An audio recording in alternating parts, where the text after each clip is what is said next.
with an invincible system that brings humor and ease to decisive killings. Zhong Qing transmigrated into a small peak master under the auspices of the Pingjiang Sect, initially hoping to laze about and wait for death, living a life of leisure. However, he inadvertently activated the strongest bond system. He took on two useless disciples. By activating their bond, the pair transformed from useless to genius, returning cultivation 1,000-fold to their master. He accepted a catgirl and a foxgirl as apprentices. Activating the charisma bond, he became irresistible, captivating even the most hallowed saintesses and prodigies at a mere glance. He also took in a little koi fish. Activating the lucky fish bond, he gained tenfold fortune, finding 10 rings with a mere turn, and on a simple journey, even stumbled upon a manifestation of the Tao itself. Chapter 1. This pile of sacred-level techniques should just about last me the entire winter. In the eastern region, at the Pingjiang Sect, on the peak of Mufu, as winter enveloped the land in a blanket of snow, the world appeared to have turned entirely white.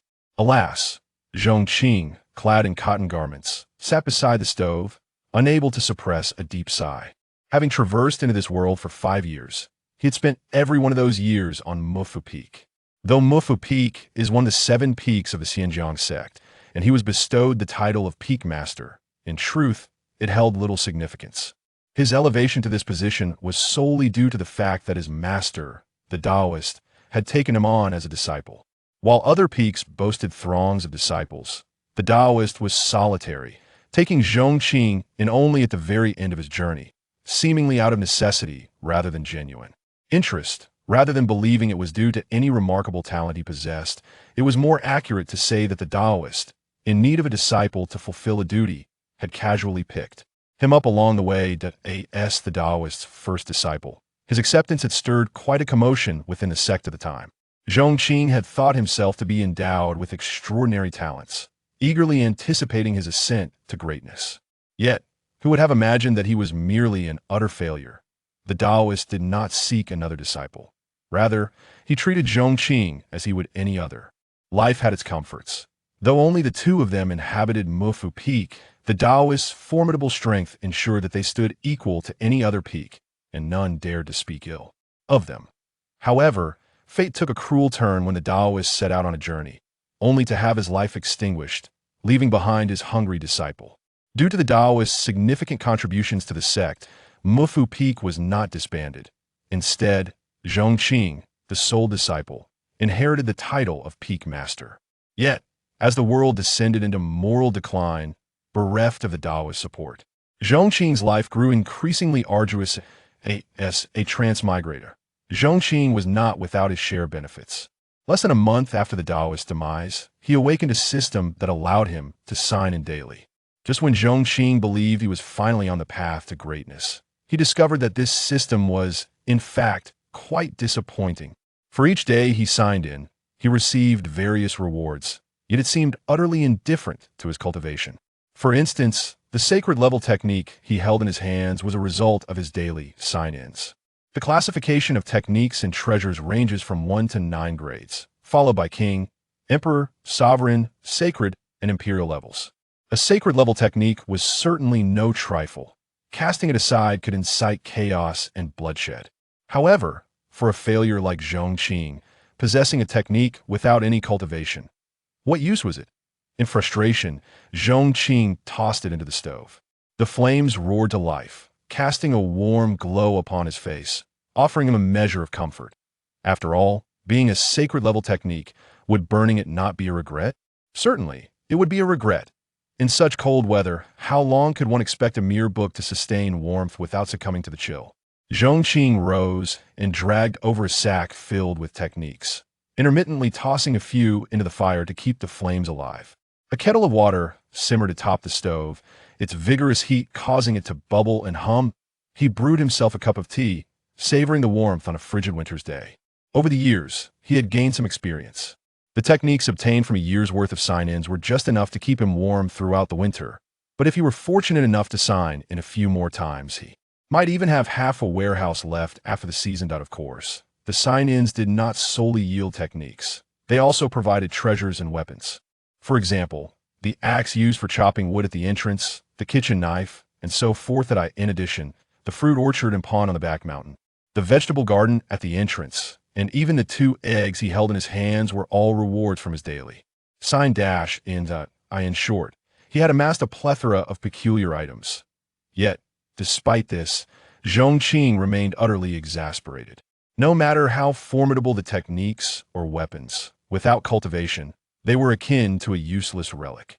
He was merely a guardian of a treasure that he could not utilize. Moreover, he dared not disclose these items to others. He understood well the adage that a gentleman has no guilt, but the possession of treasure can lead to trouble. The whims of fate. At that moment, a streak of light appeared on the horizon. Looking up, he spotted a white crane soaring towards him from afar. How curious! Our Mufu Peak rarely receives visitors, yet someone has sought us out. As he pondered this, the white crane hovered overhead, upon which stood a young disciple of lofty stature. The biannual disciple recruitment conference is set to commence tomorrow. The sect master has commanded me to inform you to proceed to the Xinjiang main peak to participate. The young disciple cast a mocking glance at Zhong Qing, not even bothering with a proper address. His eyes glimmering with derision, but he could not fathom the sect master's decision. What significance could there be in this failure participating in a disciple recruitment conference? Zhong Qing, expressionless, had no interest in the conference, nor did he wish to subject himself to such scorn. Just as he was about to refuse, a voice echoed in his mind. New mission issued by the system. Please, host, proceed immediately to Xinjiang Peak for disciple recruitment. Upon successfully receiving the designated disciple, the host will activate the waste material bond. Waste material bond. 1/2 all disciples under the host will experience a 100-fold increase in cultivation speed, and all disciples' cultivation will return 1,000-fold to the host. 2/2 all disciples under the host will experience a 100-fold increase in cultivation speed, and all disciples' cultivation will return 10,000-fold to the host. Upon hearing the system's voice, Zhong Qing's previously placid demeanor suddenly brightened. 5 years. Had the moment finally arrived? Would his mountain of treasures at last find purpose? Moreover, this bond system sounded remarkably powerful. Merely activating the single waste material bond could amplify his disciples' cultivation speed 100-fold while returning 1,000-fold to him.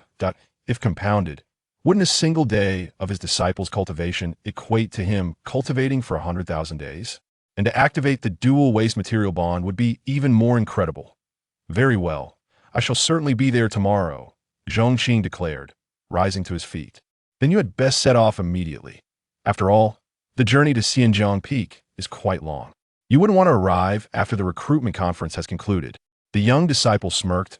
I could, in fact, take you there on the white crane, but my companion is rather temperamental. Should it deem you unworthy, it may very well toss you off. With that, he let out a cold laugh and rode off on the white crane. Zhong Qing paid no heed to the young disciple's words. Once the bond was activated, it wouldn't be long before he could overshadow this insolent youth, and even the entire Pingjiang Sect would be inconsequential. After a brief tidy-up, he set off towards Xinjiang Peak. Chapter 2. The Disciple Chosen by the System. The following day, at the peak of the Immortal River. At this moment, a sea of people gathered. For the Immortal River Sect is one of the grand sects within tens of thousands of miles, a revered sanctuary for countless aspiring cultivators. Silence enveloped the area. Suddenly, a resonant voice imbued with mysterious energy echoed through the crowd, causing the previously boisterous assembly to fall silent. An elderly man, exuding an aura of celestial grace, approached the podium. Behind him sat several dignified figures, with the foremost being Xianyuan Hong, the sect master of the Immortal River Sect, alongside the leaders of several major peaks. One by one, the attendees began to line up for their talent assessment. The elderly host's voice resounded once more. Before them lay 10 talent assessment stones, radiating a myriad of lights, each dividing into 10 pathways to evaluate the talents of these newly initiated disciples. Soon, the disciples commenced their assessments in succession, their youthful faces reflecting a mixture of anxiety and anticipation, for the strength of their talents would determine the extent of their future paths. The assessment process was straightforward. One simply infused their own mystical energy into the stone, which would respond with a spectrum of colors indicating the strength of their talents. The stones would reveal 6 colors: white, green, blue, red, purple, and gold, with white signifying ordinary talent and the colors ascending in quality. As the evaluations progressed, some rejoiced while others despaired. The majority of disciples exhibited white talents, a few showcased green, and only a handful displayed blue talents. The Immortal River Sect had already designated areas for the disciples, who were arranged according to their assessed talents. One could only wonder if this year might hold any remarkable surprises. At the forefront, Xianyuan Hong engaged in conversation with several peak leaders. Indeed, it would be splendid to have a disciple with purple talent, remarked one of the leaders. If we were to truly discover a purple talent, it would be a divine blessing for our Immortal River Sect. Xianyuan Hong responded with a hearty laugh, hardly daring to conceive of the possibility of a golden talent. Before long, a red talent was revealed, eliciting gasps of astonishment from the crowd. Xianyuan Hong and the others were equally exhilarated. Red talents represent the backbone of the sect's future. Each of the seated leaders had once possessed such abilities. These red talents would become the focal point of competition among the peaks. As time gradually slipped away, the talent assessments neared their conclusion. Apart from the white, green, and blue talents, a total of 6 red talents had emerged, a commendable outcome indeed. Just as it seemed the event would conclude without further incident, a sudden burst of violet light illuminated the arena. With the emergence of this purple glow, astonishment swept through the assembly. Xianyuan Hong and the others sprang to their feet, their eyes wide with disbelief. Could it truly be that a purple talent has appeared? Xianyuan Hong murmured in disbelief. The individual revealed to possess this purple talent was a young man clad in exquisite robes, basking in the envious gazes of the crowd. A hint of arrogance gracing his features. However, he possesses a certain rebellious capital. The eyes of the higher-ups are fixated upon him, eager and restless, contemplating how to secure this individual with a purple talent. Following this purple talent, the subsequent disciples failed to evoke any surprise. Finally, the talent assessment reached its conclusion. It was now time for the leaders of each peak to select their disciples, for according to tradition, each peak leader has the opportunity to choose a personal disciple during the disciple recruitment assembly. Let us begin, Sect Master, urged Duanfeng, the leader of the Divine Sword Peak, his eagerness palpable. Among the sect, apart from the main peak, his Divine Sword Peak stands as the strongest. According to custom, he is the first to select a disciple. Therefore, his chances of acquiring this purple talent are the greatest. Observing this, the other peak leaders held their breath, understanding, well, that the likelihood of this purple talent falling into their hands was slim. Not so fast. The Mufu Peak has yet to make its selection. Xianyuan Hong remarked, glancing towards an empty spot and shaking his head. Mufu Peak. Upon hearing Xianyuan Hong's words, Duanfeng could not contain his laughter, exclaiming, Sect Master, currently Mufu Peak has but a single insignificant waste. What significance does his presence hold? Moreover, I fail to comprehend why we should summon that worthless individual. Is it truly to allow him to take on a disciple and mislead the youth? No sooner had he uttered these words than the silhouette of Zhong Qing appeared. It is not for you to concern yourself with whether I mislead the youth, he retorted. Dressed in white, Zhong Qing approached Xianyuan Hong and offered a respectful bow, stating, I pay my respects to the sect master. Indeed, you have worked hard on your journey, Xianyuan Hong responded. With Zhong Qing taking the stage, all eyes in the assembly were drawn to him. Clearly, this young master of Mufu Peak was known to all. Handsome indeed, yet undeniably lacking in prowess, with not a hint of cultivation fluctuation to be perceived. How dare you show your face here? Duanfeng looked at Zhong Qing with disdain and derision, mocking. With a Mufu Peak like yours, it should have long been disqualified. How can I not show my face when you do? Zhong Qing replied with a smile. My master once saved your life, yet you have long harbored resentment, constantly seeking fault in him. By comparison, am I not far more noble than you? You worthless wretch, seeking your own demise. Duanfeng's expression twisted in anger as he retorted, I never asked him to save me. He chose to do so. Besides, he is dead now. leaving only you, a mere waste. Shouldn't Mu Fu Peak be disqualified? Enough of this idle chatter. Xin Yuan Hong commanded sternly from the side. Let us begin the selection of disciples. Yes. Zhong Qing replied with a calm smile, unhurried and composed, surveying the assembly, pondering who the designated individual mentioned by the system might be. Meanwhile, Duan Feng, recalling the purple talent, snorted coldly, choosing to disregard Zhong Qing. Just as Duan Feng prepared to select his disciple without hesitation, Xin Yuan Hong's voice echoed once more. In light of the remarkable contributions made by the esteemed Taoist, and considering the current circumstances surrounding the Mufu Peak, I have decided to allocate the first disciple recruitment slot to Mufu Peak. Xin Yuan Hong's voice resonated throughout the assembly, instantly igniting a tempest of disbelief among the attendees. Expressions of incredulity adorned their faces, and the leaders of the other peaks widened their eyes in astonishment, particularly Duan Peak, whose eyes reddened with indignation.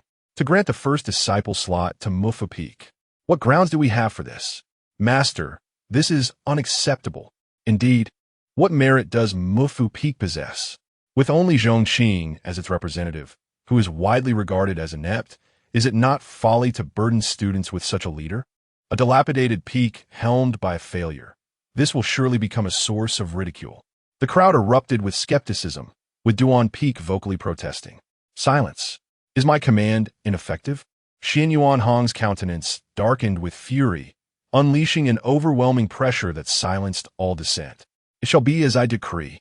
His tone brooked no argument. He then turned his gaze to Zhong Qing, smiling as he said, Child, choose your disciple. Whoever you select shall be yours. Since the establishment of our sect, the Pingjiang Sect has comprised 7 peaks.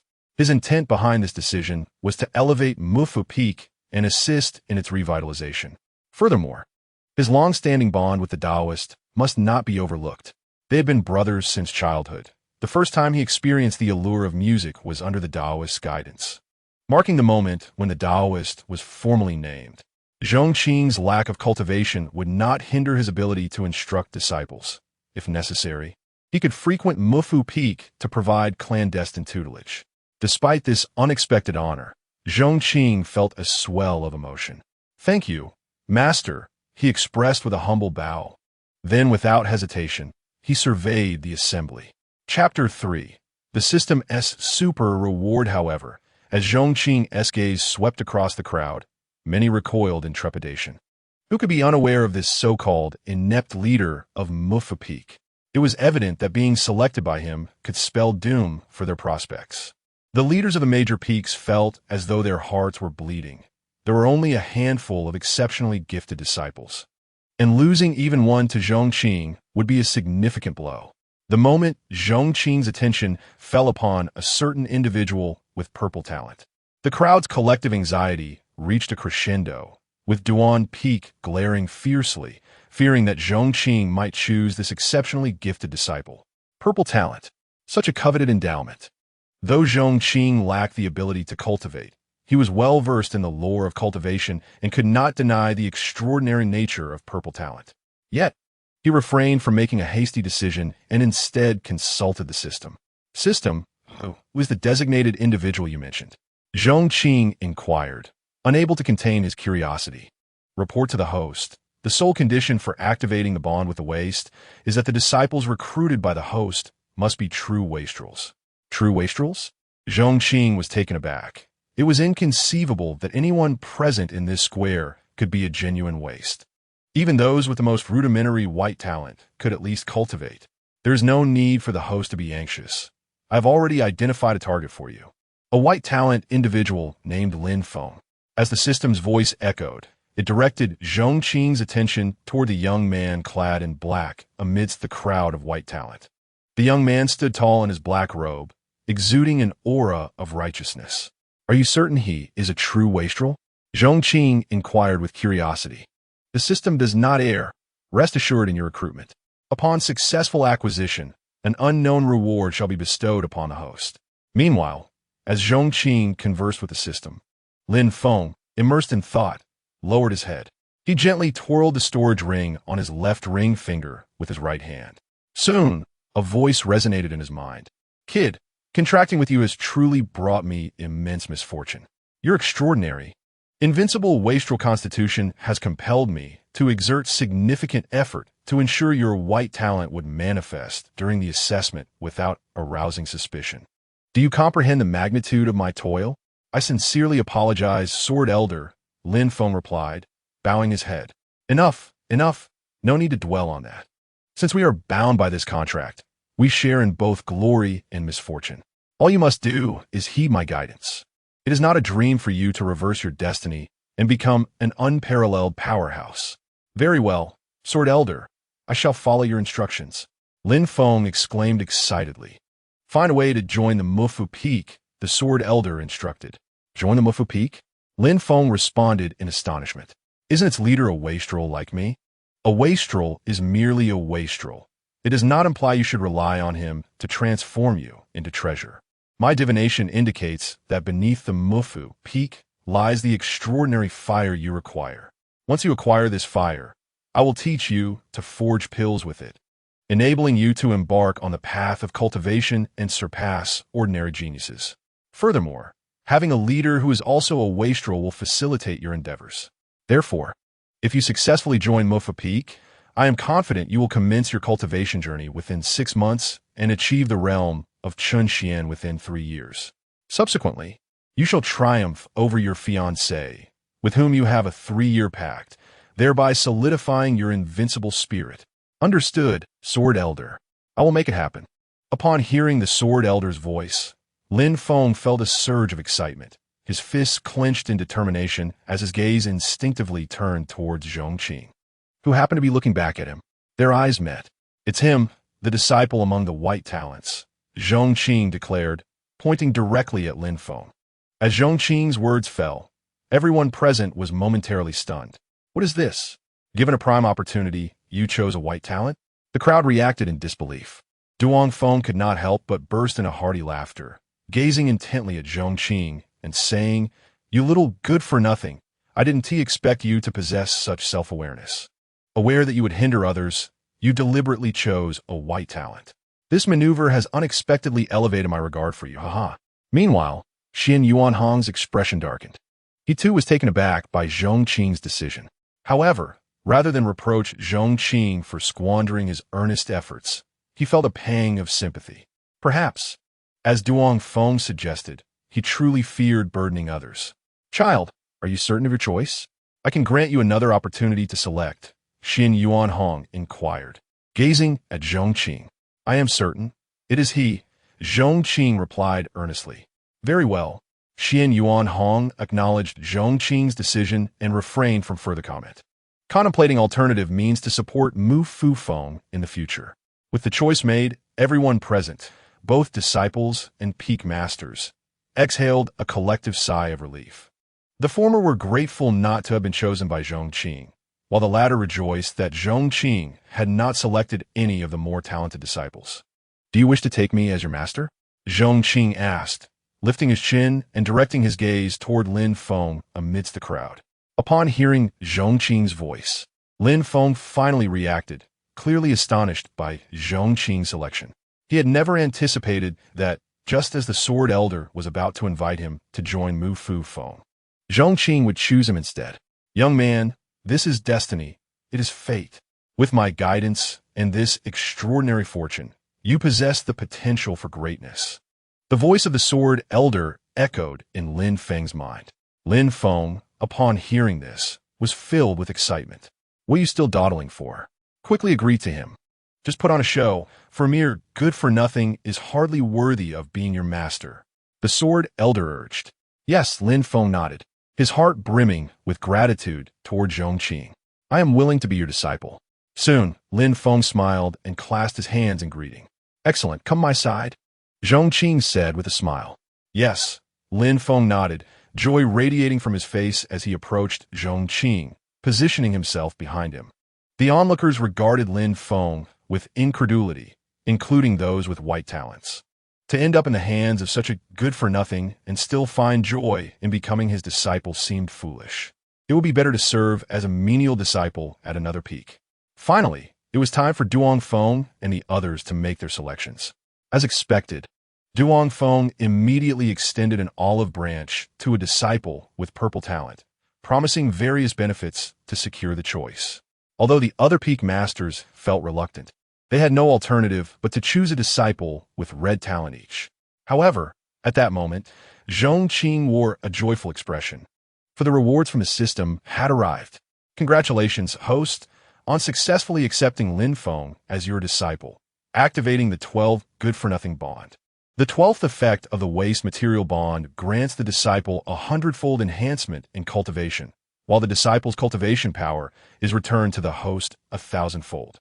Simultaneously, the host may freely activate or deactivate the disciple's cultivation enhancement at will. Congratulations to the host for activating the bond feature for the first time, rewarding the host with cultivation that reaches the star profound realm. Congratulations to the host for activating the 12th waste material bond feature for the first time, rewarding the host with the 6th Elder's Halo. The effect of the 6th Elder's Halo. No one can discern the fluctuations of the host's cultivation. Congratulations to the host for possessing cultivation for the first time, rewarding the host with the Heavenly Eye. The effect of the Heavenly Eye. It can see through anyone's secrets at a glance. Upon hearing the voice emanating from the system within his mind, Zhong Qing's face lit up with exhilaration. The cultivation he had long yearned for had finally arrived. In the midst of his excitement, he felt a surge of powerful celestial energy flowing into his limbs and bones, unnoticed by anyone. Is this the cultivation of the star profound realm? As Zhong Qing savored the immense strength within him, he could not help but smile. He never could have imagined that this reward would be so bountiful, elevating him directly to the star profound realm. In this world, the classification of cultivation is as follows: body refinement, acquired, innate, Chun profound realm, star profound realm, moon profound realm, sun profound realm, earth profound realm, and heaven profound realm.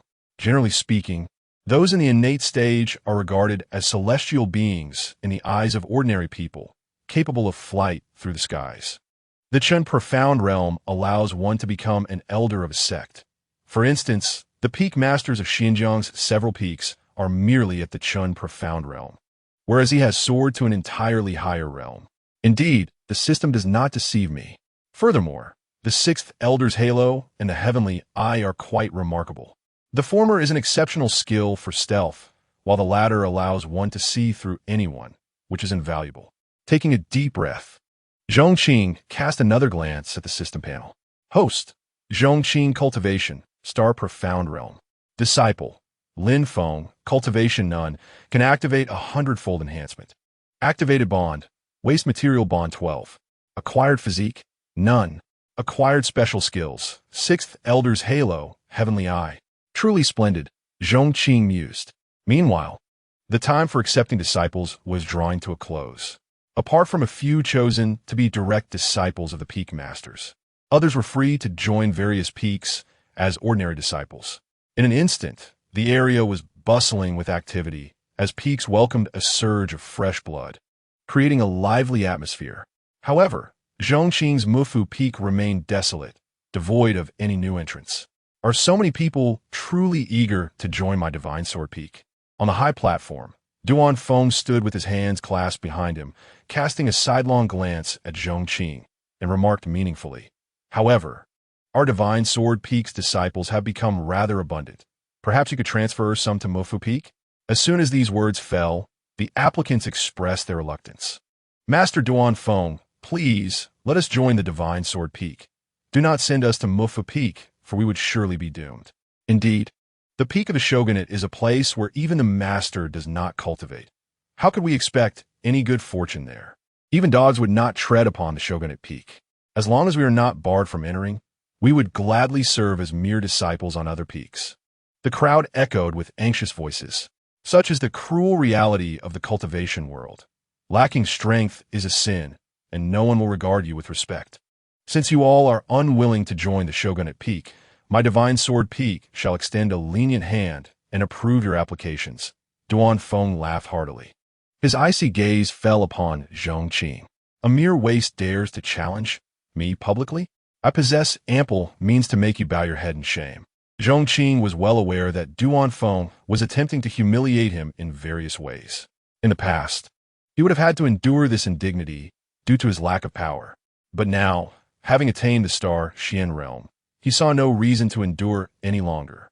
Yapping like a dog all day long, Zhong Qing's words caused Duanfeng's face to visibly darken with rage. "You seek death." Duanfeng's voice was cold, his gaze filled with murderous intent. In the next moment, he unleashed his peak Chun Xian realm power and charged directly at Zhong Qing, raising his hand to strike down upon him. The scene erupted in chaos, as many were astonished that a mere waste like Zhong Qing would dare to speak so boldly to Duanfeng. They were equally shocked that Duanfeng would take such action, considering his somewhat special status. Time seemed to slow as Duanfeng's palm neared Zhong Qing's head. The sect leader, Xian Yuan Hong, attempted to intervene but found himself too late. All he could do was shout desperately for Duanfeng to halt, hoping to deter his attack. Yet, Duanfeng completely ignored Xian Yuan Hong's plea, a cold smirk on his face as he continued his assault on Zhong Qing. The 7 peaks of Xinjiang did not hold their significance without reason. Each peak had its unique meaning and was fortified with profound formations. Establishing cave abodes at these formation nodes would yield immense cultivation benefits. However, these nodes were limited, and Duanfeng had long desired to incorporate Shogunate Peak into Divine Sword Peak for the benefit of his disciples' cultivation. With that, the overall strength of Divine Sword Peak would significantly increase, potentially surpassing even the main peak. Zhong Qing's presence had thwarted his plans, leading Duanfeng to contemplate eliminating him. Yet, given Zhong Qing's status, he needed a justification for his actions. Now, that justification had presented itself. A waste dares to speak so arrogantly to the master of Divine Sword Peak. The reason is ample. Even if the sect leader were to question him afterward, he would stand unafraid. Coupled with the humiliation he had previously suffered at the hands of another, today, Zhong Qing must die, under the gaze of countless eyes. Duanfeng's palm finally approached Zhong Qing. Some lamented, while others felt a sense of foreboding. Yet, the prevailing sentiment was that Zhong Qing deserved his fate. However, in the next moment, an event transpired that astonished everyone present.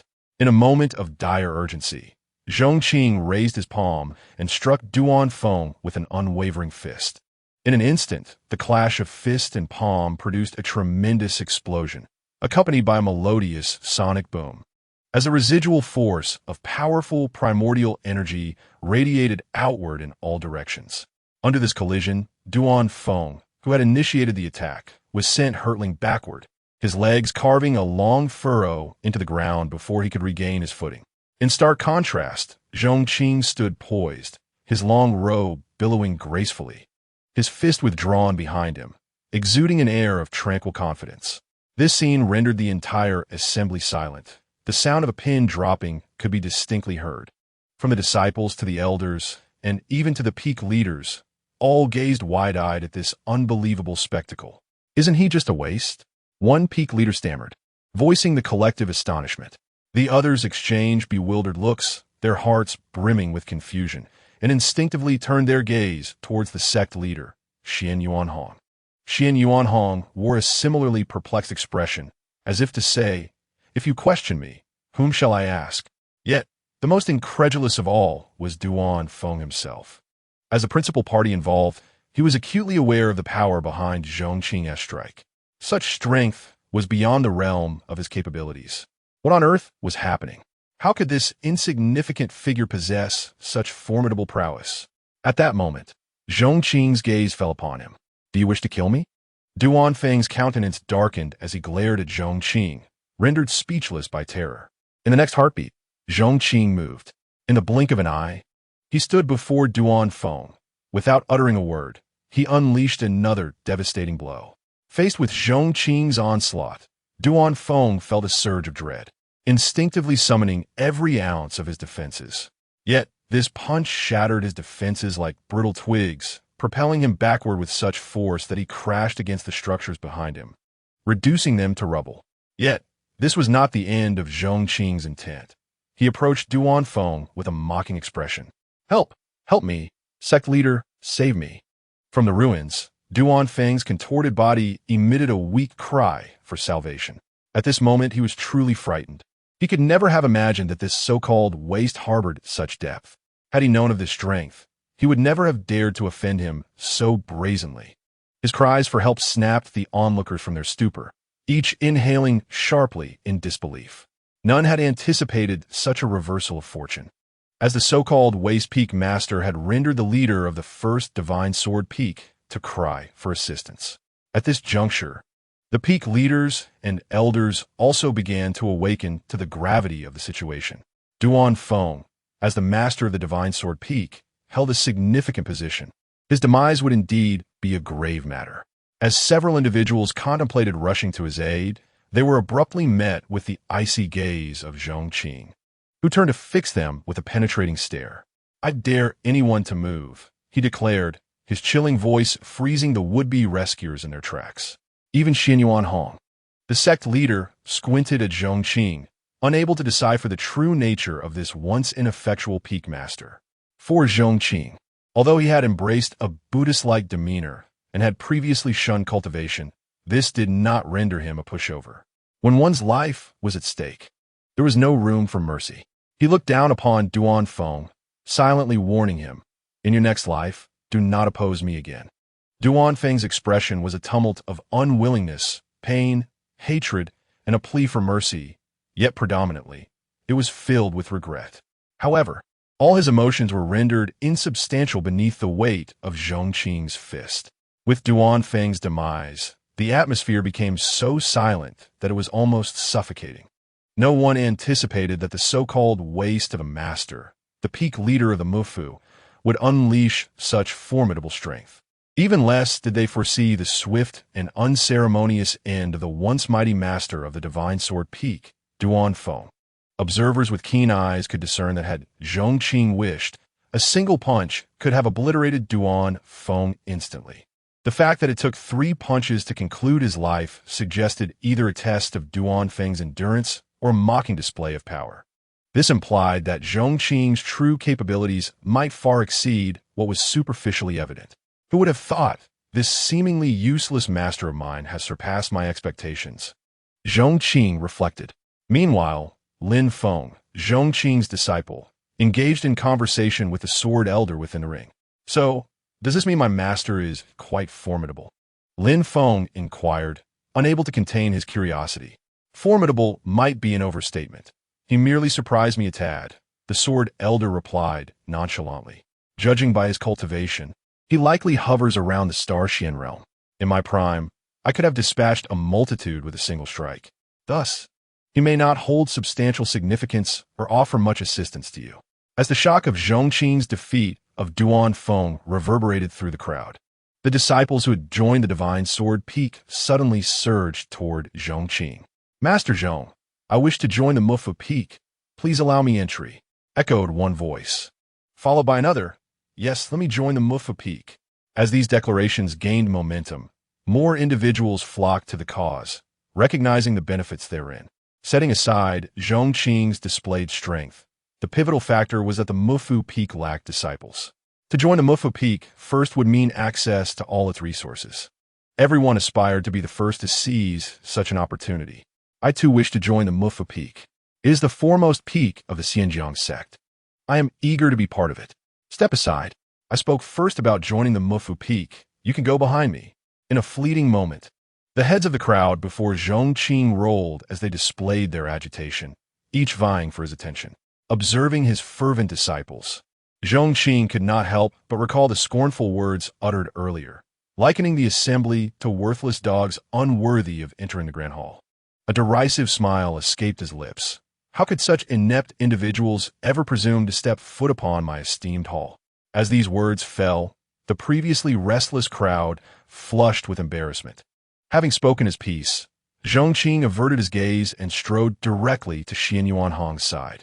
"Master, I have gathered the disciples. I shall return to the hall now," Zhong Qing respectfully announced, bowing slightly.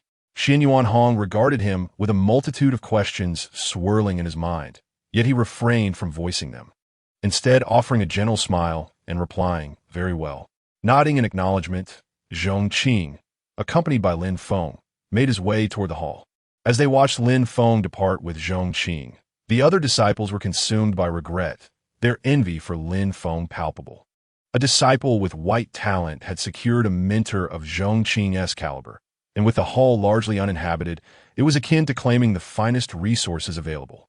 Had they chosen to join the hall from the outset, they too might have enjoyed such privileges. Yet, alas, there exists no remedy for regret. Shortly thereafter, Zhong Qing returned to the hall with Lin Feng.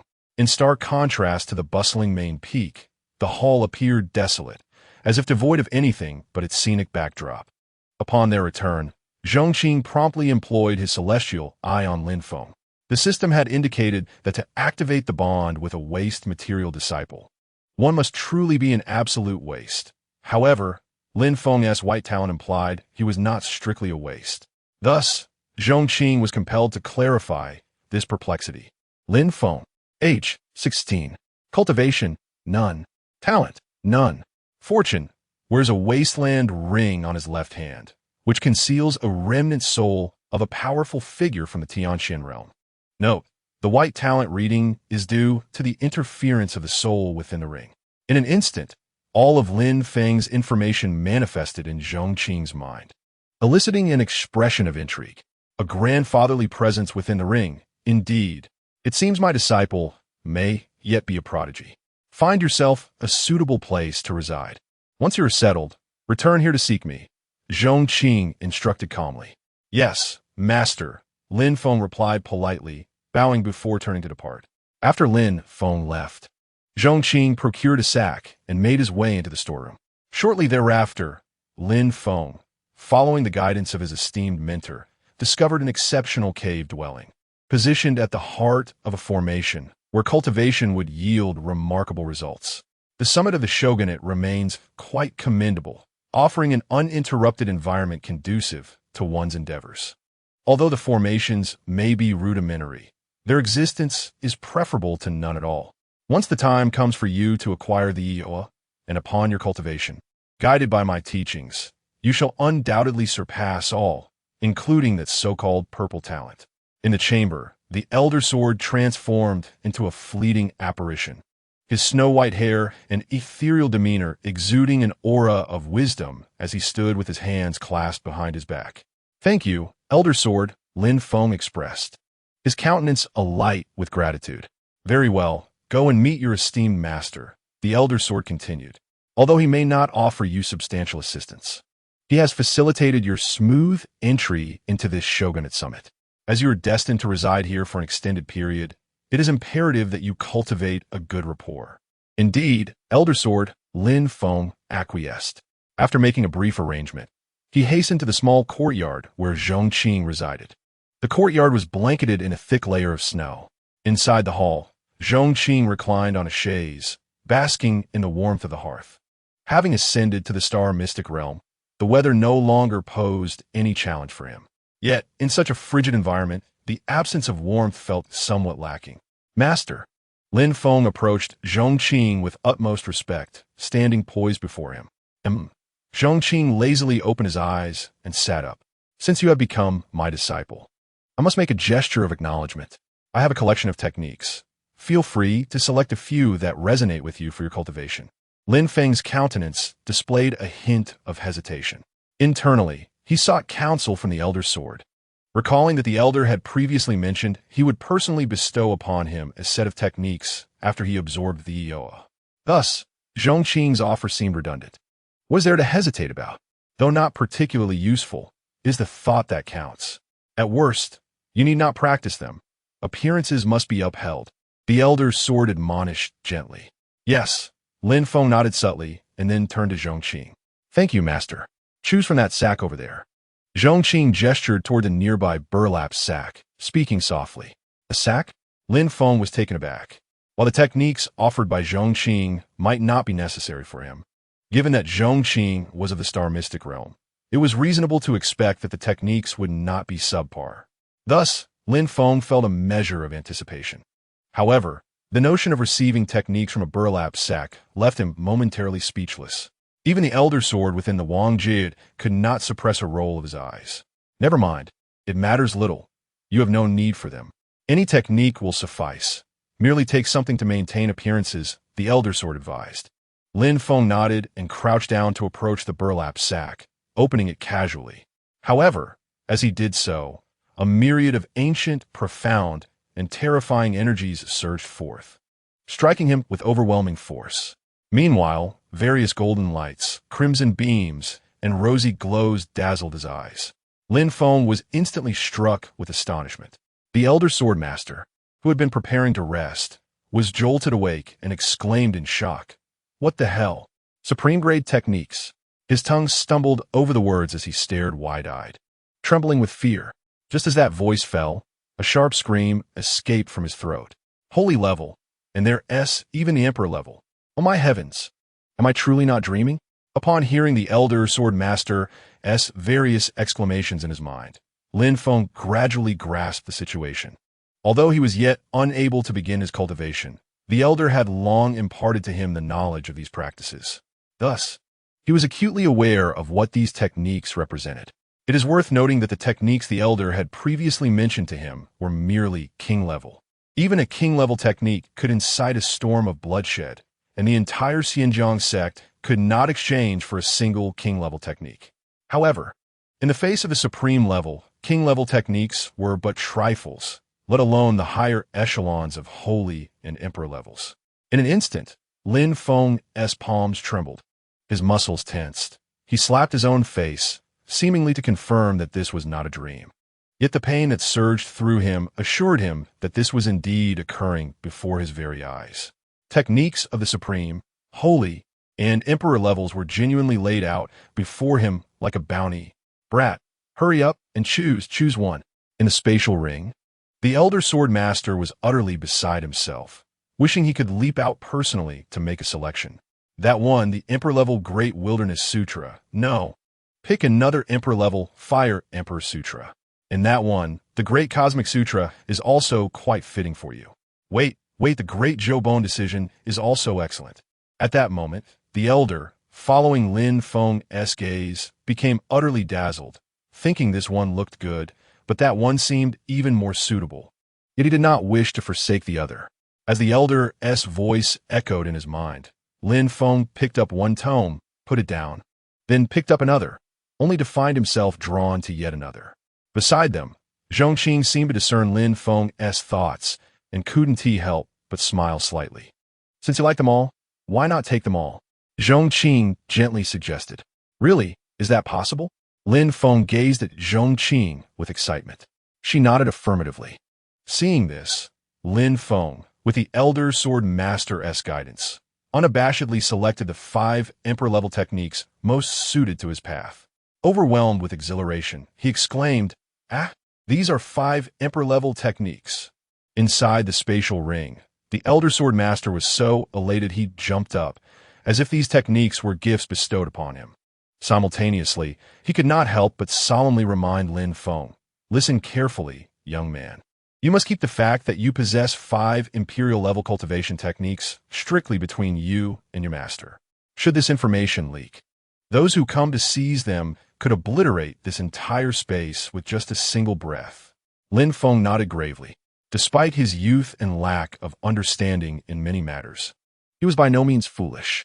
Zhong Qing, adhering to his routine, retrieved a copper kettle filled with cold water and placed it on the stove. He turned his head and inquired, "Have you chosen everything you desire?" "I have made my selections, master," Lin Feng replied respectfully. "Very well." Zhong Qing nodded and reached into a burlap sack, pulling out a stack of techniques, which he cast directly into the stove. Instantly, the flames blazed fiercely. Before long, the copper kettle began to emit billowing steam. Oh, what a waste, what a waste.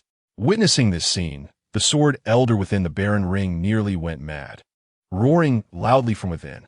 Chapter 7. We were previously too disrespectful. Quickly kneel down. Although these techniques were the remnants chosen by Lin Feng, it did not imply their inferiority. On the contrary, each one, when presented, was of seismic significance.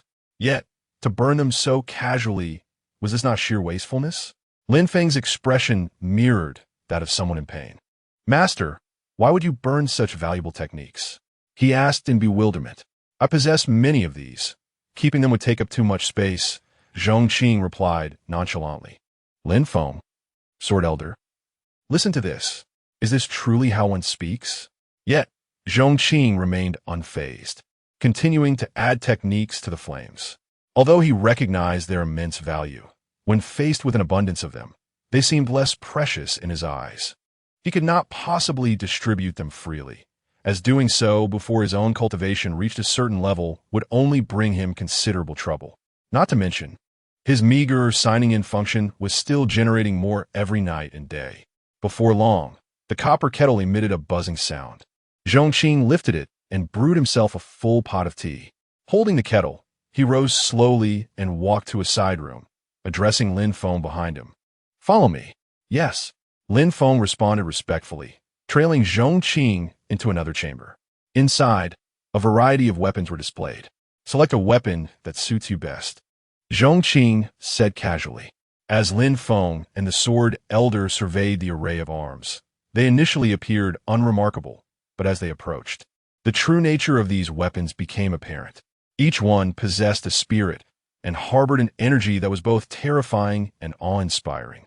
Merely gazing upon them sent shivers down their spines. The old sword master, having just regained a semblance of calm in his breathing, found it once again hurried and erratic. Clearly, the array of weaponry before him, filling the entire warehouse, was of the same exalted caliber as the martial arts techniques he had previously encountered. Among them were not a few divine weapons of the rank of respect, saint, and emperor. Hurry, choose swiftly, the old sword master urged with palpable urgency. Today, he resembled a rustic villager venturing into the city, each martial art and divine artifact igniting his senses.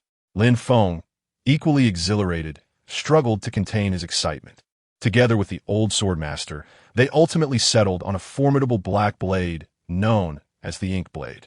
Lin Feng caressed the ink blade with great affection, his heart ablaze with uncontainable excitement.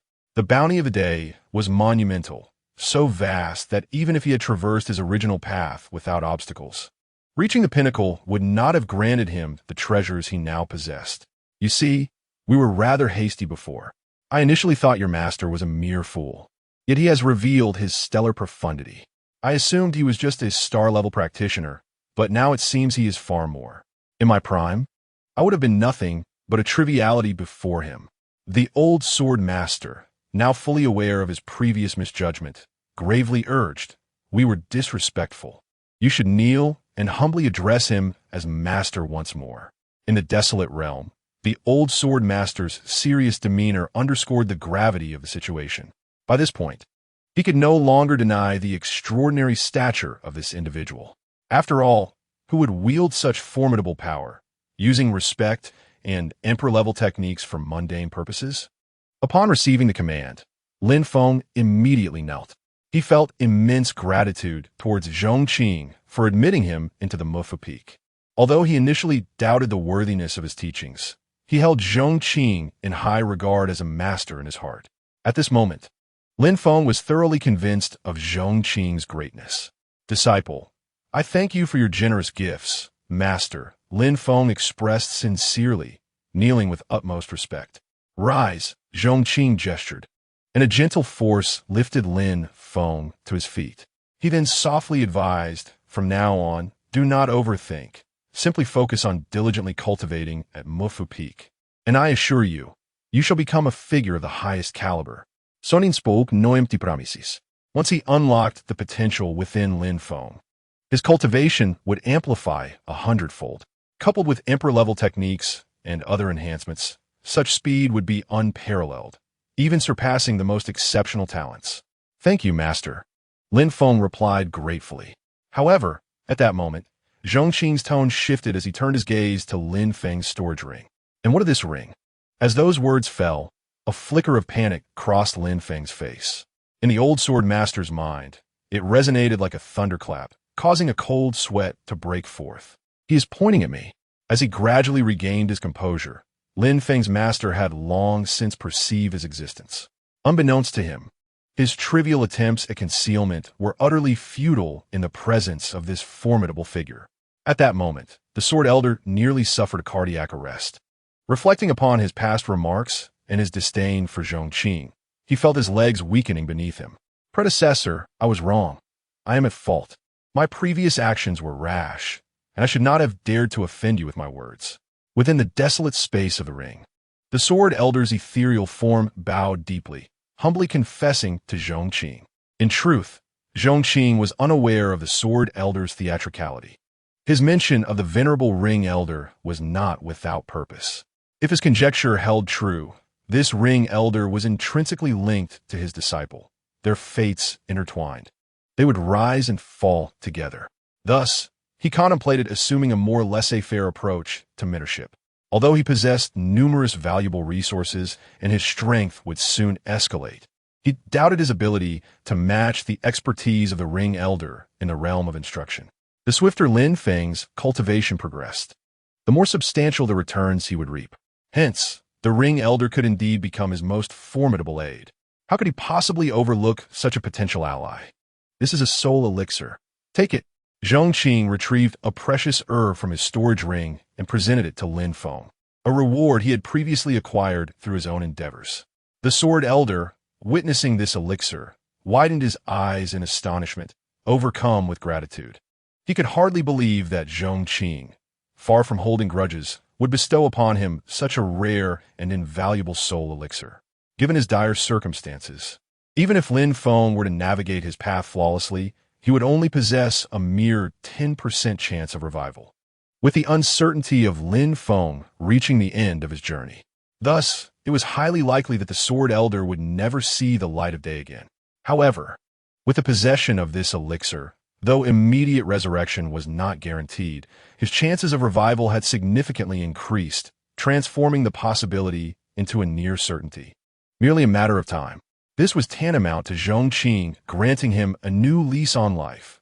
The magnitude of such a gift compelled the sword elder to kneel within the desolate space, bowing deeply in profound reverence. Similarly, Lin Feng, trembling hands clasping the soul elixir, also sank to his knees. He understood the profound implications of this elixir for the sword elder. Lin Feng's life had been fraught with adversity. Born into a humble family with no innate talent for cultivation, he had faced rejection and humiliation. He had contemplated ending his life by jumping from a precipice, but it was the sword elder's appearance that rekindled his confidence in life. It can be said that the elder sword is as significant to him as a father. Master, please allow Lin Feng to bow once more. Lin Feng vows to diligently cultivate and ensure he does not disappoint his master, should you require it with a mere word. Lin Feng is prepared to traverse mountains of blades and seas of fire, even willing to plunge into the depths of hell for eternity without hesitation. As he knelt, Lin Feng raised his palm and earnestly proclaimed his oath. He understood in his heart that it was the present Zhong Qing who had bestowed upon him and the elder sword a new existence and renewed life. Chapter 8. With no thoughts, just open the techniques and act. All right, rise, Zhong Qing said with a gentle smile, assisting Lin Feng to his feet. Now, let us commence your training. However, Master, Lin Feng lowered his head and confessed, I must admit, I possess no talent for cultivation. I'm not even endowed with a white aptitude. I am sorry, Master. I have deceived you. A look of guilt washed over Lin Feng's face. Zhong Qing responded with a faint smile. I was already aware of your talent. Upon hearing this, Lin Feng's face flushed with embarrassment, wishing he could vanish into the ground. Indeed, before his enigmatic master, the truth of his lack of talent had been laid bare. Then, Master, why did you choose to accept me as your disciple? Lin Feng inquired curiously. Perhaps it is because you are pleasing to the eye, Zhong Qing replied with a smile, naturally refraining from revealing the true reason. He continued, as for your talent, while it may appear insurmountable to others, it is not an obstacle for me. Hearing this, Lin Feng's eyes glimmered with hope, and his breath quickened. You need only to follow my instructions. Zhong Qing spoke softly, his mind already engaged in contemplation. The reason he had not initiated the 100-fold amplification for his disciple from the outset was to find a suitable opportunity for commencement. Without a starting point, directly activating the amplification would undermine the disciple's faith in him as a master. Moreover, if the disciple were to inquire, it would pose a challenge to explain. Under Lin Feng's eager gaze, Zhong Qing gently smiled. First, select one technique from the ones I previously bestowed upon you for your primary focus. I will now teach you a remarkable incantation. You need only recite the incantation I imparted to you during your practice. As he spoke, Zhong Qing leaned closer to Lin Feng, confidentially imparting the secretive instructions. Lin Feng listened intently, yet upon completion, he was left questioning his very existence. Master, is it truly that simple? Of course it is. You need only to act as I have instructed, Zhong Qing solemnly affirmed. Remember, the incantation I have taught you must remain solely within your knowledge. If spoken aloud, it will lose its efficacy. Now, proceed to the adjacent room and give it a try, Zhong Qing said with a leisurely smile, reclining back into his chair. Lin Feng scratched his head, pondering whether simply muttering a phrase, without any further thought, could indeed lead to genuine cultivation. With a sense of bewilderment, Lin Feng settled himself in a nearby room. My young friend, the Sword Elder offered after a moment of contemplation, the great earth techniques are perfectly suited for you. Once mastered, the very essence of heaven and earth will be at your command. So I suggest you focus on cultivating the great earth techniques. Within the desolate realm, he was eager to test whether the incantation imparted by Zhong Qing could indeed enable a first-tier waste to successfully cultivate. Naturally, out of consideration, he refrained from inquiring about the specifics of the incantation. Very well, Lin Feng responded earnestly, opening the tome of the great earth techniques and commencing his practice as instructed. Simultaneously, he began to recite the incantation taught by Zhong Qing. Forget the trivialities. Let us begin the cultivation. In the courtyard, Zhong Qing opened his perception and glanced at Lin Feng, feeling quite satisfied. He then silently communicated with the system, activating the hundredfold amplification of the waste S-bond. As for the incantation, it was not that Zhong Qing intended to be so hasty. He wished to craft something catchy, domineering, or even extraordinary. At the very least, he aimed for something that rhymed or echoed the grandeur of the Tang poetry. However, after years of transmigration, much of the knowledge he once possessed had faded from memory. Thus, he had no choice but to concoct a random phrase to suffice. Fortunately, this incantation was merely a catalyst and did not detract from the actual results. As Zhong Qing initiated the hundredfold amplification, Lin Feng, seated in meditation, soon began to experience remarkable effects. The ethereal energy of heaven and earth surged towards him, enveloping his being. In an instant, the once deprived Lin Feng found his body brimming with spiritual energy, akin to a parched riverbed suddenly replenished by a torrent of crystal-clear springs. It could be said that the combination of the hundredfold amplification and the divine-level techniques rendered Lin Feng's cultivation speed incomparable to that of mere prodigies. In the next moment, Lin Feng embarked on his breakthrough. Body refinement stage 1, body refinement stage 2, body refinement stage 3. Before long, he had effortlessly ascended to the postnatal realm. Master, I have succeeded. I truly have. Overcome with joy and feeling the newfound power coursing through him, Lin Feng rushed to Zhong Qing, unable to contain his exhilaration as tears streamed down his cheeks. This day had been long anticipated, the duration of which he could scarcely quantify. The Sword Elder within the desolate realm was equally elated. Lin Feng regarded him as a father, and he, in turn, cherished Lin Feng as his own child. Although he had paved a path for Lin Feng to pursue the unusual fire and had enabled him to disregard his wasteful nature to commence cultivation, the perils of seeking the unusual fire were daunting, and the path itself was fraught with peril. It was a far cry from the ease with which Lin Feng had begun his cultivation now, achieving a breakthrough to the postnatal realm in mere moments. It is unknown what kind of extraordinary technique this is, capable not only of disregarding the frailty of a mere mortal, but also of bestowing such terrifying speed of cultivation. It is utterly astonishing. The old sword master could not help but marvel in shock. Zhong Qing continually reshaped his understanding with each passing moment. Such prowess, such methods, were unheard of even in the pinnacle of his previous life. I told you I was not deceiving you, Zhong Qing said, affectionately ruffling Lin Feng's hair as he smiled gently. "From now on, you must strive even harder. Do not let me down." "Yes, master. Your disciple shall not disappoint you," Lin Feng declared with unwavering conviction. With that, he excitedly departed for his cave dwelling, knowing that the array within would accelerate his cultivation. Observing Lin Feng's exhilaration, Zhong Qing felt a similar joy, for as Lin Feng's prowess increased, he could distinctly sense his own power surging at an alarming rate. The thousandfold feedback of cultivation truly was formidable. Time flowed steadily. As Lin Feng diligently practiced, Zhong Qing felt his own strength rising with each moment. In just a few days, he had made a breakthrough in the Star Xian realm, advancing to a minor level. It would not be long before he could surpass the coveted Moon Xian realm that countless individuals yearned for. On this day, following the old sword master's instructions, Lin Feng ventured to the mountains 100 miles beyond the Mufu Peak. With a single punch, he felled a demon beast measuring 2 zhang in length at his feet. "Huh!" Lin Feng gazed at his spoils, filled with satisfaction. Just days ago, he was but a worthless individual incapable of cultivation, and now, in such a brief time, he could slay a beast with a mere fist. "If I wield the ink blade, I could easily vanquish even higher-tier beasts," he could not help but exclaim.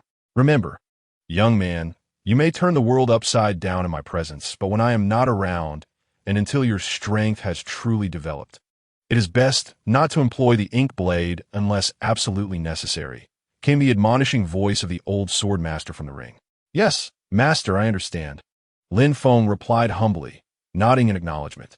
"Well then, having gained a solid foundation through your recent battles, continue to circulate your techniques and practice as I have instructed.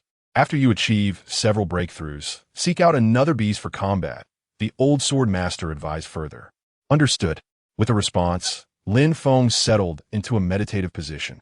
As he activated the Grand Uthwood Sutra, he focused his mind on his cultivation, swiftly entering a state of practice. Merely a moment after sitting, Lin Feng experienced yet another breakthrough. Postnatal 7th layer. 2 hours later, postnatal 8th layer. Half a day later, postnatal 9th layer. A day later, Lin Feng stepped directly into the innate realm. Observing Lin Feng's breakthrough, the old sword master within the ring had long since become numb to the spectacle. If not for the fear of overstepping, he would truly desire to uncover the secrets of that cultivation mantra, which possesses such terrifying efficacy. For it is inconceivable that such a pace of advancement could stem solely from imperial-level techniques. This clearly indicates that the true catalyst behind Lin Feng's remarkable cultivation speed lies within that mantra. At the same moment, beneath a picturesque waterfall nestled in the mountains, a woman clad in white opened her eyes. It is astonishing that such a prodigious young talent exists in this world, a youth whose cultivation progresses with such rapidity. Such a youth must surely be brought under one's wing. Chapter 9. Who dares to confront an 8th-grade broken weapon? The woman was also cultivating in this mountain range. With her level of mastery, everything within a radius of several dozen miles was within her perception. She had already taken note when Lin Feng dispatched a beast, though she merely cast a fleeting glance. A boy at the postnatal realm hardly warranted her significant concern. However, when she observed Lin Feng ascend from the 7th layer of the postnatal realm to the innate realm in merely a day or two, she could no longer remain composed. What does this signify? This is a path that white talent individuals cannot traverse in their entire lifetime. Even the core disciples of major sects, those with blue talents, require a decade to reach such heights. And even for someone like her, a paragon blessed with purple talent who cultivates at an astonishing rate, it is impossible to breach the innate realm in less than a year or two. Yet this boy's breakthroughs appeared as effortless as eating or drinking. How could she possibly retain her calm? Having never entertained the thought of taking on a disciple, she found herself utterly captivated in that moment. Without further ado, she leapt forward, covering 10 zhang in a single stride, and soon found herself beside Lin Feng. Just as Lin Feng, having recently broken through to the innate realm, prepared to heed the elder's instructions to seek out an innate-level beast to stabilize his cultivation, he was taken aback to find a woman standing before him. The woman, clad in pure white, was exceedingly beautiful. Yet Lin Feng's gaze was filled with wariness, for she regarded him with an almost fervent intensity. "Who might you be?" Lin Feng inquired cautiously. "Little one, allow me to introduce myself. I am Su Wanjiao, from the Morning Mist Valley of the Eastern Domain, here solely to inquire whether you would be willing to take me as your master and become my disciple," the woman in white declared, hovering gracefully above him. "Become a disciple?" Lin Feng was taken aback, quickly recovering to decline.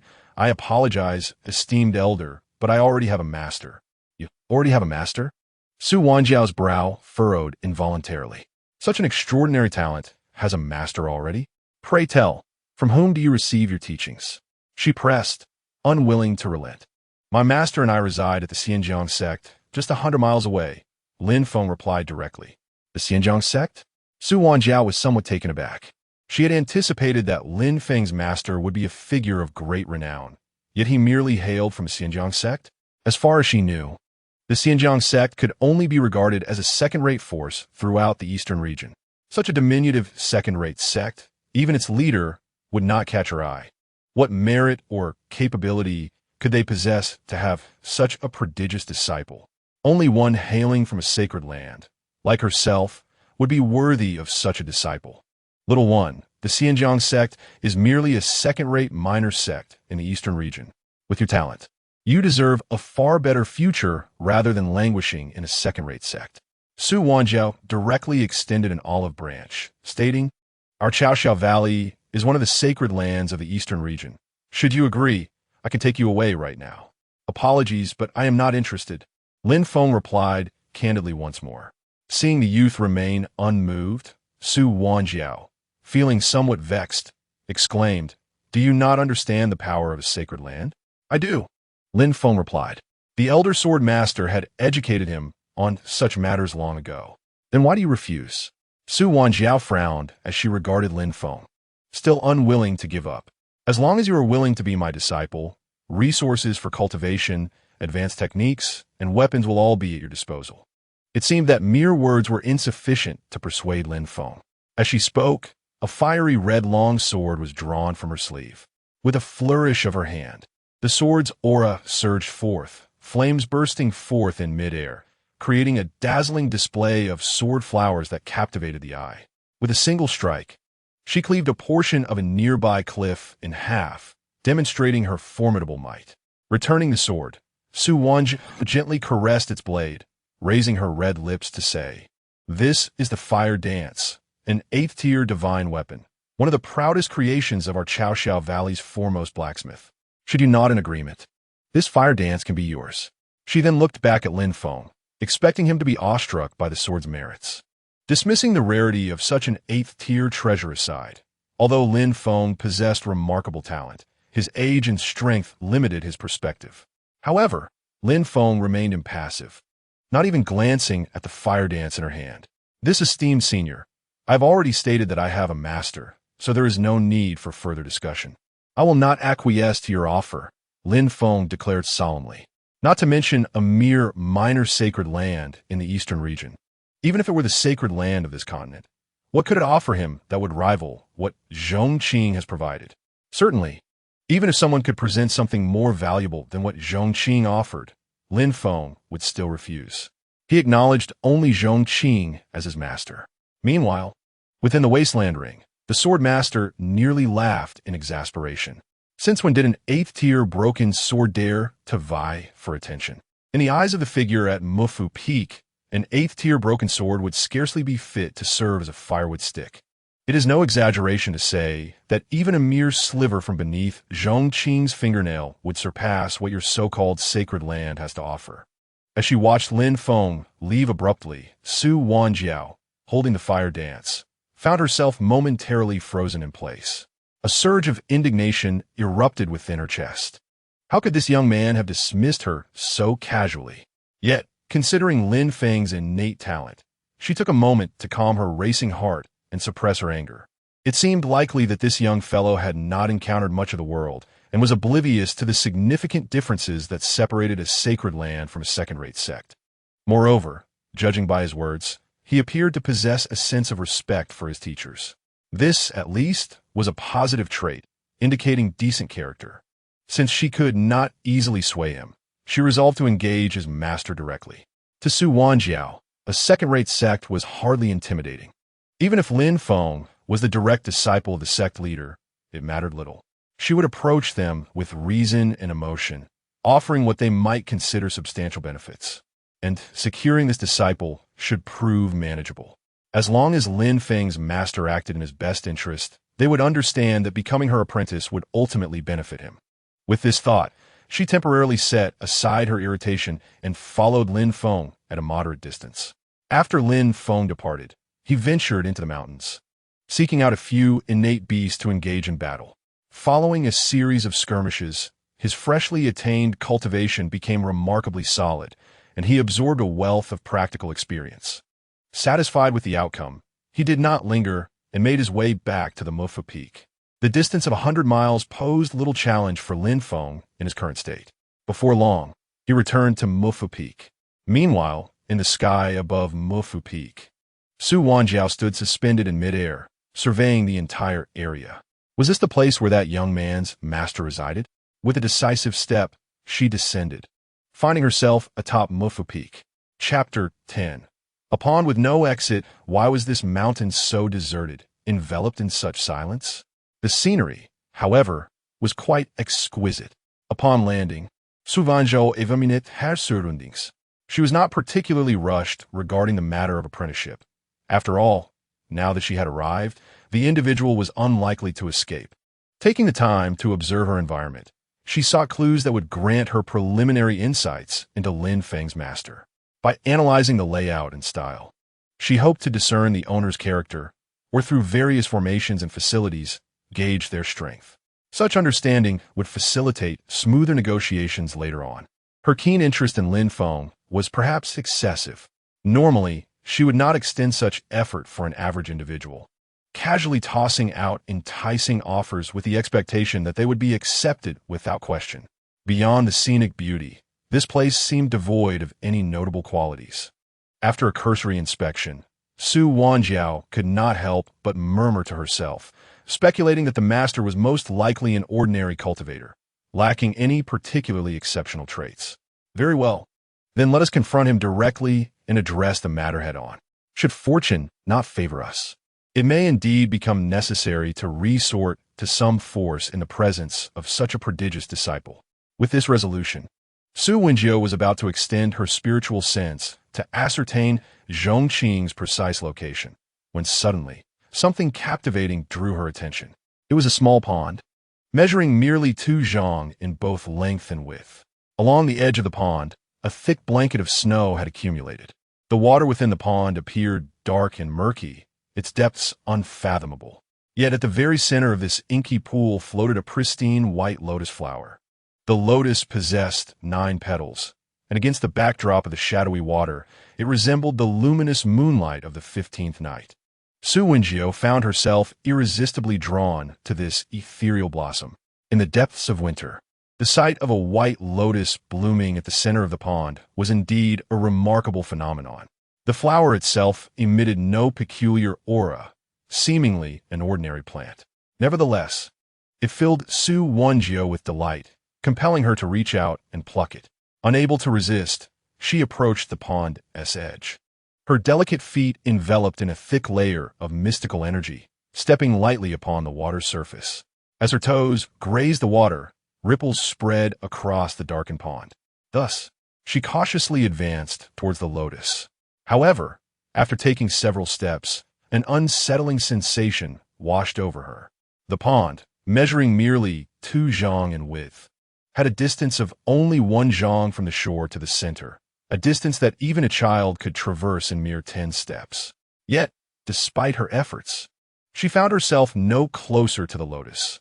In fact, from her perspective, the distance appeared unchanged from when she had first gazed upon it from ashore. Su Wanjiao lightly furrowed her brow. Without hesitation, she delicately pressed her foot against the water's surface, lifting herself into the air as she soared towards the lotus. However, upon landing once more, she discovered that the distance between her and the flower remained the same. Before she could fully process her astonishment, She realized with a start that she could no longer see the opposite shore of the pond. Casting her gaze around, she found that not only was the far bank obscured, but the shore from which she had come, as well as the banks to either side, had vanished from sight. Apart from the elusive white lotus, all that surrounded her was an endless expanse of dark water, as if she were adrift upon an infinite sea. A mirage? How intriguing. Observing this scene, a playful smirk graced Su Wenjio's lips. Let's see how I shall unravel this illusion.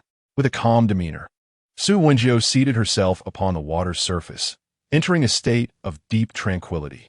In the face of ordinary illusions, one need only maintain an undisturbed mind, allowing thoughts to settle like still water to dismantle the illusion effortlessly.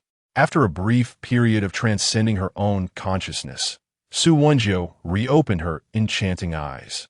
Expecting the illusion to dissolve, she was instead met with the same vast expanse of dark water, the brilliant white lotus the only beacon amidst the surrounding void.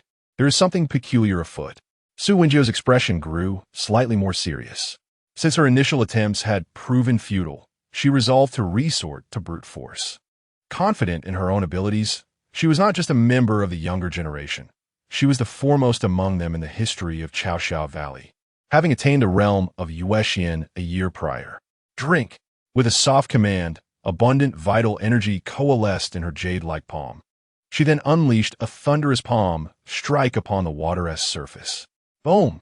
Instantly, a colossal wave surged forth, the ripples sweeping across dozens of miles.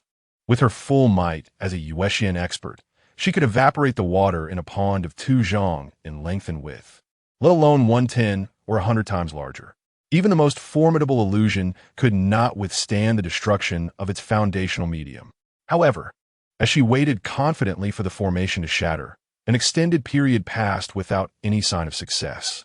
The effects of her earlier attack had settled into tranquility, yet the dark expanse of the sea remained unbroken. What? Is it truly impossible to break the formation? Su Wenjio furrowed her brows, the playful glint in her eyes extinguished. She turned her gaze to the sole reference point before her, the white lotus. I refuse to believe this. She soared into the air above the water, channeling her maximum speed as a Yuexian expert, racing towards the white lotus. Days passed in the blink of an eye. Standing on the water's surface, her delicate frame appeared frail, her exquisite features still beautiful, yet marred by fatigue and weariness. The calm composure of the previous days had vanished, replaced by flickers of anxiety in her eyes. For 2 days, she had exerted her utmost speed, yet she remained ensnared within the confines of that small pond, never closing the distance to the white lotus, which always seemed to elude her by Zhong. What kind of illusion is this? Su Wenjio bit her lip, feeling an overwhelming sense of helplessness as all her attempts to escape proved fruitless, igniting her anxiety. She even tried to call for help through her communication jade slip, but it was as if her pleas had vanished into the void. Just then, she sensed a disturbance in the water beneath her feet. Instinctively, she shot upwards. When she ascended 1,000 zhong and looked down at the water surface, her eyes widened in shock. For in the depths swam a colossal creature, stretching over 10,000 zhong in length. Its body was a deep crimson, indistinct and vague, resembling both a dragon and a flood dragon, gliding slowly through the water. As it moved, the surface parted to reveal its arched back, resembling a mountain range stretching for dozens of miles from above. It was not the creature's immense size that filled Su Wenjio with dread. It was the overwhelming aura it exuded that truly terrified her. The aura was not directed at her. It merely emanated unintentionally. Yet, it was precisely this inadvertent aura that sent shivers down Su Wenjio's spine. She harbored no doubt that even a single breath from it could send her soul spiraling away. Simultaneously, she seemed to ponder a chilling possibility. Chapter 11. Fishing in a Sea of Suffering. Is this truly human? The dark expanse surrounding her was not merely a figment of imagination, but an actual space. It is well known that illusions possess limitations. Although the might of the conjurer may diminish these constraints, an illusion can never be equated with the real world. What she encountered and witnessed at that moment bore no resemblance to anything an illusion could conjure. As this thought crossed her mind, Su Wenjio's breath quickened, and despair began to etch itself upon her face. If that were true, her chances of escape dwindled to almost nothing. Yet, she could not fathom how such a presence could exist within this humble mountain peak. Raising her gaze, she noticed heavy snow beginning to fall, further chilling her heart. No, I cannot perish here. I must find a way out. Gritting her teeth, Su Wenjio flew toward the only point of reference, the White Lotus. For in such an environment, without a reference point, even the most adept cultivators could lose their way. More snow, indeed. In the courtyard, Zhong Qing, reclining on a chaise and engrossed in a book, lowered the volume and slowly lifted his gaze to the swirling snowflakes outside. Zhong Qing had always cherished snowy days. Since ancient times, it has been said that a timely snow heralds a bountiful year. Once upon a time, he had harbored dreams of chivalry amidst the snow. He recalled it was during his previous life at his grandmother's countryside home, a season when the pear trees bloomed abundantly. In his youth, he had fashioned a rectangular cloak from the white plastic sheet of a urea bag, draping it over his shoulders. He had also cut a bamboo stalk from the back mountain, secured it with a red string, and tied it around his waist. Through the relentless snow and wind, the hero set forth, leaving no traces upon the 300 meters of dogtail grass. Even after his crossing, he had indulged in dreams of immortals and heroes for quite some time, only to have his fervor dulled by the lackluster dog system that never granted him any cultivation. Although he had now activated this seemingly useless bonding system, it was still challenging to rekindle the fervent passion of his adolescent years. After all, one need not cultivate themselves. Merely lying down would suffice for gaining power. So why strive at all? Thus, taking things slowly became inconsequential. While he may not be invincible at present, under the enhancement of a useless bonding, it was only a matter of time before he achieved supremacy. Naturally, he still needed to find a second and competent disciple. After all, with a second disciple, the feedback from their cultivation would multiply exponentially, and the benefits would accumulate from both disciples.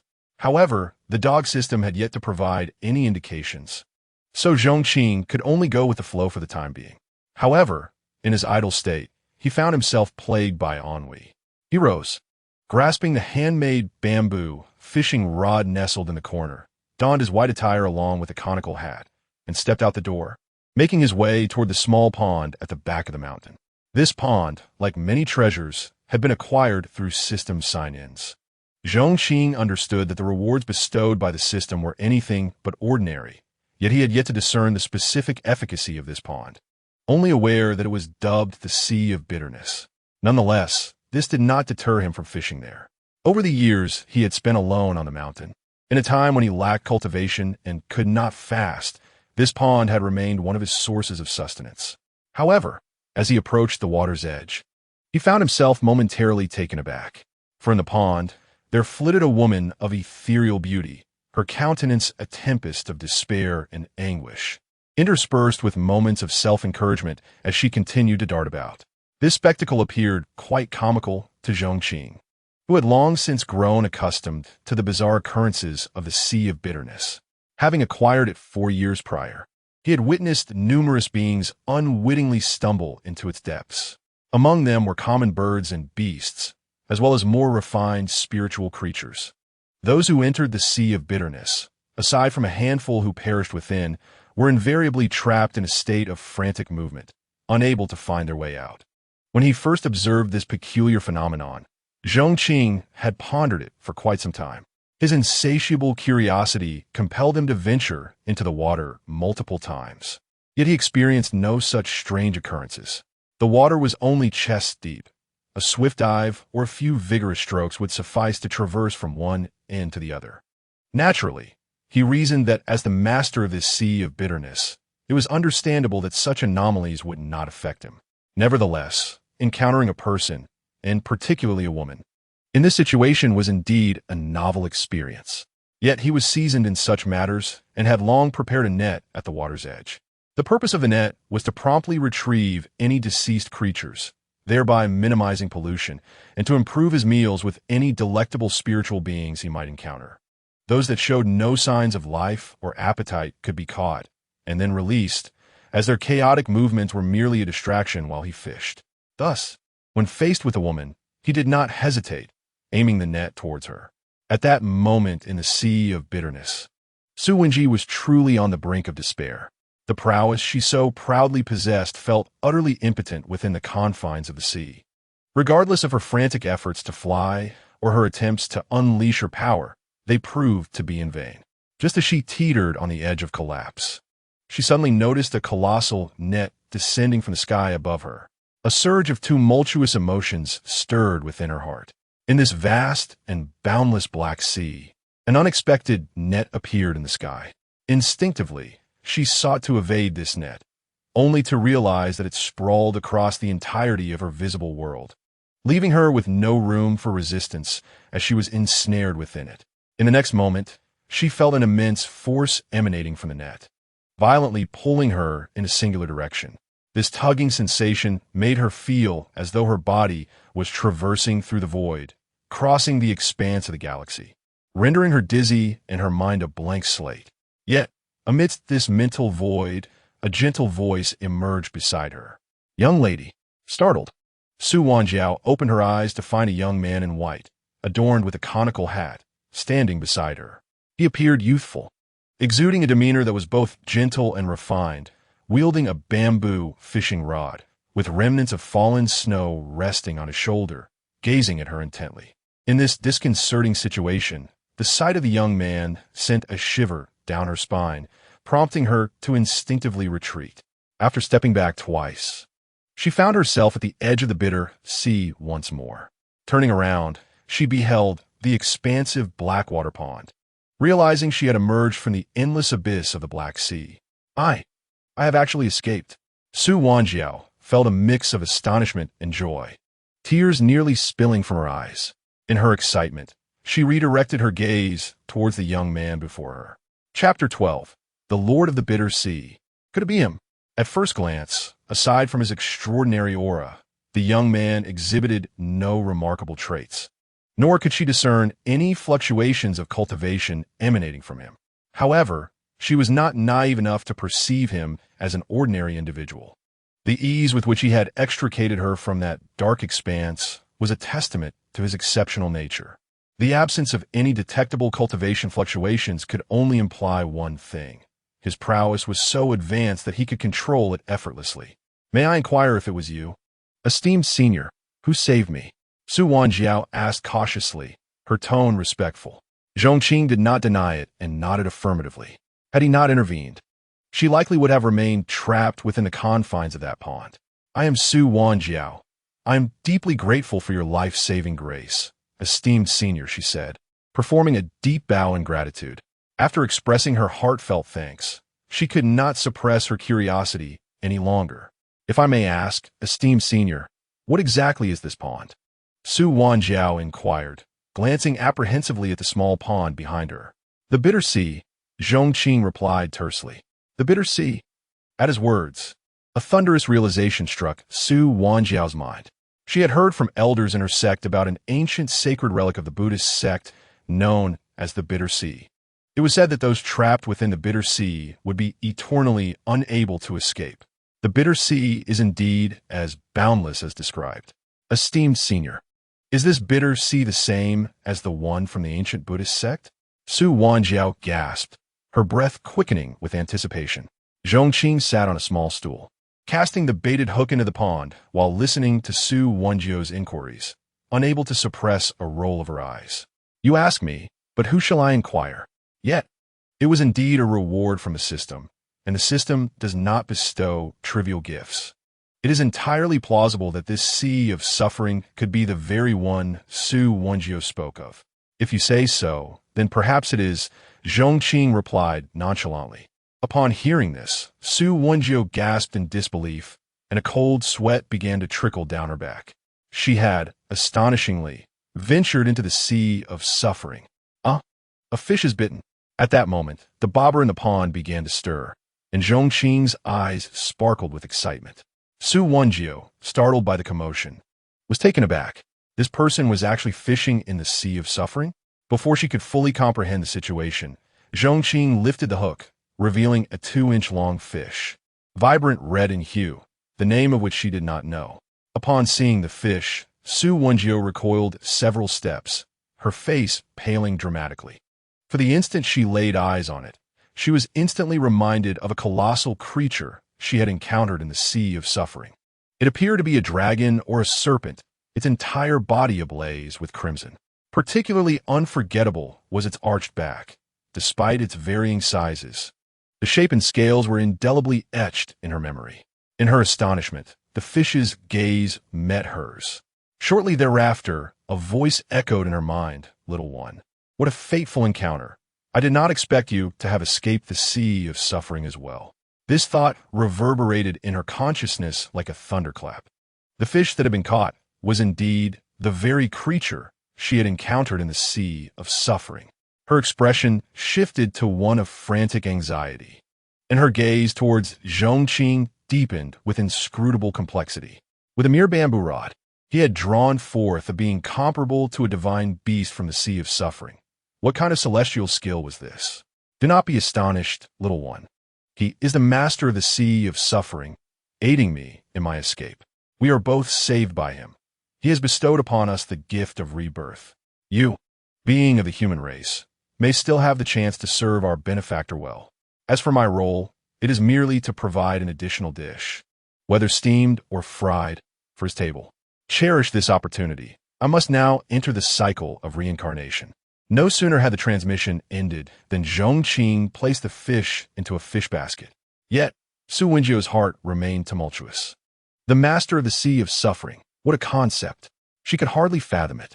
Glancing once more at Zhong Qing, her initial feelings of respect and gratitude had transformed into a profound sense of fear and subservience, akin to an ant aware of its own insignificance gazing up at a fully grown elephant. By the way, I haven't asked you yet. How did you come to my Muffa Peak? At this moment, after preparing the bait anew, Zhong Qing turned to Su Wenjiu and inquired. This question left Su Wenjiu utterly bewildered. If her conjecture proves accurate, the figure before her, Zhong Qing, is likely the esteemed master of Lin Feng.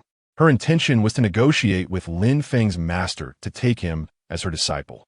She even contemplated resorting to force should her request be denied. Yet now, how could she dare utter such words? What audacity did she possess to voice them? Reflecting on her predicament, perhaps falling into the abyss was not entirely unfavorable. Had she not encountered this unforeseen circumstance, she might have recklessly approached Zhong Qing to demand the disciple. Who knows what fate awaited her then? Although she suffered greatly in the abyss, it ultimately spared her life. Zhong Qing, noticing Su Wenjiu's prolonged silence, couldn't help but turn her head to glance at her. Under Zhong Qing's scrutinizing gaze, Su Wenjiu felt an overwhelming sense of anxiety. She was yet to formulate her response and could only muster the courage to awkwardly declare, "Senior, do you believe me when I say I was merely passing by? And what do you think?" Zhong Qing tilted her head, studying her. "Ha! I do not believe it either," Zhong Qing replied, eliciting a desire in Su Wenjiu to vanish into the ground. Faced with Zhong Qing's inquisitive stare, she felt on the verge of tears. At that moment, amidst the icy expanse, a youthful figure soared towards them, landing beside the two. Disciple greets master. It was Lin Feng. "Disciple, what prompted you to seek me out? Is there something on your mind?" Zhong Qing inquired with a smile. "It is as follows, master. In a month or so, I anticipate reaching the Chunxian realm. After attaining that level, I have certain personal matters to attend to. Hence, I wish to seek your permission to descend the mountain for a brief while." Lin Feng spoke respectfully. "Since you have matters to address, it is certainly permissible," Zhong Qing said, affectionately ruffling Lin Feng's hair. However, upon seeing Lin Feng, Su Wenjiu felt a surge of panic. Truly, what one fears often comes to pass. She desperately attempted to evade detection, terrified that Zhong Qing might notice her. Yet, given Lin Feng's stature, how could he possibly overlook her? He immediately recognized her. "You?" Lin Feng gazed at Su Wenjiu in astonishment. Su Wenjiu's heart plummeted. "Oh, you know her?" Zhong Qing inquired, intrigued. Respectfully reporting to master, "I sought to solidify my cultivation and enhance my combat experience in the forest 100 miles away, and during my training, I encountered her. Lin Feng replied with utmost respect. She remarked upon my rapid progress and suggested I abandon my master to become her disciple. Chapter 13. Divine Phoenix Bloodline? Apologies, but still not sufficient to meet my requirements for a disciple. Nonsense. Before Lin Feng could finish a statement, Su Wanjiao interjected loudly, abruptly interrupting him. I merely remarked upon your swift advancement, inquiring about your master, expressing my desire to become his disciple, rather than wishing to be your disciple. In a moment of urgency, she exclaimed. Su Wenji blushed as she spoke. Her words left Lin Feng in a state of confusion. The young boy scratched the back of his head, blinking in disbelief. Did you truly say that? Yet I recall you stating otherwise. Lin Feng exclaimed, his face etched with puzzlement. You even claimed to hail from the sacred land of the Eastern Domain, asserting that joining the sacred land would be far superior to my time at the Mufa Peak. You must have misheard, Su Wenji quickly clarified. While I did mention my origins from the sacred land, I also expressed that I have never encountered a disciple with such rapid progress as you. Thus, I felt compelled to seek out the Mufa Peak. And what of your promise to provide me with an 8th grade sword? Lin Feng pressed further. That was merely a means to request your introduction. The sword was to serve as a reward, Su Wenji stammered. In her desperation to avoid offending the imposing Zhong Qing, she had resorted to blatant falsehoods. Her survival instinct in full bloom. To further convince Zhong Qing, she respectfully clasped her hands in front of him and implored, Senior, it is indeed as I say. Upon witnessing this young man's astonishing progress, I surmised he must possess an extraordinary master. In a moment of impulsiveness, I followed him to the Mufa Peak, hoping to seek your guidance, only to find myself ensnared in a predicament before even meeting you. Nevertheless, I acted without your consent, and I beseech your forgiveness. With that, Su Wenji knelt sincerely before him. Bah, I have never encountered such shamelessness. The sword elder in the abyss of desolation could not help but scoff at Su Wenji's words. I told you she did not say that. You heard her too, Elder Sword. How utterly shameless. Lin Feng's expression mirrored his indignation. Just as he was about to reveal the true nature of this deceitful woman to Zhong Qing, he was interrupted by a wave of Zhong Qing's hand. The truth of the matter was clear to him. He was not a fool and needed no further elaboration. However, he was not particularly enraged. Ever since the 100-fold amplification began, the astonishing speed of Lin Feng's cultivation would undoubtedly evoke envy in anyone, naturally inciting a desire to take him as a disciple. Moreover, Su Wenji, having followed him to the Mufa Peak, likely endured her share of hardships. Furthermore, despite her blatant fabrications, her demeanor was relatively sincere. Thus, he saw no reason to pursue the matter further. Young lady, you may leave now, and I advise you not to return to the Mufa Peak. Zhong Qing gestured dismissively. Su Wenji's face flushed with embarrassment. Perceiving Zhong Qing's awareness of her deception, she quickly offered her apologies. I apologize, Senior, for my earlier falsehoods. It was wrong of me. I acknowledge my ignorance and my impudence in confronting you. With the talent of your disciple, I am unworthy to take him as my pupil. Yet, I sincerely wish to become your disciple, and I humbly ask for your consideration. Su Wenji spoke with utmost respect. Upon encountering Zhong Qing, she indeed found herself contemplating the notion of apprenticeship. Zhong Qing was the first individual she had ever met who evoked such a profound sense of inscrutability within her. Not to mention his harrowing experiences in the depths of suffering and his terrifying methods of extracting formidable entities from such depths. Thus, seeking to become his disciple seemed to be a decision without error. Su Wenji's words, however, elicited a degree of surprise from Zhong Qing. Although he could not claim to harbor any particular fondness for this woman, he certainly felt no animosity either. Yet, the idea of taking her on as a disciple prompted him to scrutinize her closely before ultimately shaking his head. My dear girl, you do not meet my criteria for discipleship. It will be best for you to leave. Just moments ago, he had employed his celestial sight to observe her. And while her innate talent was undeniably exceptional, it could not activate the necessary bonds.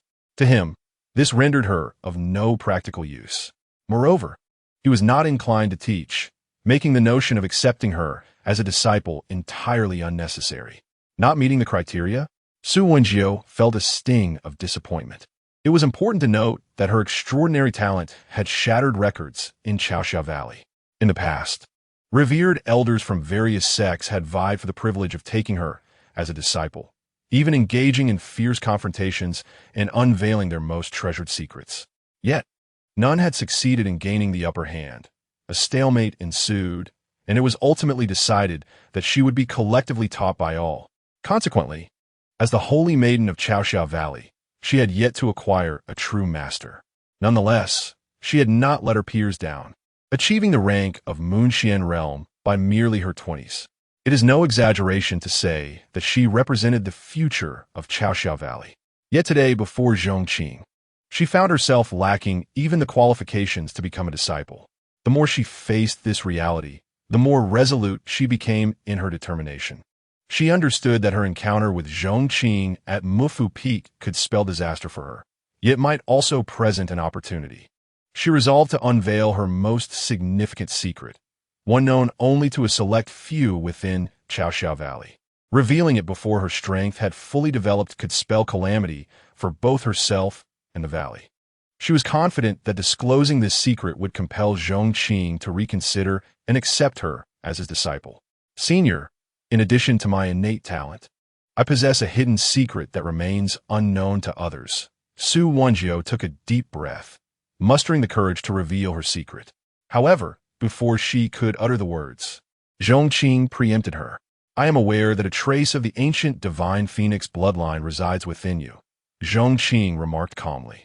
He had discerned this during his earlier observation. Under the scrutiny of his celestial sight, no strength, talent, or hidden constitution could evade detection. Su Wenjiu's eyes widened in astonishment, her lips forming a perfect O. She gazed at Zhong Qing in disbelief. Her pride, stemming from a belief that her divine phoenix bloodline was well concealed, had been utterly shattered. He had known all along. How casually he spoke of it. My dear girl, even with the divine phoenix bloodline, you still do not meet the criteria to become my disciple. Please take your leave. As Zhong Qing tucked away the fish he had just caught, he felt a sense of satisfaction from fulfilling his culinary desires for the day and began to pack his belongings to return. Disciple, see your guest out. Yes. Watching Zhong Qing depart, Su Wenjiu's expression soured. The echoes of his words reverberated in her mind. Even with the divine phoenix bloodline, you still do not meet the criteria to become my disciple. That single statement had utterly demolished her last vestige of pride. Chapter 14. The second disciple Su Wenjiu left Mufu Peak, hastening back to Chaoxiao Valley.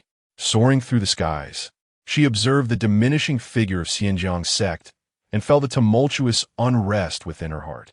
Who could have imagined that such a formidable being lurked within this seemingly insignificant sect?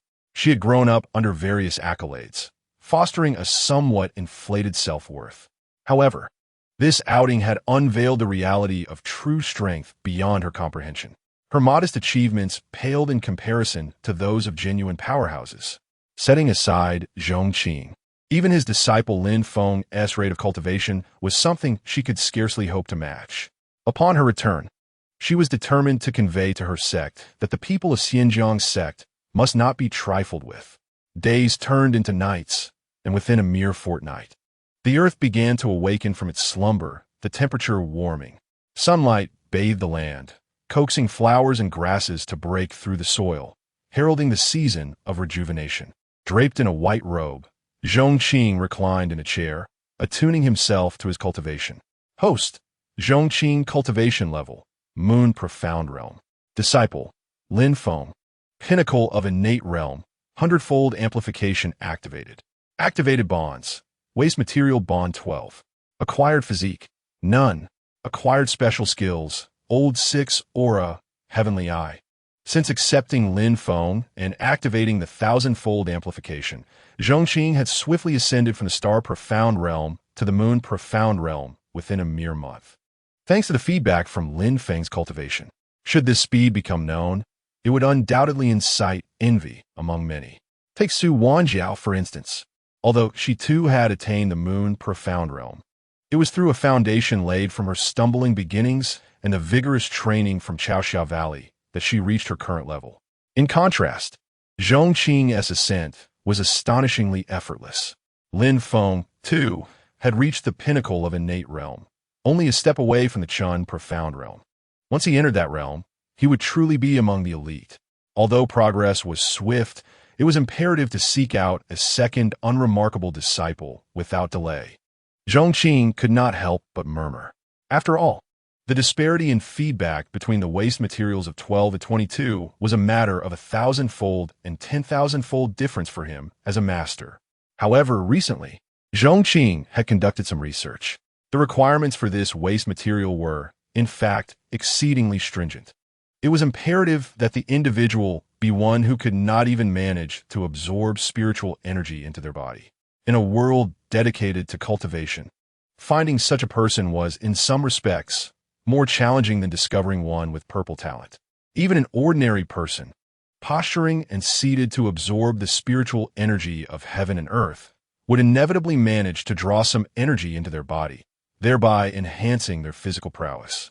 Otherwise, Zhong Qing would have long since dashed into the mundane world to randomly pull someone off the street for his needs. Yet perhaps the system had heard his entreaty, for a long-awaited voice finally resonated. Ding! Candidate for apprenticeship detected. Please, host, proceed promptly to collect the disciple. Oh!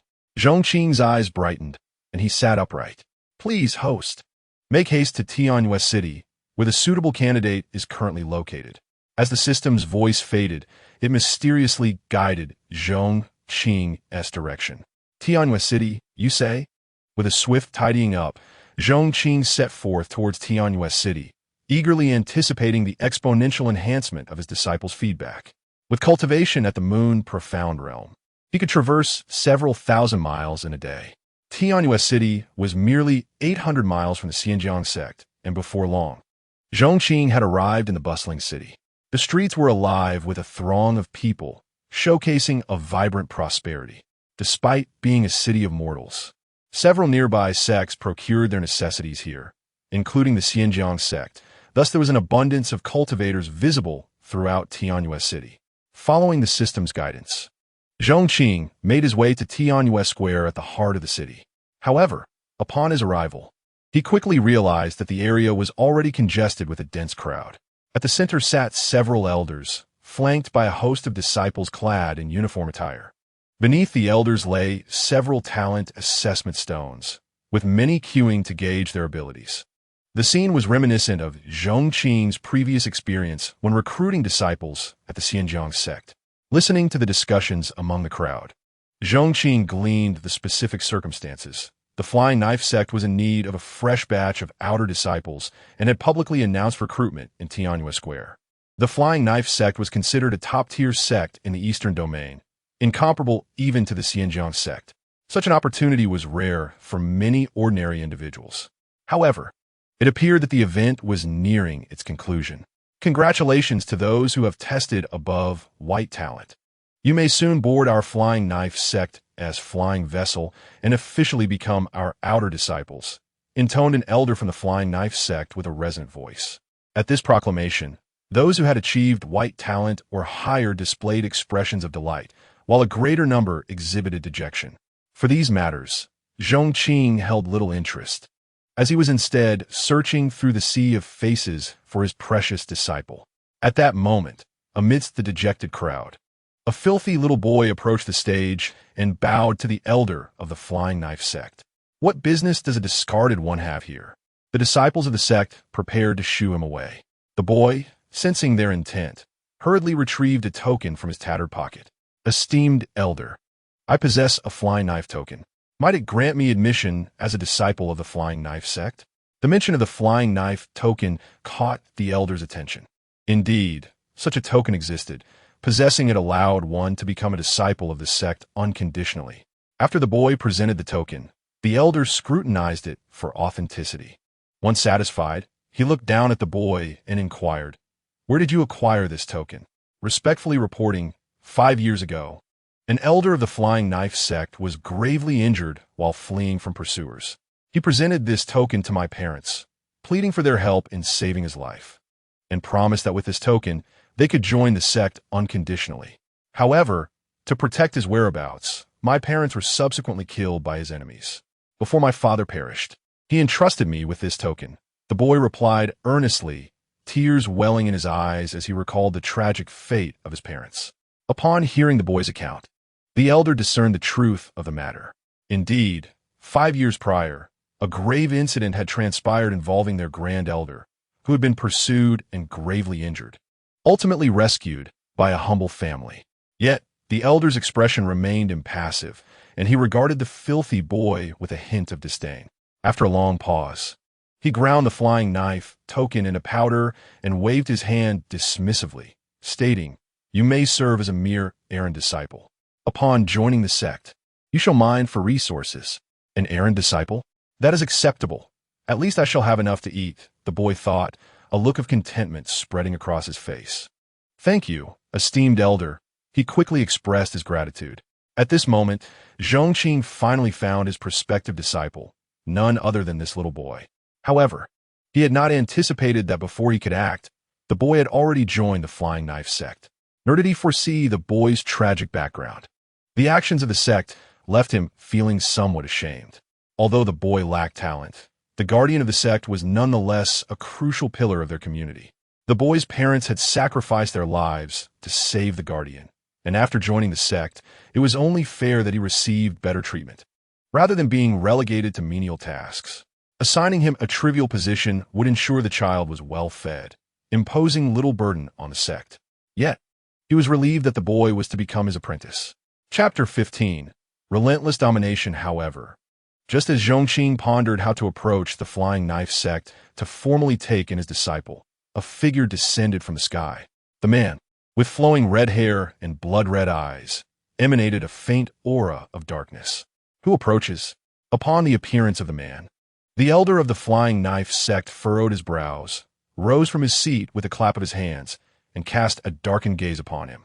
"Calm yourself," the elder admonished. "I am Shui Kuang." The man, with his peculiar, enchanting eyes, bowed slightly after landing. "Shui Kuang? Disciple of the red-haired, old ghost?" the elder exclaimed in surprise. It was evident that the elder, well-versed in worldly matters, swiftly discerned my identity. "Indeed," Shui Kuang replied with a leisurely smile. Following the elder's confirmation of his identity, his demeanor shifted to one of considerable politeness. This was no trivial matter. The red-haired old ghost was renowned within 1,000 miles as an independent cultivator. Although his cultivation methods leaned towards the demonic path, none could deny his formidable prowess at the Chunxian realm. Even their sect's ancestral master might find difficulty in contending with him. "I was unaware of your sudden arrival, esteemed Shui Kuang. What brings you here?" the elder inquired with a smile. "I have but a modest request," Shui Kuang replied coldly, directing his gaze towards the small boy from earlier. "This child has been afflicted by a certain toxin since childhood. While not fatal, the prolonged exposure has intertwined it with his very essence. As I currently cultivate the techniques imparted by my master, I require the blood and heart infused with this toxin as a catalyst. Though such a constitution can be cultivated, it demands considerable time. Thus, I have come to request it from you, esteemed elder." The elder of the Flying Knife Sect displayed a moment of hesitation. "Elder, this boy is merely a waste. His absence or presence bears no consequence to your sect. Should you grant me this favor, it would remain a debt forever," Shui Kuang implored, appealing to both sentiment and reason. The elder remained indecisive, not out of concern for the boy's life, but for the reputation of the Flying Knife Sect. The fact that Shui Kuang was a demonic cultivator was troubling enough, but to publicly acknowledge it could imply collusion with demonic practitioners. However, upon contemplating Shui Kuang's words, there was merit in his reasoning. After all, the boy was merely a waste. One more or less made little difference.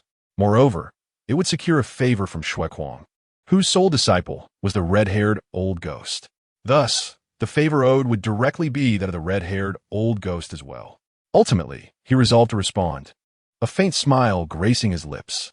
"Since you, esteemed Shui Kuang, have spoken, how could I possibly refuse?" "No, please don't," the small boy cried out in despair, his entire being trembling with anger. He could hardly fathom the cruel twist of fate that awaited him. "Elder, I beg you don't. I am now a disciple of the Flying Knife Sect, and my parents once saved the life of the elder. The boy nearly pleaded, desperation lacing his voice. Hearing this, the elder hesitated once more. After all, the boy's parents had indeed saved the life of the Grand Elder, and should the Grand Elder pursue the matter?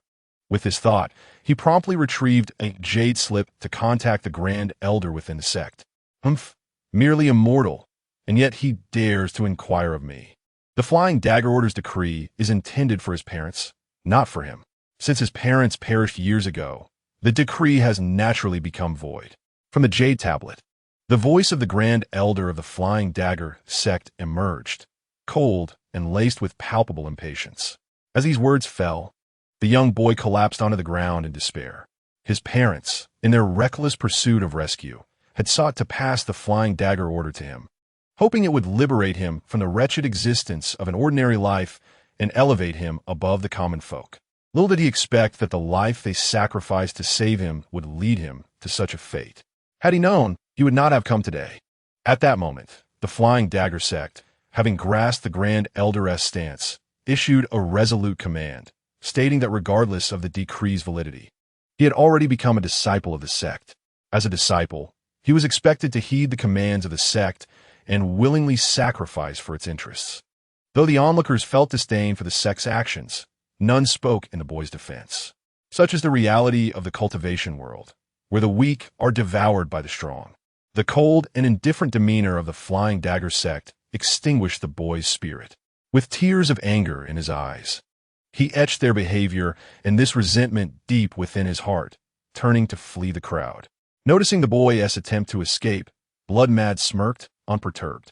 After the boy had distanced himself, he leisurely raised his hand, unleashing a surge of energy towards him. As the energy approached, despair clouded the boy's face, filled with an overwhelming sense of helplessness. Yet, at that critical moment, a figure clad in white appeared before him, shielding him from harm. With a mere gesture, this figure dispersed the impending attack. The sudden turn of events drew the gaze of all present to the figure in white. "Who are you?" Bloodmad demanded, his voice dripping with menace. However, Zhong Qing paid him no heed. Instead, he knelt down to wipe the tears from the boy's face, gently asking, "What is your name?" The boy, gazing up at Zhong Qing, felt a surge of gratitude. No one had spoken on his behalf, yet here was Zhong Qing standing protectively behind him. "My name is Su Yi. Thank you for saving my life." Overcome with emotion, he knelt before Zhong Qing. "Su Yi, a rather splendid name." Zhong Qing remarked with a soft smile, then inquired, "Su Yi, do you wish to take me as your master?" Upon hearing Zhong Qing's offer, Su Yi's youthful face radiated disbelief. To him, merely becoming a humble disciple of the Flying Dagger Sect was a dream come true. He had never dared to wish for someone of Zhong Qing's caliber to accept him as a disciple, especially one capable of effortlessly thwarting Bloodmad's assault. Without a moment's hesitation, he prostrated himself, proclaiming, "Su Yi is willing. I pay my respects to my master." "Ha, splendid." Zhong Qing beamed, assisting Su Yi to his feet. At the same moment, a voice resonated in his mind, proclaiming, "Congratulations, host. You have successfully accepted a disciple. The Waste Bond 22 has been successfully activated." Waste Bond 22. The disciple's cultivation speed can be amplified 100-fold, and the host will receive a 10,000-fold cultivation feedback. As the system's voice faded, Zhong Qing distinctly felt that, due to Lin Feng's cultivation, his own cultivation level was perpetually on the rise, experiencing a tenfold increase beyond its original foundation. This sensation was akin to being propelled by a rocket, exhilarating yet intense. However, the system's voice did not cease. "Congratulations to the host for activating Waste Bond 22 for the first time. The host is rewarded with the ability to overpower opponents of the same level." Overpowering ability. For cultivators of the same level or lower, the host may obliterate them with any attack. Host, Zhong Qing. Cultivation level, Moon Profound Realm. Disciple, Lin Feng. Innate cultivation, 100-fold amplification in progress. Disciple, Su Yi, no cultivation, 100-fold amplification pending. Activated bond, Waste Bond 22, more bonds await development. Physical attributes acquired, none. Special skills acquired, Sixth Sense, Aura, Heavenly Eye, overpowering ability. Overpowering ability, one might consider it trivial, yet it certainly simplifies matters. A subtle smile graced Zhong Qing's lips. Are you deaf to my inquiries? At that moment, blood mad, witnessing Zhong Qing's persistent disregard, was driven to madness. His own cultivation had reached the celestial profound realm through the practice of demonic arts, allowing him to dominate the younger generation, comparable to second-rate sect elders. The mere title of his master granted him the audacity to traverse this vast region with impunity. Not only did Zhong Qing thwart his ambitions, but he also dared to ignore him with such insolence. In that instant, Bloodmad sentenced Zhong Qing to death in his heart. Chapter 16. Spare no one who has wronged you after conversing with Su Yi. Zhong Qing finally rose and directed his gaze toward Bloodmad Pingjiang Sect, Mufu Peak Master. Zhong Qing, he stated, his expression devoid of emotion. Mufu Peak, Zhong Qing? Upon hearing Zhong Qing's words, Bloodmad's face reflected recognition, as did the elders of the Flying Blade Sect and the onlookers. Clearly, everyone was intrigued by Zhong Qing's identity. Moments later, someone recalled who Zhong Qing was. He was the so-called Waste Peak Master of Pingjiang Sect, the one salvaged from the outside world. A voice from the crowd pointed at Zhong Qing and exclaimed, "So it's you, the Waste." With this reminder, many recollected the details, for within this eastern region, sects had some familiarity with one another. "Ah, so it is you?" The Waste Bloodmad sneered, his expression turning cold. "Yet you do not appear as feeble as the rumors suggest, managing to withstand a fraction of my strength.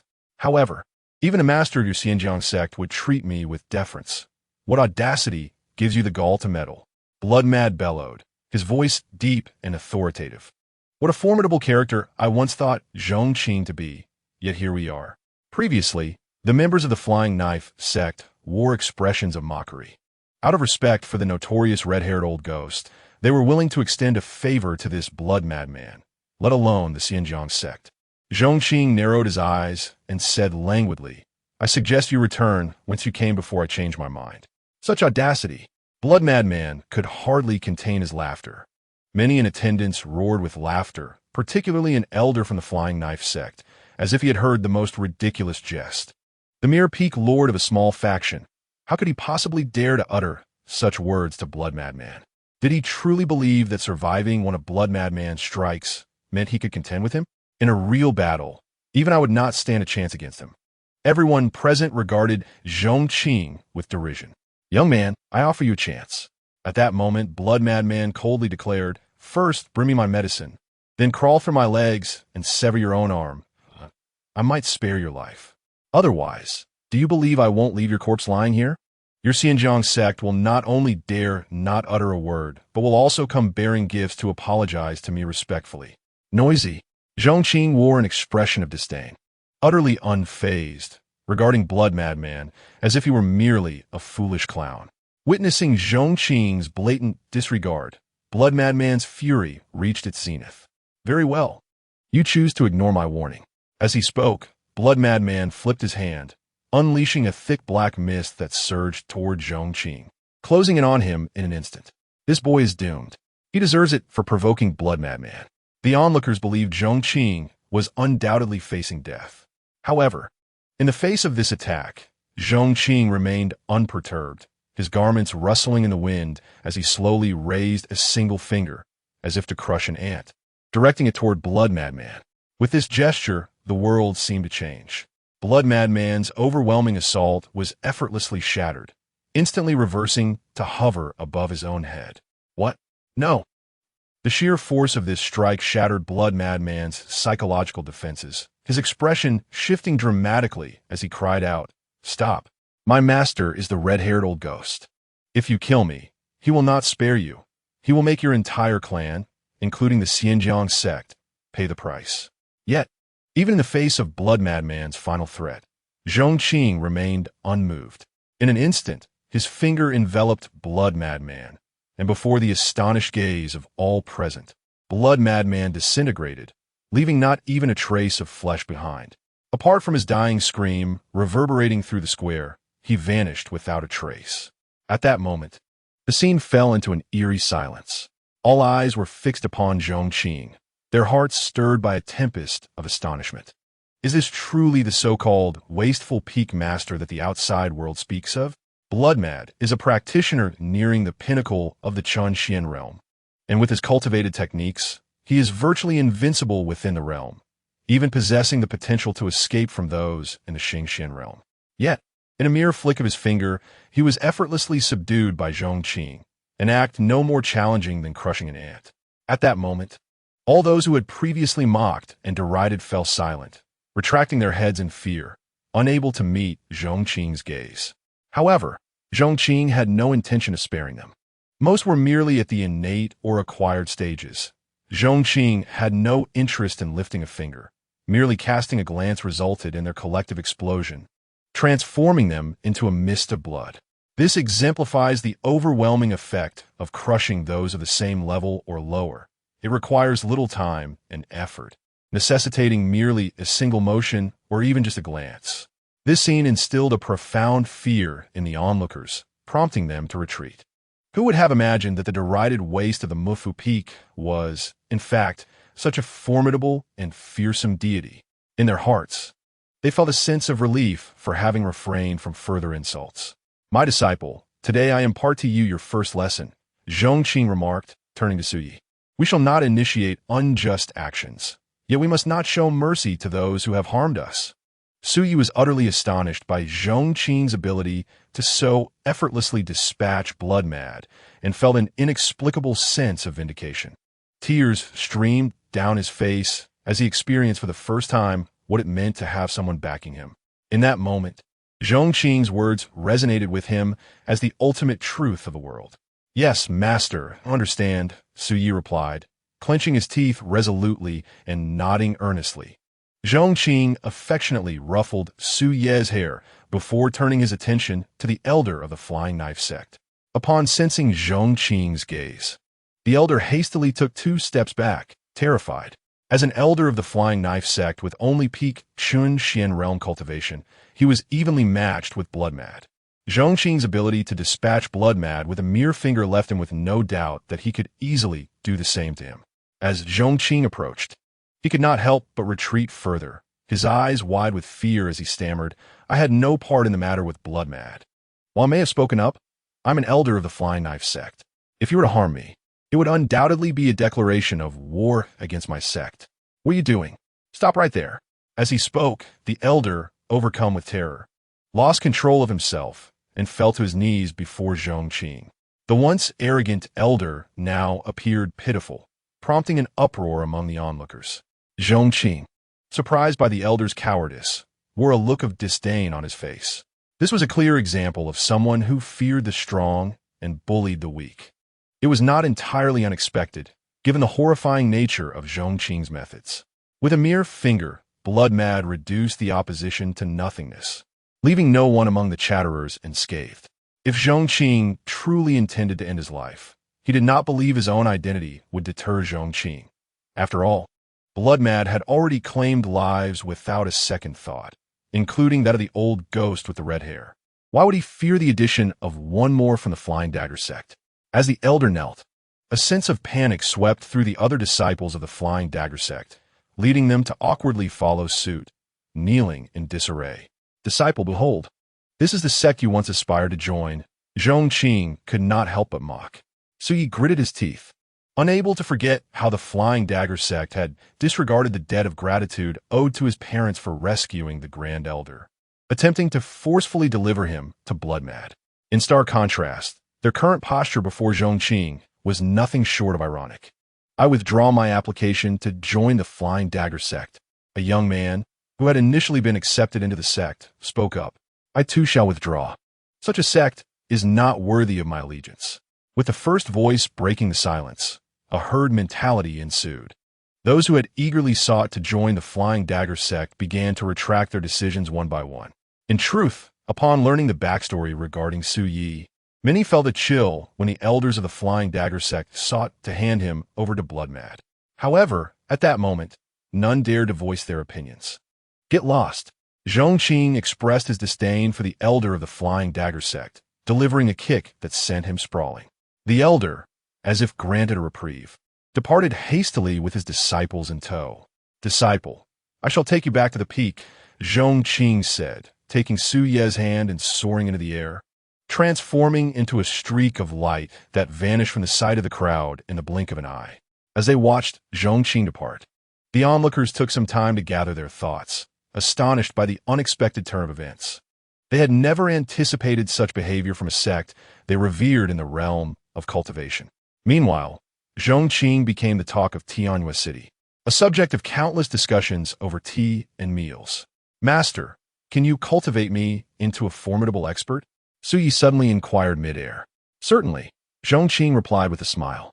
"Then I wish to kill," Su Yi declared with unwavering resolve. "Whom do you wish to slay?" "I want to take the life of the Grand Elder of the Flying Dagger Sect," Su Yi stated resolutely. "His life was exchanged for that of my parents. He owes them a debt, and now I wish to reclaim it." Upon hearing Su Ye's words, Zhong Qing paused momentarily before bursting into hearty laughter, exclaiming, "Excellent! You truly are my disciple, Su Yi. I assure you, it won't be long before you reclaim that life." He affectionately ruffled Su Ye's hair, his face radiating pride. Having experienced the events of the day, it was evident that his disciple had undergone a transformation. In the realm of cultivation, such resolve was essential. Before long, the two returned to the peak of Mufu. Upon their arrival, Zhong Qing immediately sent a message to Lin Feng. Lin Feng soared from the horizon, landing to behold Su Yi beside Zhong Qing. "Master, is this your newly appointed junior disciple?" Lin Feng inquired with palpable excitement. "Indeed, from now on, you shall be responsible for guiding your junior brother," Zhong Qing replied with a gentle smile, simultaneously introducing Lin Feng's identity to Su Yi. "I have met the senior brother." Su Yi respectfully bowed. "Oh, junior brother, you are far too courteous. You may reside next door to me. My place is a veritable treasure of feng shui." Lin Feng warmly welcomed his junior disciple. After personally ensuring Su Ye's comfort, he took him on a tour of the myriad wonders of Mufu Peak. Heavenly Calamity Body. Zhong Qing reclined in a chair within the courtyard, personally selecting a cultivation method for Su Yi. Through his celestial vision, he discerned that Su Yi was not afflicted by the poison as Blood Mad had claimed.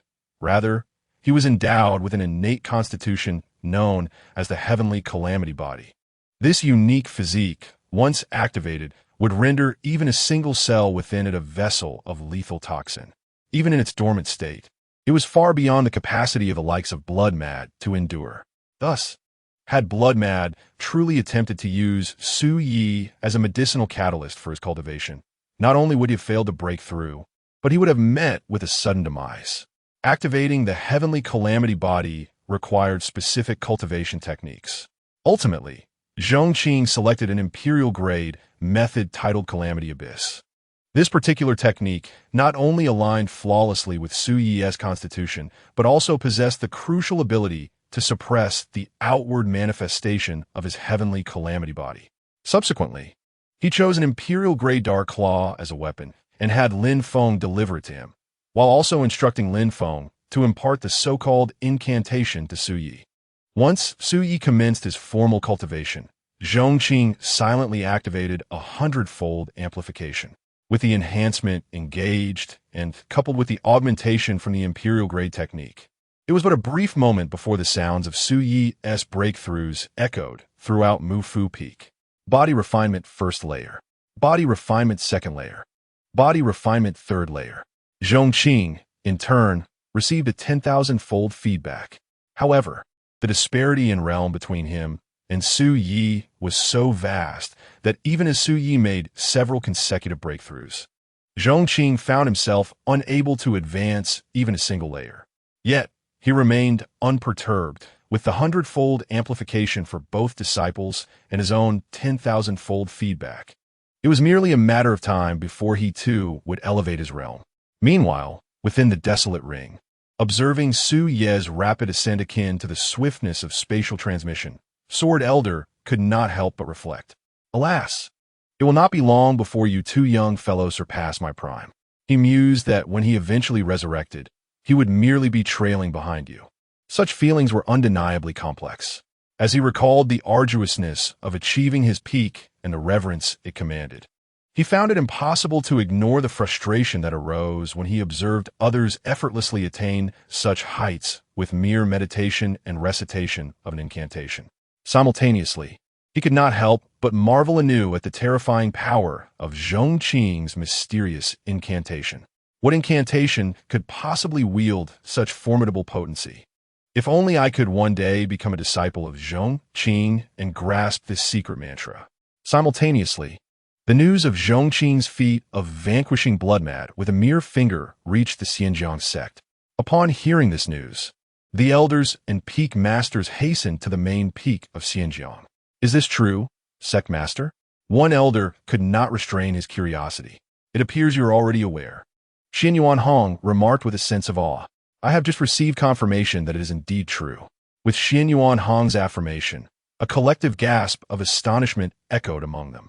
Initially, they had deemed Zhong Qing a mere slacker, idling away his days at the Mufu Peak.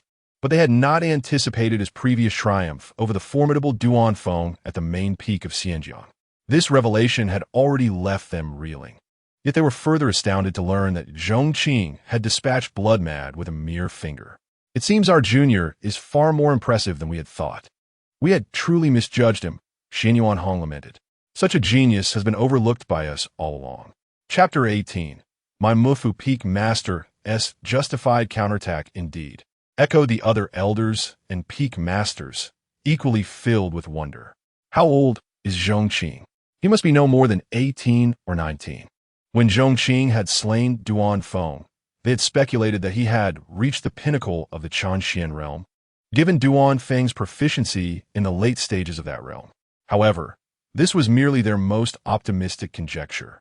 After all, to attain the Starxian realm at such a young age was beyond their wildest imaginations. Such prowess would render one a paragon even in the holy lands of the eastern region, unless the ancestors of the Pingjiang Sect had risen from their graves. Yet now, the news of him dispatching Bloodmad, a master of the late Changxian realm, suggested that Zhong Qing's cultivation had undoubtedly ascended to the Starxian realm. And not just any ordinary level. This was no mere fluke. Even Xianyuan Hong, the sect master, had only reached the mid-level of the Starxian realm. As for the elders and peak masters of the Pingjiang Sect, aside from the Grand Elder, most possessed only the cultivation of the Changxian realm.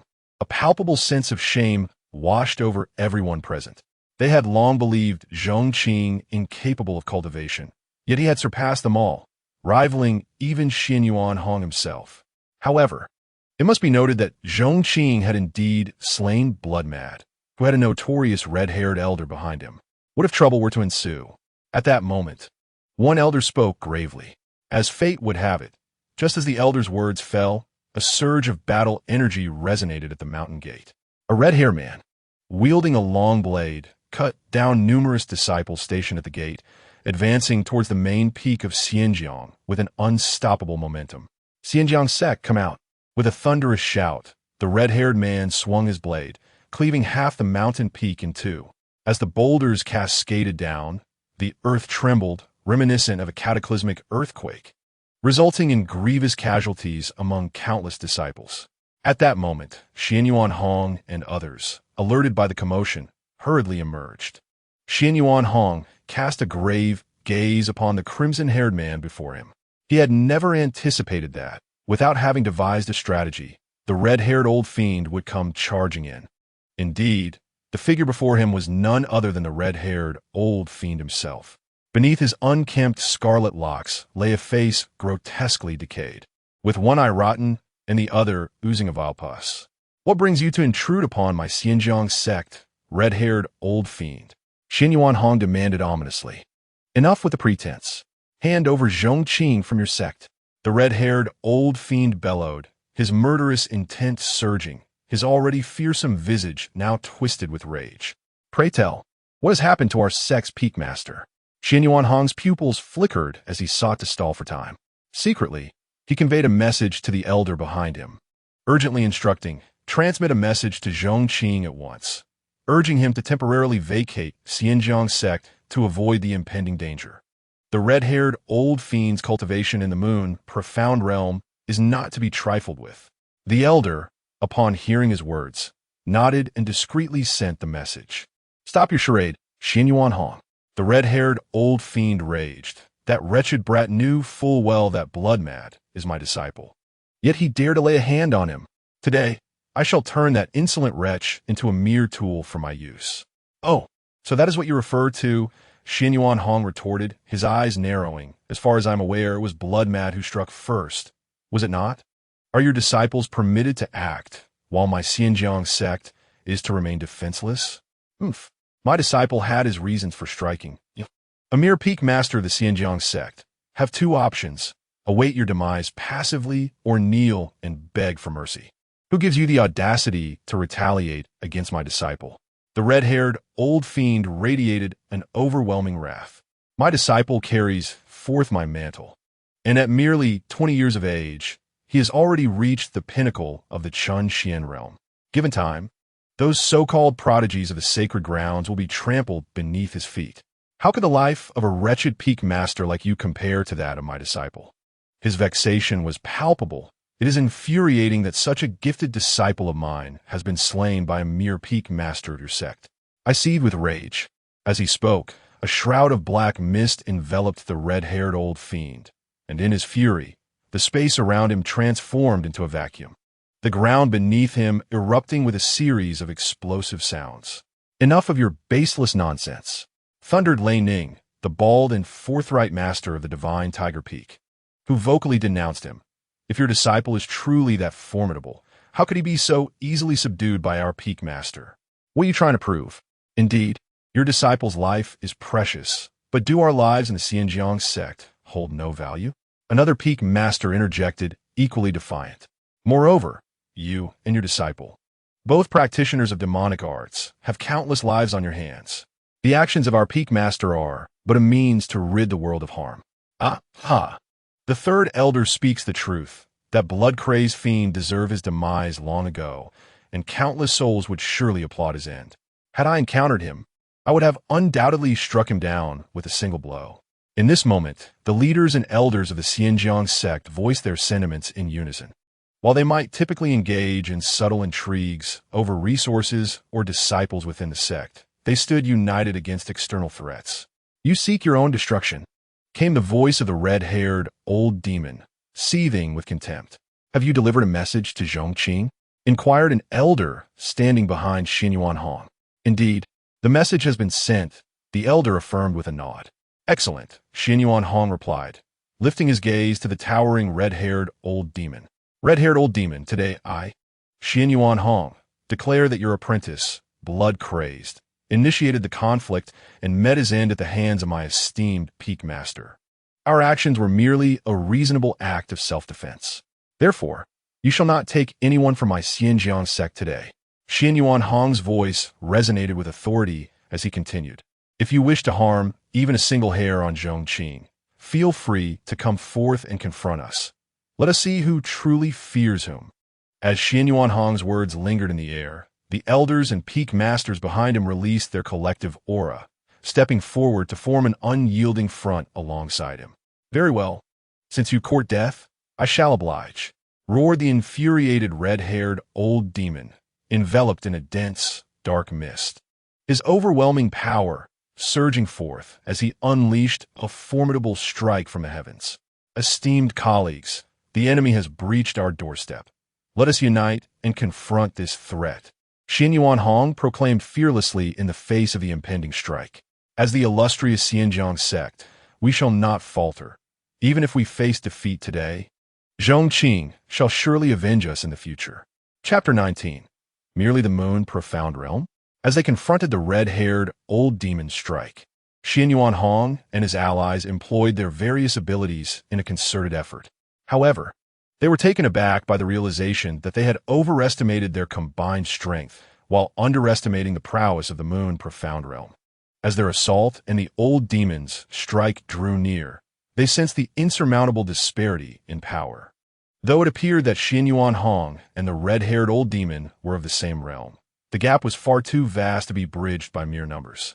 The strike shattered their collective attack with an ease that was almost devastating. Fortunately, it did diminish the blow's potency considerably. Nonetheless, The remaining force still sent Xin Yuan Hong and his companions flying, blood spurting from their mouths as they crashed against the peak's wall, creating several deep craters before collapsing to the ground. Humph! Even a speck of dust dares to contend with the brilliance of the full moon. Above the sky, the red-haired old ghost's eyes glimmered with disdain. How dare you, a group of worthless disciples from the Pingjiang Sect, attempt to obstruct me? Such arrogance is simply beyond comprehension. I shall offer you one final opportunity. Hand over Zhong Qing to me. Red-haired old ghost, abandon your futile calculations. Xin Yuan Hong and the others struggled to rise from the ground, spitting out blood as they spoke. A man fights for his dignity, just as a tree fights for its bark. We cannot surrender him to you, nor can you hope to find Zhong Qing. Very well, since you are so obstinate. I shall first eliminate you, then annihilate the Pingjiang Sect, and finally take my time to seek out Zhong Qing. The red-haired old ghost seethed with fury, his long blade enveloped in a dark aura, the surrounding mist thickening to an extreme. Everyone, let us confront him together, Xin Yuan Hong declared, his gaze fixed on the red-haired old ghost with grave intensity. Yes, the leaders and elders of the various peaks stepped forward in unison, their expressions betraying utmost seriousness. For it was evident that this strike from the red-haired old ghost would be far more formidable than the last. However, just as they were about to cast their spells, a figure suddenly appeared beside Xin Yuan Hong. Allow me to handle this strike, the voice resonated. Turning swiftly, Xin Yuan Hong was astounded to see Zhong Qing, clad in white, had appeared at his side. You, Zhong Qing, when did you arrive? Xin Yuan Hong exclaimed in shock.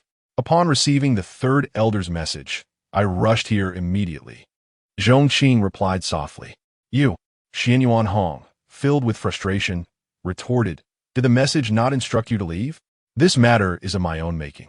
I cannot bear to trouble you all to clean up after me. Zhong Qing chuckled lightly. This was the very reason he had not departed from the Pingjiang Sect, despite the constraints of being regarded as a waste. Aside from Duan Feng's bullying, the other elders and peak masters had not treated him unfairly, especially Xin Yuan Hong, who often inquired about his well-being when they met. This sect, though modest in size and merely a second-tier one in the eastern region, held a special place in his heart. Particularly the events of today had solidified Zhong Qing's sense of belonging. But he is at the moon profound realm. Even with all of us, we might not withstand him, Xin Yuan Hong questioned, somewhat dazed. How can you stand against him alone? Merely a moon profound realm. Zhong Qing reassured with a calm demeanor. Merely a moon profound realm? Xin Yuan Hong and the others stared at Zhong Qing in disbelief. Zhong Qing smiled lightly, stepping forward with a composed air, gradually lifting his gaze toward the arrogant red-haired old ghost hovering above. Red-haired old ghost, I am Zhong Qing, the one who killed your disciple, blood mad. You wish to kill me? Then unleash your full arsenal upon me. Gazing steadily at the red-haired old ghost, Zhong Qing spoke with an unwavering calmness. You are Zhong Qing? The red-haired old ghost's gaze fixated on Zhong Qing, his face contorting with rage as he beheld the slayer of his disciple, his crimson eyes wide and his breath heavy with fury. How astonishing! I never anticipated that you would dare to emerge, little beast. Prepare to accompany my disciple to the grave.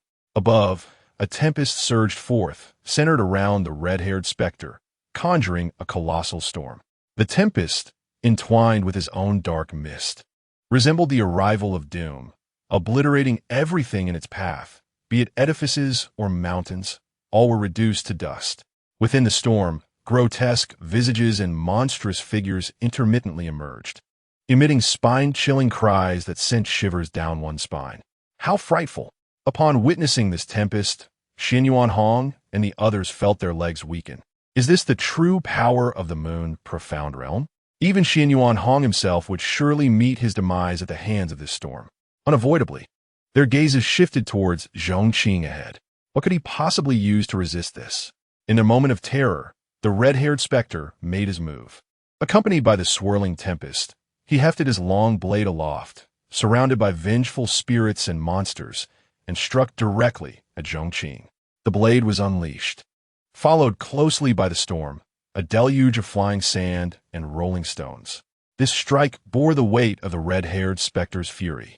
Yet, in the face of this onslaught, Zhong Qing merely raised his palm with a leisurely grace. Subsequently, he extended a single finger, gently pressing towards the red-haired specter amidst the tempest. In an instant, the storm dissipated, and the phantoms of vengeful spirits and monsters disintegrated into nothingness. While what? The red-haired specter widened his eyes, filled with dread. The power encapsulated in that single finger made him feel as though he was confronting the entirety of existence, utterly insurmountable. Even the long blade in his grasp began to vaporize. No, don't, as that finger descended with undeniable force, accompanied by the specter's final incredulous cry. He and his weapon were wholly obliterated, reduced to the void. After what felt like an eternity, the battle energy that had permeated the sky gradually subsided. However, Xin Yuanhong and the others behind Zhong Qing stood agape, frozen in place, their hearts tumultuous with disbelief. What had they just witnessed? The red-haired specter of the moon profound realm had been effortlessly extinguished by Zhong Qing with but a mere finger? Not even a trace remained? In that moment, the way they regarded Zhong Qing was akin to encountering a specter. You. Xin Yuanhong could only stammer, pointing at Zhong Qing, rendered speechless. The elders and peak masters behind him fared no better. Initially, they believed they had sufficiently overestimated Zhong Qing, considering his youth. Yet, he continued to shatter their preconceptions time and again. Seeing the astonished expressions of the crowd, Zhong Qing couldn't help but touch his nose and smile sheepishly. Just what manner of being are you, truly, human or monster? Finally, as Xin Yuanhong regained his composure, he fixed his gaze and remarked, "You have concealed your strength remarkably well. Despite your evident prowess, you previously feigned incompetence. This is an unavoidable circumstance." Sect Master Zhong Qing chuckled, aware that he could not divulge the truth about the system. He could only offer a vague explanation. In the world of cultivation, where deception reigns, it is prudent to maintain a low profile and conceal one's abilities to some extent. Chapter 20. Are you certain you have hidden just a little and not an enormous amount? Zhong Qing found himself resorting to such evasive remarks. However, upon hearing this, Xin Yuanhong's expression darkened, and he elbowed Zhong Qing with a hint of annoyance, exclaiming, "Is this what you call hiding a little strength? Are you sure it's merely a little and not an immense amount?" Zhong Qing could only touch his nose in response. It was impossible for him to admit that he had only recently improved his abilities. He quickly shifted the topic, saying, "All right, Sect Master, the red-haired old ghost is dead. And there's quite a mess to clean up. You should attend to it swiftly." Indeed, after the blade of the red-haired old ghost combined with Zhong Qing's directive, the peak of Xinjiang had been severely damaged. There were numerous issues that required resolution. Thus, Xin Yuanhong had no choice but to gather his people to tidy up the aftermath and tend to the injured disciples. After assisting some of the wounded disciples, Zhong Qing returned to the Mufu Peak. Half a day later, once the chaos had been addressed, Xin Yuanhong sat in the chief's seat, radiating vitality.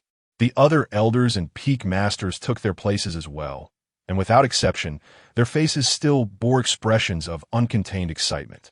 The formidable red-haired old ghost, a paragon of the moon profound realm, had been effortlessly subdued by Zhong Qing's single gesture. Reflecting on it now felt akin to a dream. Suddenly, Xin Yuanhong could not contain his laughter. The others also wore smiles that they could not hide. Why was Pingjiang Sect merely a second-rate force in the eastern domain? Was it not because they lacked a presence in the moon profound realm? Now that Zhong Qing had emerged, would it not be a matter of moments before Pingjiang Sect ascended to the ranks of a first-rate power? Esteemed colleagues, I wish to discuss another matter. Xin Yuanhong continued. As you are all aware, the former sect master acquired a one-time talisman within the secret realm. This talisman contains a royal-level cultivation method. However, being a one-time use talisman, it would self-destruct upon activation. Thus, the sect unanimously decided to bestow this royal-level method upon any truly talented disciple who might arise. Now that such a prodigy has emerged, I have resolved to grant this royal-level method to Zhong Qing. Do any of you have objections? Xin Yuanhong addressed the assembly from his elevated position. I concur with the sect master's decision. Indeed, I second that. Zhong Qing, at such a tender age, had already demonstrated the ability to defeat the red-haired old ghost. Bestowing this royal-level method upon him would only bolster his prowess. No one could be more deserving of this royal-level cultivation method than Zhong Qing. The gathered crowd expressed their unanimous support, with not a single dissenting voice. Satisfied, Xian Yuanhong nodded appreciatively and remarked, I shall make my way to Mufu Peak shortly to present this royal-level cultivation technique to Zhong Qing. Meanwhile, at Mufu Peak, an atmosphere of elation pervaded. Master, I have broken through to the Chunxian realm.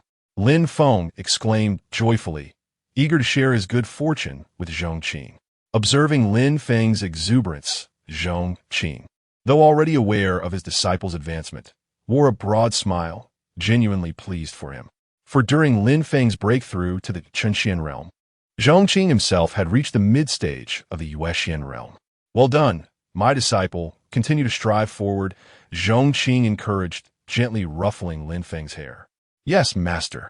I am profoundly grateful for your transformative guidance, Lin Feng replied, overwhelmed with emotion, and respectfully knelt on the ground in gratitude. In just over a month, he had ascended from nothing to the Chunxian realm, and reflecting upon it felt like a dream. In the past, he would not have dared to even envision such a possibility. Meanwhile, the sword elder within the Wasteland Ring was also moved to tears, genuinely delighted for Lin Feng. Had it not been for becoming Zhong Qing's disciple, no one could ascertain what Lin Feng's fate would have been. On another front, Suyi also delivered good news, having directly broken through to the innate realm. Just as the master and disciples basked in the joy of their breakthroughs, a streak of light appeared on the horizon. Zhong Qing looked up to see Xian Yuanhong, who had just concluded the sect meeting, approaching. Greetings, sect leader. Zhong Qing rose and offered a distant salute. Lin Feng, following suit, bowed respectfully. It has been a while since I visited Mufu Peak, Xian Yuanhong remarked, surveying the surroundings with astonishment. Why does the spiritual energy here seem so abundant, even more so than at my Xianjiang Peak? Perhaps it is due to the fewer disciples, leading to less absorption, which has allowed the energy to accumulate over time, Zhong Qing replied with a smile. Is that so? Xian Yuanhong blinked in surprise, sensing that the abundance of spiritual energy was not merely a simple explanation. However, recalling that he had more pressing matters to discuss, he followed Zhong Qing into the courtyard. With the arrival of spring, the stove had been returned to storage, replaced by bamboo tables and chairs. Please, have a seat, sect leader, Zhong Qing invited with a smile. Very well, Xian Yuanhong replied, unceremoniously plopping down beside him, then mysteriously began to rotate his storage ring. Ahem, he coughed, lightly with a smile, before continuing, Zhong Qing. I bring you extraordinary news this time. Oh, Zhong Qing, who was preparing tea, paused in his actions, clearly intrigued by Xian Yuanhong's revelation. Hee, can you guess what this great benefit is? Xian Yuanhong teased, relishing the suspense he was creating. Zhong Qing shook his head. It is as follows. Xian Yuanhong leaned closer to Zhong Qing and whispered, a century ago, the previous sect master, accompanied by several elders, ventured into a hidden realm, paying a heavy price to retrieve a certain item. This item was deemed one-time use, leading the sect to unanimously decide that it would be bestowed upon a talented disciple in the future. However, finding such a prodigy is no simple task, and thus a century has passed. Now, our Pingjiang Sect has produced an individual like you, making you the most suitable candidate to receive this extraordinary opportunity. Xian Yuanhong spoke with utmost seriousness. Upon hearing Xian Yuanhong's words, Zhong Qing's curiosity was piqued. Sect Master, may I inquire what exactly this benefit entails? Zhong Qing asked with intrigue. Xian Yuanhong smiled mysteriously, rotating a storage ring in his hand before producing a talisman that exuded an ancient aura. It is this talisman, which contains a royal-level cultivation technique. What do you think? Exciting, isn't it? A royal-level cultivation technique of this caliber is scarcely found even in the sacred lands of the eastern region. Although your talent is extraordinary, you certainly lack a corresponding technique to match your gifts. Now, with this royal-level technique, It will truly be like adding wings to a tiger. Tell me, isn't this gift akin to a timely assistance in your endeavors? However, just as Xian Yuanhong exuberantly concluded his enthusiastic speech, he noticed that Zhong Qing did not exhibit the excitement he had anticipated. Instead, Zhong Qing appeared somewhat troubled, which left Xian Yuanhong utterly bewildered. What is the matter? Aren't you excited about this gift? He could not help but inquire. Zhong Qing rubbed his nose, momentarily at a loss for words. After all the build-up from the old man, he had expected something truly remarkable. It turned out to be merely a royal-level technique, and he felt his anticipation had been in vain. In truth, while a royal-level technique was indeed valuable, having already signed in to receive 8 other techniques that day, he found it difficult to muster any real excitement. What is wrong with you? Xian Yuanhong, noticing Zhong Qing's lackluster demeanor, could not resist reprimanding him. This is a royal-level technique. Are you truly dismissive of it? You young rascal, don't let your impressive strength inflate your ego. While your power is undeniable, it is a good technique that can yield twice the results with half the effort. All right. Zhong Qing, feeling somewhat helpless, accepted the talisman. However, since you insist on gifting me this technique, I shall return the favor with a few techniques of my own. With that, Zhong Qing began to rotate his storage ring. Wait, you wish to give me a few techniques? Xian Yuanhong replied, his face a mixture of confusion and surprise. He waved his hand dismissively, saying, there is no need for that. We are not engaging in a transaction of favors. Besides, our sect's scripture repository has more than enough techniques. Before his voice had even faded, a sound akin to a dry duck's croak escaped his lips as he fixed a penetrating gaze upon Zhong Qing. Upon witnessing Zhong Qing retrieving 8 illustrious royal-grade martial arts manuals from his storage ring, those very manuals acquired through his recent signing, Xian Yuanhong found himself rendered speechless. Trembling in disbelief. Do you not want them? Zhong Qing inquired. I do. In an instant, Xian Yuanhong snatched the 8 manuals from Zhong Qing's grasp, meticulously confirming each one. As he ascertained their authenticity, his breath quickened in excitement. At that moment, it dawned on him why Zhong Qing had shown little interest in the royal-grade manuals. After all, he had produced 8 of them effortlessly, rendering any desire for them rather mundane. Reflecting on his earlier mysterious demeanor, he felt foolish for having offered assistance. 8 royal-grade manuals. How on earth had this young man acquired them? Unable to contain his excitement, Xian Yuanhong asked, how did you come by these? Is it not simply a matter of having them? Zhong Qing replied, nonchalantly shrugging his shoulders. Is that even a coherent response? Xian Yuanhong replied, confusion evident on his face. All right, Sect Master, let us not dwell on the origins of these manuals. Just accept them, Zhong Qing urged, hastily encouraging Xian Yuanhong to sit once more. As for this talisman, I appreciate the sect's kindness, but I truly have no need for it. You should take it back. Very well. At that moment, Xian Yuanhong found himself at a loss for words. Given that Zhong Qing could produce 8 manuals, his own royal-grade manual indeed seemed trivial in comparison. Noticing Xian Yuanhong's silence, Zhong Qing finally breathed a sigh of relief and resumed brewing tea. In truth, considering their relationship, gifting a few imperial-grade manuals to Xian Yuanhong would not have been an enormous issue. However, upon further reflection, Zhong Qing deemed it prudent to refrain. In the world of martial arts, one bears the burden of possessing valuable knowledge. Should this information leak, the Pingjiang Sect would face catastrophic consequences. Thus, offering a few royal-grade manuals to the sect was more fitting. Be honest with me. Have you mastered techniques that surpass royal-grade manuals? Once seated, Xian Yuanhong, having stowed away the 8 manuals, could not resist questioning Zhong Qing. As he poured tea, Zhong Qing nodded in affirmation. Indeed, my own cultivation surpasses the royal-grade manuals by a slight margin. A slight margin? Are you referring to the esteemed level? Imperial grade. By the heavens! Just as Xian Yuanhong took a sip of tea, he sputtered it out, exclaiming in utter disbelief as he stood up, is that what you call a slight margin? Wiping the tea from his face, Zhong Qing retorted, Sect Master, you are, after all, the leader of a sect. Could you not maintain your composure in the face of such revelations? Maintain my composure? How in the world am I supposed to do that?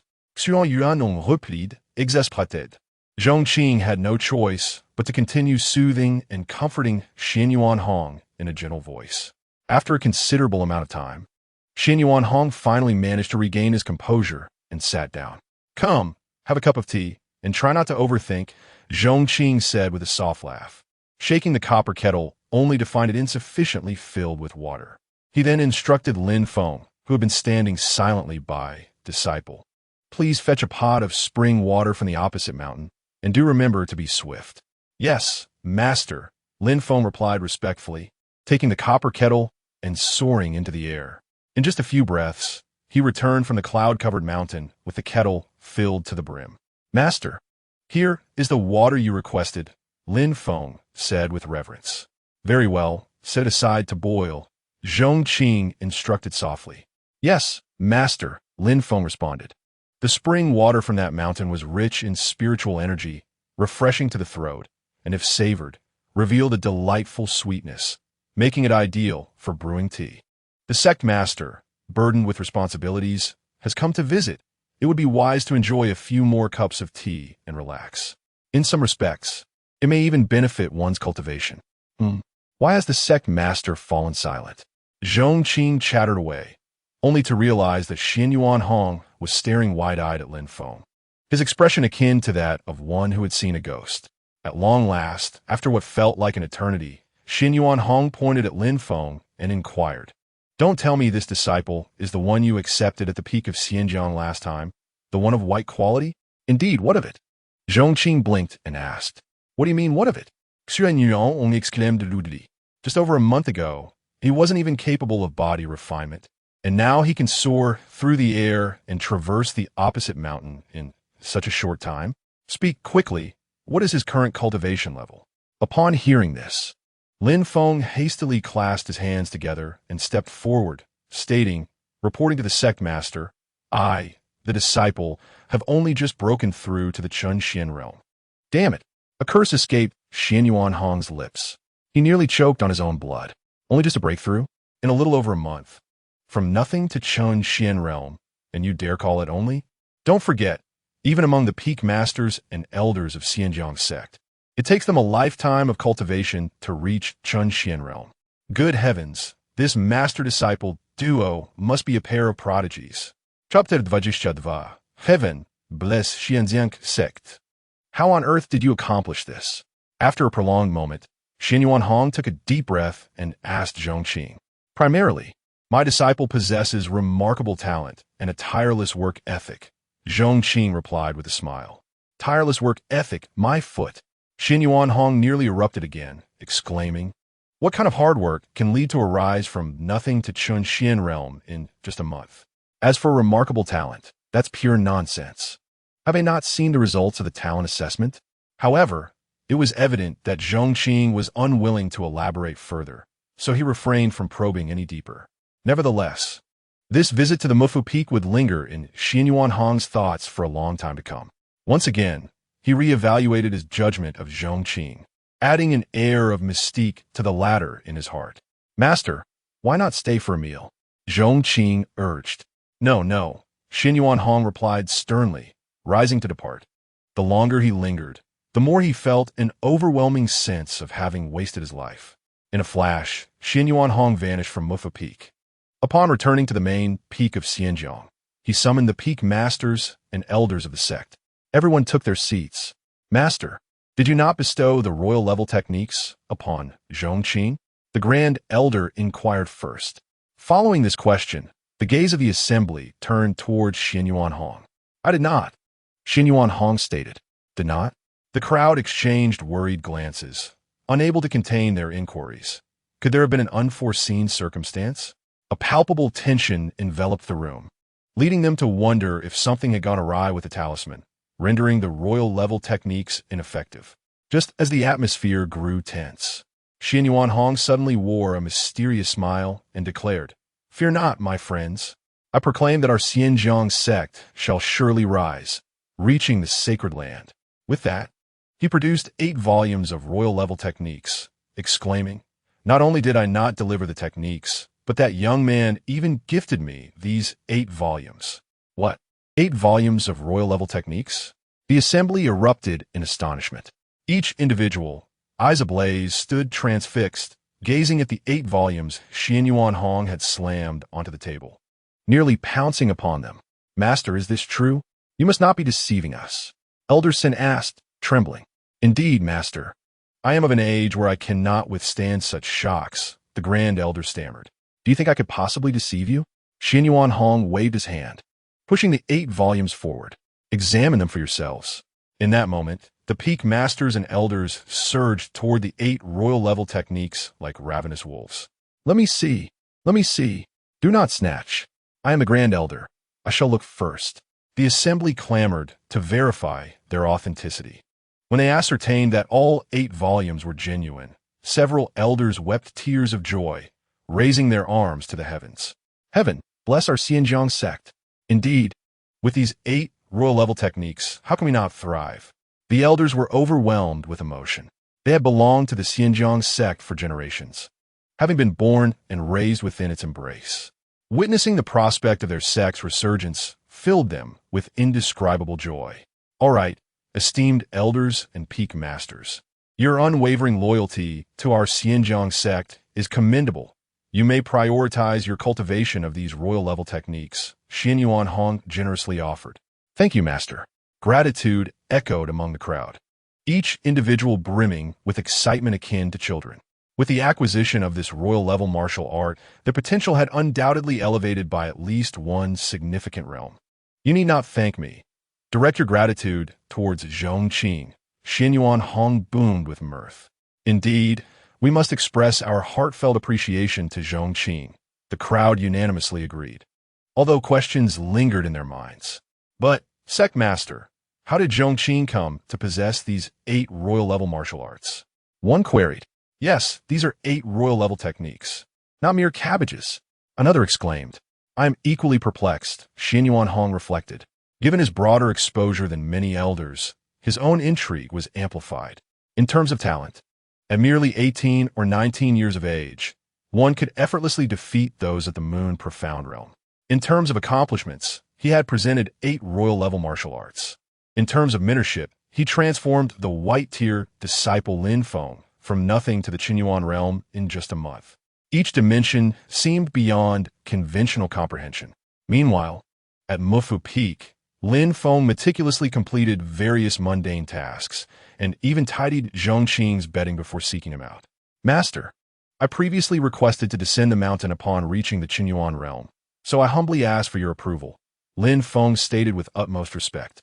Of course, Zhong Qing replied with a smile. From a moment he took this young disciple under his wing, he sensed the boy's hidden concerns. Now that Lin Feng had attained the requisite strength, it was only natural for him to wish to venture down the mountain, and Zhong Qing would never deny him. Thank you, Master, Lin Feng expressed gratefully. Just as he was about to depart, Zhong Qing called him back. Is there something more you wish to convey, Master? Lin Feng inquired swiftly. Since I find myself with little to do lately, I shall accompany you down the mountain, Zhong Qing decided after a moment's thought. In truth, he remained apprehensive about Lin Feng embarking on this journey alone.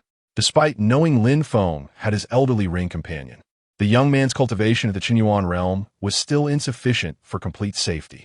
Upon hearing that Zhong Qing intended to accompany him, Lin Feng's expression transformed to one of astonished delight. Disciple, whatever it is you intend to do on this journey, pursue it boldly and without fear. Your master will always stand behind you, Zhong Qing reassured, gently ruffling Lin Feng's hair with a soft chuckle. Thank you, Master, Lin Feng replied earnestly. In the eastern region, beyond the various sects, several formidable nations stood tall. Among them was Tianlan Kingdom, home to Fengtian City. This locale lay several thousand miles from the Pingjiang Sect. With Zhong Qing and Lin Feng flying at full speed, they swiftly arrived in Fengtian City. Within a modest tavern on the second floor, the master and disciple sat by the window, ordering 2 portions of beef, a dish of peanuts, and 2 jugs of strong liquor. Look, isn't that Lin Feng from the Lin family? One patron remarked. Indeed, he was deeply affected by the annulment of his engagement to the Morong family and left home. Presumed dead in the wilderness, yet here he is, returned, another responded. Alas, he is indeed a child of misfortune. However, a lack of strength is a fundamental sin. However, who is seated beside him? They exude an extraordinary aura. Yet, what does it matter if they're indeed a person of great significance? Why would such a prominent figure choose to sit with Lin Feng? Chapter 23. Sign-in rewards. Moon profound realm puppet within the tavern. Discussions buzzed among the patrons. Clearly, Lin Feng has attained a modicum of fame in this city of Fengtian. In the face of such chatter, the former Lin Feng might have felt a flush of embarrassment. However, since aligning himself with Zhong Qing, his perspective and mindset have transformed entirely. He understands that if he were to unleash his formidable strength, all the idle gossip would cease. Yet, upon hearing disparaging remarks about his master, he could not remain composed. He slammed his hand on the table, ready to confront the offender. But Zhong Qing gently patted his shoulder, indicating that it was unnecessary to stoop to such a person's level, as engaging with them would only spoil his appetite. Remember, your future adversaries are the stars and the sea, not the insignificant fish in a small pond. Zhong Qing remarked with a soft chuckle. Yes, Master, Lin Feng replied, settling back down obediently. The master and disciple began to share drinks by the window.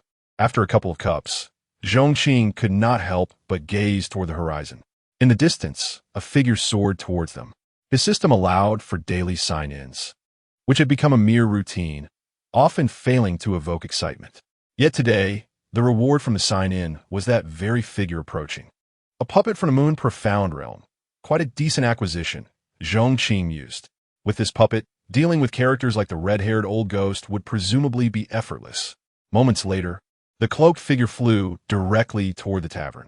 The overwhelming aura it projected left the entire establishment breathless, compelling everyone to lower their heads, scarcely daring to breathe. How could such a master appear in our Fengtian city?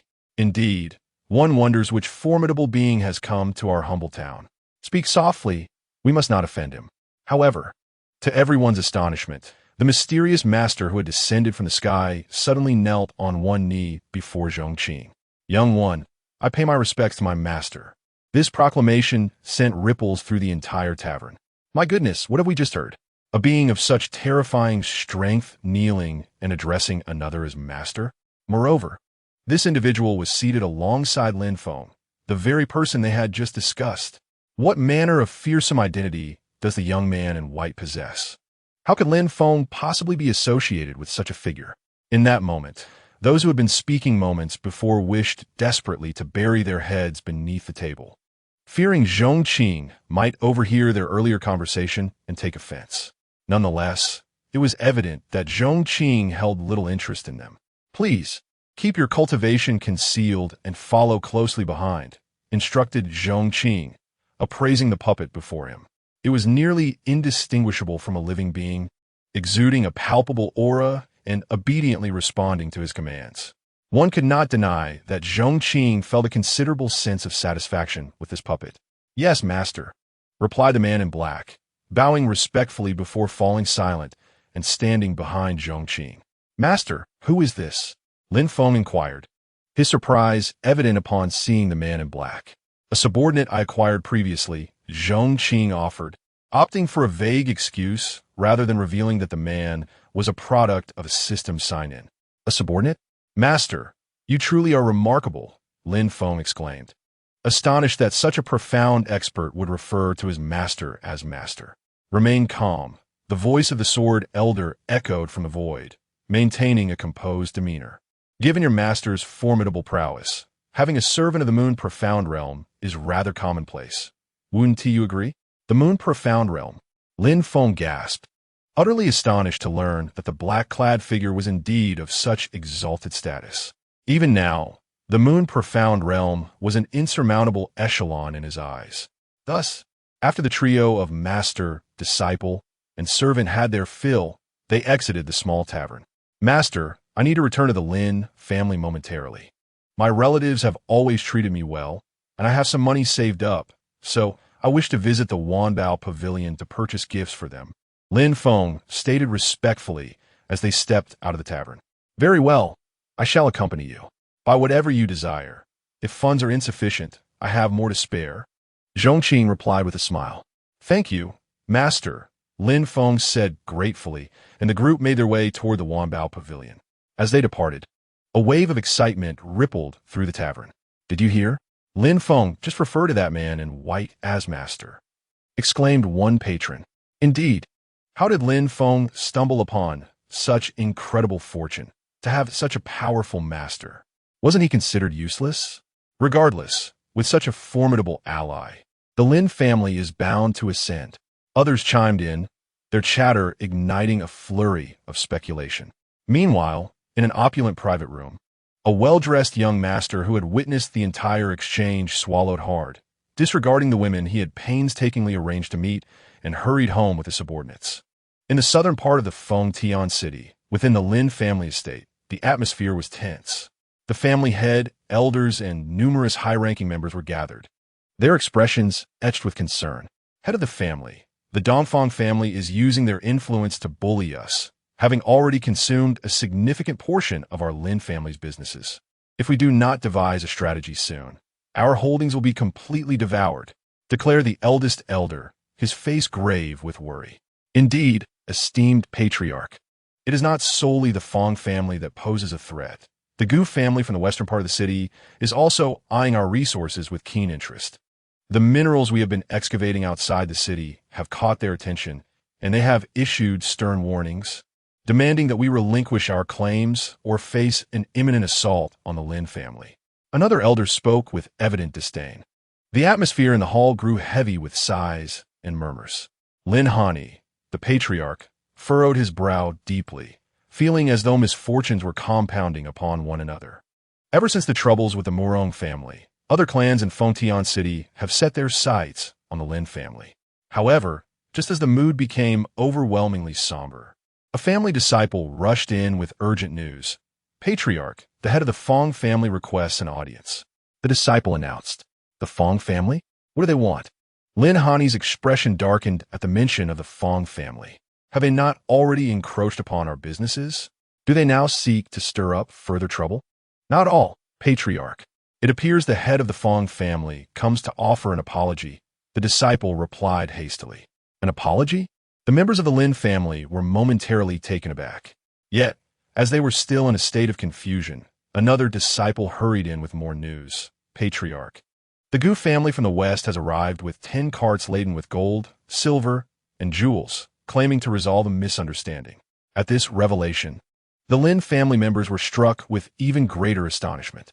However, the announcements did not cease. Several more disciples arrived in quick succession.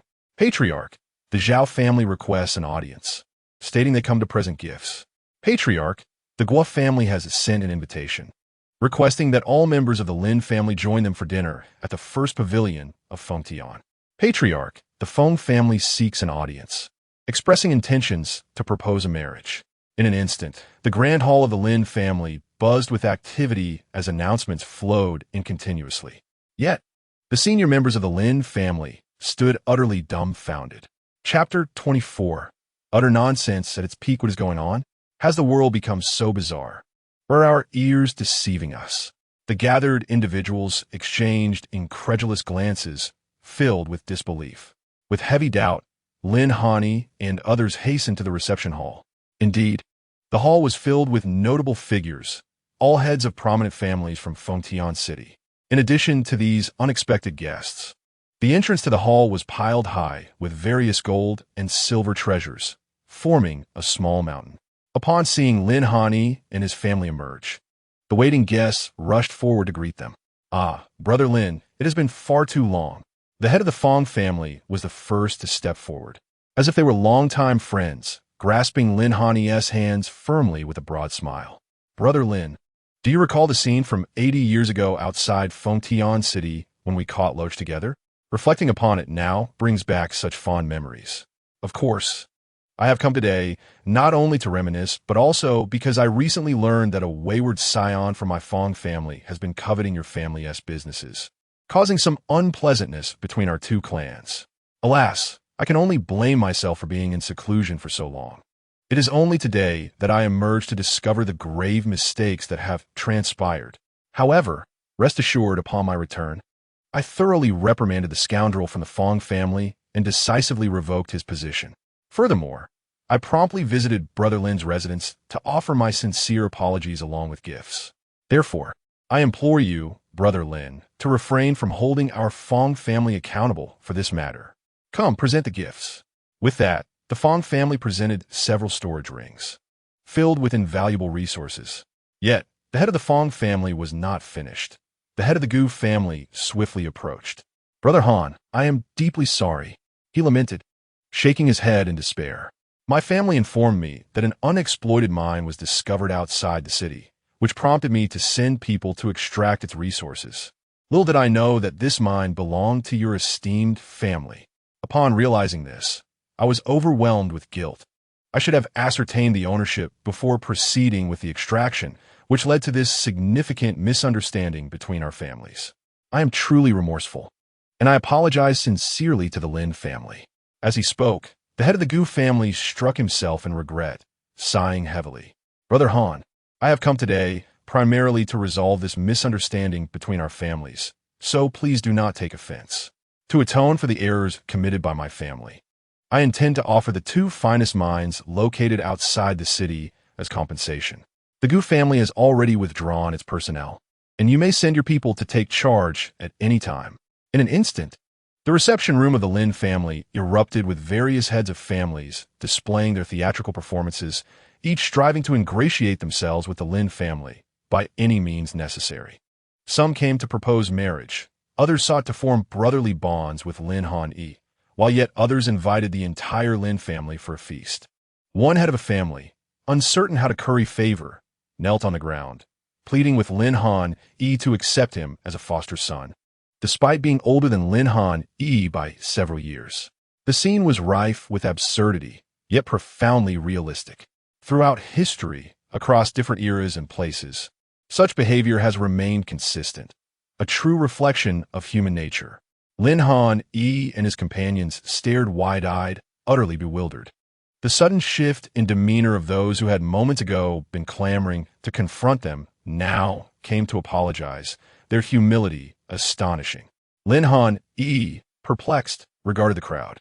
Just then, a servant rushed in to report, Master, Master, the young master has returned. What? Feng has returned? Upon hearing this, Lin Han Yi and the others disregarded the various heads of families and hurriedly made their way to the door. It's Lin Feng. Come, let us hasten. The heads of families, upon hearing this, also followed closely behind Lin Han Yi and the others. At the entrance, Lin Feng, laden with numerous packages, was followed closely by Zhong Qing and a puppet. Fenger, it's truly wonderful to see you back safe and sound, Lin Han exclaimed, his eyes brimming with tears as he embraced Lin Feng tightly. Since the last incident with the Murong family's annulment of his engagement, Lin Feng had vanished from Fengtian City, leaving everyone in despair. Many had speculated that he had perished outside, so the sight of him returning unscathed filled Lin Han, as a father, with immense joy. It's good to be back, it's good to be back. The other elders of the Lin family also surrounded Lin Feng, showering him with concern and checking on his well-being, their faces radiant with excitement upon confirming his safety. Father, esteemed elders, I have brought gifts for you all, Lin Feng announced, distributing his bundles among them. You foolish boy, as long as you are safe, that is all that matters. How could you still think of us? Lin Han and the elders laughed heartily, their joy uncontainable. Although the gifts were not particularly extravagant, the sentiment behind them brought immeasurable happiness. By the way, who are these two? Lin Han finally noticed Zhong Qing and the figure in black behind Lin Feng. Ah, Father, esteemed elders, allow me to introduce my master, Zhong Qing, and the gentleman beside him whose name I am yet to learn. What? Fenger has taken a master? The excitement in Lin Han and the others was palpable. Finally, someone had recognized Lin Feng's potential beyond mere talent.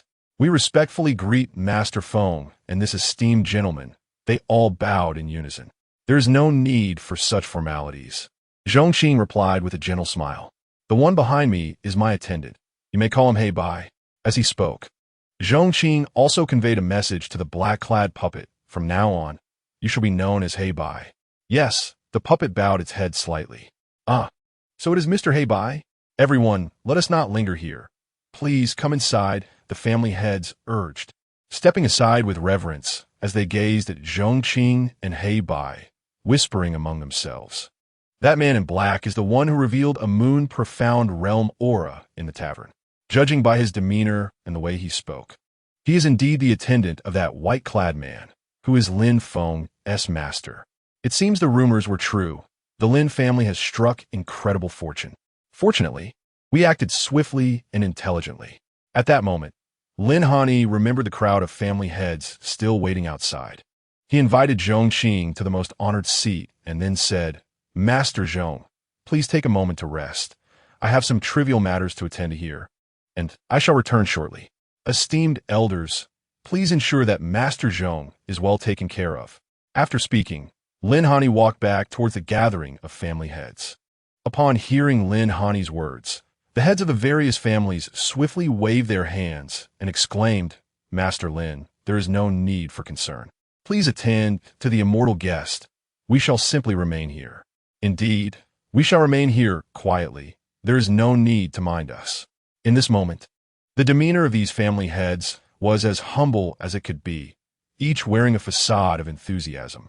Lin Hani gazed at their submissive postures with incredulity, finding their deference rather excessive.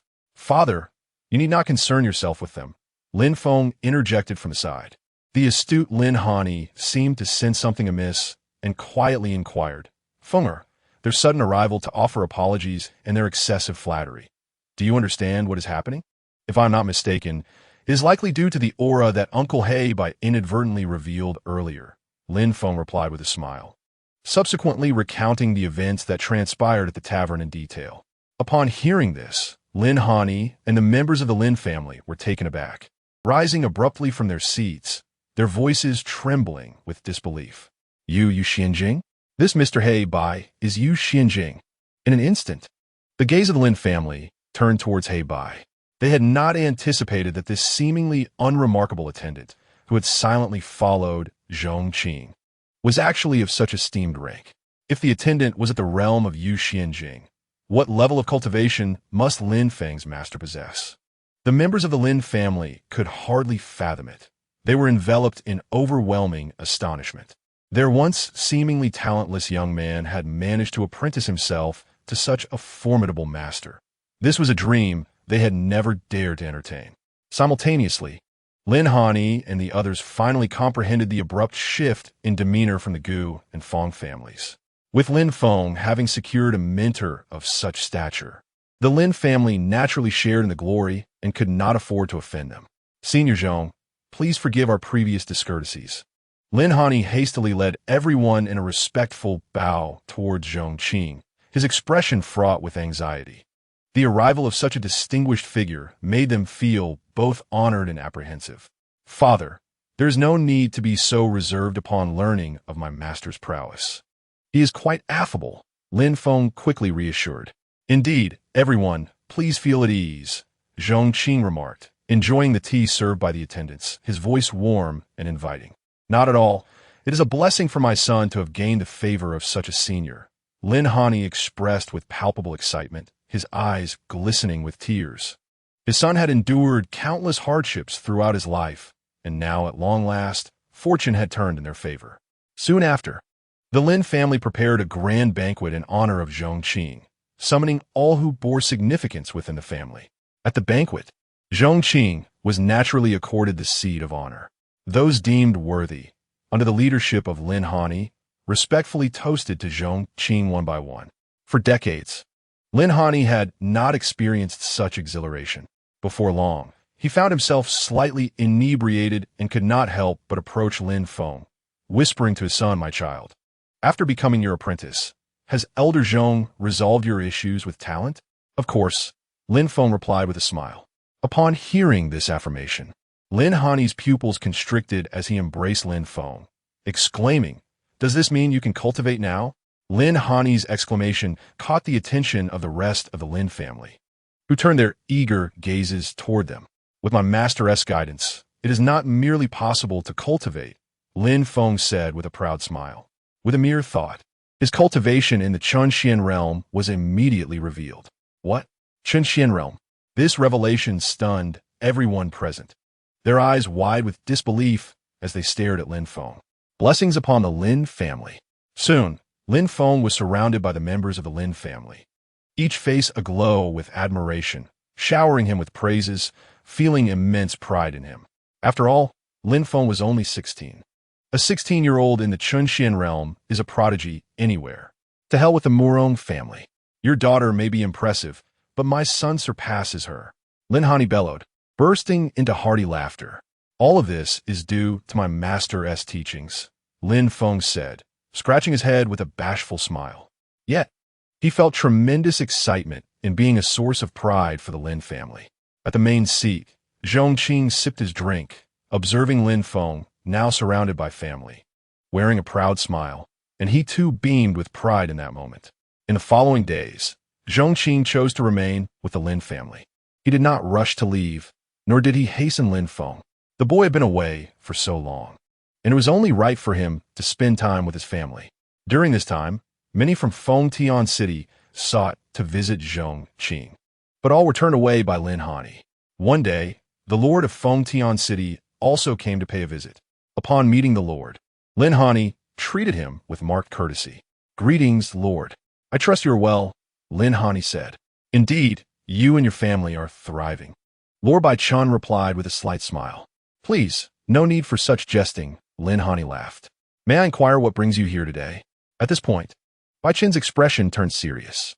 After a pause, he finally spoke. Lin Hani, I have come today with a request. Please do tell, Lin Hani replied earnestly.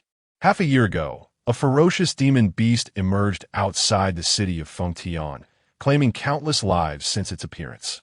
The city lord's residents, in collaboration with skilled warriors, attempted multiple encirclements, only to suffer heavy casualties. Just yesterday, another 100 souls fell victim to this beast. Therefore, today Bai Chun rose, clasping his fists and bowing respectfully, saying, I understand that the esteemed Zhong, residing in the Lin family, is burdened with many responsibilities and should not be disturbed.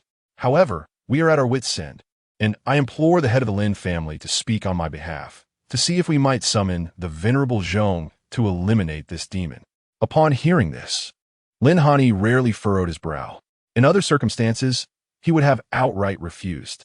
However, today's matter was evidently different, and he was aware of the threat posed by the demon beast. After all, it had already claimed the lives of his kin. I cannot make decisions on behalf of the venerable Zhong. I can only inquire on your behalf. Whether he agrees is uncertain, Lin Hani finally replied after careful consideration. Upon hearing this, Bai Chun's expression brightened. Thank you, head of the Lin family. If the esteemed one is unwilling, I shall not impose further and will seek other solutions. He declared. That would be most agreeable, Lin Hani said as he rose and made his way toward the courtyard where Zhong Qing resided. Greetings, venerable Zhong. Lin Hani respectfully saluted even before entering the courtyard. There is no need for such formality, head of the Lin family, Zhong Qing replied with a gentle smile, as he tended to his birds. I wonder why you have come to seek me so suddenly? Indeed, there is a matter for which I seek your assistance. Lin Hani stated directly, recounting Bai Chun's request in detail. Ah, the demon beast, Zhong Qing mused, contemplating whether to acquiesce. At that moment, the system unexpectedly announced, random mission issued. Please eliminate the demon beast outside Fengtian City for a mysterious reward. Mysterious reward? Curiosity piqued. Zhong Qing felt a surge of interest. The system had seemed increasingly reliable of late. Head of the Lin family, since this demon beast has caused untold suffering, it is only right that we rid the people of this menace, Zhong Qing said with a smile. I shall set out tomorrow morning. Thank you, venerable Zhong, Lin Hani exclaimed with delight. After taking his leave, he swiftly conveyed this good news to Bai Chun. It is truly wonderful that the venerable Zhong is willing to intervene. Bai Chun's face lit up with excitement, and he finally breathed a sigh of relief. I shall return and make the necessary preparations, and I will be here to receive the venerable Zhong at dawn. After bidding farewell to Lin Hani, Bai Chun returned to the city lord's residence to prepare. Early the next morning, Under Bai Chen's guidance, a significant contingent from the city lord's residence arrived at the Lin family. Meanwhile, news of Zhong Qing's impending demon-slaying mission spread like wildfire throughout Fengtian City. When Bai Chen arrived at the entrance of the Lin family, a myriad of individuals from all walks of life in Fengtian City had already gathered there. Among them were the heads of various families, none of whom were absent. It was rumored that a renowned figure from the Lin family was to venture out of the city today to eradicate the demons. Indeed, prior encounters had only allowed the common folk to sense the aura emanating from his attendants in taverns, yet they had never truly witnessed his prowess. Yes, while the aura of his attendant was genuine, it remained uncertain whether he was a dragon or a mere insect. Soon, all would be revealed. Upon arriving at the grand entrance of the Lin family, Zhong Qing was taken aback by the spectacle before him. The street was completely congested with onlookers, and among them were a significant number of ordinary folk. At that moment, an elderly woman carrying a basket emerged and knelt before Zhong Qing. "Immortal, I implore you, aid us in eliminating the scourge in Fengtian City and avenge my son." The old woman wept inconsolably upon the ground. "Yes, Immortal, please help us rid ourselves of this menace. That beast has also cruelly slain my daughter. Please, I beseech you for assistance." Following the elderly woman, more ordinary people knelt in unison, their attitudes reverent as they earnestly pleaded. Simultaneously, these commoners began to extend their offerings. Some presented crumpled silver and copper coins wrapped in coarse cloth, while others offered baskets of eggs or handmade floral insoles stitched with care by the elderly. A plethora of humble items was proffered. As Zhong Qing gazed upon this assembly of ordinary folk and the simple items they presented, he found himself momentarily lost in thought. For him, this was merely a descent from the mountain with his disciple, seeking system rewards and casually vanquishing demons. Yet for these commoners, it represented either a chance for vengeance or a return to peace and tranquility. Indeed, the plight of ordinary people is often the most arduous to bear. "I swear not to betray your trust," Zhong Qing declared, gently raising his hand to provide a soft force that helped the ordinary people to their feet. "Thank you, Immortal," they exclaimed, their expressions filled with excitement as they fervently sought to offer their possessions. "My fellow villagers, there is no need for such gifts. Please take them back." Zhong Qing politely declined. "Immortal, please accept this," they insisted. "Indeed, if you do not take it, our hearts will be uneasy." Faced with their fervent insistence, Zhong Qing smiled with a hint of exasperation and retrieved a steamed bun from the basket of the first elderly woman. "This bun is sufficient," he said, taking a gentle bite before breaking into a hearty smile. He bid farewell to the common folk and made his way toward Bai Chen. "I am Bai Chen, the Lord of Fengtian City. It is an honor to meet you, esteemed Elder Zhong." Bai Chen hurriedly stepped forward and respectfully bowed. "Master Bai," he said, "you are too kind." Zhong Qing replied with a faint smile, "It is only fitting that I assist in vanquishing the demons threatening your Tian City." Bai Chen lowered his head and continued, "I kindly invite you to board the carriage." With that, he guided Zhong Qing towards a vehicle. Upon seeing the carriage, Zhong Qing was mildly taken aback. Bai Chen had prepared 8 majestic horned dragon horses, each possessing innate prowess, which were lined up in perfect order, pulling an extraordinarily lavish palanquin. At its center lay a soft couch adorned with intricate embroidery, surrounded by an array of delectable delicacies and fruits. Beautiful maidens played the zither and flute, adding to the ambience, while behind the palanquin stood a regiment of city guards clad in black armor, wielding long spears, forming an impressive phalanx of nearly 200. Zhong Qing had initially wished for a more understated approach, aiming to swiftly eliminate the beast without fanfare. However, upon noticing Bai Chen's anxious expression, he felt compelled to honor the gesture. With a gentle smile, he agreed, "Very well." Thus, the grand procession set forth towards the city's outskirts. Before long, the entourage reached a distance of 50 miles from the city. At this juncture, Bai Chen, also donned in armor, approached Zhong Qing with a respectful salute, saying, "Esteemed senior, the demon beast roams within this vicinity." Zhong Qing nodded thoughtfully and, with a graceful leap, dismounted from the carriage. The moment he stepped into the area, he sensed a distinct change in the environment. twisted trees, and bizarrely shaped rocks surrounded him, while the air crackled with a ferocious energy. "Do you have any knowledge of the beast's specific realm?" Zhong Qing inquired further. Bai Chun, his face drenched in sweat, replied apologetically, "I am afraid that those who have truly encountered the beast have perished. I have only glimpsed it from afar and cannot discern its essence." "Very well," Zhong Qing acknowledged with a nod, realizing he must investigate personally. Just as he was about to instruct the others to remain in place while he ventured alone, a thunderous roar erupted from the nearby forest, startling everyone into looking up. A colossal, three-headed demon wolf, measuring several dozen yards, soared into the sky, colliding with two brilliant beams of sword light. The ensuing cacophony echoed through the mountains like a tremor, reverberating with tremendous force. What a terrifying commotion! Has someone engaged the demon beast prematurely? Bai Chun exclaimed in astonishment. Zhong Qing nodded, maintaining his composure as he gazed at the distant clash. The thunderous roars continued unabated. Yet the radiant sword lights, though dazzling, seemed ineffective against the three-headed wolf, which relentlessly pressed its advantage. After a series of violent collisions, the wielders of the sword lights were forced to retreat, hurtling backward like projectiles and crashing into the forest below. Chapter 27, Is This Lad a Fool? Have those two been defeated? Bai Chun spoke with a grim expression, his heart racing with anxiety. From the observation alone, the strength of the monstrous beast appeared to exceed his expectations by a considerable margin. Nevertheless, the owners of the two sword lights had not perished as a result. After crashing into the forest, they swiftly transformed into two streaks of light and ascended. Upon their ascent, it seemed they employed some form of treasure, enveloping the entire space of the three-headed wolf in thick smoke and mist. This haze not only obscured the visibility of the three-headed wolf, but also masked its unique senses, leaving it momentarily disoriented. Seizing this opportunity, the wielders of the sword lights retreated. Their direction of escape coincided with where Zhong Qing and the others were stationed.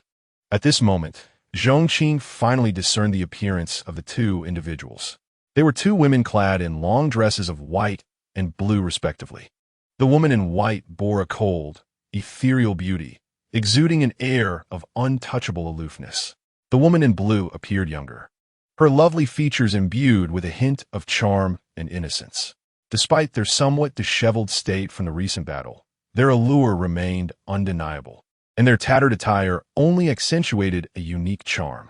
Both women possessed extraordinary grace. "Please, young ladies, do pause," Zhong Qing could not help but convey telepathically.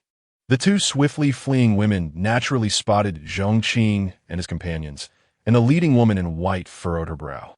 "What brings you here?" "To be frank, my lady, I came to eradicate this monstrous beast. However, upon arrival, I chanced upon your battle with it," Zhong Qing replied candidly. Yet, upon hearing his words, the expressions of the two women deepened in concern. "Sister, who is this pretentious fellow, leading a motley crew to confront the wolf?" the woman in blue remarked, her brow knitted. "There is a time and place for theatrics. One cannot simply flaunt in such a manner. What expert would act so foolishly? If he seeks to show off, is he not leading his entourage to their doom?" The woman in white cast a glance at Zhong Qing's entourage, a garish procession, complete with musicians and a diverse assembly of clan leaders. The somewhat competent city guards appeared little more than fragile ornaments, likely unable to withstand a single swipe from the wolf. "You are no match for that wolf. Take advantage of our temporary entrapment of it with the soul mist and depart swiftly. In a mere quarter hour, the mist will dissipate and your escape will be impossible," the woman in white stated impassively. "How can one ascertain they're not a match for the wolf without engaging in battle?" Zhong Qing could not help but chuckle. "May I inquire, my lady, to what realm does the wolf belong? You do not heed wise counsel. It is truly unfortunate that you insist on leading so many to their demise." The woman clad in white, witnessing Zhong Qing's disregard for her counsel, could not help but reveal a look of displeasure on her delicate features. She coldly remarked, "That demonic wolf possesses mid-stage cultivation of the moon profound realm. Surely, this ought to dissuade your aspirations." "What? Mid-stage cultivation of the moon profound realm? Run, flee quickly." Upon hearing her words, the heads of the families, who had initially come to spectate, suddenly appeared flustered, trembling as they prepared to retreat. Such a level of cultivation was beyond their wildest imagination. Even a mere fraction of its power could easily obliterate them. Bai Qin's expression also twisted in grave concern. Casting a glance at Zhong Qing, he solemnly inquired, "Senior Zhong, what shall we do? Shall we flee or confront it? If we choose to retreat, we must do so at once. If we engage, my city guards and I will fully cooperate with you, diverting the demonic wolf's attention to create an opportunity for your attack."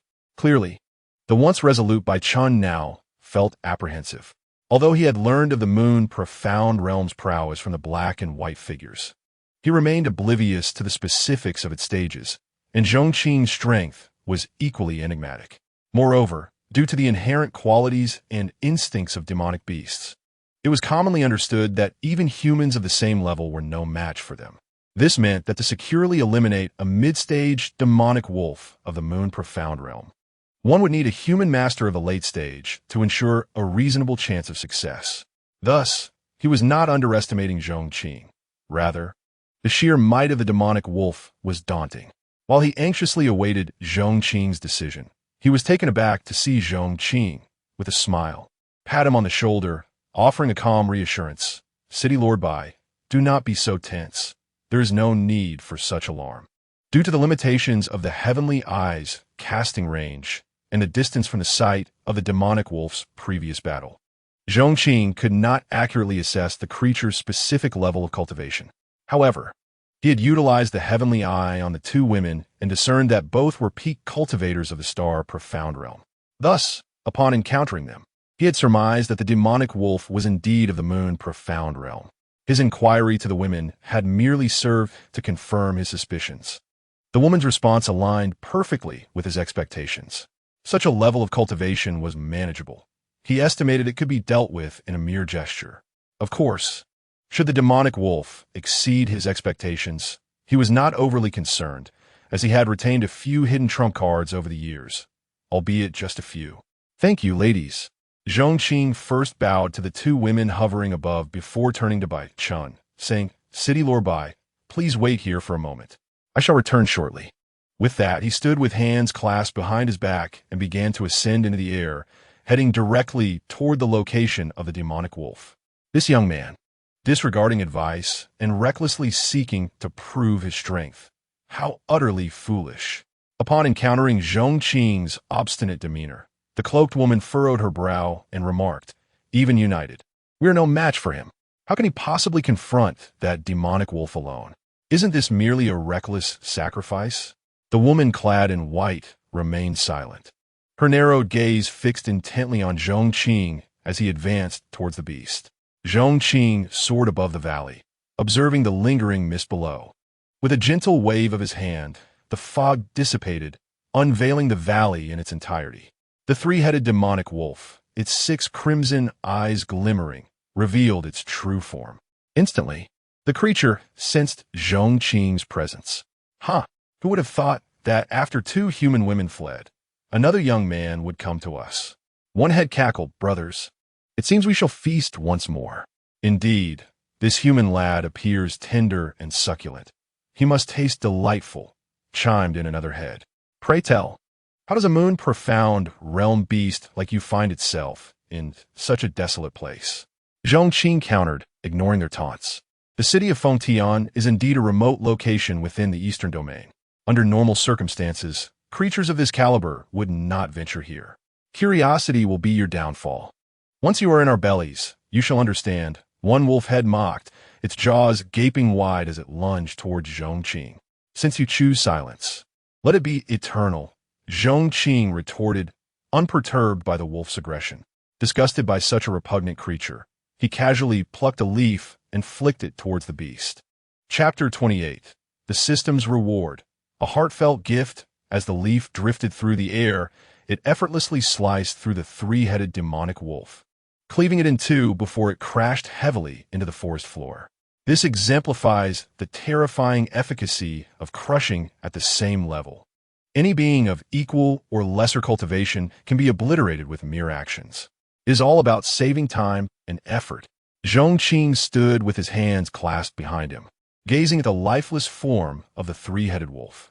Congratulations, host, on completing the task of slaying the three-headed demonic wolf. You are rewarded with a small world encompassing a radius of 1 mile, capable of containing any items, including living beings. The host may also enter this realm, which mirrors the reality of the outside world. Oh, a small world, you say? Upon hearing the system's announcement, Zhong Qing's expression brightened with joy. This system is indeed becoming increasingly reliable. Although this portable small world may seem trivial, its practicality is immense, especially as it can house living creatures and allow for free ingress and egress. It is, without a doubt, a reward that resonates deeply with Zhong Qing. This small world is akin to having one's own private garden. Moreover, should one ever encounter perilous entities, even amidst the cataclysm of the world, one could simply retreat into the confines of a diminutive realm, indifferent to the chaos that ensues outside. Thus, what defensive artifact could surpass the magnificence of this small world? In that very moment, Zhong Qing meticulously charted numerous plans, setting aside other concerns, the myriad techniques contained within his countless sacks, along with the formidable weapons that could no longer be accommodated in his storage, could all be seamlessly transferred into his miniature universe. He could then erect quaint structures within, transforming it into his personal garden, a veritable delight. While Zhong Qing reveled in the bounties bestowed by the system, Bai Chun and the others in the distance gazed intently at the unfolding battle. This included the two women clad in white and green, who, rather than departing immediately, remained to observe. They soon witnessed Zhong Qing wave his hand to disperse the mist, locking eyes with the three demonic wolves. Just as they anticipated an epic clash of titanic proportions, the next moment, the three wolves were cleaved in twain. All this transpired within mere breaths, rendering them momentarily speechless. The wolves had vanished. Seconds. Was it merely seconds? A collective astonishment gripped everyone, their eyes wide and mouths agape, capable of holding an egg. The speed was astounding. The formidable mid-phase moon profound realm wolves had been obliterated in an instant. It was a conclusion before the battle had even commenced. Was this the essence of possessing a companion of the moon profound realm? The inhabitants of Pingjiang City regarded the figure suspended in the air with awe. Particularly, those heads of families who had previously clamored to flee were now drenched in cold sweat at such overwhelming might. The Lin family had undeniably struck an extraordinary fortune.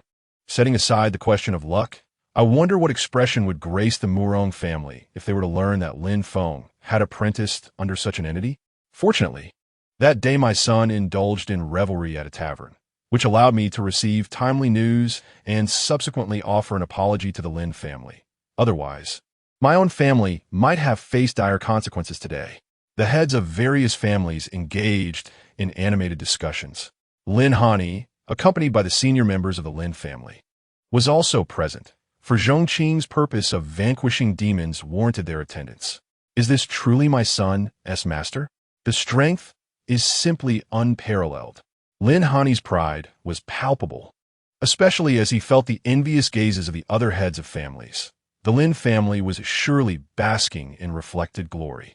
Yet, the individuals most profoundly stirred by the rapid demise of the three wolves were not these men, but the two women in white and green standing aloft. For while Bai Chun and Lin Hani could only ascertain that Zhong Qing had dispatched the wolves, they remained oblivious to the manner in which it had been accomplished. However, their superior strength allowed them to discern the true nature of the confrontation. They witnessed, with their own eyes, a leaf drifting from Zhong Qing's hand, which severed the three demonic wolves with effortless precision. Moreover, having recently encountered the formidable three-headed demon wolf, the two women were profoundly aware of its strength and defenses. Thus, under such circumstances, the impact that this single leaf brought to them was truly remarkable. "Sister, it seems we have come across a master," the woman in azure murmured, her mouth slightly agape and her cheeks flushed with disbelief. The woman in white remained silent, yet her once impassive countenance now bore an expression of incredulity. At that moment, Zhong Qing gracefully returned from the air. "Elder Zhong, your strength is truly unparalleled. Upon seeing Zhong Qing's return, Bai Chun and a host of city guards bowed in unison, expressing their gratitude on behalf of the million residents of Pingjiang City for his extermination of the demon. If previously Bai Chun and the others regarded Zhong Qing with respect, now it was a blend of reverence and submission. City Lord Bai, there is no need for such formality. It was merely a trivial task. Zhong Qing replied with a serene smile. Cold Ning, Qing Niao, we pay our respects to the elder. At this juncture, the women in white and azure hastily descended, bowing respectfully towards Zhong Qing, their expressions tinged with apprehension. We apologize, elder. We truly did not recognize your strength and spoke with disrespect. Please forgive our ignorance. The two women sincerely offered their apologies, their faces flushed with embarrassment at their previous underestimation of Zhong Qing. Ladies, there is no need for such formality. In fact, I owe you my gratitude for informing me of the demon wolf's prowess. Zhong Qing replied with a gentle smile, not at all angered by their earlier impropriety, for their intentions were not malicious but rather well-meaning. Thank you, elder. The two women expressed their gratitude for Zhong Qing's amiability. Now that the demon wolf has been vanquished, I shall take my leave. You may attend to matters here. Zhong Qing instructed by Chun and the others. Despite the fact that such high-level demon beasts possessed treasures within their bodies, Zhong Qing held little interest. Yes, Elder Zhong, Bai Chun promptly responded, preparing to lead the city guards to deal with the remains of the three-headed demon wolf. Although he could do nothing to it while it was alive, having tormented Pingjiang City for so long, Bai Chun yearned to kick its carcass and enact retribution. However, just as Zhong Qing was about to depart with the Lin family, Cold Ning and Qing Niao hesitated, exchanging glances filled with unspoken words. Zhong Qing, noticing their demeanor, turned his head and inquired, "Do you ladies have something further to discuss?" "Elder, I must confess there is indeed a matter we wish to request," Cold Ning said, clasping her fists together earnestly. "We hail from the eastern domains, Wandao Mountain, renowned for our expertise in formations. Our sect is currently researching a new formation that requires the eyes of demon beasts to awaken its spirit. We have been tasked to procure no fewer than 5 eyes from demon beasts of at least the Starxian realm, sisters united in their quest. We sought information about the beast beyond the city of Fengtian, hoping to fulfill our mission while ridding the world of a menace. We hastened to this location, initially believing it to possess only the strength of the star profound realm, which we thought we could easily vanquish. Yet, who could have anticipated that it was, in fact, a mid-moon profound realm creature? Ultimately, as you are aware, we failed to eliminate the demon and nearly lost our lives in the process. Upon hearing this, Zhong Qing nodded thoughtfully and then turned to the two women, inquiring, "So, are you seeking the eyes of these 3 demon wolves?" We would not dare to ask directly, but we propose a trade. Lung Ning quickly clasped her fists in respect, saying, "We humbly request your assistance. You need not trade anything. However, since you hail from Wandao Mountain, I would like to enlist your help with a task." Zhong Qing replied, a knowing smile gracing his lips. "What is it that you require?" "We shall assist in any way we can," Lung Ning responded eagerly. "I recall that Wandao Mountain is so named because its disciples are proficient in various arts beyond mere cultivation, mastering all paths as one. Thus, it is called Wandao Mountain. Is it not?" Zhong Qing asked with a smile. "You flatter us, but it is indeed true," Lung Ning humbly acknowledged, though pride shone in her eyes when speaking of her mountain. "And your greatest expertise lies in formations. Apart from that, you also dabble in feng shui, layouts, and construction?" Zhong Qing continued his inquiry. "Indeed," both women affirmed. "Then you may retrieve the 5-eye orbs now, with the condition that you remain to assist me in constructing a particular layout," Zhong Qing said with a gentle smile, recalling the small world the system had recently rewarded him with. If skilled individuals were to arrange it, the comfort level would rise significantly. Given that constructing layouts is a strength of Wandao Mountain disciples, the two women were immediately thrilled to accept the condition. "Very well, you may go now. I shall await your return here. Once you have finished, we shall depart together," Zhong Qing instructed. "Understood," the two women replied, swiftly soaring towards the carcass of the 3 demon wolves. Upon reaching the site, They gaze at the severed remains in awe, still unable to quell their shock. Who would have imagined that the creature's former owner had been a formidable mid-moon profound realm beast just moments before? They quickly used their specialized methods to extract the eye orbs, their expressions brimming with exhilaration. Upon their departure from the mountain, they had been advised to seek higher-level beast eyes, ensuring their own safety, as the success rate of activating formations increased with the rank of the beast. The eyes of a mid-moon profound realm creature were something they had not even dared to dream of at the outset. They could only wonder how the elders at Wandow Mountain would react upon their return. Esteemed elder, we have acquired 6 orbs in total, but we only require 5.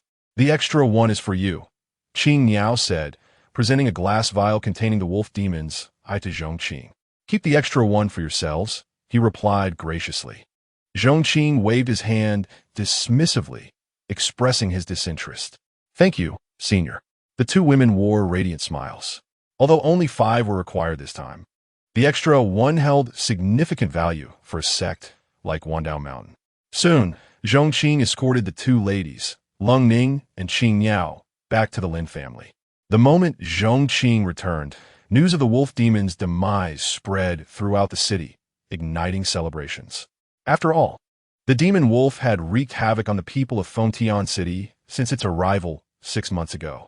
In an instant, countless grateful citizens flocked to the Lin family. Fortunately, Zhong Qing had anticipated this and had hidden away, leaving Lin Hani to bear the brunt of the crowd. Numerous visitors came to express their gratitude, and many felt compelled to give gifts, lest they be seen as disrespectful. Thus, within a mere day, the Lin family storeroom overflowed with an array of presents. Witnessing his bedroom stuffed with farm-fresh eggs and the courtyard teeming with various hens, Lin Hani was quite distressed. However, thanks to Zhong Qing, the Lin family quickly ascended to an irreplaceable position of power in Pingjiang City. The family's businesses thrived exceedingly well. As for the other families, they dared not voice any grievances. Having witnessed Zhong Qing's instantaneous annihilation of the demon, they regretted not having flattered the Lin family more from the outset. And soon some families expressed their willingness to become vassals of the Lin clan. Naturally, they were eager to curry favor with Zhong Qing directly, but they were aware of their own limitations and recognized they lacked the qualifications to approach him.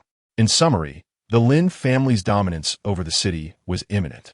In the Lin family's secluded corner, Zhong Qing sat leisurely at a tea table, savoring his tea. Opposite him sat the 2 women, Lung Ning and Qing Niao, in respectful silence. The upcoming construction will likely require a considerable amount of materials. Please hand the list directly to the head of the Lin family. I have already spoken to him about it. Zhong Qing instructed the 2 ladies. As for personnel, I will assign someone to assist you. The moment his words fell, a figure clad in black suddenly appeared. It was He Bai. The sudden appearance of He Bai startled Lung Ning and Qing Niao, who hadn't even noticed from where he had emerged. Although they could not discern He Bai's precise level of cultivation, they could clearly sense his unfathomable depth, indicating he was yet another practitioner at the moon profound level. He Bai, from now on, you will unconditionally obey the commands of these 2 young ladies, Zhong Qing commanded. Yes, master, He Bai replied respectfully. This address took the 2 women by surprise. A servant of the moon profound realm? What a remarkable display of power. Ladies, you have heard. Feel free to assign him as needed, Zhong Qing said to them. We wouldn't dare to impose. We can only say that we might require this esteemed senior's assistance in the future. The 2 women promptly rose to their feet. Although they were aware that their companion was a servant of Zhong Qing, the formidable strength of the moon profound realm instilled in them a sense of trepidation, rendering them hesitant to assign tasks to such a powerful figure. You need not be so reserved. Feel free to act freely, Zhong Qing remarked with a smile. Cold Ning respectfully nodded and then inquired, however, esteemed elder, could you please specify the location you wish to construct and arrange? I shall now guide you. Zhong Qing replied with a languid smile. Just as the 2 women were about to express their curiosity regarding the location, Zhong Qing waved his hand, enveloping them in an enigmatic force. Do not resist, Zhong Qing cautioned. In the very next instant, the 2 women sensed a shift in their surroundings. They found themselves transported into Zhong Qing's miniature world. "What is this?" they exclaimed in astonishment, surveying their surroundings. The small world was barren, consisting solely of desolate land. "This is my personal miniature realm. It is here that I desire you to undertake the renovation and layout," Zhong Qing softly stated, appearing beside them. "What? Your own miniature realm?" The women widened their eyes, staring incredulously at Zhong Qing, as if a thunderclap had resonated in their minds. Chapter 30. Layout of the miniature world. Despite the existence of many miniature worlds within the vast realm today, such as those belonging to certain reclusive families or ancient clans, which may inhabit an entire miniature realm and establish an entrance at a specific location for entry and exit, every individual family that has managed to carve out a miniature world has done so through the concerted efforts of generations.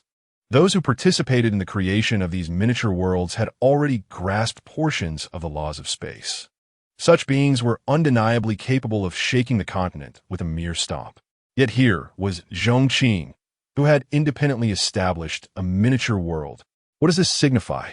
In that moment, the two women regarded Zhong Qing with not only profound disbelief, but also a sense of awe.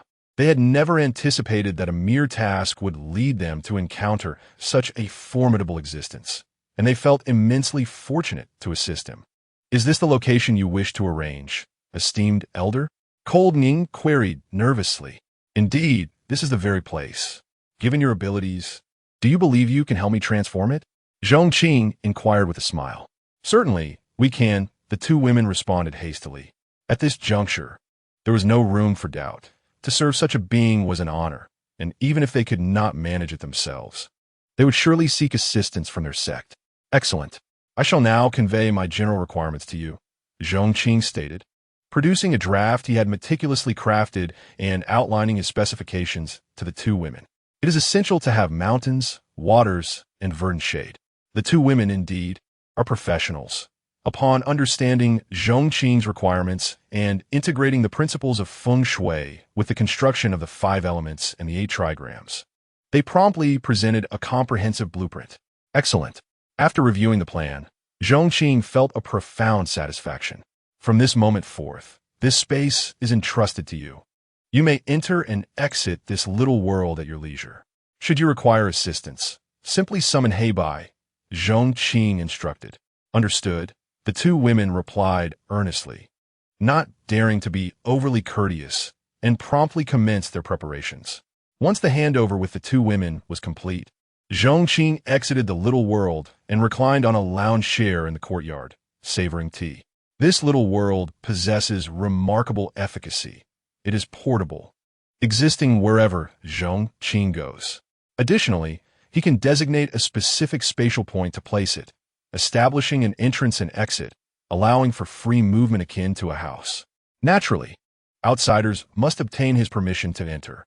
However, it would be preferable if the area were more expansive. If only he could fully master the laws governing this little world. Zhong Qing sighed softly. Apart from controlling ingress and egress, he can also govern the lives within this little world. For instance, at this moment, the two women residing in the little world could be rendered to dust with a mere thought. Yet beyond this, he lacks the ability to alter the weather or the terrain of the little world with his mind. He wonders if the system will eventually grant him an upgrade in this regard. Nevertheless, upon realizing he could control the lives within the little world, Zhong Qing contemplated another potential use, employing it as a weapon. Encountering an adversary, he could simply confine them within this small space and utilize his dominion over it to annihilate them. However, when the two women entered the space, Zhong Qing discerned that such an endeavor would not be easily accomplished.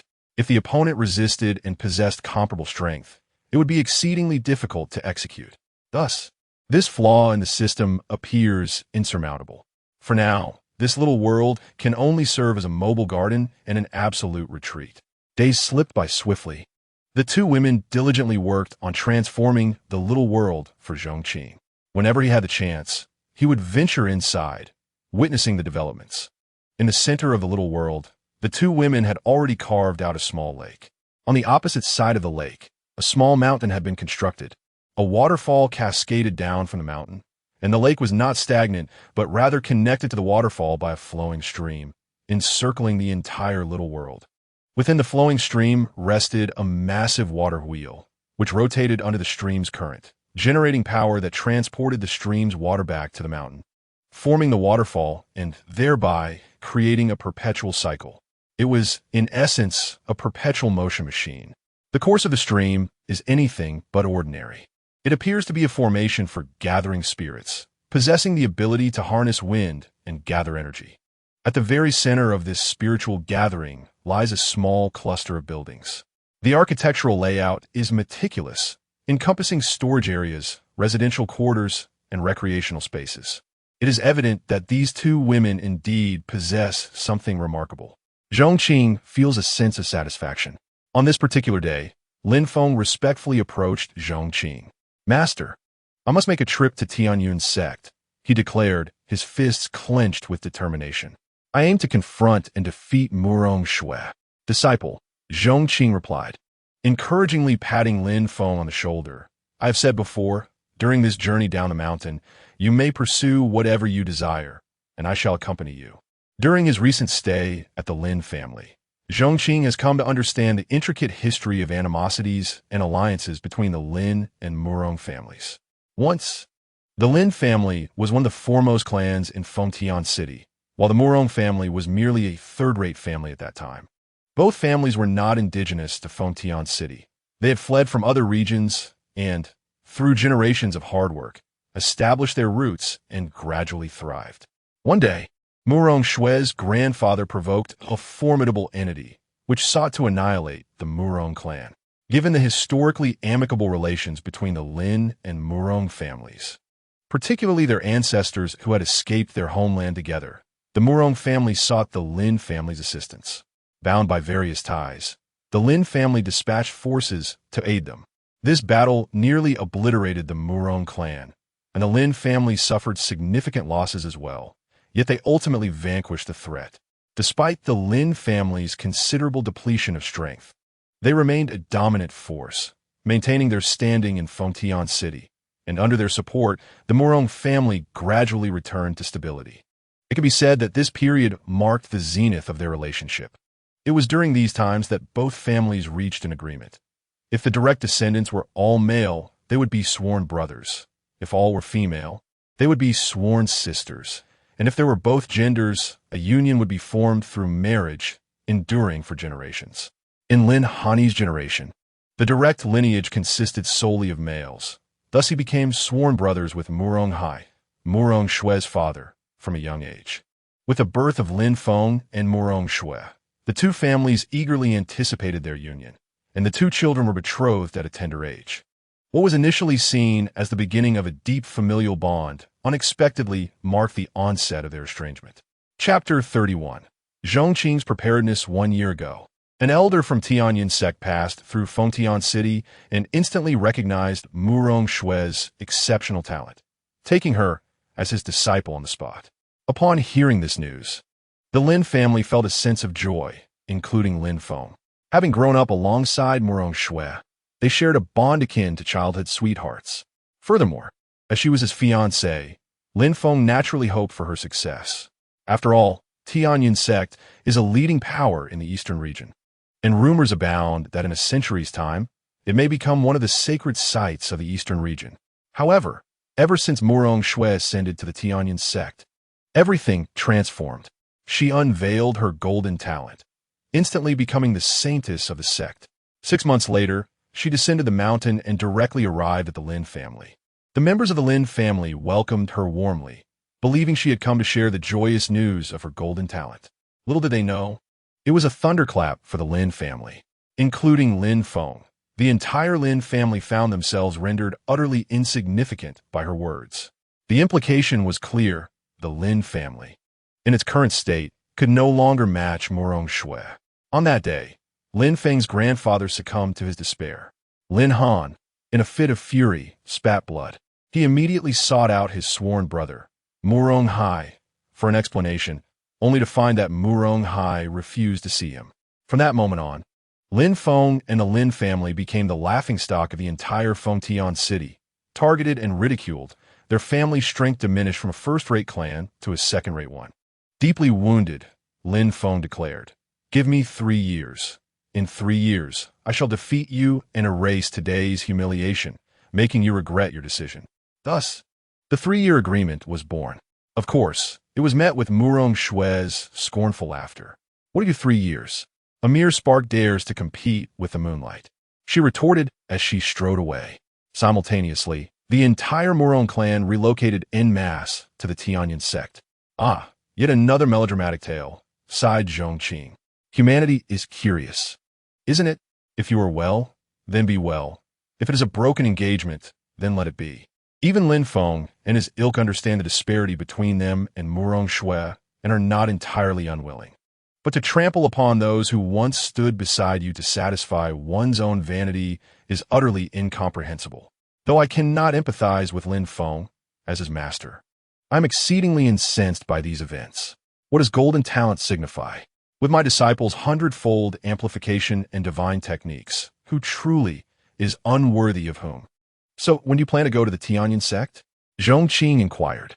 "In a month," Lin Feng replied, clenching his fists. "While I yearn to ascend the mountain now and am confident in my ability to avenge my disgrace, it is not yet sufficient. I must strive to break through as much as possible within this month, so that before her esteemed sect, I can swiftly defeat her and bring her low." Lin Feng gritted his teeth. "I long to witness the sensation of turning the tables on someone who once belittled me, to see her astonished expression. I want her to repent for her heartlessness in coming to my Lin family and inflicting such harm upon my kin." "Ah, you're indeed my excellent disciple," Zhong Qing remarked with admiration. "Either do not go at all, or achieve the utmost effect instantaneously. Pursue your ambitions boldly, for remember, your master will always stand behind you." Zhong Qing solemnly assured him. "Thank you, master. This morning, I have sent a letter informing them that I shall be heading to Tianyin Sect in a month's time," said Zhong Qing. "Well, then you must devote yourself diligently to your training," Zhong Qing replied. "Rest assured, master, I shall train earnestly and will not disappoint you," Lin Feng said, bowing solemnly before taking his leave. After bidding farewell to Lin Feng, he stood still, hands clasped behind his back. A first-rate sect, this is far more formidable than Pingjiang Sect. However, to quell the grievances of his disciple, as a mentor, he could not afford to lag behind. It is foreseeable that if Murong Shui were to be humiliated publicly by his disciple, Tianyin Sect would certainly not stand idly by and allow her disgrace. "It seems I must make some preparations of my own." "Hey, Bai," Zhong Qing called out. "At your service." Hey Bai responded respectfully, appearing beside Zhong Qing. "How have you fared with the tasks entrusted to you by the two ladies?" Zhong Qing inquired. "Reporting to you, master, I have completed all the tasks assigned by the young ladies, and there are currently no outstanding matters," Hey Bai replied with deference. "Very well, since there is nothing pressing. Return to Mufu Peak and fetch over those more than 10,000 wooden carvings from my warehouse. Oh, and also bring that scarecrow from the entrance directly to me," Zhong Qing instructed, furrowing his brows. "Understood, master. I shall depart immediately." Zhong Qing nodded, providing Hey Bai with the coordinates. Hey Bai swiftly transformed into a streak of light, racing towards Mufu Peak. With Hey Bai's prowess at the Moon Profound Realm and the urgency of his task, he returned within 2 days, a storage ring brimming with over 10,000 wooden carvings. Additionally, he bore a scarecrow upon his shoulder. Zhong Qing inspected the goods and breathed a sigh of relief. All these items had been collected over the years. The wooden carvings were single-use. Once activated, they could maintain their form for half a day, taking on human-like characteristics, with abilities ranging from Star Profound Realm to Sun Profound Realm. Having these on hand was a prudent measure.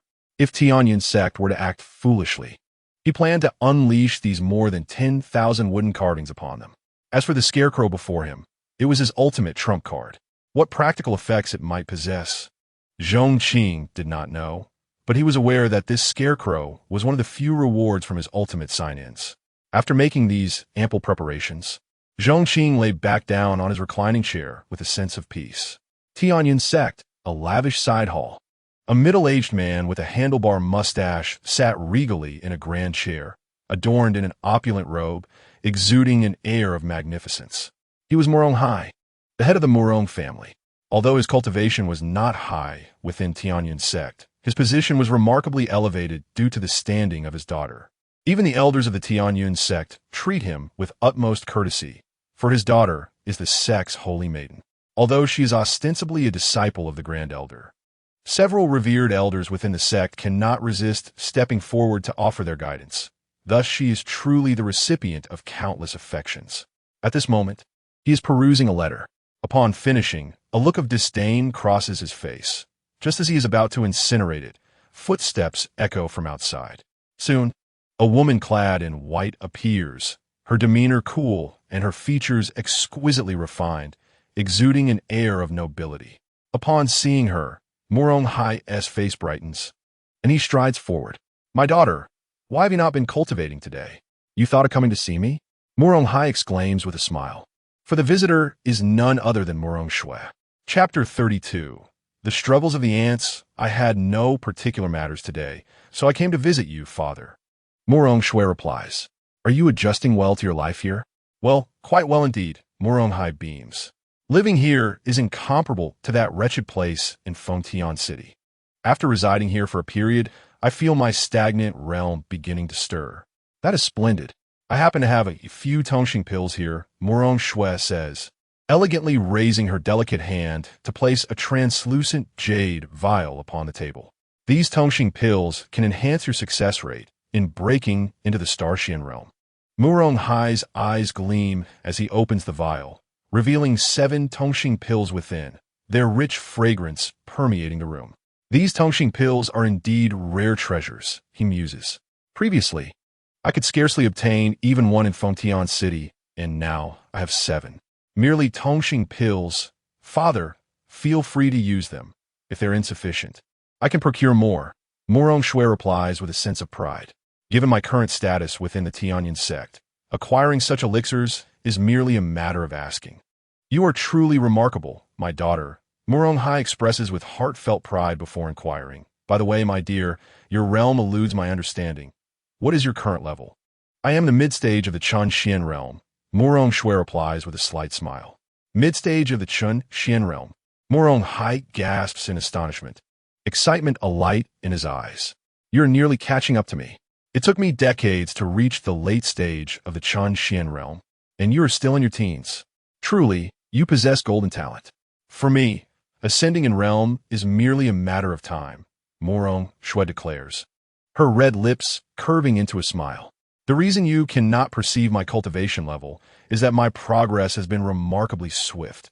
In just a year, I have advanced from the innate realm to my current level. If word of my cultivation speed were spread, it would undoubtedly incite envy, which is why the revered elders of the sect imparted to me a method of concealing my aura. That is indeed wise, Murong Hai responds with a grin. Every sect has its adversaries and competitors. Should others discover your rapid progress, it could bring you harm. Thus, the sect's actions are for your own good. Murong Shui nods with an air of pride. At that moment, Murong Hai suddenly recalled something and picked up the letter in his hand, saying, Lin Feng from the Lin family has sent a letter, stating that he intends to ascend the mountain a month from now to fulfill our agreement from 3 years ago. Lin Feng? The one from the Lin family in Fengtian City? Murong Shui inquired, tilting her head. Had it not been for Murong Hai's mention, she would have almost forgotten about him. 6 months ago, he had boisterously proclaimed he would return in 3 years. Now, with 2.5 years remaining. What prompted this challenge? I am uncertain. This is the challenge letter he sent. Would you like to take a look? Murong Hai extended the letter toward her. However, Murong Shui did not take it, nor did she even cast a glance at it. How curious it is, the audacity he possesses to challenge me, Murong Shui scoffed. I have heard whispers from Fengtian City, suggesting that Lin Feng has found fortunate circumstances and secured a master of considerable strength. It seems this master has even helped Fengtian City eliminate a Moon Profound Realm beast, so his strength must be in the late stages of the Moon Profound Realm. Murong Hai could not help but comment. Thus, it is likely that Lin Feng has received this individual's assistance to advance in his cultivation. Upon hearing this, Murong Shui's expression remained impassive. A master of the Moon Profound Realm is merely that. Such beings are plentiful within our Tianyun sect. Moreover, the one who guided me was already at the Moon Profound Realm at the outset. Indeed, merely a Moon Profound Realm master is hardly remarkable, Morong Hai agreed, nodding with a hint of pride. In the past, the Moon Profound Realm had been an unattainable pinnacle, yet now, the elders who treated him with courtesy were of that very realm, whom he encountered daily. Perhaps I now understand why he seeks to challenge me at this juncture. Morong Shui remarked playfully. What do you mean? Morong Hai asked, puzzled. You mentioned that he has received aid from a Moon Profound Master, correct? Morong Shui dismissed. Thus, he merely seeks to prove to me that he is not a worthless being. But even so, what does it matter? Acquired through postnatal or innate means in my eyes, he remains a waste. Such proof, in my view, is akin to child's play. Does he believe that I would regard him with any greater interest? As she spoke, Morong Shui's countenance turned icy. If he wishes to come, let him come. However, once he arrives, he shall not depart. Do you intend to kill him? Muzong Hai et Kalim. Taken aback, is it not the best outcome for him to perish on the stage during the challenge? Morong Shui retorted. My daughter, why not spare his life? Morong Hai suggested.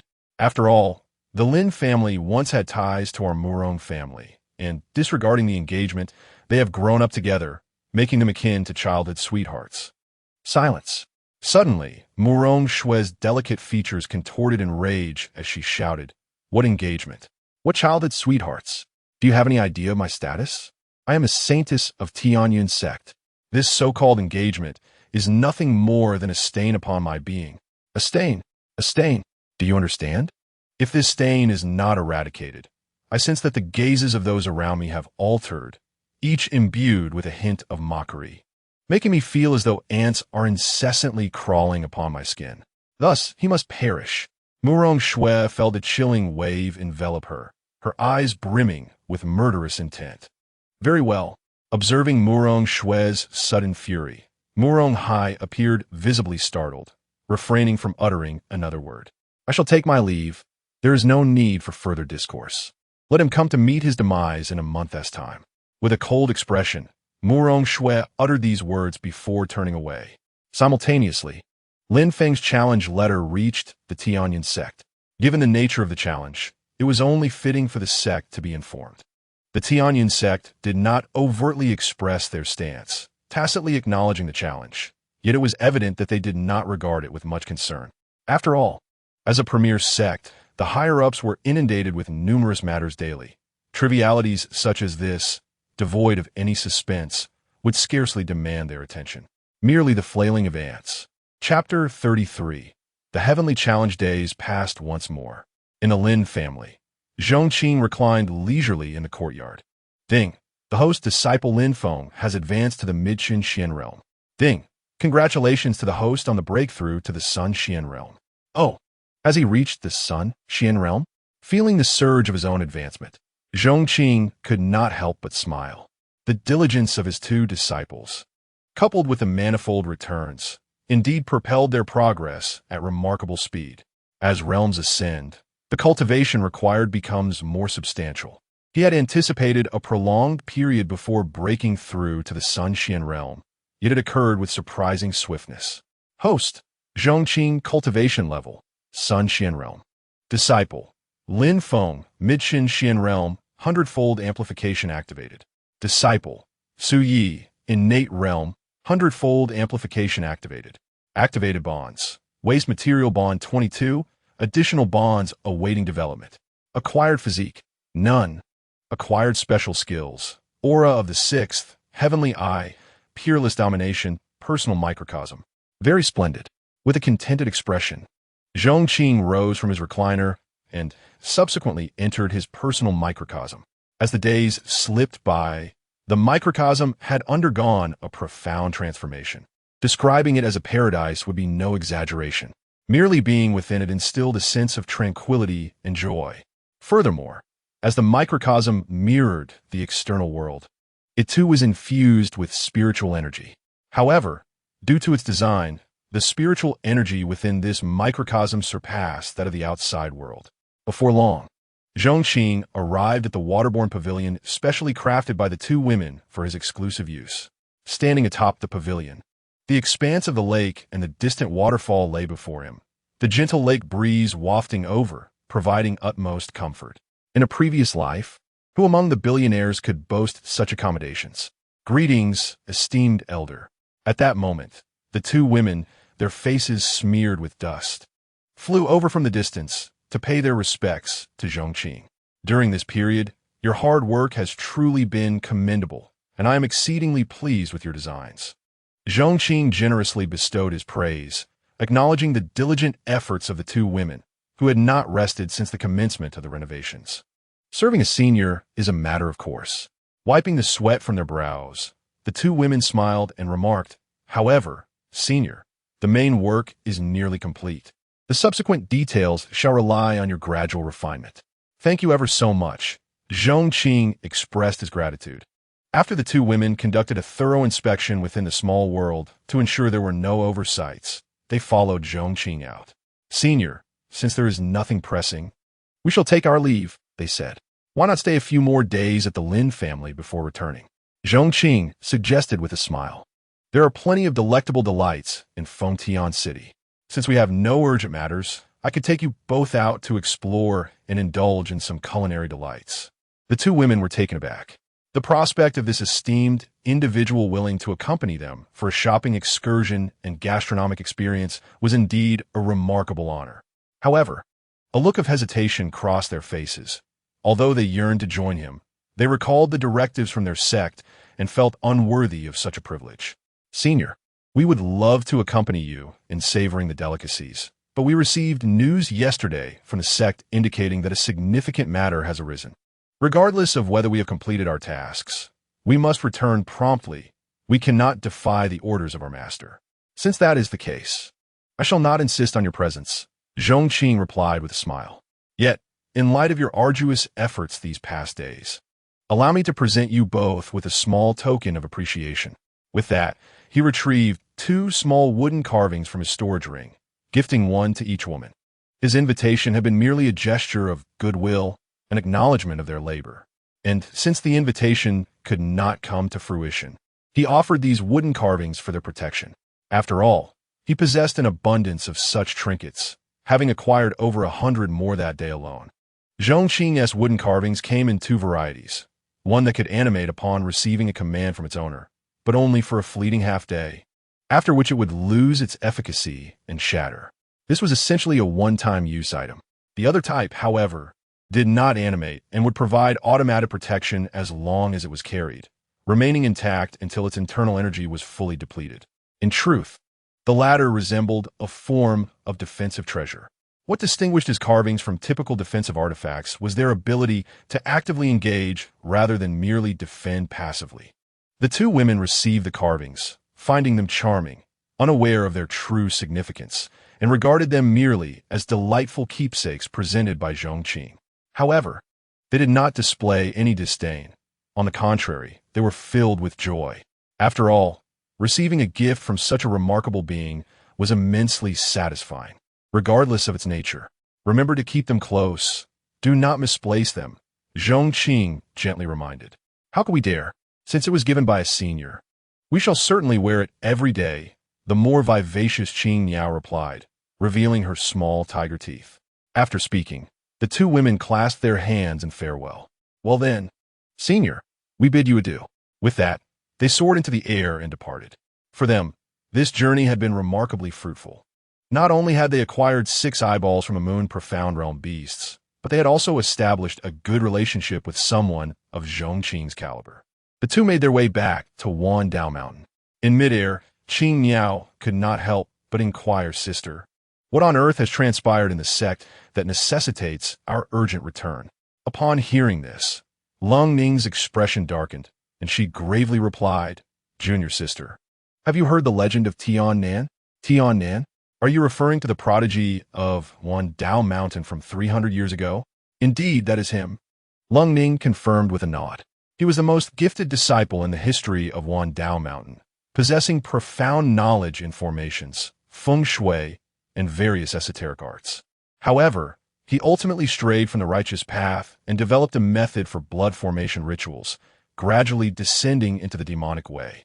Rather than heed the sect's warnings, he became increasingly unhinged. In the end, he blood-sacrificed an entire village for his experiments. The sect had no choice but to dispatch experts to eliminate the threat. That battle resulted in devastating losses for Wan Dao Mountain, and Tian was cast into the sea of corruption. You know as well as I do that the sea of corruption is fraught with peril. Those who enter are doomed to perish. We believe Tian to be dead. Yet today, 300 years later, he has resurfaced. During our recent mission, over 100 disciples from Wan Dao Mountain had their life token shattered, all falling victim to Tian's hands, which is why the sect has commanded our swift return and advised against lingering outside. Lung Ning solemnly explained to Qing Yao. Upon hearing this, Qing Yao's expression was one of disbelief. Tian, he is alive. What shall we do if we encounter him? She glanced around, feeling an unsettling anxiety within. There is no need for excessive worry, Lung Ning reassured her. We are in a remote location. Tian is unlikely to come here. Furthermore, once we reach near the sect, they will send someone to escort us. That is a relief, Qing Yao said, patting her chest. Then she added, but sister, if that is the case, why don't we stay in Fengtian City a few more days? It feels much safer in the presence of Senior. And I can tell from your demeanor that you would like to linger in Fengtian City a bit longer, wouldn't you? As she spoke, Qing Yao leaned in, eager to gauge Lung Ning's expression. Chapter 34. An accidental fatality of a bystander upon closer inspection. Indeed, a faint blush crept onto Lung Ning's cheeks. Upon noticing the arrival of Qing Yao, Lung Ning immediately shot her a playful glare, exclaiming in mock indignation, "How dare you jest about my senior? I shall teach you a lesson, you insufferable girl." Alas, it is hardly a jest, Qing Yao retorted, somewhat exasperated. Just now, your face turned crimson. If you like him, simply admit it. What is there to deny? Moreover, Senior Zhong Qing is truly remarkable. Indeed, Zhong Qing is exceptionally gifted. Lung Ning mused with a sudden sense of melancholy. Yet, what good does it do to harbor such feelings? Though our status within Wan Dao Mountain is commendable, and we are deemed prodigies in the eastern region, to the seniors, Wan Dao Mountain is of little consequence. Ultimately, we are not of the same world. As she spoke, Lung Ning shook her head sorrowfully. Qing Yao pouted, unusually silent, clearly moved by Lung Ning's words. At that moment, Lung Ning glanced toward the distant mountains and said, "Junior sister, there may be many beasts lurking within these mountains. To be safe, let's find a spot to rest for a while and recuperate before we set off again." "All right." Qing Yao nodded in agreement. The two young women then descended upon the summit of a mountain, sitting cross-legged upon ground. The breathtaking scenery of the 10,000 great mountains unfolded before them. They first consumed a qi recovery pill and, after a brief period of adjustment, Qing Yao could not resist taking out her wooden carving to examine it closely. "Sister, I must say, the craftsmanship of this wooden sculpture gifted by Senior Zhong is quite exquisite. It appears almost lifelike." "Indeed, the features are distinct and the proportions flawless," Lung Ning replied, also unable to resist taking out her own wooden carving for scrutiny. She carefully tied a red string around its leg for easy attachment to her waist. However, while the two women admired their carvings in this brief respite, a pair of scarlet eyes lurked not far above, mockingly observing them. Who would have thought that in such a remote and desolate place, I would encounter individuals from Wan Dao Mountain? It seems the heavens are aiding me in exacting revenge upon this wretched sect. I have developed a blood sacrifice formation capable of dominating the world for you. Yet instead of gratitude, you dare to encircle me, leaving me to suffer in that damned sea of despair. Originally, I intended to storm Wan Dao Mountain in 7 days to eradicate it entirely, but since I have encountered these two, I shall dispose of them first. Judging by their cultivation, they likely hold considerable status, perhaps cherished disciples of certain elders. Their demise will surely bring additional torment to those stubborn old fools." As he spoke, a pale, somewhat eerie visage emerged, its expression twisted with malice. Licking his lips, he descended from the skies, targeting the two young women. Unbeknownst to them, the sudden threat had gone entirely unnoticed as they continued to admire their wooden sculptures. Yet at that moment, The carving in Qing Niao's hands suddenly erupted with a blinding radiance, illuminating the mountaintop like a brilliant miniature sun. What was happening? The blue bird was suddenly startled by the wooden sculpture in her hand. The cold and collected Ling Ning was equally incredulous, for just moments ago, the wooden carving in her grasp had flickered briefly. However, upon witnessing the illumination of the blue bird sculpture, that nascent glow seemed to vanish. Could this wooden sculpture be more than an ordinary artifact? As both women pondered this, the radiant wooden carving in the blue bird's hand suddenly unleashed a brilliant wave of light, propelling forth into the air not far away. In the sky, the approaching Tiannan, engaged in an assault, also detected the dazzling brilliance erupting beside the two women, its radiance blinding him. What sort of treasure is this? And has it been discovered?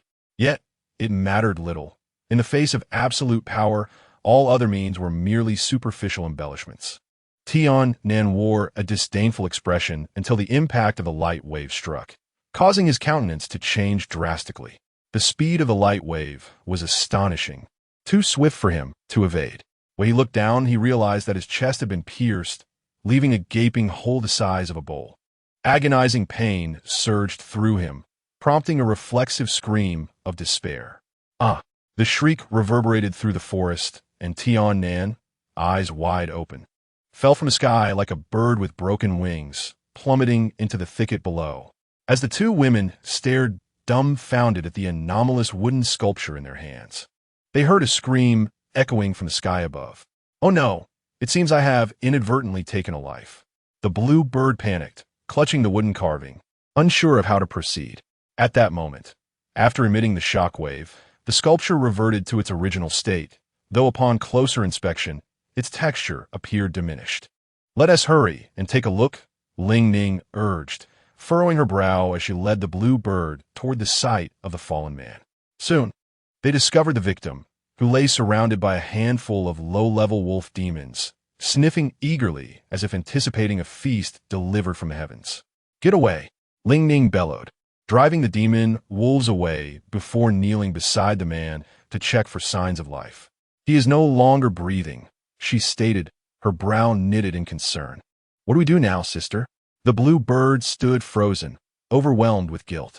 "I truly didn't mean to," she lamented. "I had no idea that merely moving the sculpture would cause it to glow and attack." "I know you didn't intend for this to happen," Ling Ning replied, taking a deep breath. She understood that the gift from Zhong Qing was no ordinary wooden carving, but a powerful artifact capable of unleashing tremendous force.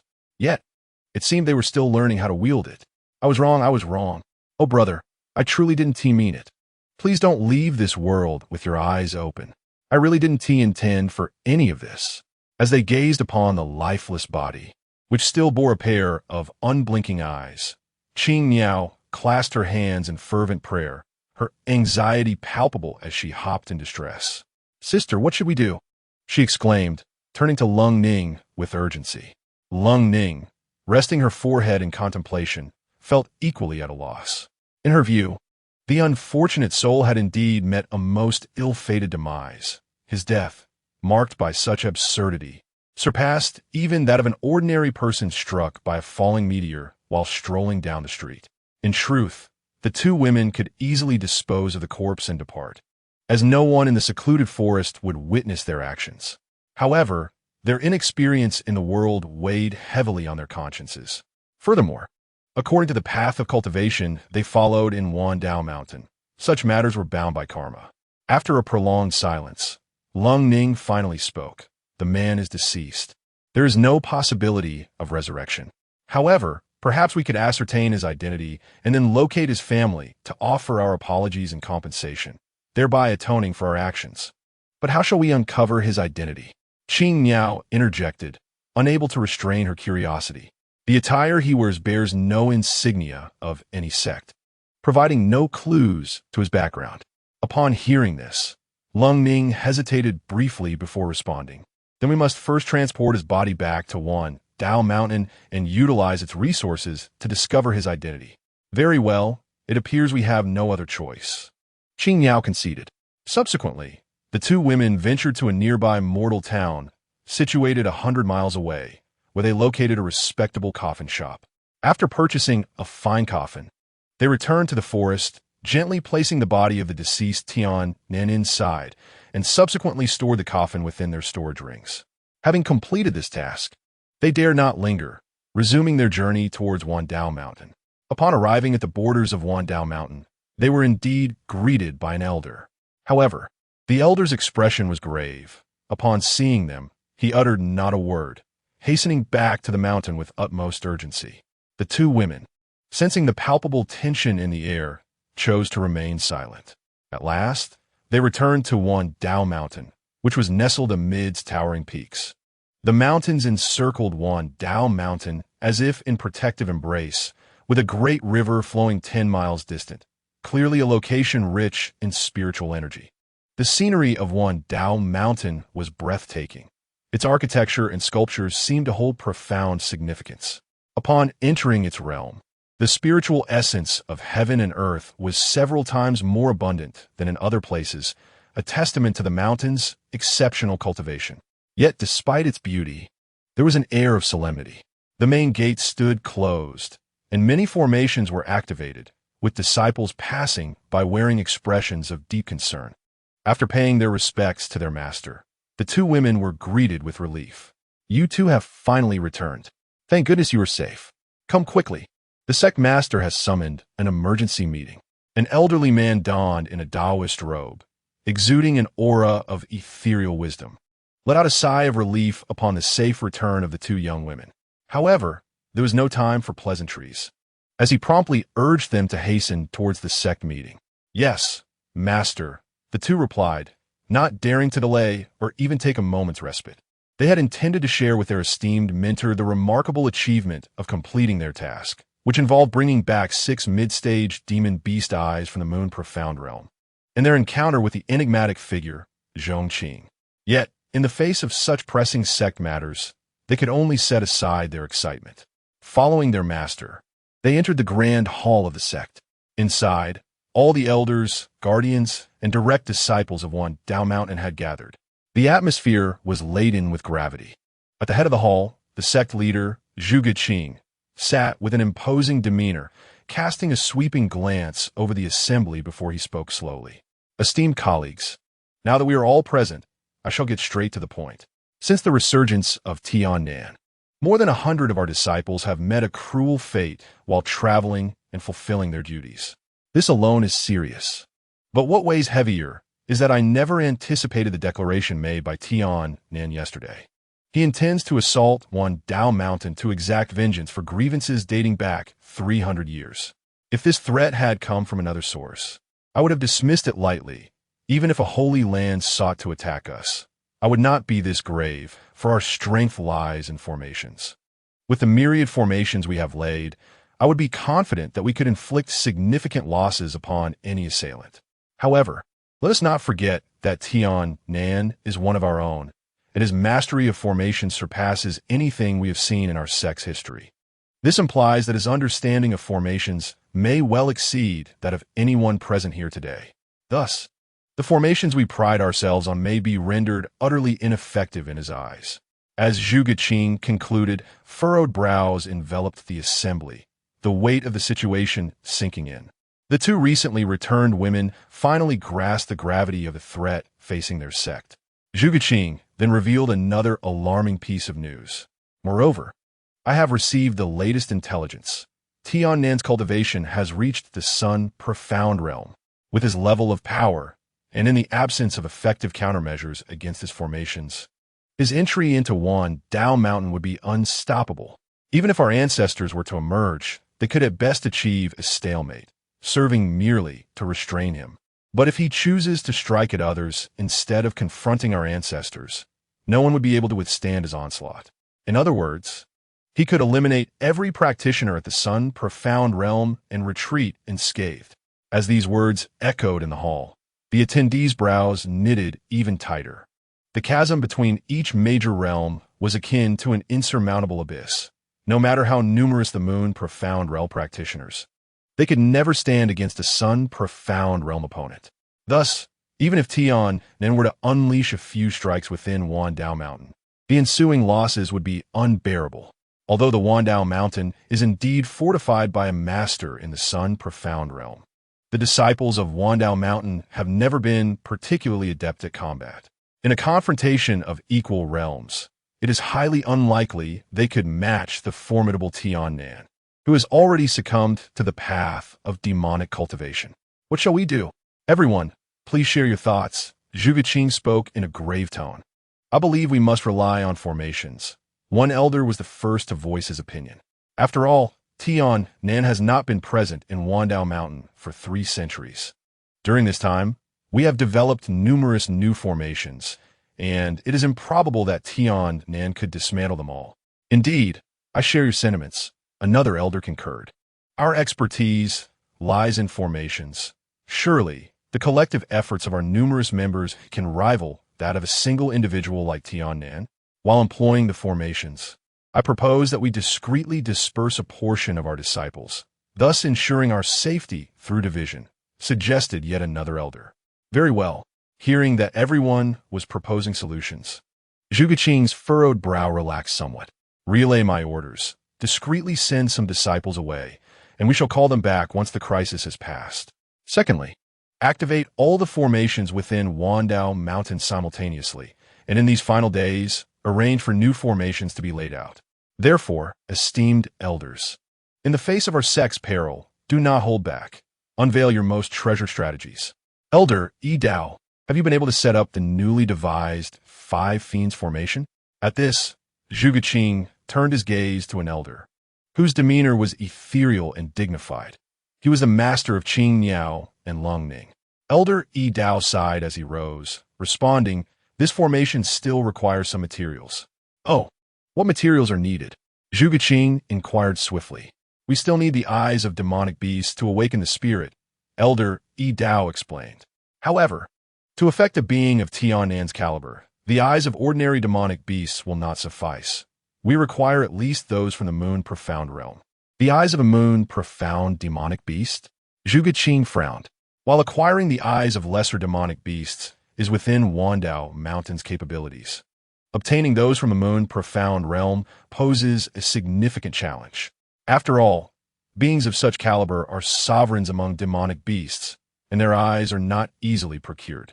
Although I sent my 2 disciples out to hunt beasts recently, hoping to give them some practical experience, they have only been gone for a mere 10 days.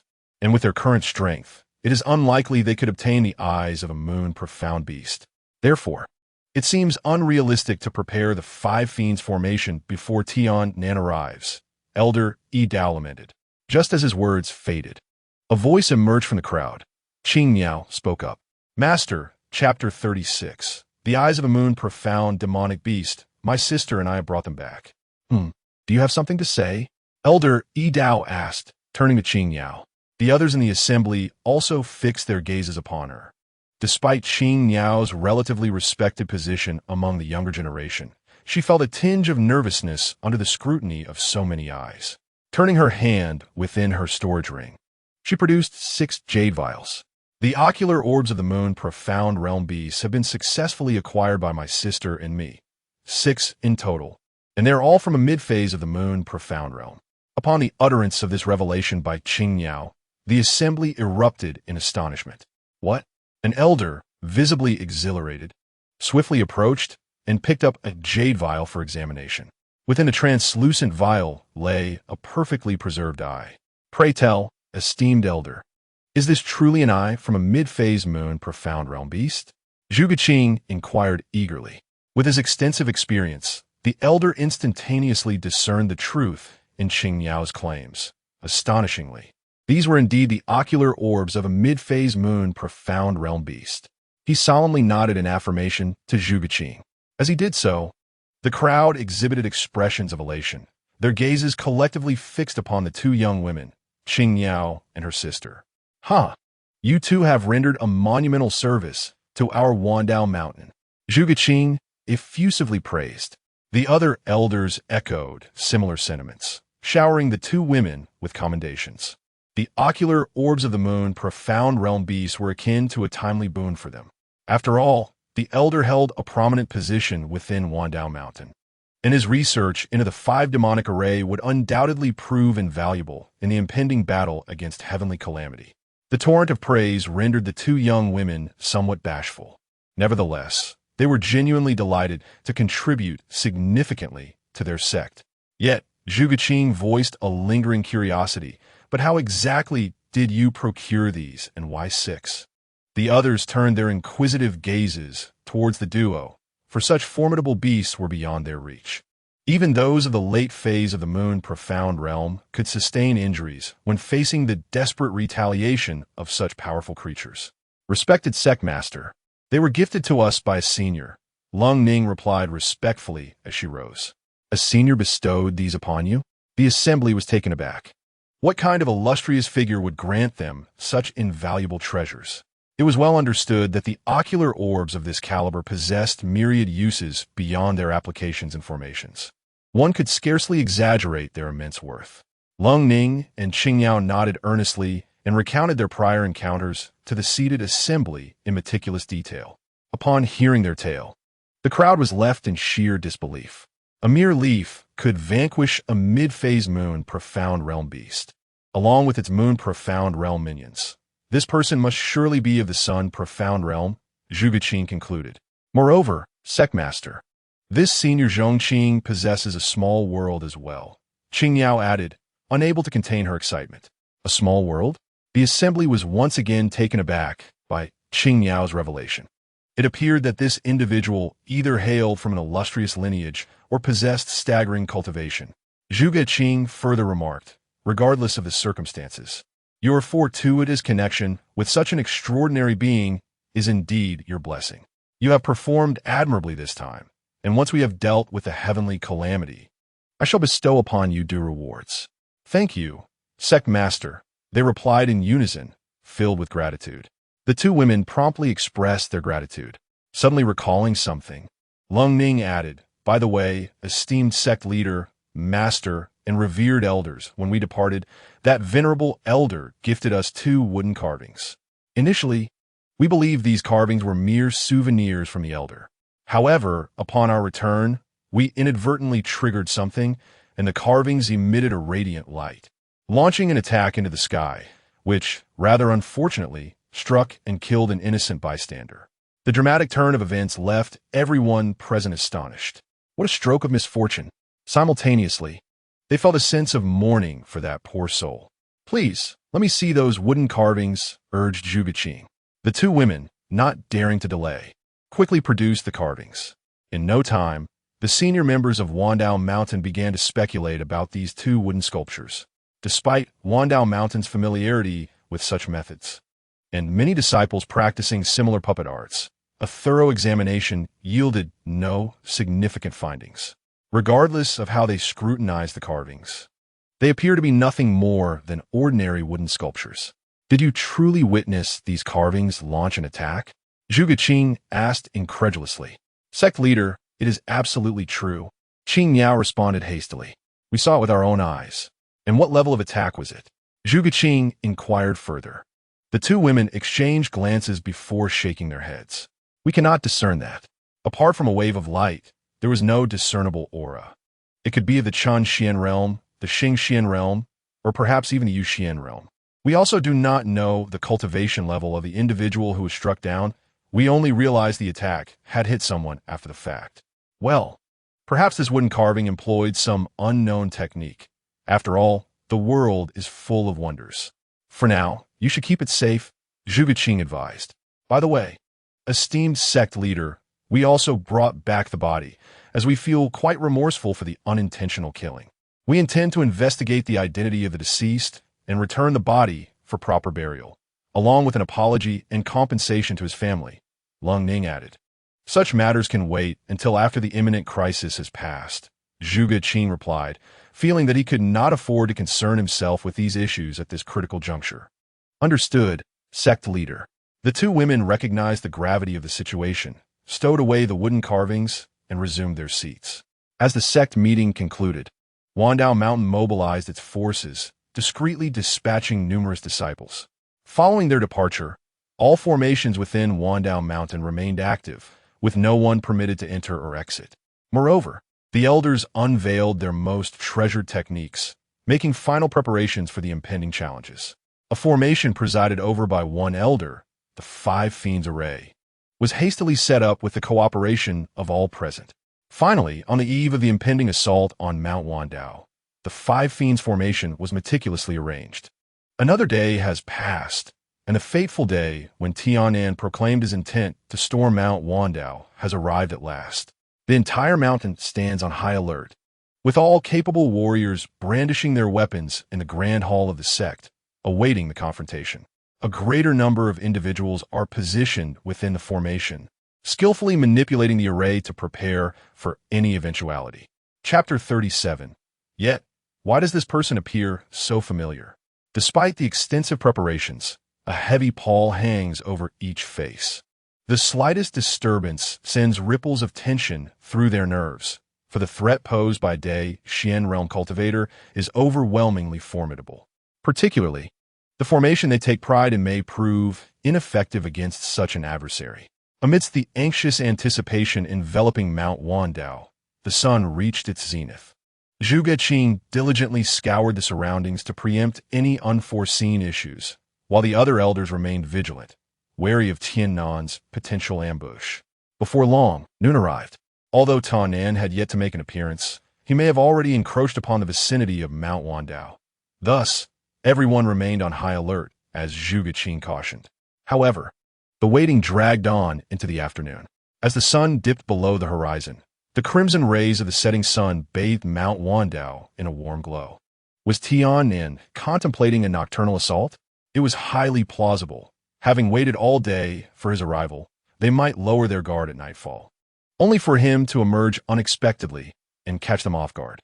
Therefore, they must not relent in their vigilance. Several elders conferred in hushed tones, their anxiety palpable. Even with their formidable cultivation, the strain on their minds remained substantial. One by one, they consumed a spirit-replenishing pill, steeling themselves for the ongoing watch.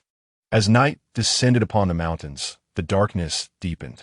Aside from the illumination within the confines of Mount Wandao, the surrounding areas were shrouded in impenetrable blackness, obscuring all visibility. No one could predict what might lurk in that obscurity. It was not until the distant call of a mountain chicken echoed from beyond the forest that they realized they had unwittingly endured an entire night of waiting. The second red sun began to rise in the east. Could it be that Tiannan did not come after all? Had they miscalculated the date? Zhu Qing convened with several of the elders. It seemed implausible. They were certain it was indeed yesterday.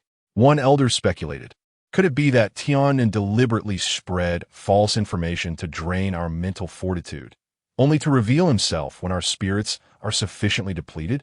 Indeed, I concur with the elder's assessment. A person like Tiannan possesses no sense of honor or trustworthiness, another echoed. Zhu Qing nodded solemnly and commanded, relay the message. All formations must remain activated, and no one is to let their guard down. Understood, came the prompt response to his decree. The entire Wandao mountain remains under a state of heightened vigilance. Yet, as time swiftly passes, another week has elapsed. Not only has there been no sign of Tiannan attempting to assault Wandao Mountain, but even the faintest whisper of his presence has vanished. The various spies dispatched by Wandao Mountain have yielded no tidings of Tiannan, as if he has completely evaporated from the mortal realm. Zhu Qing and the esteemed elders are gathered in the grand hall of the sect, utterly bewildered. This narrative does not align with Tiannan's typical conduct. In light of this perplexing situation, Wandao Mountain has endeavored to restore some semblance of normalcy within its operations, remaining tranquil and undisturbed. On this day, by a cascading waterfall, beside the abode of the cold condensation bluebird, two women stand within a pavilion. Before them rests a coffin. Inside lies an enigmatic young man, quietly at rest. Given that the bodies of cultivators do not decay easily, even after several days, the corpse remains largely unchanged from the moment of death. Sister, when will the threat posed by Tiannan be entirely alleviated? Gazing upon the body, the bluebird gently massages her temples and laments. This individual in the coffin is like a thorn in my heart. I cannot find solace until I uncover his identity and lay him to rest properly. However, With Tian Nan's menace still looming, venturing out to investigate is perilous. Alas, we must wait a little longer. Cold condensation furrows her brow in agreement and reassures her.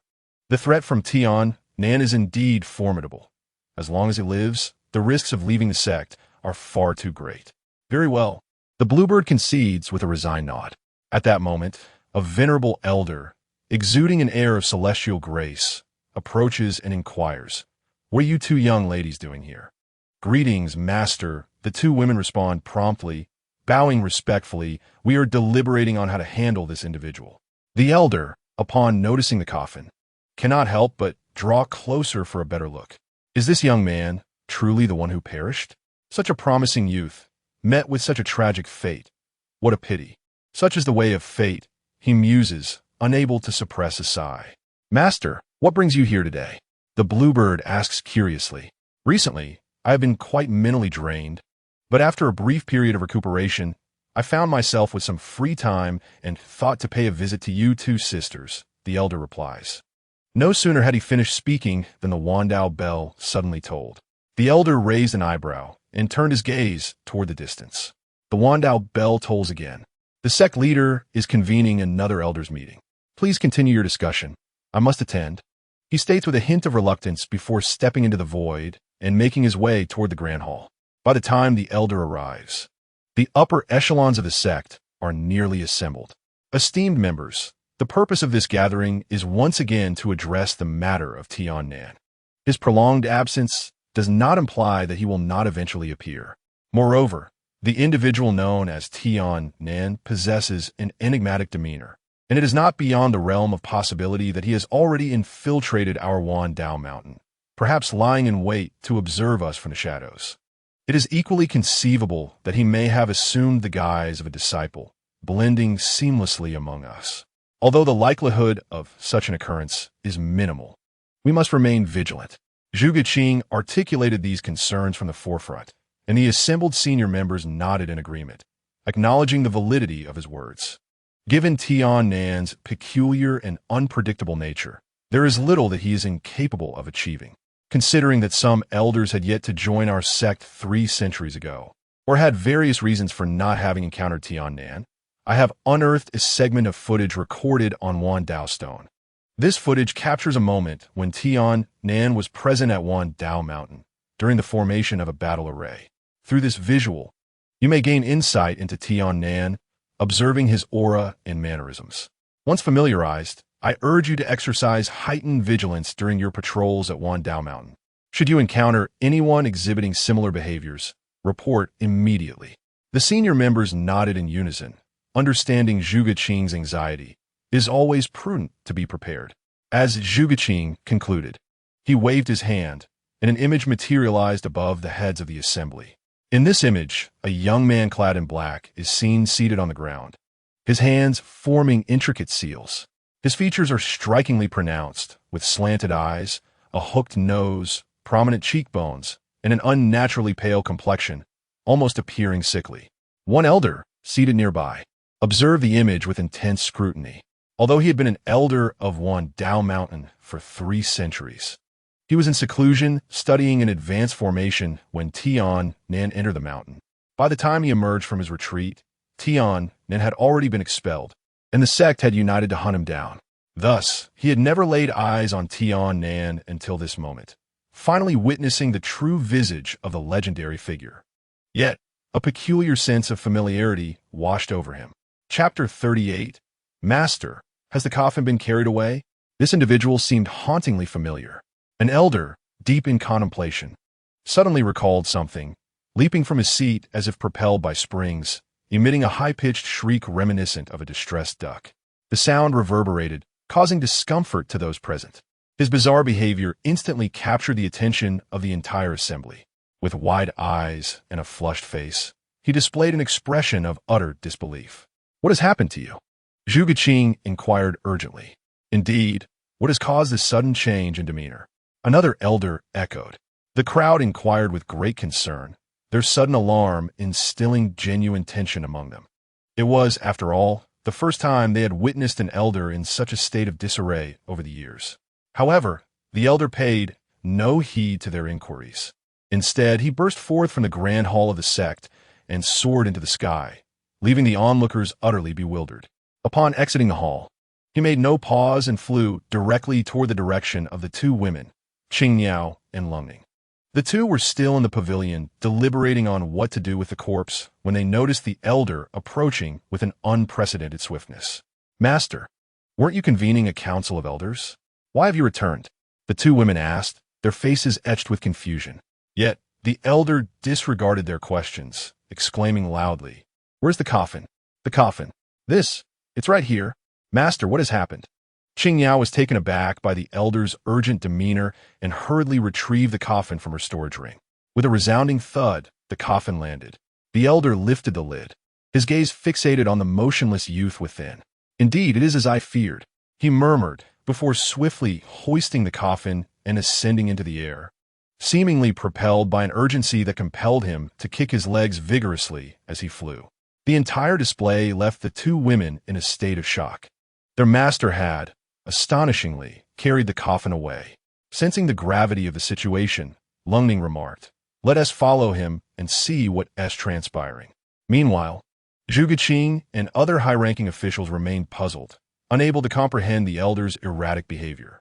Suddenly, they witnessed the elder returning, still shouldering the coffin. This scene left them agape, exchanging incredulous glances. Had the elder lost his senses, or was he driven to madness by the looming threat of the heavens? Why had he dashed out in such a frenzied state, only to return with a coffin?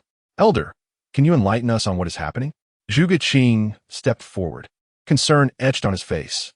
With a forceful thud, the elder dropped the coffin to the ground, inhaling deeply before turning to Zhuge Qing with a grave expression.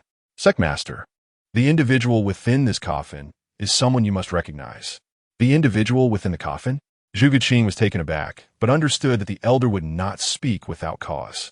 He approached, lifted the lid of the coffin with a decisive motion, and directed his gaze inside. As his eyes fixed upon the corpse, he erupted in a piercing scream. "Ah!" His cry resonated louder than the elder's earlier shout. "Sectmaster, what is it?" The other elders inquired, their curiosity piqued by his reaction. "Who lies within this coffin?" To evoke such a loss of composure from the sectmaster, prompting everyone to draw near for a glimpse, gasps and exclamations erupted, each a sharp cry of disbelief, reverberating throughout the grand hall of Wandao Mountain. All present, without exception, found their composure shattered, their eyes wide with shock, fixed intently upon the serene figure of Tian Nan resting within the coffin. "What is the meaning of this?" Elder Zhuge Qing stammered in disbelief, utterly unable to comprehend the scene unfolding before him. "Tian Nan, he has perished, and here he lies within this coffin, which has somehow appeared in Wandao Mountain. This is extraordinarily surreal." Drawing a deep breath to steady his quaking heart, the elder recounted, "This coffin was brought back by my two disciples from outside." "What?" With this declaration, a wave of astonishment swept through the assembly. As the leader of the sect, Zhuge Qing quickly grasped the implications, exclaiming, "Are you suggesting that the wooden sculpture in the possession of Qing Niao and Lung Ning, which they inadvertently used to kill a bystander, was Tian Nan?" "Indeed," the elder confirmed with a solemn nod. Despite the absurdity of the situation, the evidence lay starkly before them. With the elder's affirmation, Zhuge Qing and the others were rendered utterly bewildered. This is preposterous beyond belief. No wonder Tian Nan had threatened to attack Wandao Mountain. Now, after all this time, it seems he had already met his demise, right here at Wandao Mountain's hands. All this time, their vigilance had been in vain, merely a battle of wits against thin air. At that moment, Lung Ning and her companion, who had been pursuing the elder, arrived at the grand hall's entrance, overhearing the conversation within. They too were struck dumb, frozen in disbelief, their expressions a tableau of incredulity. "Sister, I can't be dreaming, can I?" Qing Niao stuttered, her body trembling as she turned to Lung Ning. That unfortunate fellow was actually Tian Nan? Lung Ning, equally astonished, found herself at a loss for words.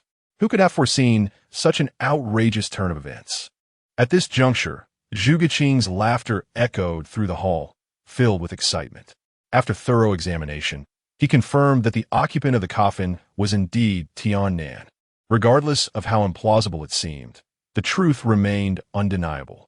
Tian Nan was dead, and his corpse lay before them. The crisis that had plagued Wandao Mountain had thus been resolved. Truly, the heavens have shown mercy. Convey my orders. From this day forth, Wandao Mountain shall celebrate for 3 days. All disciples may enter the library to select one arcane skill. Zhong Qing laughed heartily, his excitement evident. The other elders and high-ranking members also wore smiles on their faces. For the past few days, they've been unable to find a moment's peace, but now, their anxious hearts finally began to relax. Ah, Qingyao Lungning, our 2 great contributors, come in. At that moment, Zhong Qing noticed the 2 women standing at the door and quickly waved them in. Yes, sect master, they replied, equally aware of the collective joy, sharing in the exhilaration. Not only had the crisis of their sect been averted, but they were also relieved from the burden of seeking out that individual to express their apologies. Could you please show me that wooden sculpture again? Zhong Qing inquired with a beaming expression after they entered. It was important to note that this sculpture had vanquished a formidable opponent, a being of the sun profound realm. What a terrifying concept that was. Chapter 39. This senior is our benefactor. How could the 2 women be unaware of the implications? Initially, they believed the one defeated by the sculpture was at best comparable to their own strength, perhaps even inferior. However, upon realizing that the fallen individual was a being of the sun profound realm, they were taken aback by the gravity of the gift bestowed upon them by Zhong Qing. Zhong Qing understood this as well, which is why he wished to examine the sculpture once more. The 2 women carefully retrieved the wooden sculpture. Zhong Qing and the others received it with utmost caution, their demeanor markedly more serious than during the previous encounter. Their eyes reflected solemnity, and they handled it delicately, fearful of inadvertently triggering some hidden mechanism. After all, if the sculpture had defeated a being from the sun profound realm, any unleashed attack will be beyond their capacity to withstand. Esteemed elders, do you discern any anomalies upon further inspection? Zhong Qing could not help but ask. The elders shook their heads in unison. It appeared as ordinary as before. Yet now, they understood that the sculpture was not truly mundane. Rather, its craftsmanship was so profound that they lacked the ability to unravel its mysteries. It seems this senior is even more powerful than we had imagined. Zhong Qing concluded with a sense of awe. Indeed, and upon further reflection, there is a particularly chilling aspect. One elder remarked gravely. What chilling aspect? Zhong Qing and the others turned their attention to the elder. I ponder why the sculpture suddenly unleashed its attack. Moreover, why was it precisely directed at a being of the sun profound realm? Do you not find this coincidence rather unsettling? The elder's words struck a chord, and Zhong Qing suddenly grasped the implication, his eyes widening in shock. Are you suggesting that? Indeed, the elder affirmed. I suspect that this senior may have foreseen the troubles facing our Wandao Mountain, because Qingyao and Lungning earned his favor. He directly intervened to eliminate the threat posed by the being of the sun profound realm. Upon reflection, it indeed seems plausible. After all, how could such coincidences occur otherwise? Zhong Qing inhaled deeply, sensing the overwhelming likelihood of this possibility, feeling utterly astounded. Yet, esteemed leader, master, we did not disclose any information regarding the heavenly catastrophe to that senior when we departed, did we? At this moment, Qingyao could not suppress her curiosity. We only mentioned that the sect had matters to attend to, without elaborating further. Hearing Qingyao words, Zhong Qing could not help but shake his head and chuckle. You 2 young ladies are, after all, still quite naive. Once one reaches a certain realm, what difference does it make whether you speak or remain silent? They can calculate the celestial secrets with a mere flick of their fingers. Not to mention this trivial heavenly catastrophe. Are there truly such formidable individuals in this world? Lung Ning exclaimed in astonishment. Isn't that whom you encountered? Zhong Qing replied with a smile. I cannot help but admire the fortuitous luck of both of you young ladies. To have crossed paths with such an existence has spared my Wandao Mountain from a grave crisis. Therefore, you 2 are the great benefactors of Wandao Mountain. And of course, that senior is also our savior." Both young women felt a wave of shyness wash over them at Zhuge Qing's words. Yet, upon recalling that figure in white, their hearts remained unsettled for quite some time. It turned out he was even more powerful than they had imagined. While they felt a sense of awe, they also experienced a profound sense of loss due to the chasm between their capabilities and his. Simultaneously, they were immensely grateful. They had merely assisted Zhong Qing in arranging the small world. He had not only gifted them 6 eyeballs from mid-stage monsters of the Moon Profound Realm, but had also helped them resolve the crisis of the heavenly catastrophe. Such immense kindness left them feeling utterly indebted. "Elder, prepare an exquisite gift at once. Accompany me to pay a visit to this esteemed senior," Zhuge Qing commanded. "Yes." Sect leader, the elder responded promptly, but then recalled something and added hastily, "By the way, sect leader, Tianyun Sect has sent word requesting our assistance in repairing their formation." "What do you think?" "The matter of repairing Tianyun Sect's formation can wait a few days.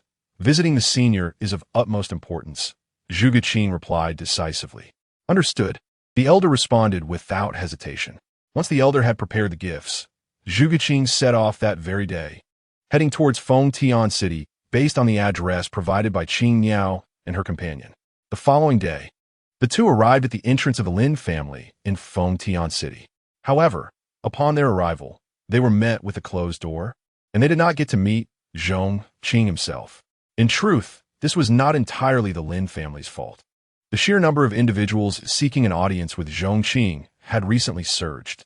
"I believe it would be best to reveal our identities directly," the elder said, somewhat irritated by the closed door, for their statuses were, even in the entire eastern region, highly respected. It is no exaggeration to say that even at the gates of a sacred land, the opposing sect leader would greet them courteously. Due to the prowess of Wandao Mountain in the art of formations, despite their overall strength not qualifying as top tier in the eastern domain, no sect would hesitate to seek their assistance.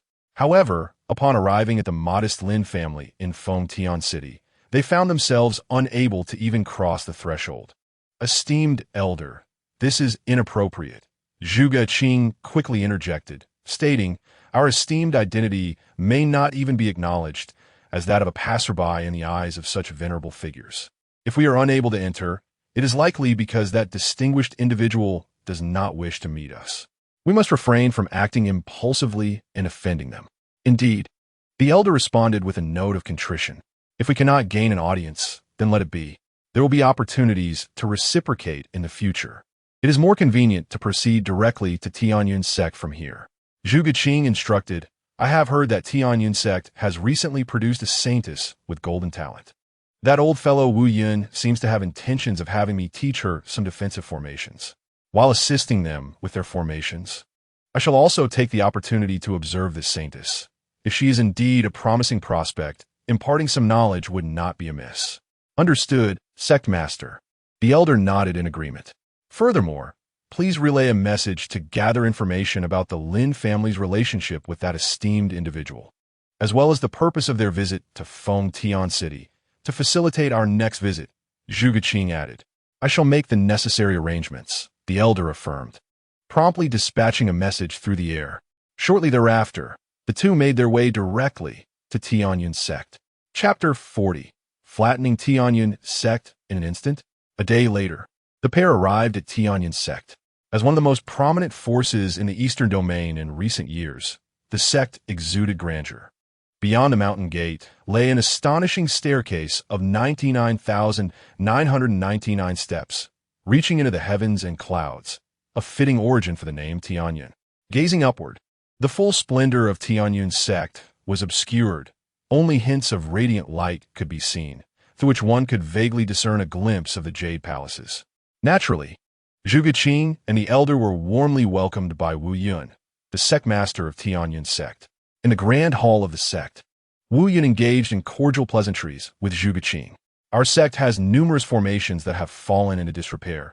I hope that Brother Zhuge can assist us this time," Wu Yun remarked, stroking his beard with a leisurely smile. "That is certainly not a problem," Zhuge Qing replied with a calm smile.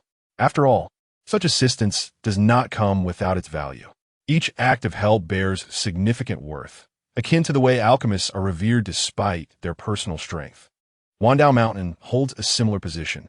By the way, there's one more matter I would like to request of you, Brother Zhuge, Wu Yin continued, adjusting his beard. As you know, our Tianyun sect has recently produced a saintess, and I would like you to provide her with some guidance. You are aware that in the realm of cultivation, whether one ventures into hidden depths or explores the world outside, encounters with formations are inevitable. If one possesses a foundational understanding of these formations, safety is significantly enhanced. Perhaps this will depend on her innate talent. Zhuge Qing remarked candidly with a smile. Very well. Let Zhuge brother test my disciple. With that, Wu Tian transmitted a message. Schwerer, come in and pay your respects to the esteemed Zhuge Zongzhu of Wandao Mountain. As Wu Tian's voice echoed, Murong Shui, clad in white and trailing her long skirt, gracefully entered the hall. I, Murong Shui, have the honor of meeting Senior Zhuge, she said, bowing respectfully. Indeed, a true phoenix among people, Zhuge Qing acknowledged with a nod of appreciation, discerning her extraordinary nature with his seasoned gaze. He then got straight to the point. If that is the case, I shall put you to the test. I will set up a small gathering formation before you.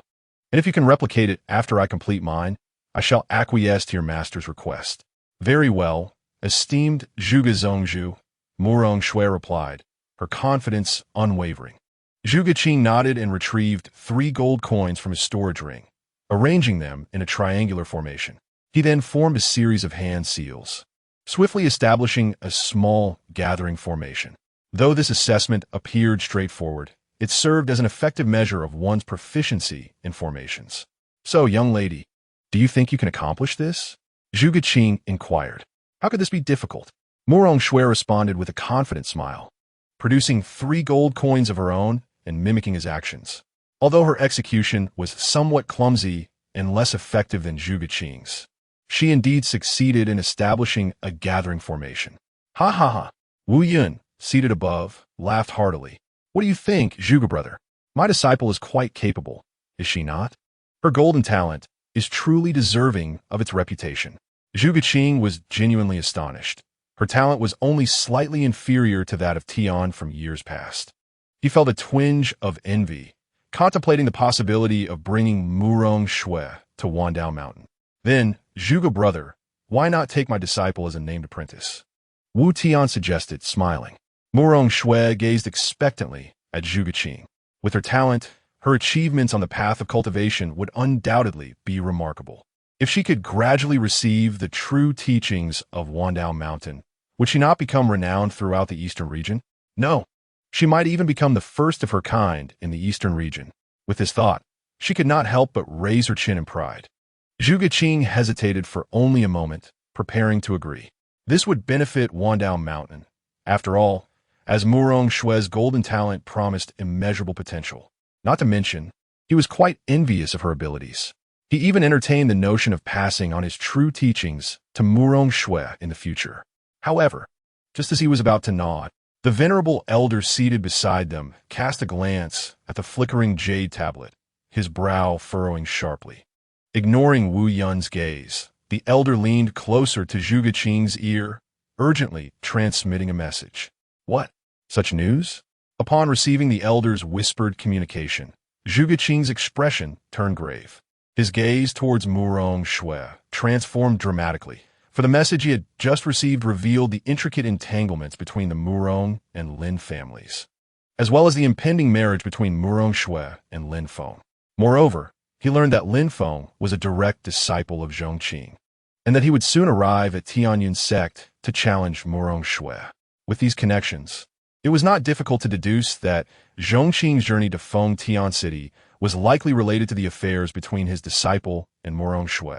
He could hardly fathom that the very Murong Shui, who had just saved Wandao Mountain, was now intertwined with Zhong Qing. Zhuge, has something transpired in Wandao Mountain?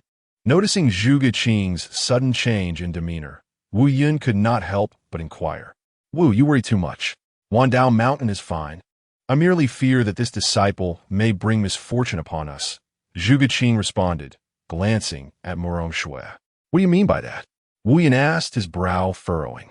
Did you not say that as long as Shui Air passes the assessment, you would be willing to teach her? Her talent is commendable, but character. Zhuge Qing refrained from continuing and instead stood up to walk outside. Let us discuss the matter of repairing the formation at a later time. With that, Zhuge Qing departed with the elder. Master, what does he mean by that? Murong Shui remarked, her displeasure evident. What authority does a mere Wandao Mountain have over us in Tianyun Sect? Is it not merely a matter of some formations? I have no interest in learning from him. Sigh. Shui Air, you should return for now. I have a feeling that Zhuge Qing's words carried deeper significance. Wu Yun hesitated for a moment within the hall, then decided to pursue Zhuge Qing and the elder. Finally, he caught up with them at the mountain gate. Zhuge, can you enlighten me on what has transpired? Wu Yun asked solemnly. I sense that your words hold more than they seem. Upon seeing Wu Yun approach, Zhuge Qing sighed and said, Brother Wu, while our friendship may not be profound, we have known each other for several centuries. In light of our acquaintance, I must warn you of one thing. What is it? Speak plainly. Regarding your disciple, it would be wise for you to distance yourself from her, or even expel her from Tianyun Sect to avoid bringing disaster upon yourself, Zhuge Qing stated earnestly. What did you say? Upon hearing Zhuge Qing's words, Wu Yun exclaimed in shock. Have you lost your mind? You want me to expel Shui Air from a sect? Do you realize she possesses a golden talent? And do you understand the immense resources we, at Tianyun Sect, have expended to nurture her? How dare you suggest that I cast her out of the sect? Are you certain you are not jesting with me? Wu Yun's gaze fixed intently upon Zhuge Qing, his face a mask of fury. Was he merely the subject of mockery? Yet Zhuge Qing maintained a solemn demeanor. I am not jesting. I speak with utmost seriousness. In Zhuge Qing's perspective, his warning was entirely warranted. So what if she possesses a golden talent?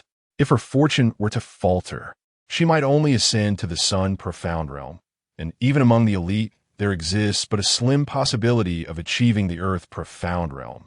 Yet, a mere wooden sculpture crafted by Zhong Qing has already vanquished a practitioner of the Sun Profound realm. Should such a formidable master become enraged on behalf of their own disciple, leveling your Tianyun Sect would be but a trifling matter. Thus, while golden talents are indeed remarkable, their significance is contingent upon the audience before whom they stand. In the presence of true, unparalleled powerhouses, they may be deemed inconsequential. You would have me expel Shui from Tianyun Sect with a mere utterance? Since you claim to be serious, allow me to inquire, what precisely is the rationale behind this? Should you fail to provide a satisfactory explanation, do not blame me for my lack of civility. Wu Yun remained incensed. Murong Shui was the pride of his life, his most accomplished disciple. Others offer her praise, yet here Zhuge Qing seeks to sever their connection. In Wu Yun's view, Zhuge Qing was merely envious of having such an outstanding disciple within Tianyun Sect. To speak candidly, she has offended individuals she should not have. The karma she has attracted could potentially endanger your entire Tianyun Sect, Zhuge Qing declared with a grave expression. Ha ha ha. Upon hearing Zhuge Qing's words, Wu Yun erupted into laughter. Offended someone she should not have? At such a tender age, who could swear possibly wrong? Moreover, with Tianyun Sect's presence here, who could dare to act against her? I assure you, even those from the sacred lands would not be so bold as to provoke Tianyun Sect. Very well, I hope you remember your words today. I have merely offered my counsel. Whether you choose to believe, it is entirely your affair. The consequences shall be yours to bear.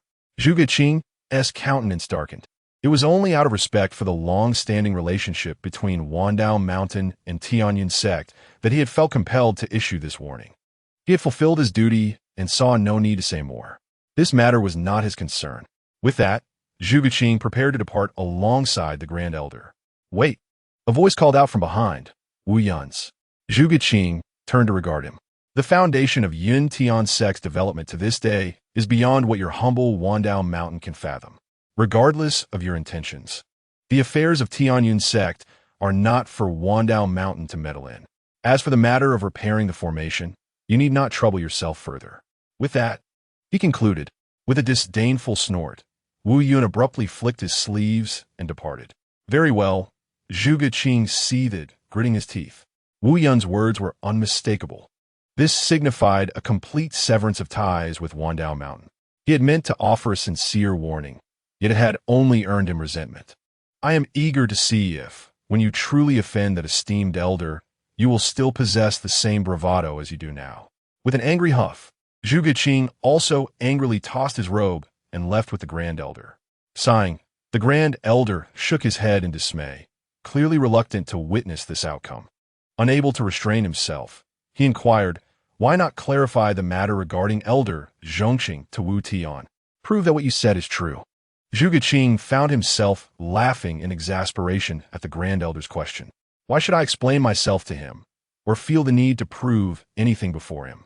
This does not concern Wandao Mountain, and I stand to gain nothing from it. Moreover, the more I say, the greater the risk of offending that elder. What a thankless endeavor. Besides, we are well aware of the happenings in Pingjiang City. Is it truly difficult for Pingjiang Sect to discover? They simply hold themselves in high regard, disregarding the matter and lacking the motivation to inquire. The Grand Elder nodded in agreement, fully convinced. He could only hope that when the time came, Pingjiang Sect would exhibit some sense.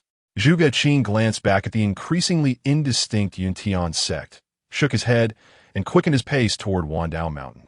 In Pingjiang City, at the Lin family residence, Zhong Qing reclined on a lounge chair while Lin Feng practiced his arcane skills nearby.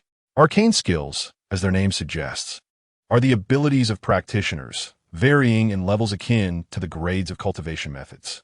In practical combat, possessing higher-level arcane skills often confers an advantage. Of course, there are thresholds to cultivating these skills. The higher the level, the stricter the requirements. Currently, Lin Feng, with his modest strength at the Chunxian realm, barely met the threshold to practice the most elementary arcane skill in Zhong Qing's possession. Moreover, beyond arcane skills, Zhong Qing had provided Lin Feng with numerous protective items, such as wooden carvings, both autonomous guardians and those capable of activating in battle. He had bestowed upon him a sack full. Setting aside their mentor-student bond, Lin Feng was still his precious protege, and Zhong Qing could not tolerate any errors on his part. Time swiftly passed, and before long, the day arrived for Lin Feng to approach Pingjiang Sect. Zhong Qing bid farewell to the Lin family and set forth on the journey to Pingjiang Sect. On the appointed day of the challenge, the two finally arrived at the foot of Pingjiang Sect's mountain. "You must be Lin Feng, here to challenge the saintesses today?"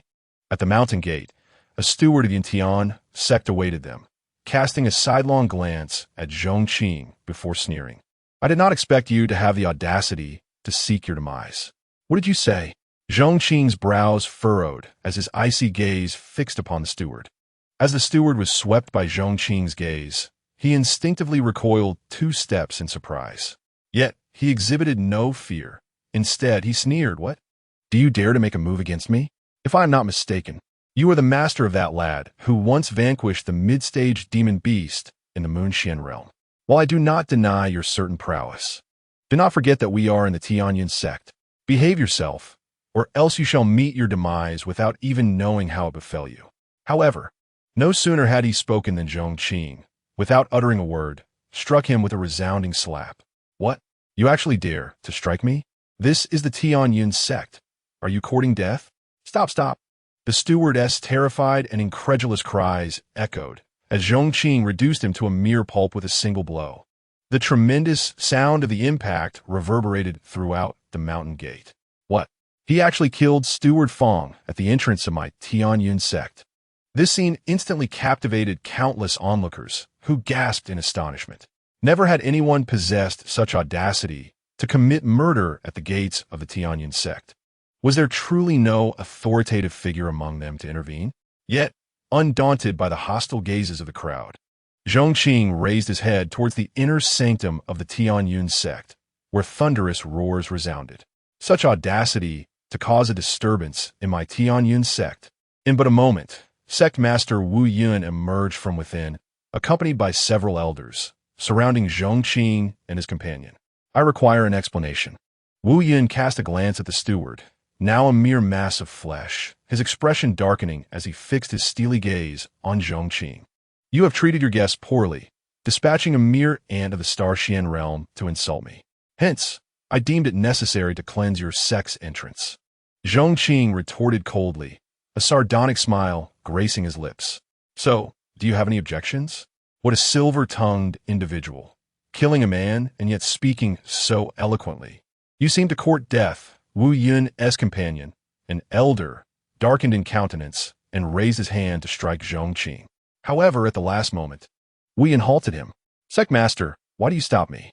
The elder inquired, perplexed. None who dared to cause a ruckus within my Pingjiang Sect have ever left alive. Since he is destined to die, why rush? Wu Yun narrowed his eyes. I am concerned for Shuer. She has long viewed this former engagement as a blemish. If she cannot rid herself of this stain, I fear it may affect her future mindset. Therefore, let Shuer confront this blemish herself. Dealing with that lad can wait. Wise words, Sect Master, the elder realized. Murong Shui was indeed their treasured gem. They would not allow any impediments on her path. Let us return to the matter at hand, Wu Yun said, his eyes narrowing. You have come regarding the engagement to challenge Shuer, have you not? I came to address the crux of the matter directly, yet you chose to send a cur to waste my time. Zhong Qing replied with a cold smile. A flicker of imperceptible malice gleamed in Wu Yun's eyes as he turned and spoke. In that case, please follow me. Moments later, Zhong Qing led Lin Feng into the Pingjiang Sect, arriving at a location known as the Life and Death Platform. Standing above, Wu Yun gazed down upon Zhong Qing and his disciple. In our Pingjiang Sect, there has never been a notion of friendly sparring, should you wish to challenge. It shall be a matter of life or death, Wu Yun declared coldly. Thus, once the battle commences, no outside interference shall be permitted, no matter the circumstances. Are you willing? Very well, Zhong Qing responded without hesitation, speaking on Lin Feng's behalf. He then turned to Lin Feng and whispered, Disciple, have you heard? If a challenge is to be made, it is indeed a matter of life or death. They clearly intend for you not to leave alive. Yes, Master, I understand. Lin Feng, a man of deep emotions, acknowledged. Despite having severed ties with the Murong family, he had not resorted to violence. He had been contemplating how to deal with Murong Shui in the end, yet he had not anticipated that the rules themselves had already set his life at stake. Thus, he resolved to show no mercy. Chapter 42. Is your fist not strong enough? Upon hearing Zhong Qing's agreement, Wu Yun offered a cold smile. Although he regarded the pair as already deceased, he feared that Zhong Qing might refuse, for his intention was for Lin Feng to perish at Murong Shui's hands, thereby resolving his inner turmoil. This way, Murong Shui's future path would be smooth and free of inner demons. Disciple, prepare for battle, Wu Yun called out languidly. As his voice faded, Murong Shui, clad in black, gracefully descended onto the life and death platform. She hardly glanced at Lin Feng, her former childhood companion, exuding an overwhelming chill. Look, senior sister Murong has arrived. Below the platform, countless disciples had gathered, and upon seeing Murong Shui, they erupted into cheers. In their eyes, she was their unequivocal idol. Senior sister Murong, slay him with a single sword. Yes, senior sister, kill him. Let him learn not to covet you or dare to propose a union. Indeed, how dare he not reflect on his own worth? The chorus of supportive voices rang out. Yet to Murong Shui's ears, they were nothing short of grating. To equate her with Lin Feng was a profound insult, a degradation of her current status. She yearned for Lin Feng's name to vanish from this world, so that no one would ever know she had once been linked to such a man. Under the gaze of the assembled crowd, Lin Feng, unarmed, slowly approached the life and death platform. Remember, only one may survive, regardless of what transpires. No one is permitted to intervene, Wu Yun remarked, casting a glance at Zhong Qing. Understood, Zhong Qing nodded once more. With a resounding declaration from Wu Yun, the battle commenced. As the duel began, Wu Yun had little interest in witnessing an encounter devoid of suspense. The inevitable outcome would merely see his disciple eliminate the thorn in their side. After uttering his words, he settled into a position at the upper seat. However, just as he took his seat, his eyes widened in shock, compelling him to rise abruptly, fixating on the life and death arena. The moment he announced the start, Murong Shui unleashed her assault. She was determined not to engage with Lin Feng for even a moment longer than necessary, wishing only to swiftly vanquish him and depart. Yet, to everyone's astonishment, Lin Feng effortlessly countered Murong Xue's offensive and retaliated with astonishing speed, placing her in a perilous predicament. How is this possible? Wu Yun's eyes were wide with disbelief. Murong Xue was a product of their meticulous training. Her extraordinary talent was well known, and she could easily engage in battles beyond her level. Yet, she was being pushed back relentlessly by Lin Feng. Wasn't Lin Feng rumored to be a waste incapable of cultivation? Even if he had resolved his issues and begun to cultivate, such rapid advancement seemed implausible. The most incredulous of all was Murong Xue herself. Faced with Lin Feng's torrent of attacks, her eyes widened in horror. No, this cannot be. Why is this happening? The sight of Lin Feng before her, exhibiting such unexpected prowess, filled her with despair. In her understanding, he was supposed to be a waste. He should not possess such strength. She screamed, unleashing the Biluogen technique. Lin Feng's sudden surge of power rattled her. She refused to be outmatched by someone she deemed a failure. In a fit of desperation, she invoked a king-level sword technique she had recently mastered. This technique was the treasured secret of the Pingjiang Sect, one that only she among the younger generation had been deemed worthy to practice, and she had succeeded in mastering it. As the swordplay manifested, the heavens and earth seemed to shift. Countless brilliant beams of sword light enveloped the air, advancing toward Lin Feng. She has unleashed the Biluogen technique, Wu Yun observed, releasing a sigh of relief. This is good. The battle should conclude swiftly to prevent any unforeseen occurrences. Under the Biluogen technique, Lin Feng will have no chance of retaliation. Even against a Star Xian realm opponent, Murong Xue would possess the strength to contend, let alone Lin Feng. Yet in the next moment, Wu Yun realized his excitement had been premature. A shiver coursed through him. In the face of Murong Xue's Biluogen technique, Lin Feng merely raised his fist with nonchalance. Tiangang fist. As the sound descended, a colossal golden phantom materialized behind Lin Feng, taking the shape of a fist that struck out, instantly obliterating the myriad sword lights. In the wake of this punch, Murong Xue was sent flying like a kite severed from its string. What? Is it also a king-level profound technique? Why does this boy possess such power? The onlookers, including Wu Yun and others above, were engulfed in disbelief.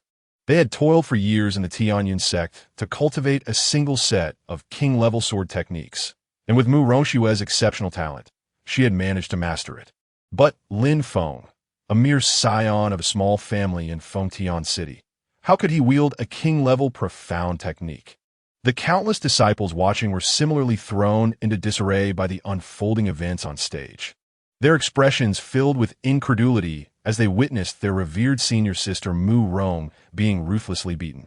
Among them, only Zhong Qing remained composed, standing with his hands clasped behind him, exuding an air of calm detachment.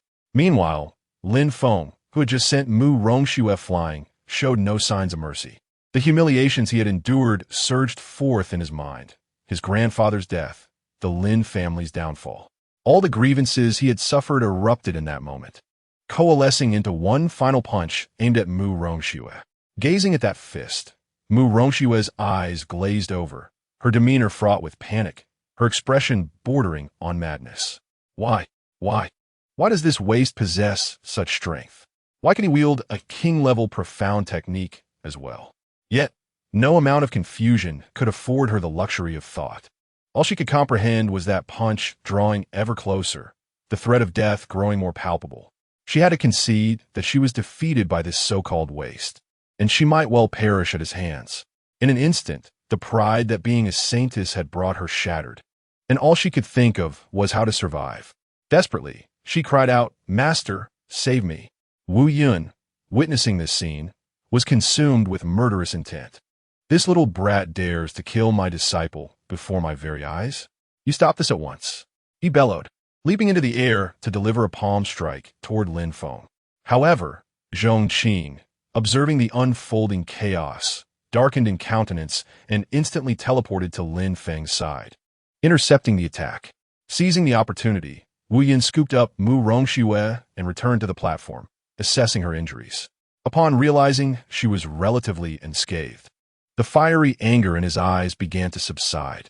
How shameless is the Tianyun sect? Zhong Qing glared at Wu Yun with a grim expression, stating gravely, "Before the battle commenced, you yourself proclaimed that once on the arena, life and death would be determined, and no one was to intervene. As the sect leader, do your words mean nothing? And what of it?" Confronted by Zhong Qing's inquiry, Wu Yun's expression remained unfazed, his voice icy as he declared, "The rules have always dictated that the mightiest dictate the terms." A resounding laughter followed. What a rule it is where the strongest have the final say. Wu Yun's words provoked a mixture of amusement and fury in Zhong Qing, who retorted, "I am indeed curious to see just how formidable your Tianyun sect truly is. You speak with great bravado." Wu Yun's gaze, laden with malice, fixed upon Zhong Qing as he coldly remarked, "You dare to wreak havoc in my Tianyun sect and publicly slay one of our elders. Do you believe you can escape?" "Third elder, fourth elder, fifth elder," he commanded. "Eliminate these two." "Understood." With Wu Yun's command, 3 venerable figures surged forth from behind him, bearing down on Zhong Qing with an overwhelming aura of power. 3 masters of the Sun profound realm. "Young man, as you disturb my Tianyun sect, prepare to repent," the third elder bellowed, unleashing a colossal palm strike towards Zhong Qing. The fourth and fifth elders were equally relentless, launching a barrage of attacks from their respective flanks, effectively sealing off any avenue of retreat for Zhong Qing. Yet, in the face of this onslaught from 3 formidable opponents, Zhong Qing exhibited no fear. A cold smile adorned his face. He extended his right hand towards the void, effortlessly dismantling the third elder's assault and seizing him in his grasp. "Is this what you refer to as might?" "Mia ents, Zhong Qing the Mogs." His expression icy as he tightened his grip, causing the third elder to explode in a violent burst. "What?" Witnessing this, both Wu Yun and the fourth and fifth elders were rendered speechless with disbelief. The formidable third elder had been instantaneously vanquished by Zhong Qing. "Retreat! You are no match for him," Wu Yun shouted. Responding to his command, the fourth and fifth elders disregarded the backlash from their thwarted attacks and fled into the void. "Aren't your fists supposed to be mighty? Why do you run?" Zhong Qing's hand gestured, summoning a spectral hand that reached towards the fourth elder. The fourth elder, gripped by terror, cried out, "No, don't come any closer." However, having reached this juncture, Zhong Qing showed no mercy. The hand that pierced the void swiftly caught up with the fourth elder, ensnaring him tightly. "Release him, you little wretch. Otherwise, I shall reduce you to ashes." Wu Yun bellowed, witnessing his fourth elder once more ensnared by Zhong Qing. Begging for mercy while maintaining such bravado, Zhong Qing replied with a chilling laugh. Exerting his grip once more, the fourth elder's form erupted in a cataclysm of blood and bone, leaving no trace behind. Another elder of the Sun profound realm had thus perished. "Flee!" Zhong Qing's iron-fisted methods instilled terror in the onlooking disciples, who fled in a panic, for they understood that even a mere brush with his abilities was beyond their capacity to endure. "You seek death today. If I do not forge you into a human stick, I shall not be human." With the recent demise of 2 elders of the Sun profound realm, Wu Yun's eyes burned with rage. It is essential to recognize that the Sun profound realm represents an elite force, even within sacred lands. The loss of 2 such elders weighed heavily upon his heart. Why is the sect master calling out so early? "There is still one left," Zhong Qing taunted, his gaze fixated on the last of the 5 elders. "Sect master, save me." The third and fourth elders had fallen, leaving the fifth elder paralyzed with fear. In a desperate bid for survival, he burned his essence to hasten his escape from Zhong Qing. Yet, Zhong Qing did not relent. With a mere flick of his finger, a beam of searing light, akin to the blazing sun, shot forth, piercing through the fifth elder's body. The elder, still in his fleeing posture, fell silent in an instant, collapsing lifeless to the ground. You shall not die a good death." Wu Yun's eyes reddened as he roared upon witnessing the fifth elder's demise. "Shall I not die a good death?" Zhong Qing replied with a chilling smile. "Did you not assert that the one with the mightiest fist dictates the terms?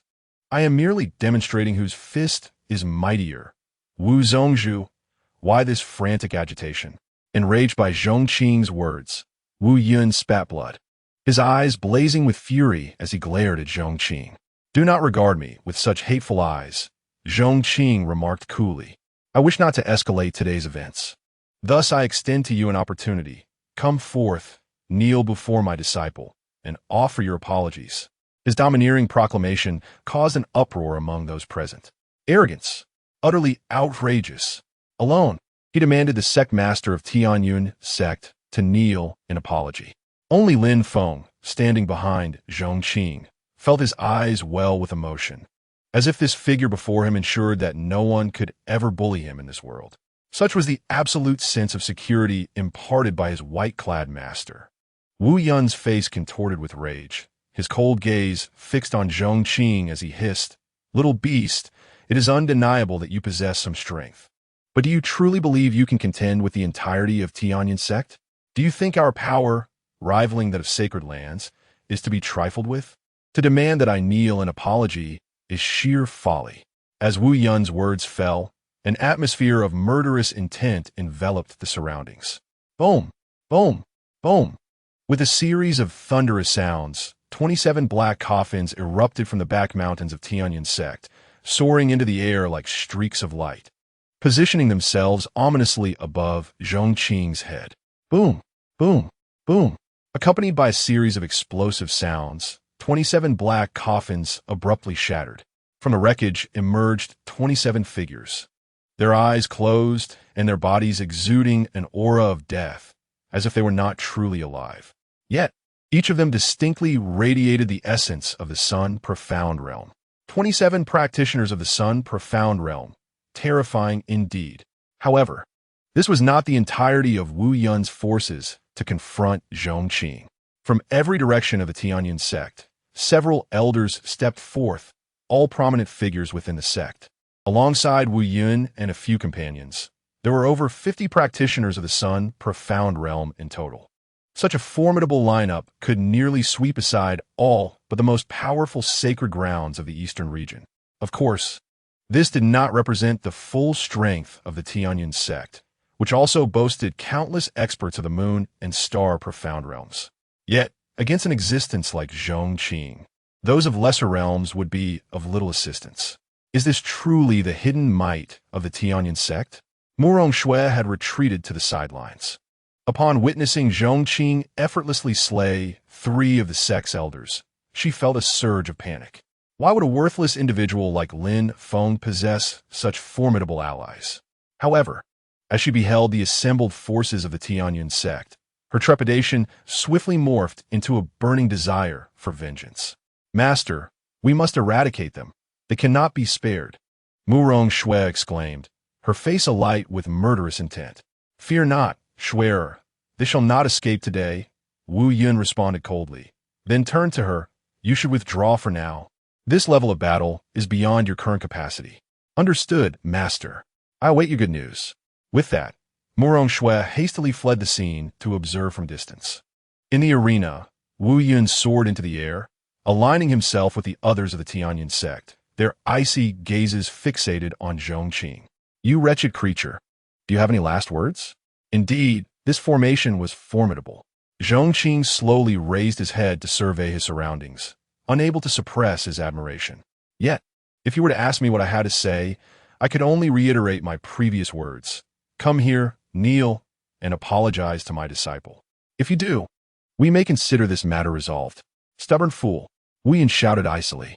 No matter how strong you are, can you truly surpass the combined might of over 50 practitioners of the Sun Profound Realm for my sect? Everyone heed my command. Let us join forces to slay this rogue. With the issuance of Wu Yun's command, over 50 practitioners of the Sun Profound Realm simultaneously sprang into action, their diverse hand seals intertwining as they unleashed an array of techniques. In an instant, the air became saturated with their combined assaults, rendering the space nearly a vacuum. At that moment, the heavens and earth altered in hue. Wu Yun led the charge, channeling his profound techniques towards Zhong Qing. "Little beast, to have so many of my Pingjiang Sect dispatched to eliminate you, you can consider that quite an honor. Prepare to meet your end." Nevertheless, as over 50 practitioners of the Sun Profound Realm launched a collective assault from the sky, Zhong Qing remained steadfast, devoid of any trace of fear. Instead, he shook his head and sighed. Alas, you have been given an opportunity, yet you fail to cherish it. You believe numbers are your strength? Let us compare and see who possesses the greater force. As Zhong Qing's voice echoed, the space before him began to ripple, and a portal materialized from thin air. This portal was none other than the gateway to Zhong Qing's miniature world. At the instant the portal opened, a collection of wooden carvings, previously displayed on a shelf within his little world, stirred to life. Chapter 44. A late regret. Lighter than grass though they were mere inanimate objects, they suddenly opened their eyes in unison, limbs moving with an uncanny vitality. Subsequently, they radiated beams of light, and within that brilliance, their forms expanded dramatically. Moments later, these wooden sculptures transformed into figures indistinguishable from real humans. It seemed they had responded to some unseen summons.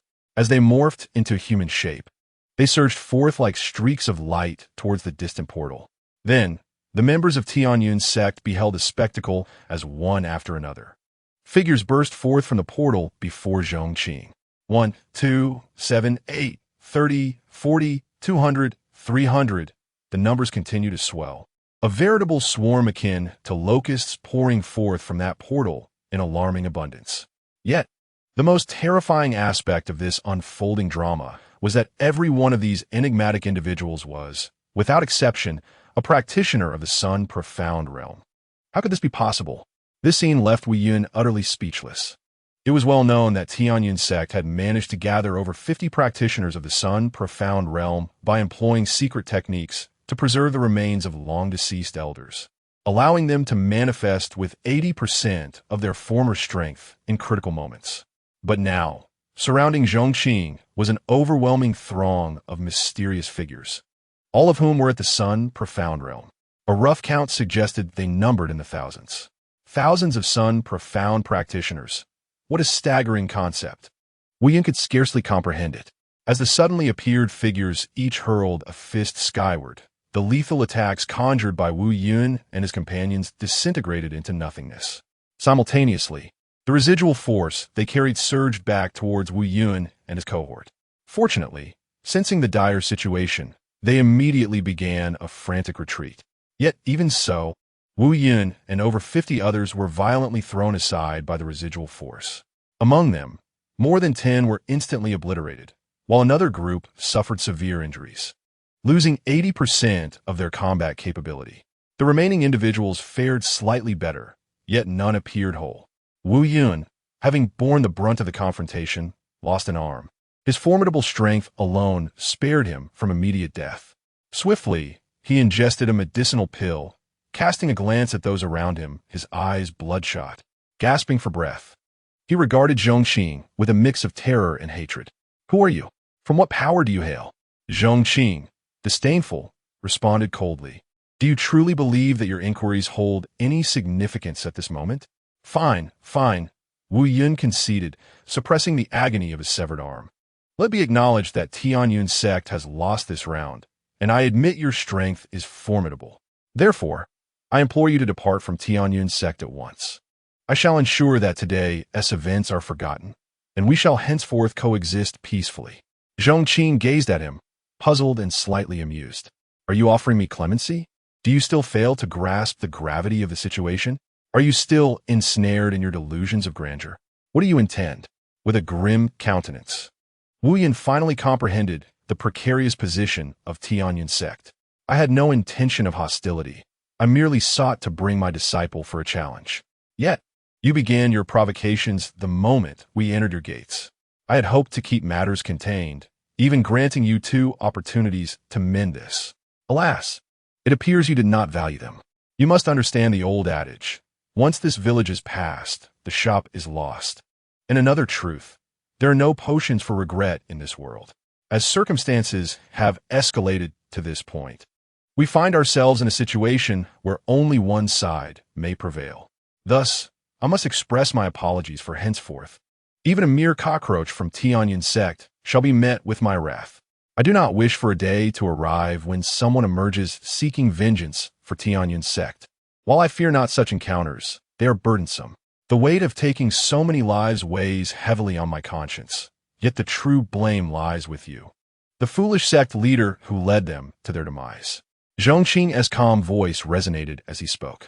While articulating these few sentences, he retrieved a table and chair from a small world, seated himself, and began to brew tea. With those concise words, he rendered a death sentence upon the entire Pingjiang Sect. Although he had recently arrived in this realm, he was remarkably well-versed in the laws governing the world of cultivation. Today, if he were lacking in strength and did not possess sufficient hidden cards, both master and disciple would find themselves unaware of their demise. In the entirety of Pingjiang Sect, not a single soul would utter a word in their defense. Instead, they would applaud with glee. Even if there were numerous innocents among them, what of it? From the moment you embarked on the path of cultivation and entered the sect, you must be prepared to face all consequences. Moreover, he dared not gamble. Who could predict the emergence of a prodigy or a child of fortune seeking vengeance in the future? He harbored no fear for himself, yet he had a disciple and potentially family to consider. The tea was delightful. Zhong Qing shook his head while savoring the brew. As the cup slipped from his grasp, over 1,000 masters of the sun profound realm surged into action. This movement heralded an apocalypse for the entire Pingjiang Sect. A deafening roar echoed as the countless edifices, the culmination of Pingjiang Sect's relentless effort, crumbled to dust. The elders surrounding Wu Yun faced a sudden onslaught from a dozen masters of the sun profound realm. Those elders with some skill managed to endure for a fleeting moment, while the weaker ones were swiftly reduced to a bloody mist after mere exchanges. Have we not erred? Wu Yun's eyes burned with rage as his body trembled. In that instant, he truly felt fear, a profound dread, for if this continued, the entire Pingjiang Sect would be obliterated by his own hand. He was acutely aware that Zhong Qing was not someone he could provoke. In a fit of desperation, he cried out to Zhong Qing, "Did you not demand that I kneel before your disciple and apologize? I am willing. Is that not enough?" Yet, Zhong Qing appeared oblivious to his pleas, engrossed in his tea. The belated remorse was as insubstantial as grass. Why had he not acted sooner? Seeing Zhong Qing remain unmoved, Wu Yun was engulfed in anxiety, watching as masters perished and buildings were razed. Helpless, he found himself at a loss for what to do. Suddenly, he caught sight of Murong Shui fleeing amidst the chaos. Hatred surged within him, and it felt as though he had grasped a lifeline. He leapt forward and struck Murong Shui down to the ground. "You wretched being, you are the source of this calamity. Hurry, tell him to cease." "No, no, please." At that moment, Murong Shui was utterly terrified, her senses in disarray. As Wu Yun's words reached her, she knelt in a desperate plea for mercy. She could not comprehend how the situation had spiraled so out of control. Why was it that the once derided failure had such a formidable ally? Why did Zhong Qing favor Lin Feng over her when she was endowed with golden talent? Yet Wu Yun paid no heed to her supplications. He seized Murong Shui and hurled her towards Zhong Qing and Lin Feng, where she landed at their feet. "I entrust her to you. Let this matter rest, shall we?" Wu Yun gazed at Zhong Qing, urgently exclaiming, "You may do with her as you wish.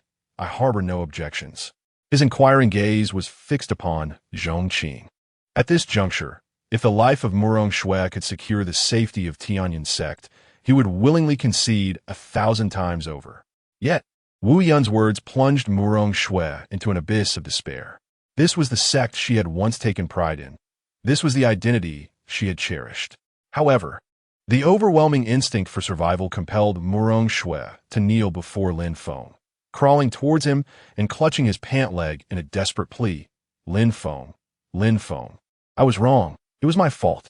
I have always loved you, and I have always believed you to be a paragon among men.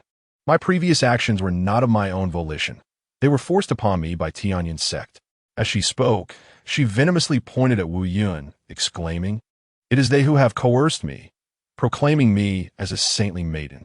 Please reconsider. We are childhood friends. I am your swearer. Spare my life, and I shall serve you faithfully." Yet, in response to Murong Shui's anguished entreaties, Lin Feng's expression remained one of indifference. He had long seen through the essence of this woman and would not be swayed by her mere words. When he remained unyielding, Murong Shui suddenly erupted in a furious scream. "Why do you ignore me? You worthless fool! How dare you think you can defeat me? I have lowered myself to plead with you. What more do you desire?" In a fit of rage, she drew a short blade and lunged wildly at Lin Feng. "If you refuse to spare me, then you shall perish."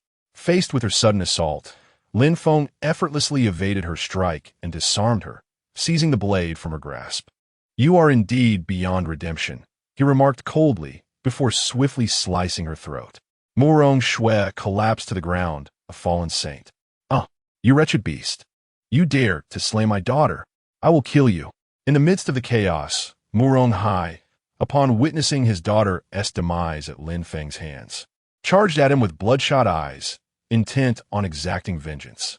However, before he could close the distance, a master transformed would effortlessly reduced him to a bloody pulp. As for the bodies of the Murong father and daughter, Zhong Qing did not spare them a glance. Instead, he slowly raised his teacup, savoring a sip before bestowing a reassuring smile upon Lin Feng. At that moment, the previously silent system suddenly emitted a notification. Ding! Congratulations to the host for facilitating the growth of disciple Lin Feng. Reward for the host: the innate weapon, Zero Seal. Zero Seal description: Zero Seal possesses no fixed level and grows alongside the host's strength, allowing the host to alter its form at will and produce various effects as desired. Note: the power of a Zero Seal does not fluctuate with its effects or form, but is solely tethered to the host's strength. Oh, is there an unexpected reward? Upon hearing the voice of the system, Zhong Qing's eyes gleamed with intrigue. He had not anticipated that assisting his disciple with their inner turmoil would yield such unforeseen benefits. With a mere thought, a long sword radiating a brilliant white light materialized in Zhong Qing's grasp. So this is the Zero Seal? Recalling the system's description of the Zero Seal, Zhong Qing could not help but delve into contemplation and analysis. In the distance, the one-sided massacre continued unabated. Wu Yun, with reddened eyes, darted about in a frenzy, desperation consuming him. He had exhausted every conceivable means to compel Zhong Qing to cease, yet he could only watch helplessly as the Pingjiang Sect faced utter destruction. At that moment, he truly tasted the bitter fruits of his previous arrogance. This cannot continue. I must seek assistance. I must find a way to call for reinforcements. I cannot allow the Pingjiang Sect to perish under my watch. Wu Yun's voice trembled as he surveyed his surroundings, finding a narrow opening through which he could escape, igniting his vital blood to flee outward. Just as he broke free from the fray, a mysterious wave of energy suddenly emanated from deep within the Pingjiang Sect. This surge was terrifying, akin to an ancient beast awakening from a long slumber. Then, a colossal hand emerged thunderously from the depths of the Pingjiang Sect, sweeping over the battlefield. This hand bore the force of cataclysmic upheaval, resulting in the immediate demise of several formidable opponents conjured from wood. I have merely slumbered for a few centuries, yet I am oppressed like this in my Pingjiang Sect? The voice resonated like celestial music. An elderly figure clad in simple robes stepped forth from the depths of the Pingjiang Sect, treading upon the air. His imposing demeanor surveyed the scene, and the palpable aura he exuded was suffocating to many. Upon witnessing the elder's arrival, the members of the Pingjiang Sect felt as though they had encountered a savior. Ancestor! It truly is the ancestor. The ancestor has not perished. This is splendid news. Ancestor, please annihilate our foes. The disciples of the Pingjiang Sect knelt in unison, paying homage to their venerable elder. Meanwhile, in the distance, Wu Yun, who had been preoccupied with escaping and seeking aid to rescue the Pingjiang Sect, was overwhelmed with joy and tears at the sight of the elder. Ancestor is truly the ancestor. The ancestor has survived, and judging by his aura, he seems to have reached the legendary Earth Profound Realm. The Pingjiang Sect is saved. Wu Yun trembled with excitement, hardly able to contain himself. No one had anticipated such a swift reversal of fortune. The ancestor of the Pingjiang Sect was alive and had ascended to the Earth Profound Realm. Without exaggeration, it can be asserted that the Pingjiang Sect has undeniably established itself as one of the sacred grounds of the Eastern Domain. The fundamental criterion for such a designation is the presence of a figure of the earthly profound realm to preside over the sect. In essence, his emergence has illuminated the hearts of the Tianyun sect's members like a radiant beacon, dispelling all shadows of doubt and illuminating their future. Before the might of the earthly profound realm, even an abundance of those in the sun profound realm pales in comparison. The sheer terror of the earthly profound realm was evident even before he made his presence known. With a single strike, he had effortlessly vanquished a dozen adversaries of the sun profound realm. Countless gazes were fixed upon the elder clad in simple robes, hovering in the air, their eyes ablaze with fervor, as if he embodied the essence of invincibility. Ultimately, victory was destined to belong to the Tianyun sect. However, at that moment, an astonishing twist of fate unfolded. A colossal sword, measuring 400 meters, materialized out of thin air. Its blade radiated a chilling aura, one side adorned with dragons and phoenixes, while the other was shrouded in a foreboding presence, echoing with wails of the damned. This immense sword emerged from the ground, poised directly against the elder's throat. The once indomitable elder, who had exuded an aura of invincibility, suddenly found his legs giving way, and he knelt in midair. "Spare me, esteemed senior. Please spare me." He trembled, his voice laced with desperation and even a hint of weeping. It was not that he was cowardly. Rather, the sheer terror of the sword resting upon his neck was overwhelming. 400 meters, an incomprehensible length, and solidified at that. In his thousands of years of existence, he had never encountered such a weapon. Yet, what truly instilled panic within him was the realization that this massive sword was sealed with countless entities that sent shivers through his very soul, deities on one side and malevolent spirits on the other. The sensation was akin to a small chick confronting the weight of an elephant's foot hovering above its head. How could he not be terrified? Having lived to such an age, the elder understood the value of life all too well. He had secluded himself in the back mountains of the Tianyun sect for centuries, to the extent that many believed him dead, all in pursuit of breaking through to the earthly profound realm before his lifespan dwindled to nothing. Finally, in a state of utter exhaustion, he had fortuitously broken through to the earthly profound realm, acquiring a few more millennia of existence. He had no desire to emerge only to be crushed beneath someone else's heel.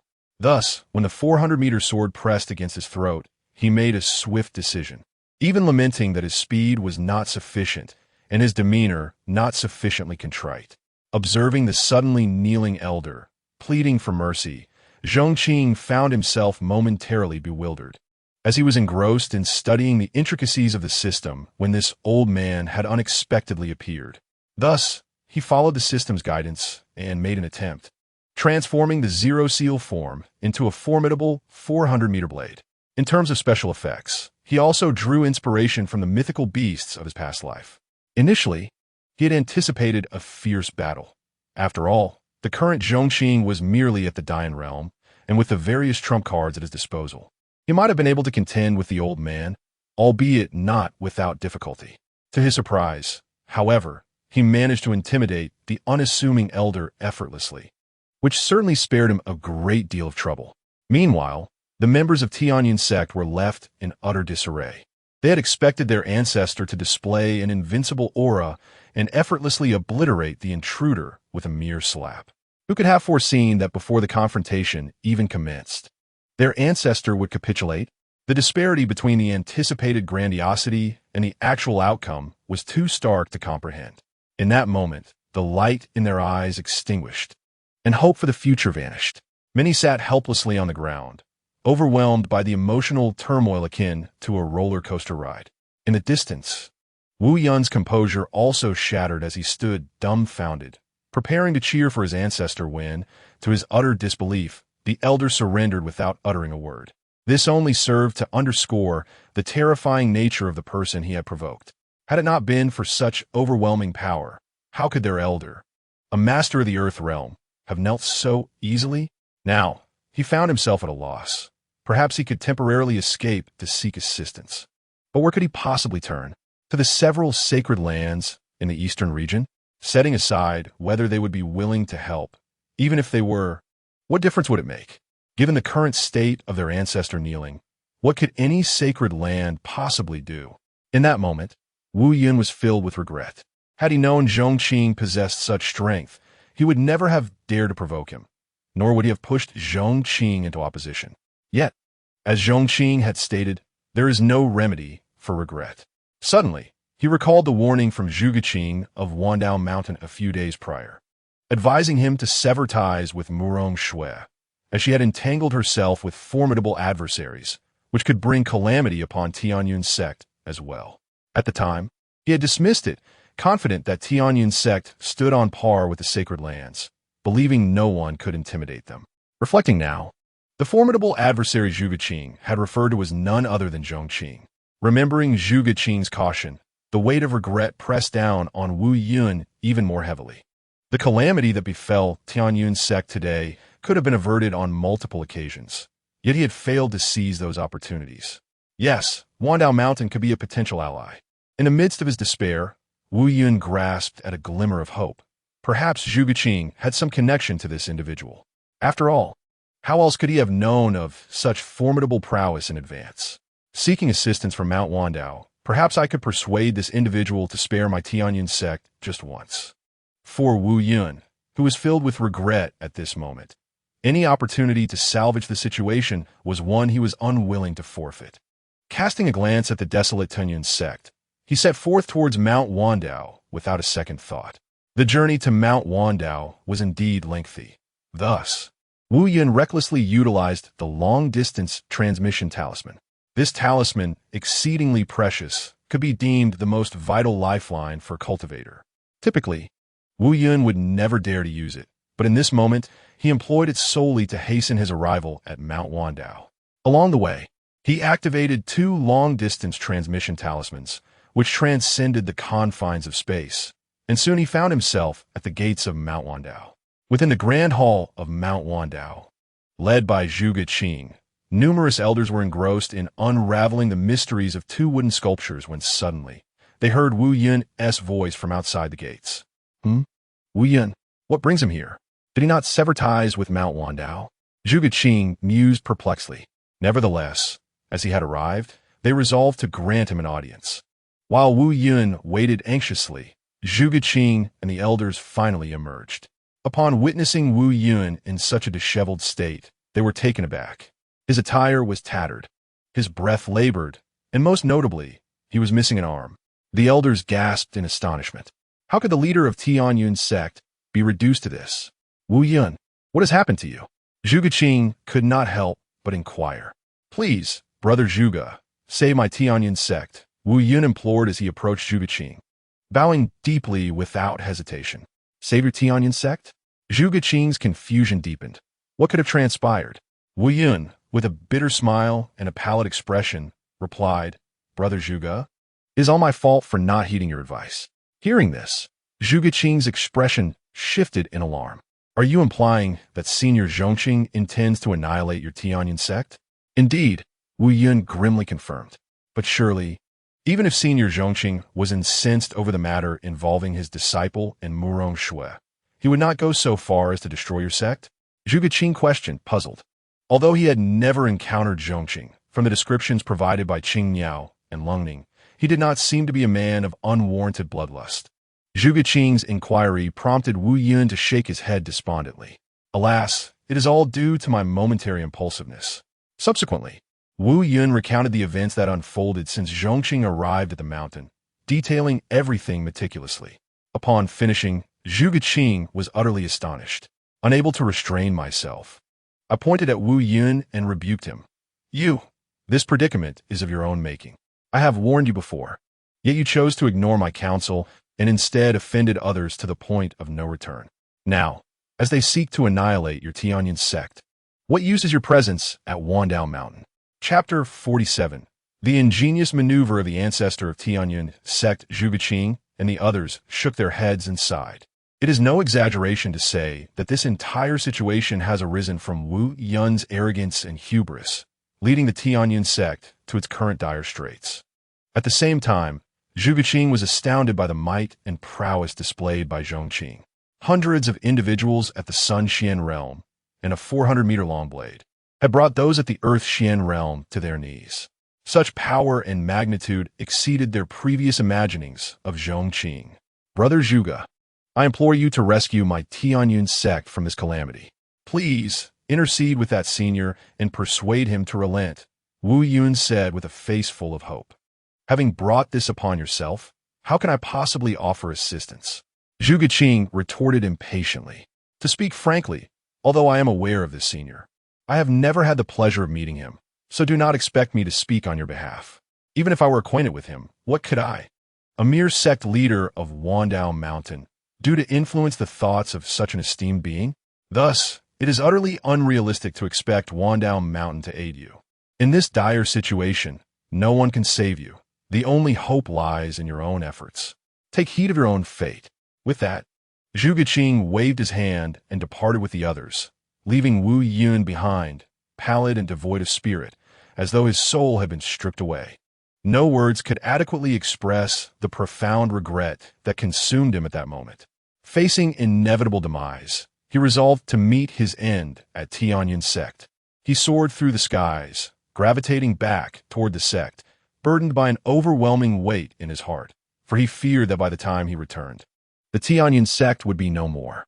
Having hurriedly left, and now rushing back, Wu Yun utilized the last 2 long-distance teleportation talismans, finally arriving at Tianyun Sect.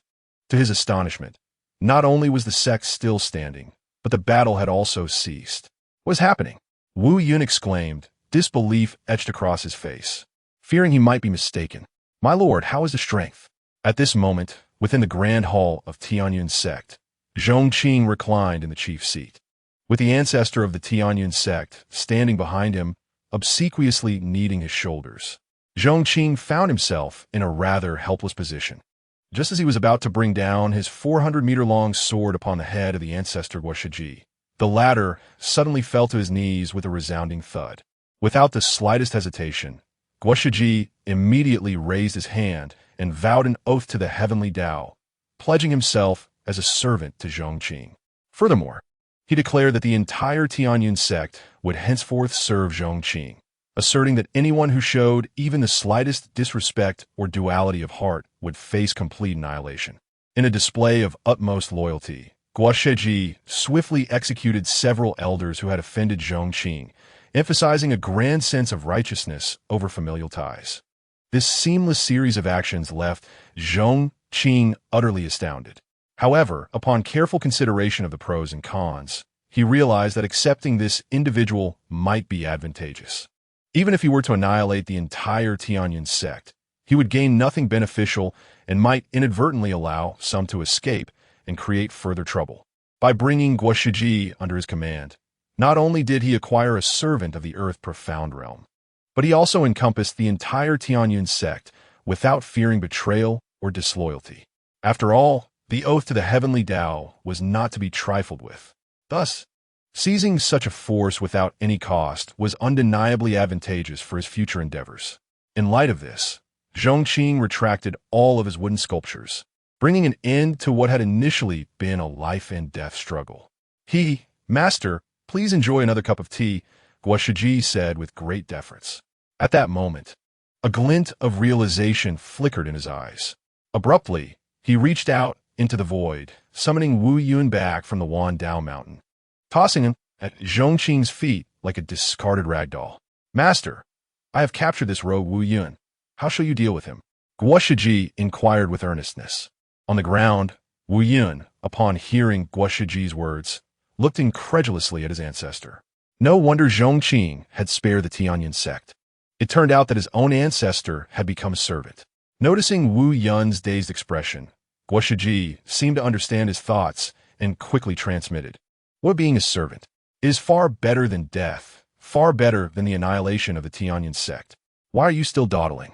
Hurry and confess, and show some humility. Hearing this, Wu Yun bitterly acquiesced. Indeed, given the current circumstances, being a servant was preferable to having nothing at all. Thus, he promptly bowed his head heavily to the ground. Senior, it is I, Wu Yun, who has been blind and foolish. I humbly ask for your forgiveness.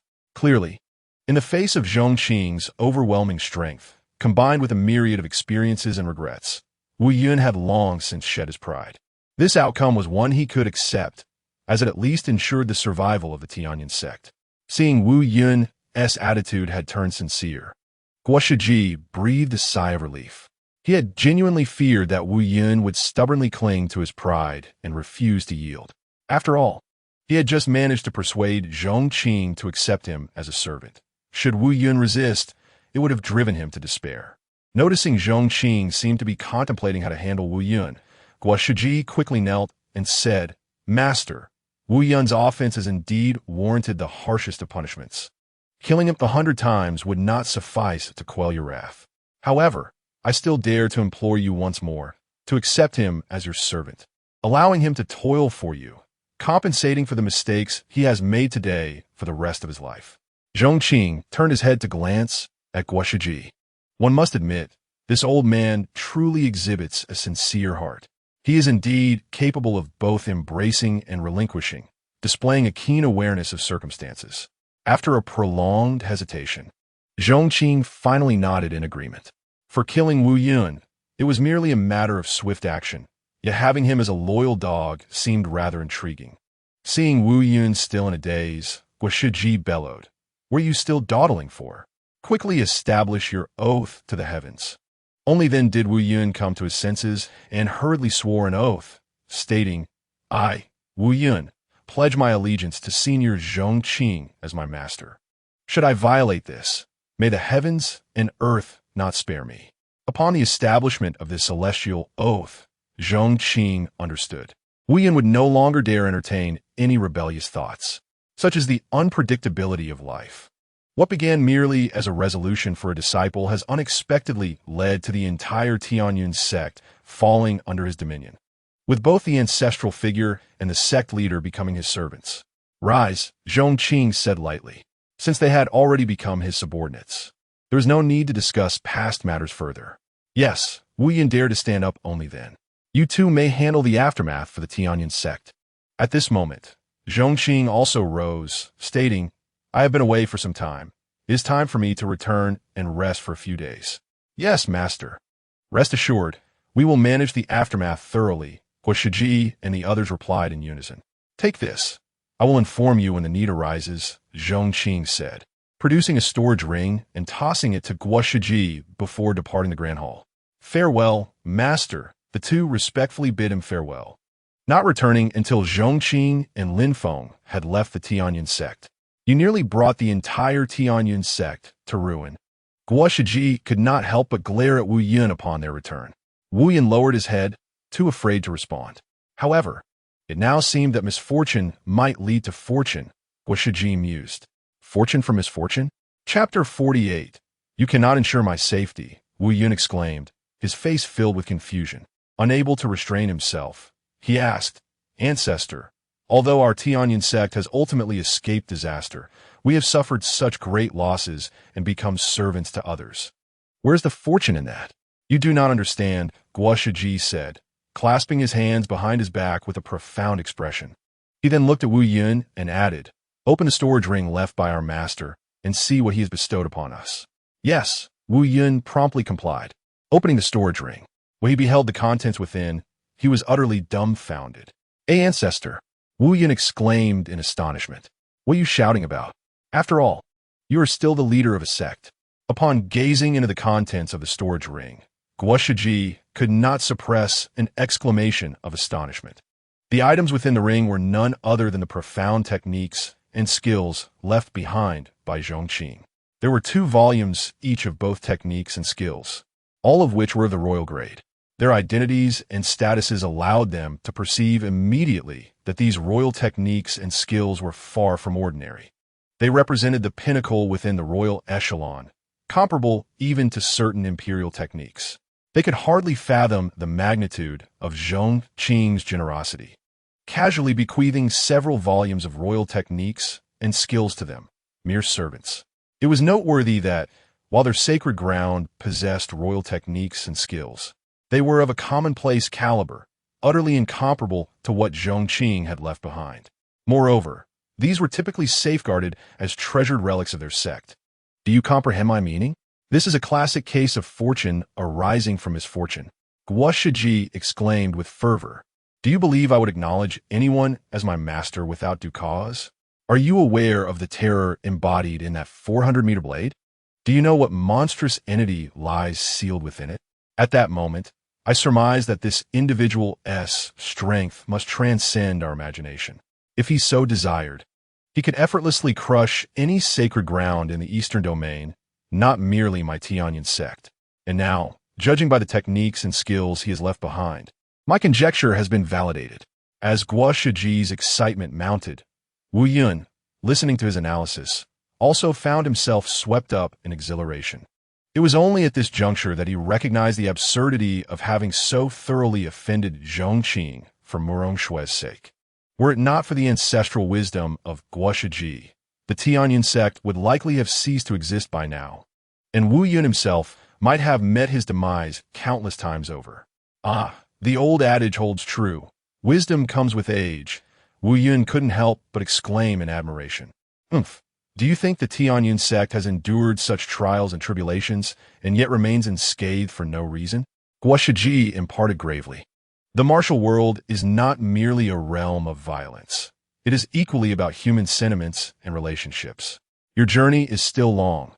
Observe and learn diligently. Ensure that the aftermath of our sect is handled properly so that you may serve our master well in the future. Indeed, ancestor, Wu Yun nodded earnestly, raising his gaze to the ravaged Tianyan sect, his heart heavy with emotion. At that moment, Zhong Qing and Lin Feng were en route to the Pingjiang Sect. For Zhong Qing, leaving behind the techniques and skills was merely a casual act. He possessed an abundance of such high-level techniques, rendering the gesture inconsequential. Secondly, since the two individuals have become his servants, they are indeed part of his own circle.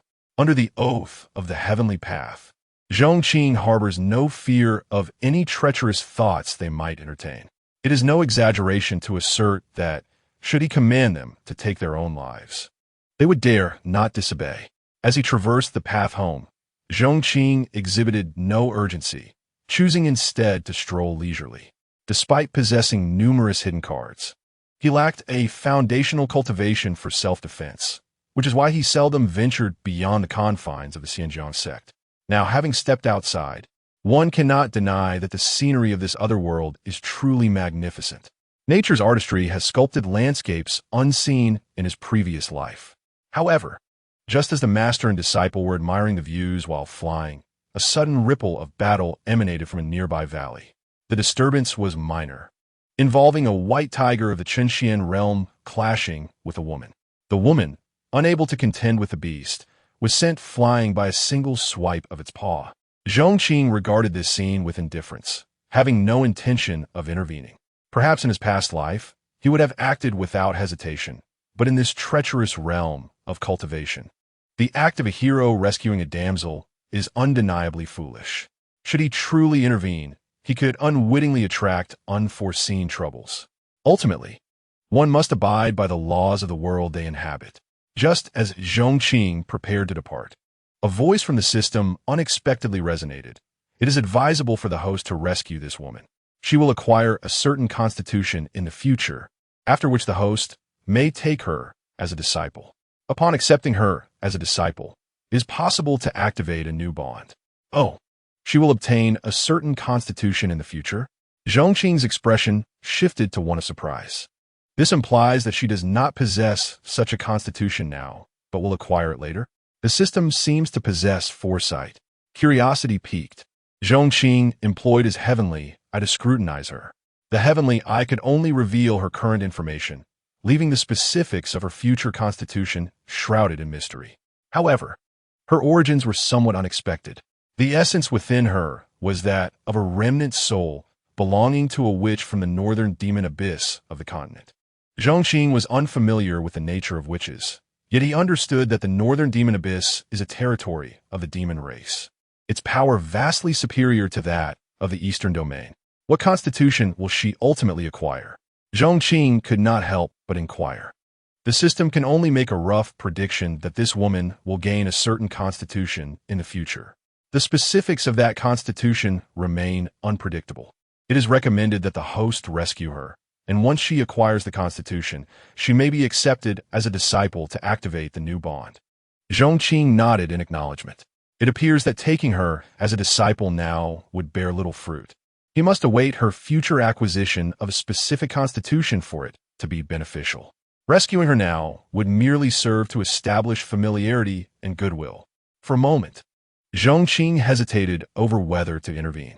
After a brief contemplation, he resolved to take action, having experienced the benefits of a bond with a seemingly useless individual.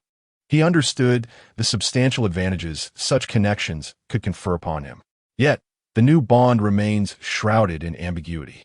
The only clue, it seems, lies with this woman. At this moment, she finds herself cornered by the white tiger of the Qinyuan realm. A profound gravity envelopes her exquisitely alluring visage. Who would have thought that Bai Ling, a formidable sorceress, could narrowly escape one calamity by utilizing the remnants of my soul, only to find myself in this eastern domain, slowly attempting to recover. Only to be beset by misfortune? Is my ultimate fate to perish at the hands of this insignificant beast in the Qinyuan realm? A flicker of unwillingness glimmers in her eyes, just as the white tiger lunges at her, leaving her with no avenue for retreat. Zhong Qing intervenes. With an effortless stroke, he cleaves the beast in twain, descending alongside Lin Feng to Bai Ling's side. "My lady, are you unharmed?" Zhong Qing inquires gently. Bai Ling regards him with suspicion, before nodding in acknowledgement. "Thank you for your rescue. If I have the chance, I shall repay you in the future." With that, she attempts to depart. "Wait, my lady," Zhong Qing calls out, unable to restrain himself. "Seeing you're gravely injured, perhaps you should accompany me for now. At the very least, I can ensure your safety."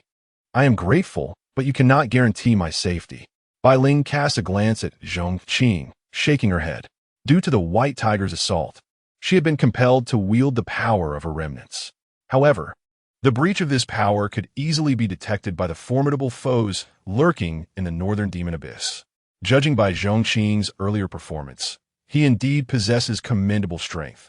Yet it pales in comparison to the enemies pursuing her. In the presence of her former adversaries, even the mightiest beings of the eastern domain would be rendered insignificant. "How can you be so certain I cannot protect you?" Zhong Qing inquires with a chuckle. Upon meeting his earnest gaze, Bai Ling finds herself momentarily taken aback. Are all humans from the eastern domain so kind-hearted? A sense of gratitude wells within her. Yet, precisely because of this, she is more reluctant to involve Zhong Qing in her plight, fearing it may bring him harm. "While I appreciate your goodwill, my adversary is not merely this insignificant white tiger, but a far more formidable entity beyond your imagination. Your assistance could inadvertently bring peril upon you. In truth, you should not have intervened on my behalf." Bai Ling solemnly cautions. She is not merely speaking in hyperbole. That group would go to great lengths to locate her. If they were to trace the remnants of her soul, those who have come into contact with her, including Zhong Qing, could also become targets. Sensing that Zhong Qing may not grasp the gravity of her warning, she adds, "In any case, I am being pursued by enemies of unimaginable strength. Believe it or not, this is the reality." Bai Ling concludes, deliberately withholding her identity, but conveying the seriousness of the situation to Zhong Qing. Yet she remained unaware. Her origins, under the watchful gaze of Zhong Qing, were already crystal clear. As for the enemies she spoke of, Zhong Qing had long deduced their identities through the information she provided. "My dear girl, I still advise you to leave with me," Zhong Qing stated calmly. "Given your current condition, regardless of your other adversaries, encountering another beast like the one before could very well lead to your demise." His words instantly cast a shadow of bitterness across Bai Ling's face. Indeed, her situation was far from optimistic, particularly after having tapped into the power of her remnant soul, which exacerbated her injuries. Even an ordinary beast could pose a fatal threat to her life. If she were to accompany Zhong Qing, at least she could preserve her life for the time being. Thus, Bai Ling found herself hesitating, unable to suppress her concerns. But this might truly implicate you. Once the karma has been entangled, there is no need for further discussion. Zhong Qing replied with a faint smile. Observing Zhong Qing's insistence, Bai Ling weighed her options and ultimately acquiesced, deciding that survival must take precedence for now. With a smile, Zhong Qing instructed Lin Feng to assist Bai Ling as they departed, with an additional person in their company. Zhong Qing did not linger on the road for long and headed directly back to Pingjiang Sect. Before long, the three of them returned to Mufu Peak. Disciple pays respects to master and senior brother. Su Yi, stationed at Mufu Peak, hurriedly came to greet them upon their return. Seeing his beloved pupil, Zhong Qing could not resist ruffling his hair. "Master, I have been diligently practicing recently," Su Yi reported, fearing that Zhong Qing might think he had been slacking off. I know, Zhong Qing chuckled. From the system's feedback, he was well aware of Su Ye's dedication to his training. If all went as expected, he would soon break through to the Chunxian realm. "Lin Feng, please help this young lady Bai Ling settle in," Zhong Qing instructed. "Yes, master," Lin Feng replied promptly. Then added discreetly, "By the way, master, could this young lady Bai Ling be my future junior sister?" "You're quite astute," Zhong Qing laughed. Lin Feng grinned, and upon realizing Bai Ling was to be his future junior sister, he became exceedingly enthusiastic, ensuring every detail of her accommodation was meticulously arranged, including an abundance of food and drink. Days swiftly passed. Bai Ling stood at the entrance of her courtyard, gazing at the distant mountains, her brow furrowed tightly. Having fallen to such depths, she had indeed experienced the vicissitudes of life and various betrayals, and after arriving in the Eastern Domain, she had endured countless hardships and near-death encounters. Only upon following Zhong Qing to Mufu Peak did she feel a long-lost warmth. Both Zhong Qing, Lin Feng, and Su Yi were attentive to her needs. Yet, it was precisely because of this kindness that she felt an even deeper pang of regret. Lamenting her decision to come to Mufu Peak, she was unable to ascertain whether the denizens of the northern abyss could detect the faint remnants of her soul's power that she had inadvertently revealed. Should they truly arrive, her escape would be impossible, and the repercussions would certainly ensnare the shogunate peak. Throughout these days, she had also discerned the true identity of Zhong Qing. It was not a matter of underestimating him as the peak lord of the Pingjiang Sect, but rather an acknowledgement of the disparity in power that would render her incapable of even a semblance of resistance against her past foes. Thus, she had been living in torment, fearing the sudden appearance of an enemy from the northern abyss. She truly should not have come here. The thought that Zhong Qing and his companions might become embroiled in her predicament filled her with profound sorrow. If they were indeed affected, she feared that she would not find peace even in death. However, her injuries were more severe than she had anticipated. These wounds were not merely physical, but rather a manifestation of her spiritual remnants. Given her already precarious condition, she had nearly succumbed to complete collapse this time. All she could do was nurture herself back to health. In such circumstances, she was powerless to utilize any of her physical strength. Thus, despite her desire to leave, it seemed unlikely she could even descend a mountain. With this in mind, she resolved to seek out Zhong Qing once more. At that moment, Zhong Qing had relocated the bitter sea and orchard from the back mountain, along with the vegetable garden at the entrance and other items sent by the system, into a small world.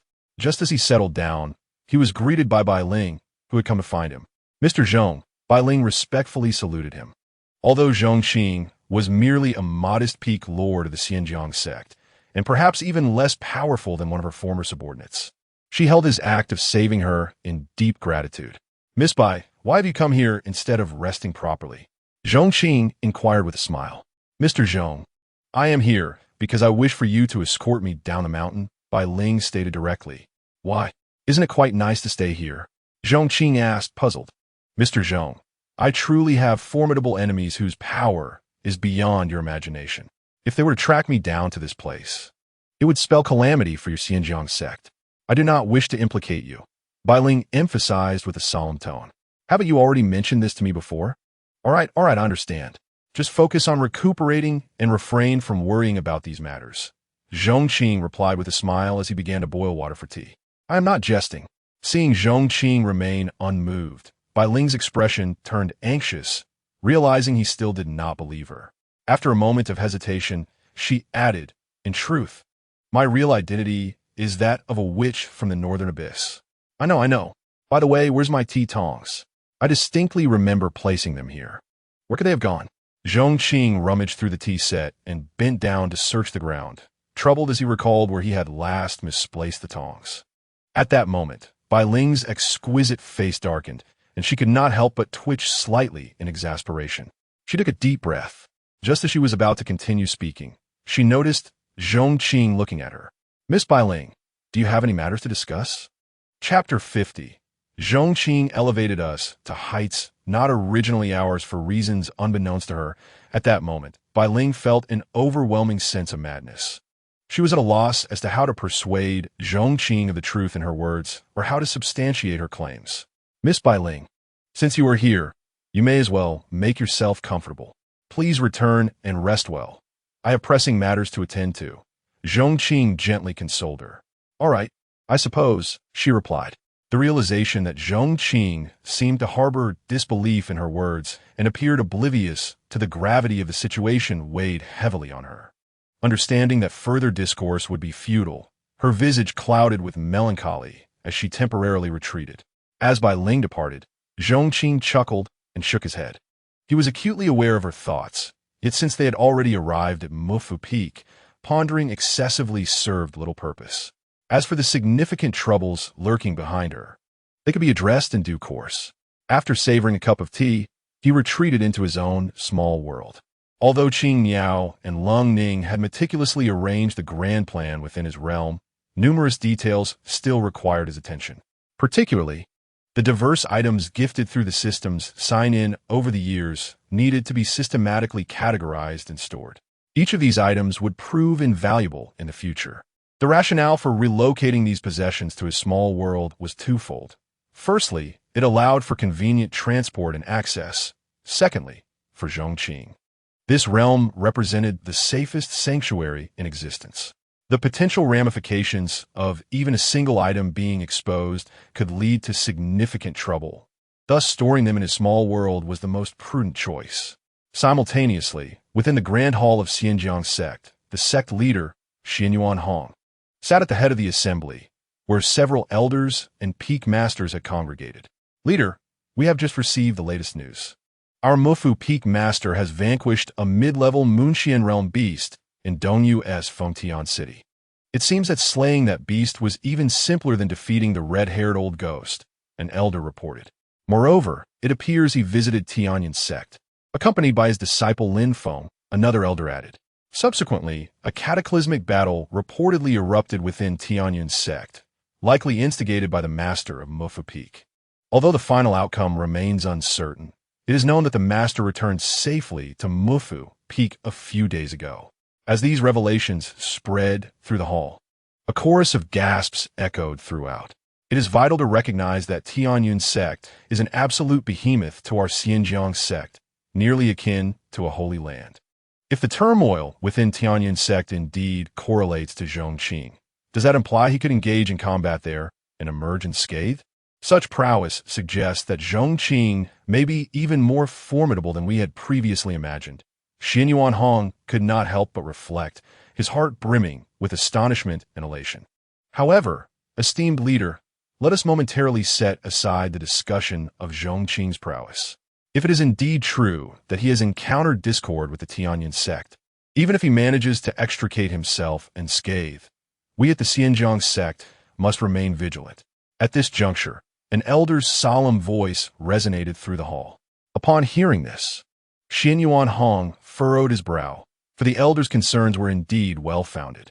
Should Zhong Qing and the Tianyan Sect become embroiled in enmity, it would not merely be a conflict between them, but would extend to implicate our Pingjiang Sect as well. And if the Tianyan Sect finds themselves temporarily unable to deal with Zhong Qing, they may very well turn their machinations towards us. Issue a command to recall all Pingjiang Sect disciples scattered outside at once. Secondly, dispatch scouts to closely monitor every movement of the Tianyan Sect, Xianyuan Hong proclaimed decisively. Clapping his hands, in this world rife with treachery, it is imperative to prepare for the unforeseen. Otherwise, one may find themselves facing demise without even understanding how it came to pass. After issuing his orders, Xianyuan Hong continued, "Esteemed colleagues, it is likely that you have anticipated the recent developments. The master of the Mufu Peak has gradually elevated us to a stature that does not rightfully belong to us, which means that the adversaries we will confront in the future may transcend the levels we have previously encountered, ascending to greater heights. However, if we wish to grow and rise, these experiences are essential. Therefore, we cannot remain idle. We must enhance our strength." The elders and peak masters nodded solemnly in agreement with Xianyuan Hong's assertions. "Indeed, esteemed leader, alongside our multifaceted enhancements, our sect's infrastructure also requires significant improvement," interjected the third elder. "For instance, our mountain protecting formation is practically ineffectual, unable to withstand even a mere red-haired specter. Given that our opponents have now reached the level of the Tianyan sect, it is imperative that we fortify this formation." "I concur with your observation," Xianyuan Hong responded. "Yet, we lack individuals skilled in such matters. Seeking assistance would likely mean turning to Wandao Mountain. However, considering the prominence of Wandao Mountain, it is doubtful they would deign to assist a mere second-rate sect like ours." Upon hearing this, the assembly of elders furrowed their brows in contemplation. Xianyuan Hong's words held merit. Even if they wished to engage Wandao Mountain, it would require a substantial remuneration, and the only thing that might pique their interest would be the royal-level techniques offered by Zhong Qing. However, they could not possibly part with such treasures. Just as the assembly pondered their next course of action, a disciple hastily entered to deliver news. "Report, esteemed leader, the master of Wandao Mountain seeks an audience." "What?" Upon hearing this announcement, Xianyuan Hong was momentarily taken aback, and the other elders exchanged bewildered glances. It was as if Cao Cao had arrived, just as he was being spoken of. But what could prompt Wandao Mountain to visit our Pingjiang Sect? "Quickly, follow me to extend a warm welcome," Xianyuan Hong commanded without hesitation, leading the senior members to greet their unexpected guests. After all, to them, Wandao Mountain appeared as an immense behemoth. At this moment, Zhuge Qing was waiting at the gate of Pingjiang Sect with several elders. They had long desired to express their gratitude to Zhong Qing for rescuing Wandao Mountain. Initially, they intended to personally thank him, but upon learning about the situation with Tianyan Sect, they abandoned that idea.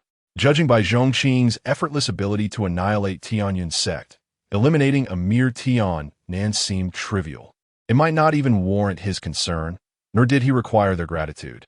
Approaching him without invitation would merely be an imposition. Furthermore, after their previous encounter when the Lin family from Fengtian City was rebuffed, Zhuge Qing was even more convinced of this notion. At that moment, a crucial lead struck him. Based on intelligence from Fengtian City, Zhong Qing was the master of Mufu Peak at Pingjiang Sect. Although Zhuge Qing was unaware of why such a formidable figure would associate with a humble sect like Xianjiang, he recognized the necessity of fostering a good relationship with them. While he felt unworthy to engage directly with Zhong Qing, establishing rapport with Pingjiang Sect seemed entirely appropriate. Cultivating a connection with Pingjiang Sect would, in effect, mean cultivating one with Zhong Qing. If he could contribute something to Pingjiang Sect, it would also serve as a form of gratitude towards Zhong Qing for his aid to Wandao Mountain. Thus, after making his decision, Zhuge Qing, accompanied by his senior members, set off without delay to establish diplomatic relations with Pingjiang Sect. Chapter 51. Varied thoughts soon. Xianyuan Hong and the members of Pingjiang Sect rushed out in a flurry.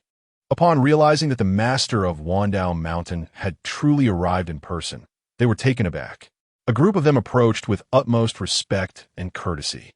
"We were unaware of your esteemed presence, and we apologize for not welcoming you properly," Xianyuan Hong hastily remarked. However, to their surprise, the visitors from Wandao Mountain were even more courteous. "Not at all," Zhuge Qing replied, bowing deeply and adopting a humble demeanor. "It is we who intruded without prior notice." This display of deference left Xianyuan Hong and his companions bewildered, their minds flooded with questions. Had it not been for Xianyuan Hong's previous encounters with Zhuge Qing, he might have doubted the authenticity of the man before him. After all, why would such a powerful entity as Wandao Mountain show such courtesy toward a sect like Xinjiang? Yet, Zhuge Qing was equally astonished. He certainly did not perceive Pingjiang Sect as a mere second-rate sect, with a figure like Zhong Qing at its helm. He regarded Pingjiang Sect as even more prestigious than the holy grounds in the eastern region.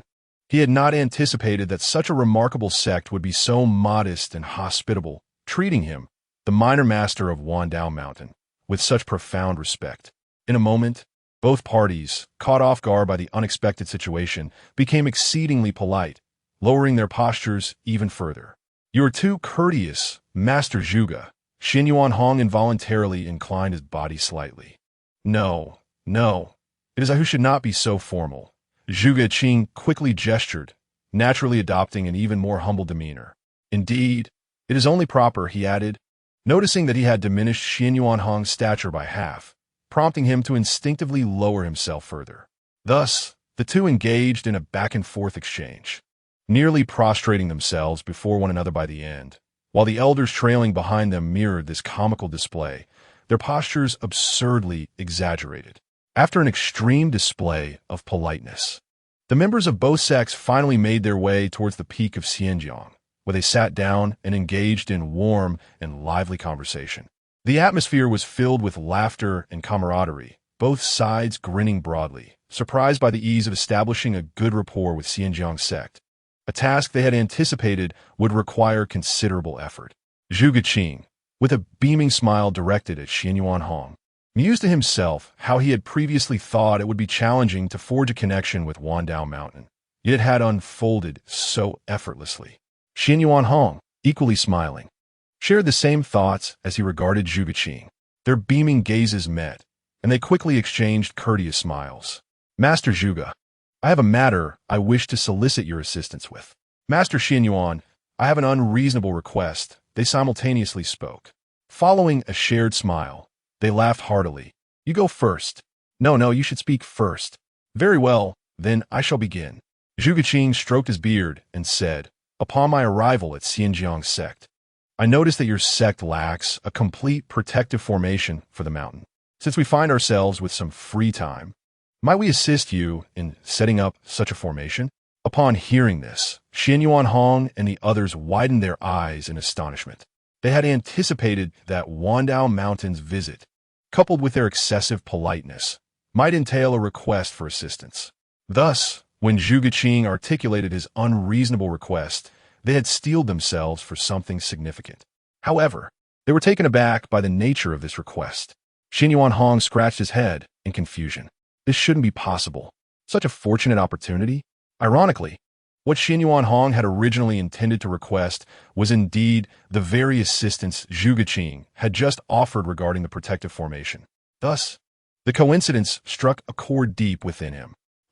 Master Zhuge, what I was about to express was actually a request for Wandao Mountain to help us establish a protective formation.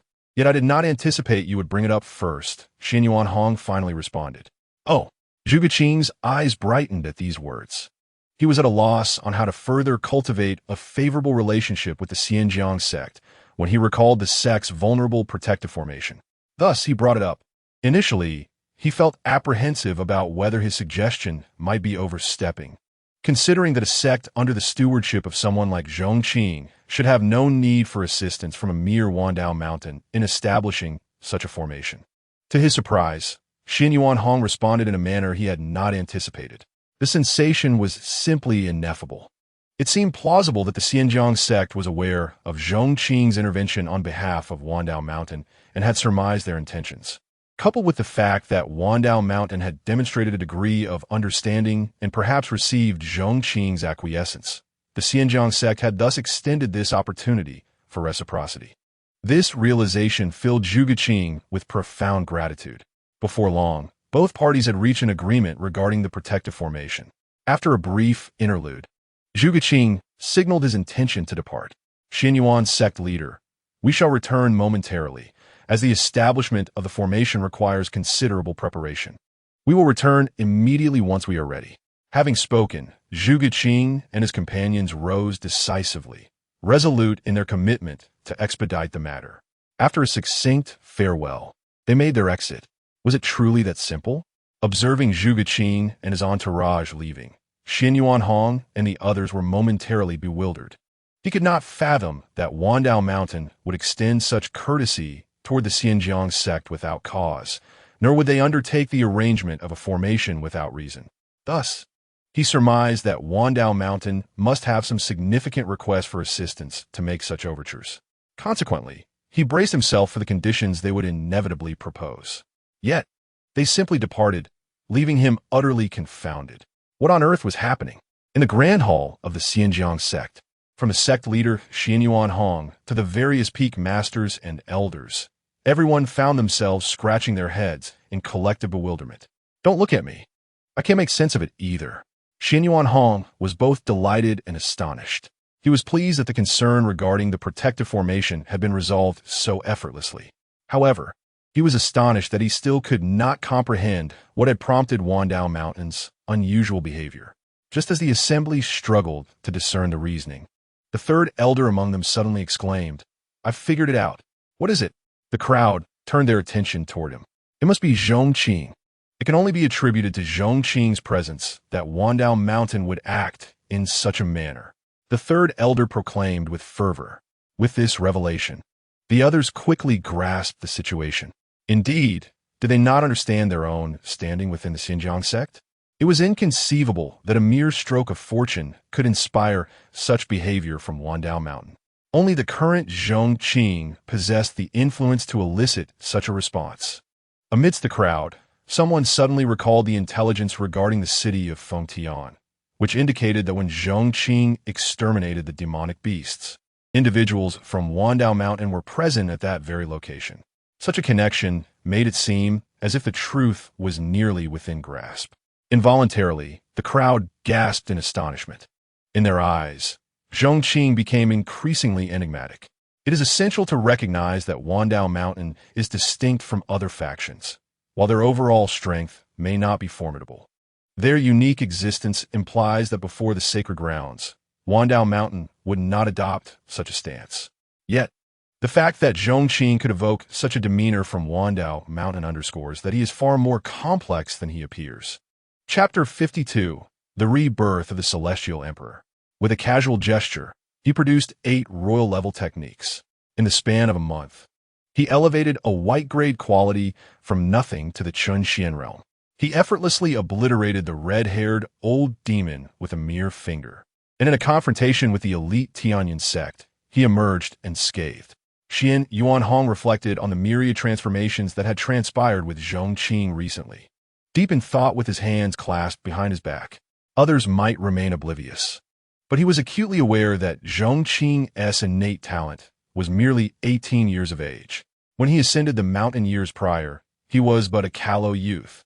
And Xin Yuanhong had witnessed Zhong Qing's growth. The extraordinary events surrounding Zhong Qing, if attributed to an ancient prodigy, would not have elicited such astonishment. Yet, to witness them manifest in one so young, with an innate talent of merely 17 or 18, was truly bewildering. For even the most gifted individual could not achieve such feats at this tender age. Yet, the undeniable reality before them contradicted this impossibility. Who is he truly? What hidden secrets does he conceal? This uncertainty was not solely Xin Yuanhong's. It echoed the thoughts of everyone present. Suddenly, a voice pierced through the air. Elder Sin exclaimed, his eyes wide with trepidation, his breath caught in astonishment, as if he had stumbled upon a revelation of celestial significance. His demeanor instantly heightened the tension among Xin Yuanhong and the others. Elder San, please, share your thoughts. What have you remembered? All eyes turned towards him. There exists a possibility documented in ancient texts. Elder San began with fervor. 100,000 years ago, a prodigious figure emerged in the southern wilderness of the continent. It is said that he reached the Chunxian realm in half a month, the Yuxian realm in 3 months, and ascended to the realm of heaven and earth within a year, mastering various grand formations, alchemy, and numerous advanced techniques by his teenage years. Upon hearing Elder San's words, Xin Yuanhong's memory was instantly triggered, and he exclaimed, "Are you referring to the one who later unified the southern wilderness and ascended to the realm of the celestial emperor?" "Indeed, that is precisely who I mean." Elder San affirmed with a nod, then continued gravely. Do you know why he was so remarkably gifted? It is because this wild master is not engaged in ordinary cultivation. He was originally an immortal emperor, merely reincarnated. Xian Yuan Hong recounted meticulously, recalling the ancient texts. However, as soon as he finished speaking, he realized something, letting out a shrill cry. Without regard for his status, he leaped up, exclaiming, "Wait, are you implying that Zhong Qing is also a reincarnated immortal emperor?" Indeed, the third elder responded solemnly. As this revelation settled, it stirred tumultuous waves in the hearts of the crowd. An immortal emperor, a reincarnated immortal emperor. This was utterly explosive. Xian Yuan Hong and the others felt their breaths quicken, struggling for air. Particularly, Xian Yuan Hong suddenly recalled a crucial piece of information. Zhong Qing had once mentioned that the cultivation method he practiced was of the imperial level. What sort of person could possess an imperial level technique? Surely, only an immortal emperor could. With this thought, it became undeniable. Zhong Qing was indeed a reincarnated immortal emperor. And since Zhong Qing was a reincarnated immortal emperor, all his astonishing feats became comprehensible. In that moment, Xian Yuan Hong and the others were overwhelmed with indescribable excitement. Their humble immortal river sect had unexpectedly produced a reincarnated immortal emperor. Given time, he could surely reclaim his former pinnacle. What might this mean for the immortal river sect? A sect that birthed an immortal emperor? Would it ascend to the status of a holy land in the Eastern domain? Such considerations seemed trivial. The immortal river sect was destined to become the preeminent force in this continent. Hallowed. I can scarcely fathom the expression you would wear if you knew that the disciple you brought back is a reincarnated immortal emperor. Unconsciously, Xian Yuan Hong stood tall, grinning widely. The other elders were equally ecstatic, bouncing with excitement. It was no wonder they were such. The presence of a reincarnated immortal emperor was enough to drive them to a frenzy, perhaps even beyond. Yet, just as the members of the immortal river sect were engulfed in overwhelming joy at the entrance of the grand hall, one of Xian Yuan Hong's closest confidants slowly narrowed his eyes. An immortal emperor, reincarnated? My true soul has wandered to this place, and in a moment of peril, I had no choice but to seize a worthless vessel temporarily. However, this feeble body cannot harbor my soul, and without a body, my soul cannot endure for long. Thus, I have been desperately seeking a new host. Yet, each possession drains my soul's power, and the final vessel will become my future body. Regrettably, after 2 months of searching, I found nothing but refuse, unable to locate even a single body that meets my criteria. To my astonishment, the leader of the Mufu Peak, whom they speak of, is actually a reincarnated immortal emperor. Truly, this is a stroke of divine fortune. This devoted confidant could not resist licking his lips in anticipation. In his esteemed position, he regarded even the moment when Zhong Qing effortlessly eliminated the red-haired old ghost with disdain, never entertaining the thought of usurping Zhong Qing's body. After all, once he seized control, the constraints of the soul would bind him to that singular vessel for eternity. The foundation and lineage of a body profoundly influence one's future and recovery. Thus, while Zhong Qing's mere act of slaying a moon-profound realm cultivator and procuring a few royal-level techniques may seem commendable in this wretched place, to him, it hardly warranted significance. Yet, upon hearing the new information regarding Zhong Qing, as well as the conjectures from Xian Yuan Hong and others suggesting that Zhong Qing was a reincarnated immortal emperor, he was instantly filled with unparalleled excitement. He could not deny the validity of Xian Yuan Hong's deductions. Though there existed a considerable gap between his prime self and an immortal emperor, rebirth is rebirth. Regardless of one's strength or myriad abilities, one is still in a period of recuperation. Although he existed in a state of pure consciousness, he was determined to confront you in your current state at any cost.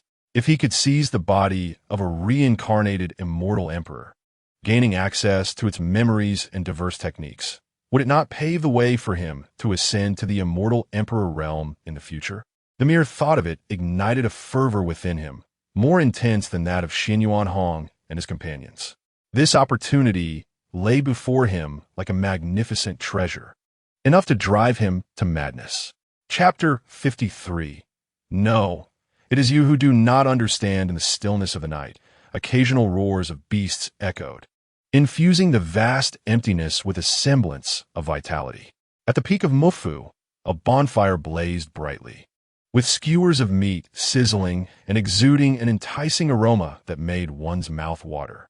Zhong Qing savored the meat and sipped on wine, illuminated by the moonlight as he reflected on the past and contemplated the future, feeling that such moments were imbued with a unique flavor. Cultivation, after all, is a pursuit of longevity, a quest for freedom, and an enjoyment of tranquility. In this moment, he felt a deep sense of ease. Having grasped one of the three profound truths of cultivation, he mused, "Master, I have returned." At that moment, Lin Feng arrived under the moonlight, carrying an assortment of fruits, vegetables, and meats, while leading a pig by its side. "You rascal, I merely asked you to procure some food, and you return with a pig? What purpose does that serve?" Zhong Qing chided with a smile. "Does master enjoy pork?" Lin Feng replied, approaching and laying out the provisions beside the bonfire. He promptly turned to go after the pig. Zhong Qing called out, "This is already sufficient. Let the pig be. We shall fatten it up before slaughtering." "Come, sit." By the modest bonfire, Zhong Qing took his place, with Lin Feng and Su Yi seated to his left and right. Bai Ling, as a guest, also joined the gathering. What was once a transcendent sect devoted to cultivation now resonated with the warmth of human existence. The group exchanged laughter and conversation, creating an atmosphere of extraordinary warmth and harmony. Yet, Bai Ling appeared burdened with thoughts, feeling utterly out of place amidst the camaraderie. The lady in white, in the midst of revelry and song, pondered the fleeting nature of life. Joy occupies but a single day, and sorrow too claims its share. It is far better to seize the moment and revel in the splendor of youth. With a sip of wine, Zhong Qing offered words of comfort. The lady in white managed a wry smile. Did she not long to cast off her chains, to soar freely and greet life with laughter? Yet, the world is rife with inevitable trials, and formidable foes may descend upon her at any moment, particularly those from the shogunate peak, known for their benevolence. A refreshing breeze in the realm of cultivation. The thought that they might suffer calamity because of her weighed heavily on her heart. At that moment, Lin Feng, with grease adorning his lips, spoke. "Lady in white, there is truly no need for you to fret over these so-called enemies. With my master's prowess, protecting you is but a trivial matter." "Indeed, Sister Bai Ling," Xiao Su Yi chimed in, "before I encounter my master, I too face the persecution of villains. That bloodthirsty man was particularly fearsome, seeking to extract my heart and use my blood as a catalyst for his vile concoctions. Yet, when confronted by my master, he offered no resistance and was swiftly dispatched with a mere finger. Rest assured, you need not worry. The lady in white had heard of the bloodthirsty man, a mere demon cultivator at the Chunxian realm. To the average person, he may appear formidable, but when stacked against her true adversaries, he was insignificant. You do not comprehend." The lady in white seemed to respond, her voice a whisper. "My enemies are terrifying, beyond your understanding. Alas, no matter how I explain, you will not believe me." Xiao Su Yi and Lin Feng fell into silence, particularly the latter, who yearned to retort, "No, it is you who do not understand. You cannot fathom the might of our master." Yet he restrained himself. The strength of their master needed no explanation. Once confronted with it, understanding would dawn naturally. The atmosphere grew heavy. The lady in white forced a smile. "I apologize for disrupting your merriment due to my presence. The night has grown late, and I must take my leave." With that, she bid her farewells and departed with a measured gait. The moonlight flowed like water, and the stars twinkled across the heavens. The trio of master and disciples continued their revelry, undeterred by her departure. At that moment, a figure descended from the sky. A robust, middle-aged man clad in black robes appeared, his form ethereal, revealing he was no longer of flesh but a spirit. It was evident that he had forsaken his previous corporeal body in search of a new one. Yet, his aura was terrifying, stirring the winds and shaking the void, casting a shadow over 100-foot radius. Such commotion immediately alerted Zhong Qing and his companions. Observing the menacing demeanor of the newcomer, Lin Feng rose and bellowed. "Who goes there? Dare to intrude upon my shogunate peak?" The figure cloaked in black let out a sinister laugh, completely disregarding Lin Feng. His piercing gaze fixated instead on Zhong Qing. This individual was none other than the enigmatic presence lurking within the Pingjiang Sect, having assumed the role of the trusted confidant to the sect's leader, Xin Yuanhong. His name was Tsang Yu, a formidable being who transcended the realm of Tianxian. It is widely acknowledged that the hierarchy of cultivation in this world is classified into body refinement, postnatal, innate, Chunxian, Xingxuan, Yuexian, Rishuan, Dishuan, and Tianxian. However, many are unaware that beyond Tianxian lies the realms of San Yin and San Yang, each divided into 3 tiers. Though Tsang Yu's physical form was absent, leaving him with only a remnant soul, he had reluctantly seized the body of a disciple from the Pingjiang Sect. Yet he remained a genuine powerhouse at the 2nd tier of San Yin. Such a being would not be trifled with, even by a sacred land, and it could be said that no entity of his caliber existed within the Eastern domain. The emergence of Tsang Yu even stirred the slumbering sword elder within Lin Feng's ring. Young Lin, this individual possesses terrifying strength, far beyond what you can contend with at present. You must exercise caution. To this, Lin Feng remained unfazed. With a master such as his, what was there to fear? This sentiment left the well-meaning sword elder momentarily speechless. Indeed, Lin Feng's master was an incomprehensibly powerful entity, capable of collecting the supreme scriptures of emperors in a mere sack. A being who could single-handedly alter destiny and transform the most unremarkable into unparalleled geniuses. With such a figure by his side, it was truly remarkable that any adversary could warrant significant concern. Yet what was happening to me? My temperament seems to be regressing with age. Even Lin Feng can grasp this principle, and here I am, reacting with such alarm. This is truly unbecoming.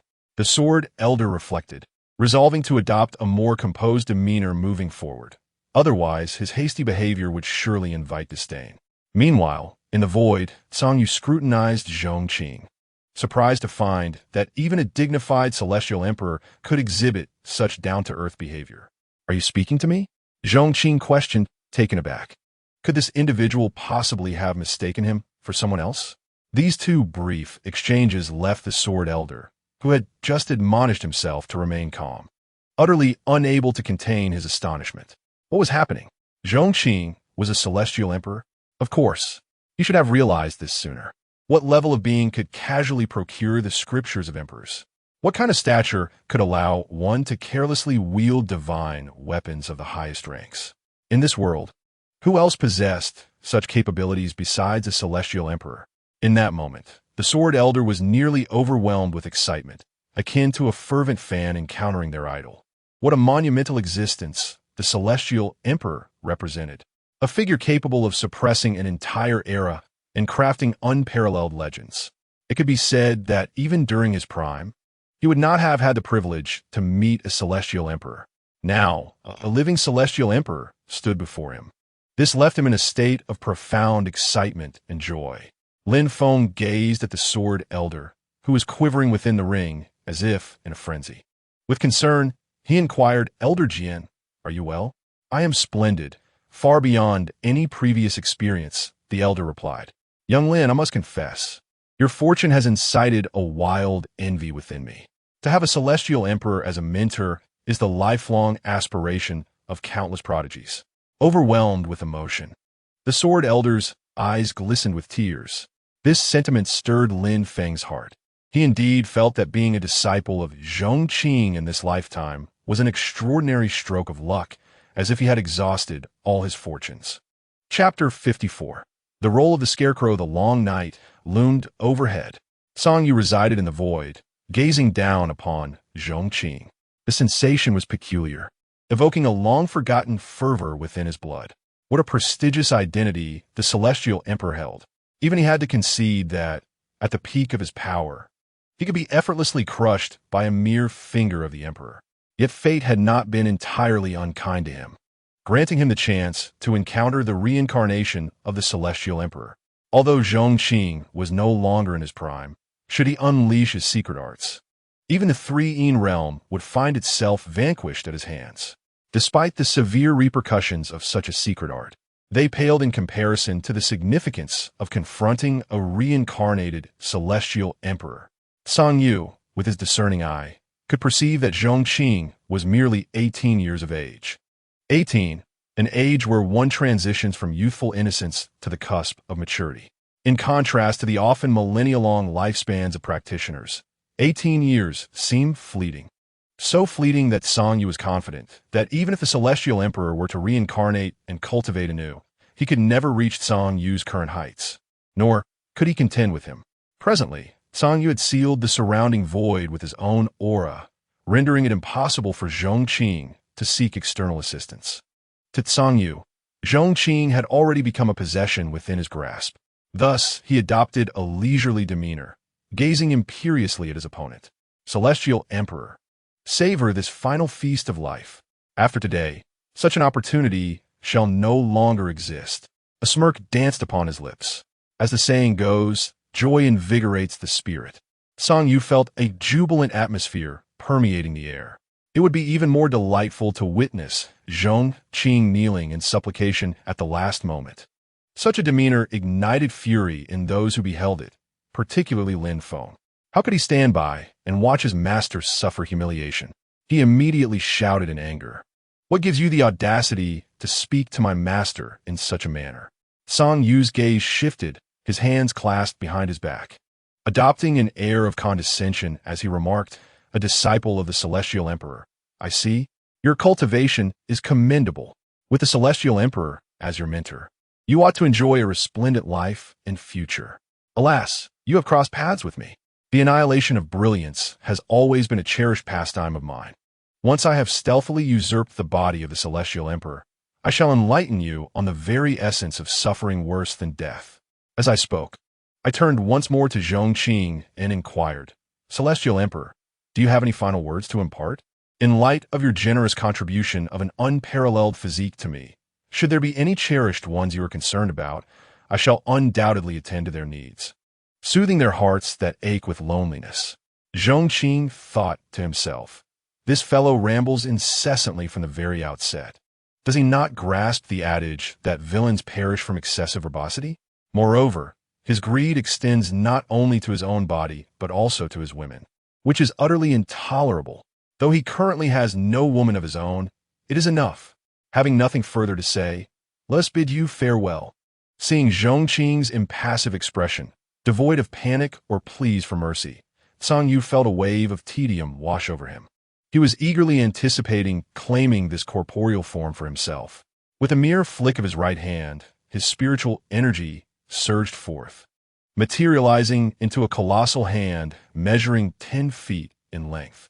The overwhelming aura exclusive to a cultivator of the second level of the three-een realm erupted instantaneously, unleashing a terrifying pressure that reverberated through the heavens.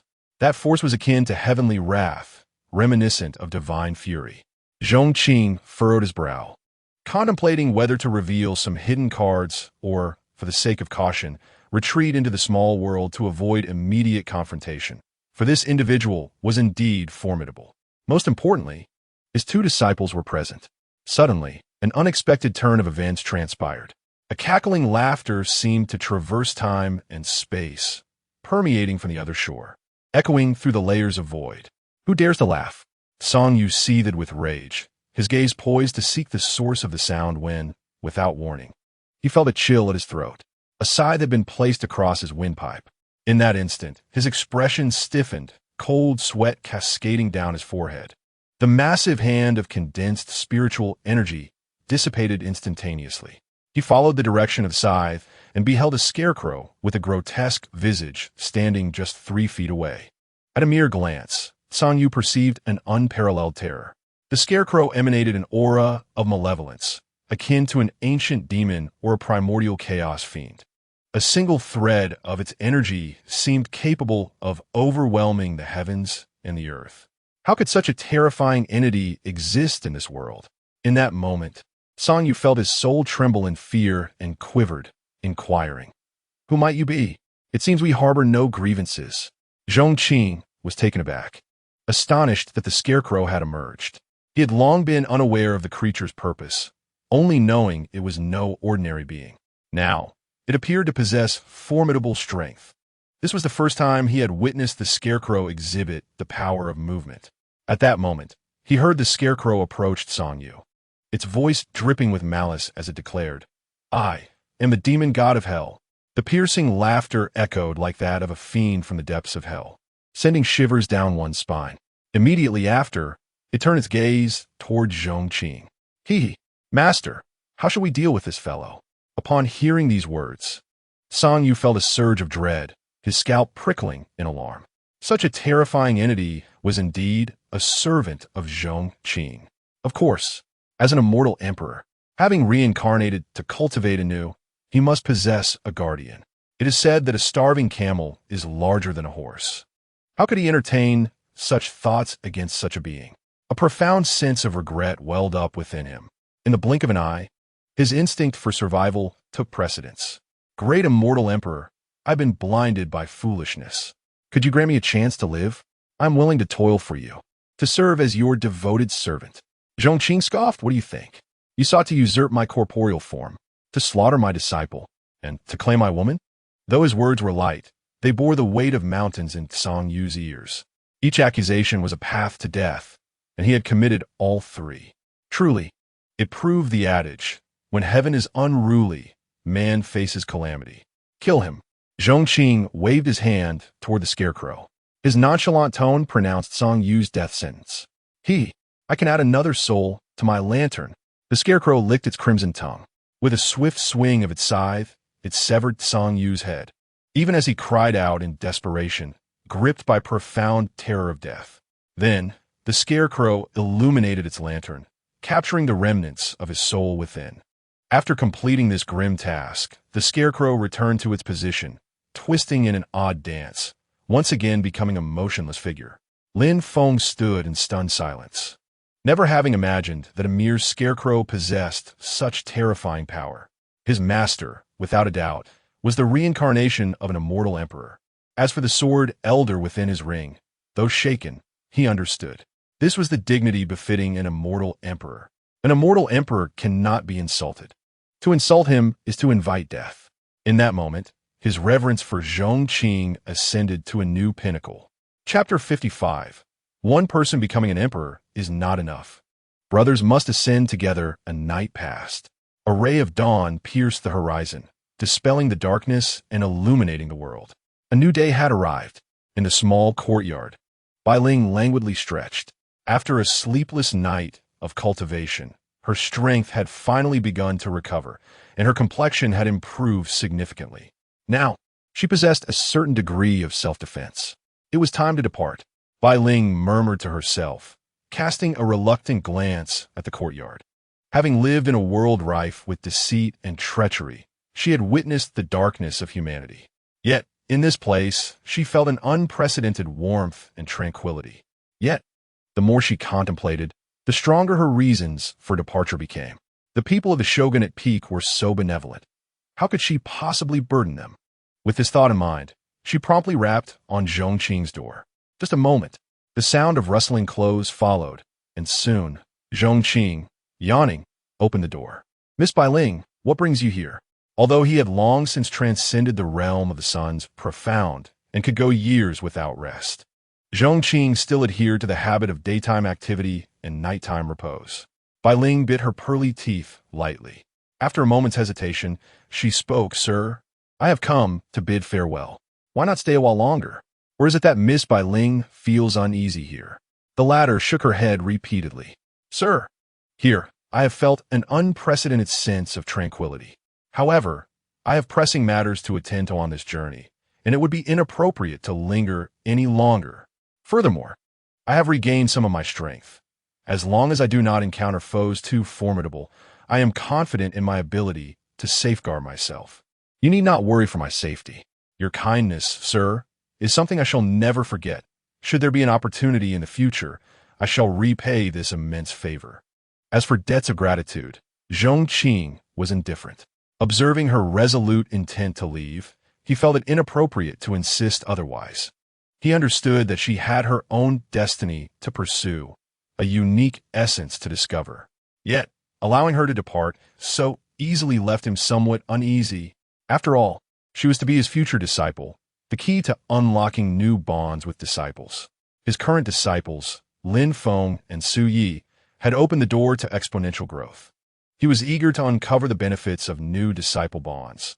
The thought of losing this opportunity due to unforeseen circumstances filled him with dread. Thus, Zhong Qing candidly expressed, "Miss Bai Ling, your journey may be fraught with peril. How about this?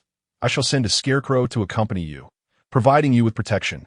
As he spoke, Zhong Qing summoned the scarecrow. "You are to protect this young lady on her journey. Ensure she sustains no harm." "As you command, master." The scarecrow's hollow eyes glimmered with a crimson light, which surprised Bai Ling. However, she did not take it to heart. In this world, exceptional talents were abundant. Some artificers could forge puppets of various designs and styles. To her, the scarecrow was merely peculiar in appearance. Should she truly encounter those relentless pursuers, it would offer little tangible assistance. Nevertheless, considering it was Zhong Qing's heartfelt gesture, she found no reason to decline. In this vast world, sometimes a farewell meant a lifetime of separation. Even keeping him in her thoughts was a consolation. "In that case, thank you, sir." She earnestly bowed to Zhong Qing. Since time immemorial, partings have often been tinged with melancholy. Deep within her heart, she felt an undeniable sense of reluctance. However, before long, this reluctance was suppressed within her heart. "Bai Ling, oh Bai Ling, the master's kindness towards you is as profound as the mountains. How can you let personal desires lead to the demise of another?"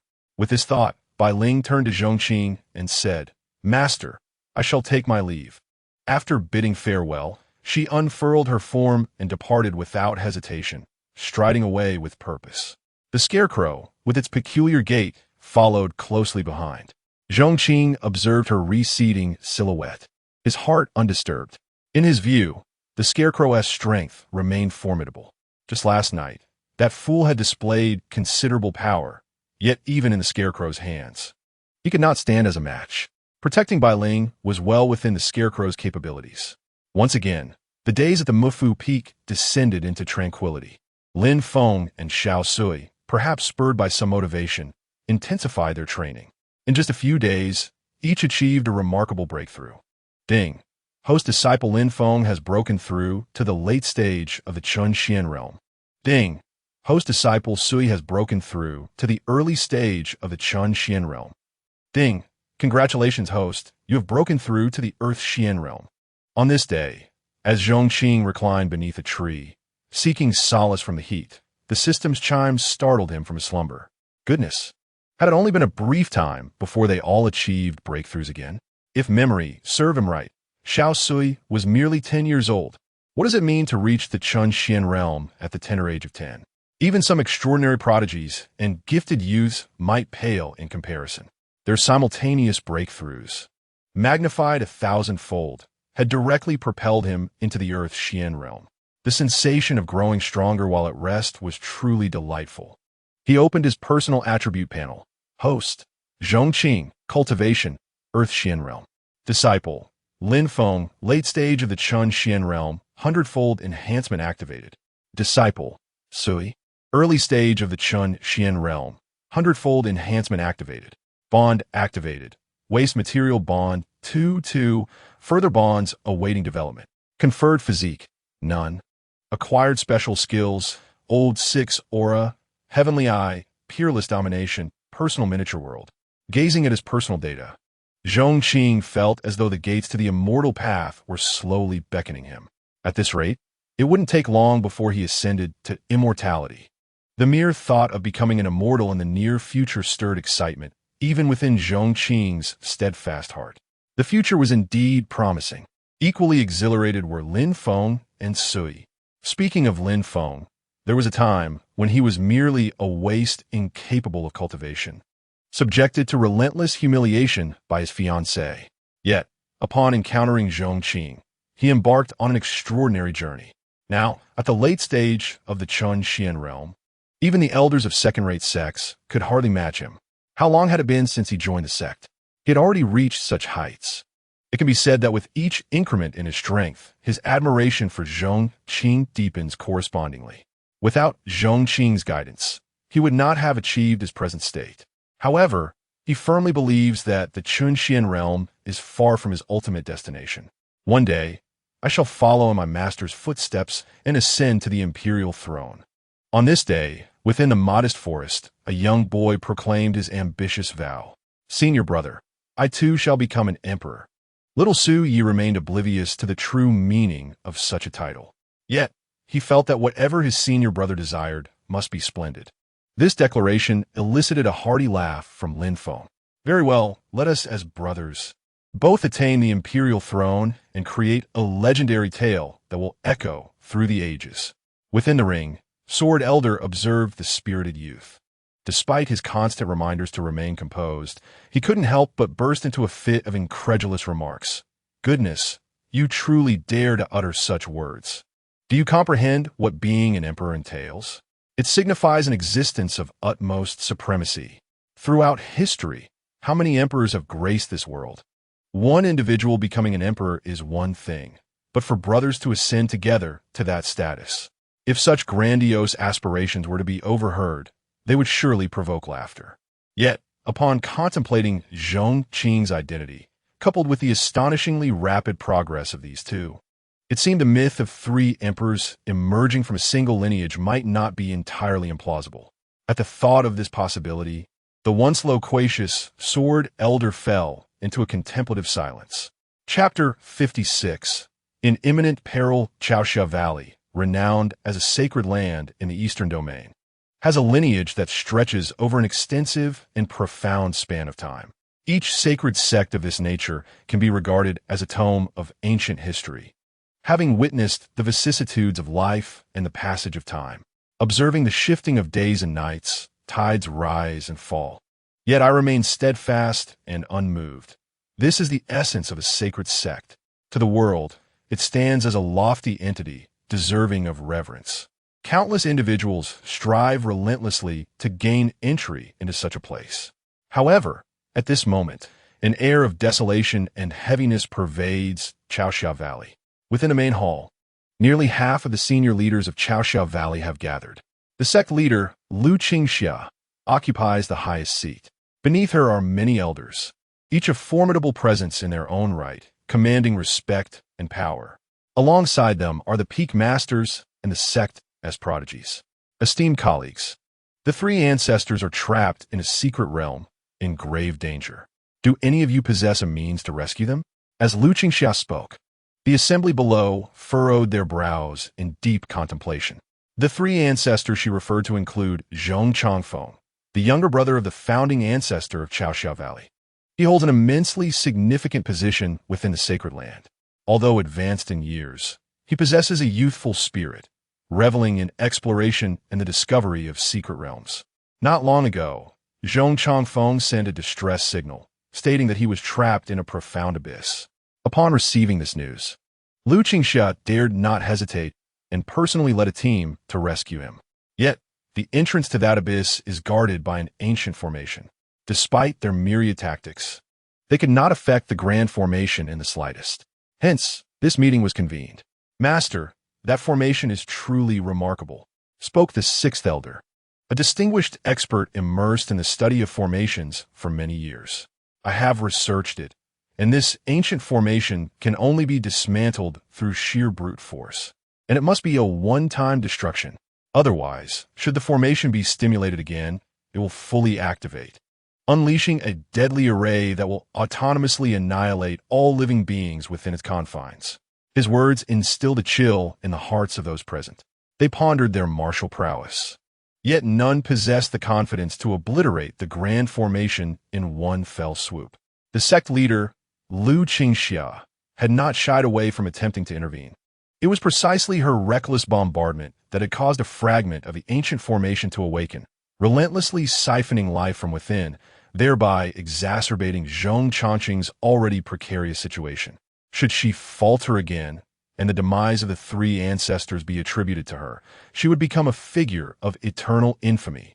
No one dared bear such a burden of guilt. Perhaps the ancestral figure of Chaoxiao Valley could breach the formation, yet that esteemed elder was elusive. A dragon whose head was seldom seen. Contact was utterly impossible. In this moment of desperation, a suggestion arose. Master, perhaps we could seek external assistance. This proposal was met with immediate dissent from others. Our Chaoxiao Valley is already a top-tier force in the Eastern Domain. Whom could we possibly call upon for aid? It was undeniable that beyond the Eastern Domain, there existed sects of greater strength, setting aside whether they could persuade such beings to act. The journey to other realms would consume an inordinate amount of time. Could the three ancestors endure such a prolonged wait? Upon uttering these words, a heavy silence enveloped the room. Although the three ancestors were not the most powerful, they were cherished by the elders. Should one fall, the wrath of the elder would be unleashed upon all present. Just as despair began to settle, Su Wanjiao, seated quietly in a corner, rose to speak. I know of someone who may be able to rescue the three ancestors. Her declaration instantly placed her at the center of attention. Who is this person, little Su? Inquired sect leader Lu Qingxia, astonished. Could Su Wanjiao truly provide a solution to their seemingly insurmountable dilemma? Doubts lingered in the minds of the assembly. Su Wanjiao bowed respectfully to the sect leader and, after a moment's hesitation, articulated, Master, this individual is the peak master of Pingjiang Sect, Zhong Qing. What on earth? Exclaimed an elder, eyes wide in disbelief, as their gaze towards Su Wanjiao shifted. Although Pingjiang Sect held some local renown, in their eyes, it was merely a second-rate sect, entirely incomparable to Chaoxiao Valley. In fact, many elders had never even heard of its name. In contemporary times, even the entire Chaoxiao Valley finds itself at a loss. Yet Su Wenji boldly claims that a second-rate sect, led by a mere peak master, could resolve the issue. This is utterly preposterous, an absurdity that surpasses all bounds of reason. Wenji, I understand your desire to contribute to the sect and your yearning to save the three ancestors, but now is not the time for folly. Please step back. Sect Master Lu Qingxia's expression darkened, her displeasure evident as she chastised him. As a saintess, it is only natural to seek to enhance one's reputation within the sect. Yet to toy with the lives of the three ancestors in such a reckless manner is simply unacceptable. Seeing this, Su Wenji became agitated. Master, I assure you, I'm not speaking recklessly. My impression of Zhong Qing is overwhelmingly formidable. She recounted her experiences at Mufu Peak and concluded, I suspect that pond is none other than the fabled Sea of Suffering. Impossible. Absolutely impossible. An elder interjected without a moment's hesitation. The Sea of Suffering is an artifact of the Buddhist sect, which is renowned throughout the continent. Its significance to Buddhism is beyond dispute, and there is no way it could have been disseminated. However, your words do suggest that Zhong Qing is indeed extraordinary, unlike anyone else. The name of the Sea of Suffering carries immense weight. They believed that whatever Zhong Qing possessed was merely a counterfeit. Yet, even if it were a replica, the ability to mimic the characteristics of the Sea of Suffering would merit a degree of respect.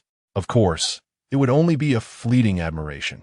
In the hearts of the assembly, they still did not believe that Zhong Qing could resolve the dilemma that left them all utterly helpless. Master, the three ancestors are in grave danger. We have no means to assist them. Why not approach this with a spirit of experimentation? The distance to Pingjiang Sect is but 10,000 miles, and at our pace, we can make the round trip in 2 or 3 days. Perhaps she could truly aid us. Upon hearing her earnest plea, Lu Qingxia felt a flicker of doubt. After a long moment of contemplation, she nodded in response to Su Wenji's hopeful gaze. Very well, I shall accompany you on this endeavor. Chapter 57. The yin and yang of the earthly realm of late. Zhong Qing has been living quite indulgently. Each day is spent in merriment, sipping wine, napping, and watching his cultivation rise effortlessly. Yet, idleness can prove detrimental. One must find pursuits to occupy the mind. Coincidentally, the system has recently bestowed upon him the Wanyuan Danjing, a tome on alchemy. Thus, Zhong Qing embarked on the study of potion making. Wisps of smoke curled upward, mingling with the fierce flames that danced in the air. A great cauldron stood resolutely in his courtyard.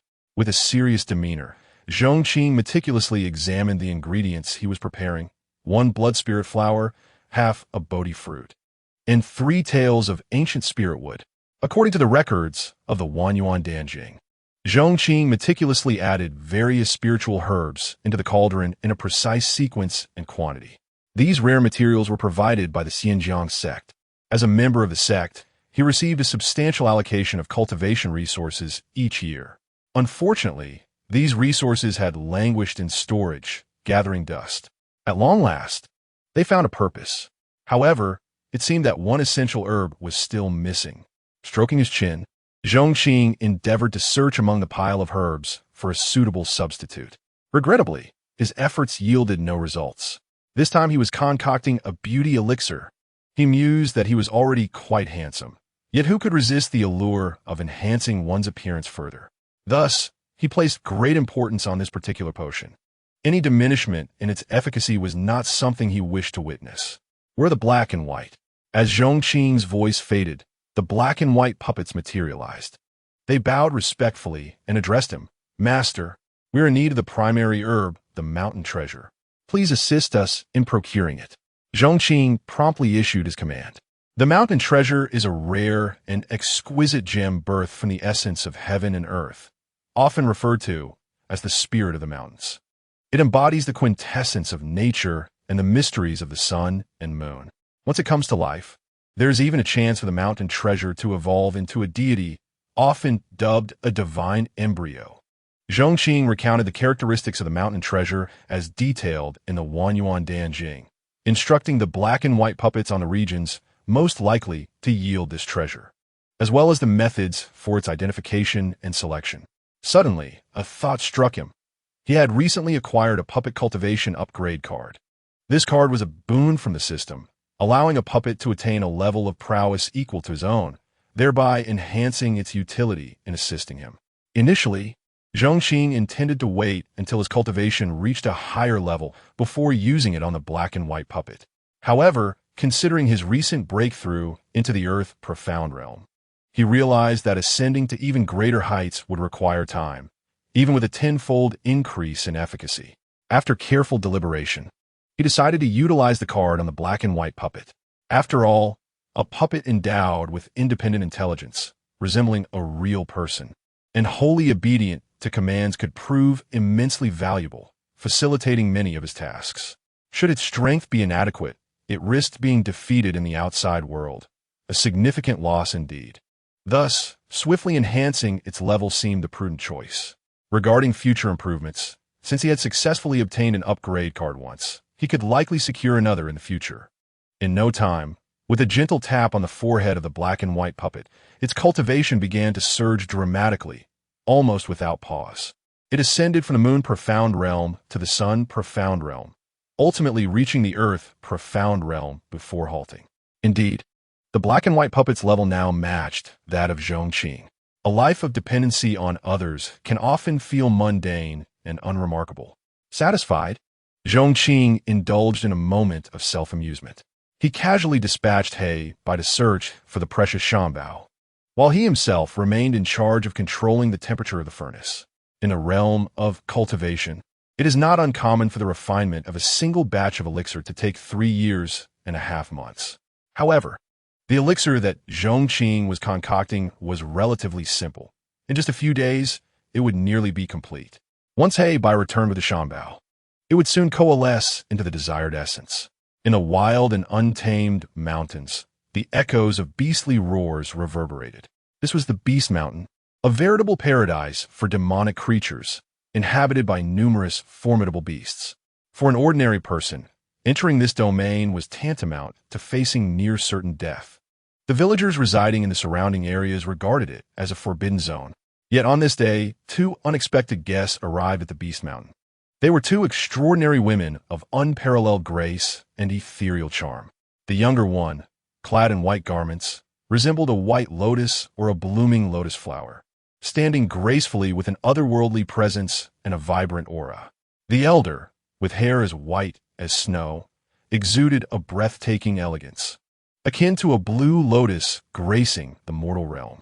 These two were none other than Lu Qingxia, the leader of Chaoxiao Valley, and Su Wanjiao, the saintess.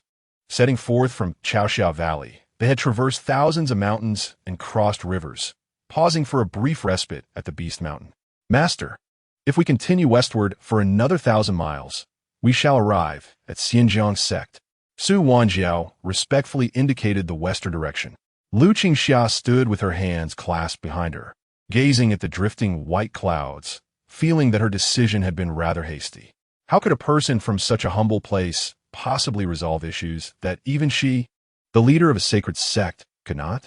Rather than placing her hopes on Zhong Qing, it seemed more prudent to anticipate a chance encounter with the ancestors of Chaoxiao Valley and request their assistance. However, with matters having reached this point, dwelling on such thoughts was futile. Having come this far, it was not an option to turn back. Just as her thoughts drifted, an unexpected disturbance arose amidst the mountains, causing the very air to tremble.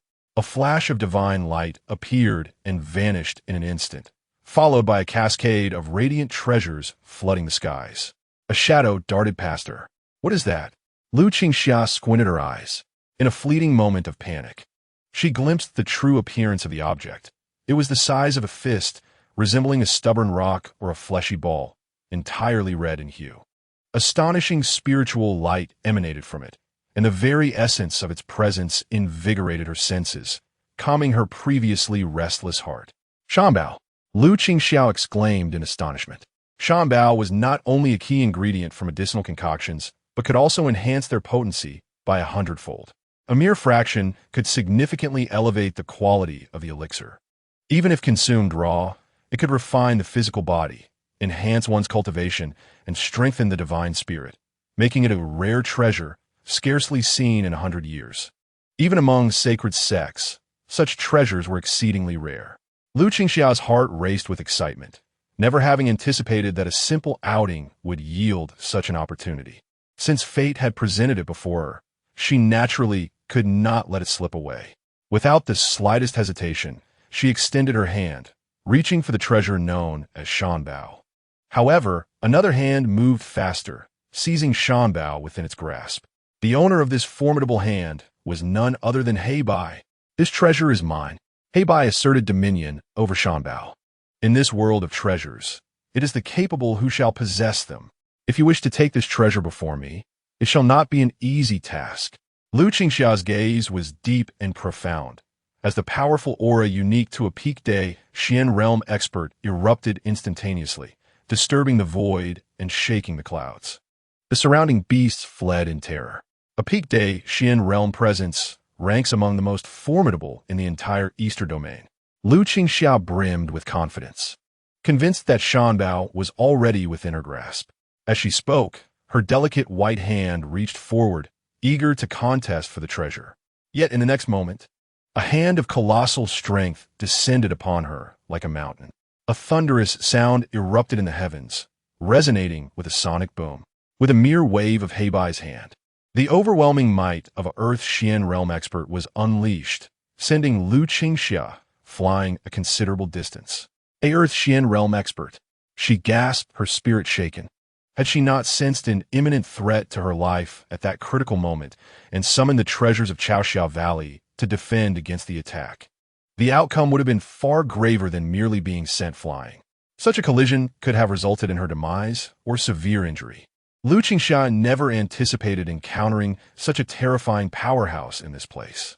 It is worth noting that beings of this caliber are akin to ancestral figures even within her holy land. They are undoubtedly among the elite in the entire Eastern domain. Senior, I beg your pardon, she stammered, suppressing her inner turmoil and swiftly offering her apologies to Heibai. Heibai cast her a cold glance, remaining silent. He claimed Shanbao and transformed into a streak of light, vanishing into the distance. As Lu Qingxia watched the retreating figure, an involuntary shiver ran down her spine. She was relieved that he did not seek retribution. Had he been a temperamental powerhouse, she doubted he would have let her off so easily. This incident served as an unforgettable lesson. Indeed, She had underestimated the heroes of this world. There are certainly hidden powers lurking in the shadows. Chapter 58. The uncommon senior. By the time Su Wanjiao and Lu Qingxia arrived at Pingjiang Sect, it was already the following day. The two soared through the skies, taking in the breathtaking mountainous terrain below. The scenery here was enchanting, with lush mountains and clear waters. Were it not for the calamity befalling the three ancestors, spending time here to admire the mountains and revel in the beauty would have been splendid.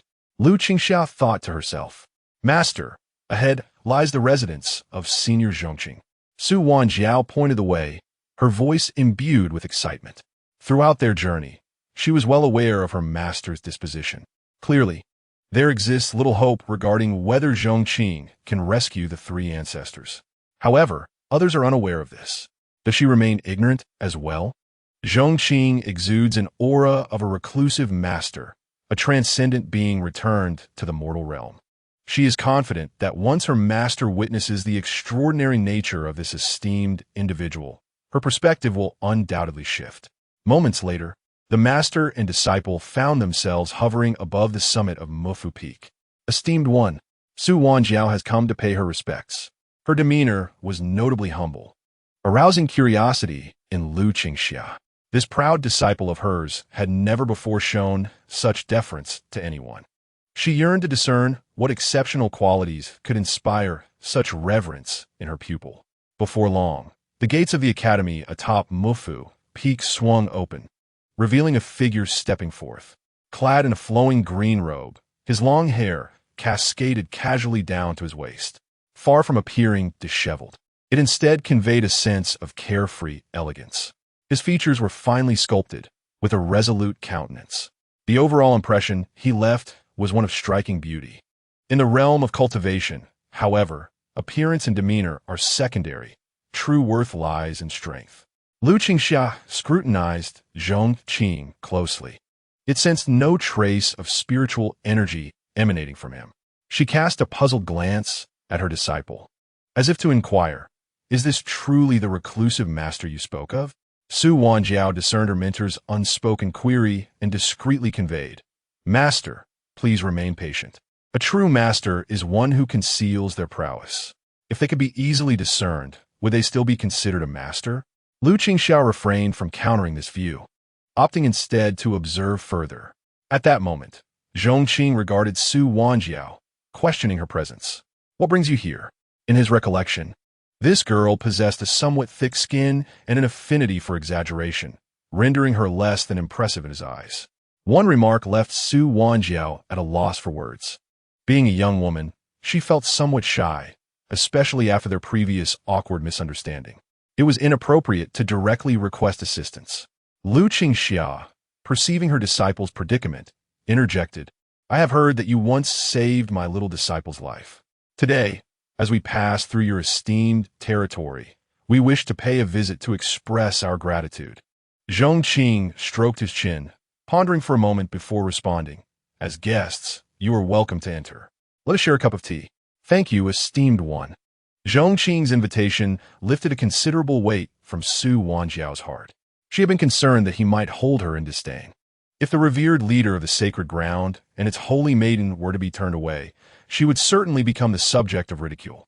Fortunately, such a scenario did not unfold. The two women descended from the sky and followed Zhong Qing into a quaint courtyard.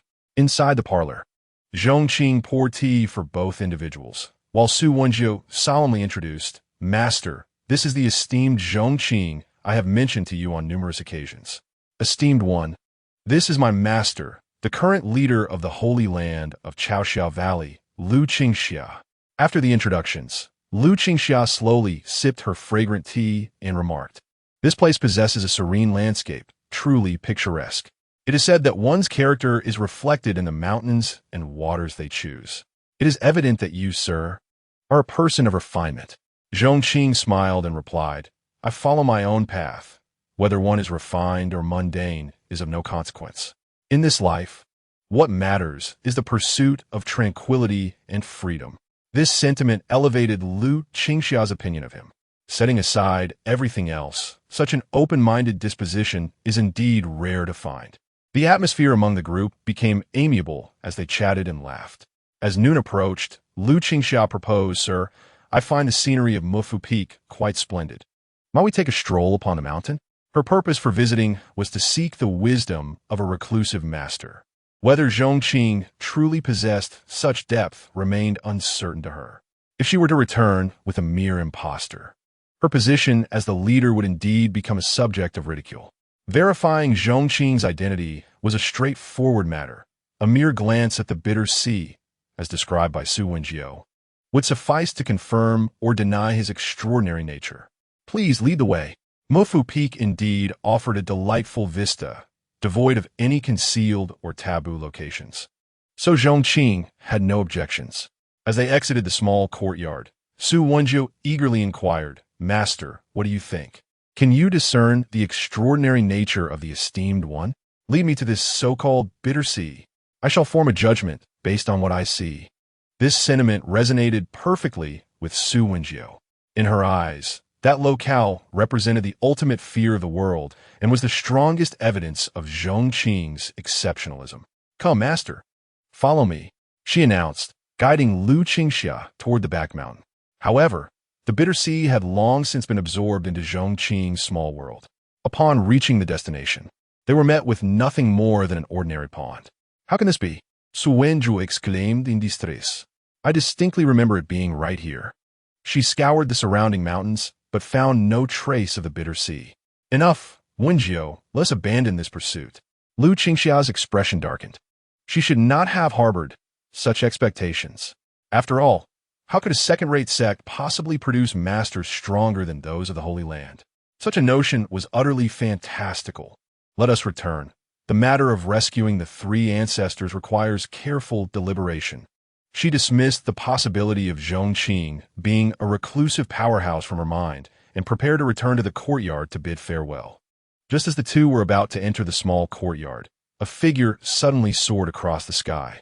His physique was robust and imposing, draped in a black robe, exuding an aura as profound as the abyss. How could it be him?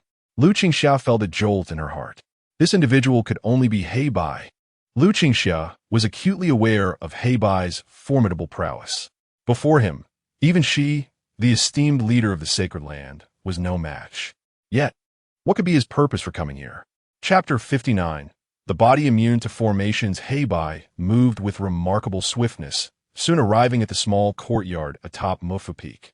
Lu Qingxia's confusion deepened. A formidable expert of the earth-profound realm, capable of standing shoulder to shoulder with the ancestors of Chaoxia Valley? What could the intention of such a being from a second-rate sect be? With these questions swirling in her mind, Lu Qingxia led Su Wenjiu back into the courtyard. At that moment, Heibai stood tall within the yard, his posture as straight as a peak, resembling an ancient pine, seemingly awaiting a summons. Surely, something must be amiss. An earth-profound expert is a guest of honor wherever he may be. How could one describe him as awaiting a summons? Lu Qingxia lightly slapped her face, self-mocking. While cautiously observing this terrifying powerhouse, her thoughts churned incessantly. Naturally, her greatest curiosity was regarding his purpose for being here. Could it be that Zhong Qing had some connection with this man? Just then, Zhong Qing stepped forth from the inner courtyard. Heibai moved forward a step, kneeling on one knee, and proclaimed, "Master, I have retrieved the treasure from the mountain." This scene, encapsulated in that brief phrase, stirred an immense tempest within Lu Qingxia's heart, igniting towering waves of astonishment. Her mind erupted in a cacophony, as if 1,000 bolts of thunder were crashing in her ears. Her pupils dilated and contracted sharply, as though they might burst from her sockets. After a prolonged moment, she incredulously repeated, "A master, an earth-profound expert, reduced to the status of a servant." An earth-profound expert addressing the leader of a second-rate sect as master. Lu Qingxia had considered the possibility of a connection between Zhong Qing and Heibai, yet she had never dared to imagine that their relationship was one of master and servant, with Zhong Qing as the master and the earth-profound expert as the subordinate. In that instant, this leader of Chaoxia Valley, known for her composure in the face of great storms, found herself utterly undone. In stark contrast to her disarray, Su Wanjiao was brimming with excitement, her face flushed with exhilaration. She clenched her fists, nearly bursting with joy. Master, I told you, this senior Zhong Qing is a hidden, unparalleled powerhouse. His level of strength is far beyond my imagination. To have an earth-profound expert as a servant implies that his power must exceed that realm. If we could enlist his aid, the three ancestors would be saved. Meanwhile, outside the courtyard, atop the canopy of tree, as Lin Feng, who was absorbing the essence of the heavens and earth beneath the canopy, slowly opened his eyes upon hearing the words, he scoffed. How can my master merely be above the earth profound level? He is a reincarnated celestial emperor, an existence that reverberates through the ages. The so-called sacred sects cannot even glimpse a fraction of his power. Such is their insignificance. If the sacred land was once a realm he dared not even dream of, an entity he revered, at this moment, its stature in his heart has plummeted dramatically. The sword elder within his ring concurred indeed. The sacred land of the Eastern Domain may be a colossal entity in the eyes of many, an unshakable force. Yet, in the presence of your master, during her prime, they would not even possess the qualifications to meet her. In the courtyard at that moment, Zhong Qing received the mountain treasure presented by Heibai, generously praising, "Well done. You may withdraw now." The latter respectfully retreated, and this summoning and dismissing of them was akin to a tempest, stirring the hearts of Lu Qingxia and her disciple. They remained oblivious to the disdain they had just encountered. Even if they were aware, their focus lay entirely on Zhong Qing, their hearts racing in pure astonishment. Zhong Qing, having dismissed Heibai, observed the duo, one excited, the other shocked, with a hint of perplexity on his face. However, with the mountain treasure in hand and the pill about to be refined, he could not afford to linger. "I apologize, but I have urgent matters to attend to. Perhaps my disciple could entertain you? Please, esteemed one, do not mind us. We can wait here while you handle your affairs." Lu Qingxia quickly responded, her smile radiant. She even adjusted her address for Zhong Qing, acknowledging his status as a servant of one at the earth-profound level, deserving of such respect. "Thank you for your understanding," Zhong Qing replied with a smile and a nod before turning to leave. Time slipped by unnoticed, and several hours later, the sun had set and the moon hung high in the sky when Zhong Qing finally concluded his alchemical endeavors. Was it merely an illusion? Lu Qingxia and Su Wenjiu felt that Zhong Qing seemed to exude even greater charm than before, more ethereal and transcendent. There was no time for compliments as Zhong Qing said, "My apologies for keeping you waiting." Lu Qingxia, wearing a beaming smile, quickly replied, "Not at all, esteemed one. It is no trouble. However, judging by your demeanor, it seems you are not just passing through my humble abode." At that moment, Zhong Qing, intrigued, inquired, "Might I ask what brings you here?" Realizing Zhong Qing had seen through her, Lu Qingxia dared not conceal her intentions and promptly clasped her hands, speaking earnestly, "Esteemed one, to be candid, my disciple and I have indeed come specifically to seek your assistance. Our revered ancestor of the Morning Glow Valley is trapped in a perilous abyssal realm, teetering on the brink of death. We urgently require a powerful individual to come to our aid. Should you be willing to intervene, we are prepared to offer a royal-grade fragment of a martial arts technique as a token of our gratitude. To persuade Zhong Qing, we are willing to make great sacrifices. Even a fragment of a royal-grade technique is an exceedingly rare treasure for the entire Morning Glow Valley, a legacy that could endure through the ages. Its mere existence outside would incite a frenzy of bloodshed among countless formidable experts vying for it. I believe that while Zhong Qing is indeed exceptional, the more powerful an individual is, the more they possess an unusual yearning and obsession for such advanced techniques. However, upon hearing this, Zhong Qing was poised to decline. Feeling somewhat speechless, he truly had no need for this royal-grade technique, even if it were a fragment. Furthermore, the most significant factor was that he had little connection with the Morning Glow Valley. He barely knew Su Wenjiu, and there was no friendship to speak of. The notion of rescuing someone was, to him, a troublesome affair. Just then, the voice of the system echoed in his mind. System has issued a new quest. Detected that the ancestor of the Morning Glow Valley, Zhong Changfeng, is on the verge of death. Saving his life will grant the host immunity to formations. Zhong Qing was taken aback. A quest had been triggered. Moreover, the reward was immunity to formations. This ability was extraordinarily formidable. One must understand that in this fantastical world, formations were omnipresent, and many powerful experts who entered them met with tragic ends. If he were to gain immunity to formations, would he not perceive them as inconsequential in the future? With this thought in mind, Zhong Qing, who was initially prepared to refuse, swiftly altered his decision. He then addressed Lu Qingxia and Su Wenjiu, stating, "We seem to share a bond, so I shall accompany you on this journey. As for the reward, let it be." "Thank you, esteemed senior." Lu Qingxia and Su Wenjiu exclaimed with uncontainable joy. They had never anticipated that Zhong Qing would so readily agree to their request, and without any desire for recompense. Even upon hearing of the royal grade technique, he appeared to regard it with indifference, as if such a precious item was commonplace in his eyes. Amidst their profuse gratitude, Zhong Qing did not linger unnecessarily. They set off that very night. The system indicated that the ancestor was in a precarious state. Any delay could result in his demise before they arrived, rendering their efforts futile. The trio traveled swiftly, reaching the Morning Glow Valley within a day's time. "Esteemed senior, you have traveled far and endured much fatigue. Please take a day to rest. While we prepare to rescue our ancestor tomorrow," Lu Qingxia respectfully offered, arranging an elegant courtyard for Zhong Qing. It was not that she did not wish to go immediately. Instead, it is the abyssal secret realm, which lies a considerable distance from the Morning Glow Valley. The terrain of the abyssal secret realm is intricate and shrouded in dense mist, rendering it difficult to discern one's direction. Without the guidance of a professional, one is likely to become lost within its depths. It is indeed prudent to allocate a day for organization and preparation, and there is no reason for Zhong Qing to decline. Thus, he settled down in the Morning Glow Valley. One must admit that, as a sacred land of the Eastern Domain, the Morning Glow Valley possesses a certain charm. At the very least, the bed is sufficiently spacious, soft, and comfortable. The cuisine is also quite delightful.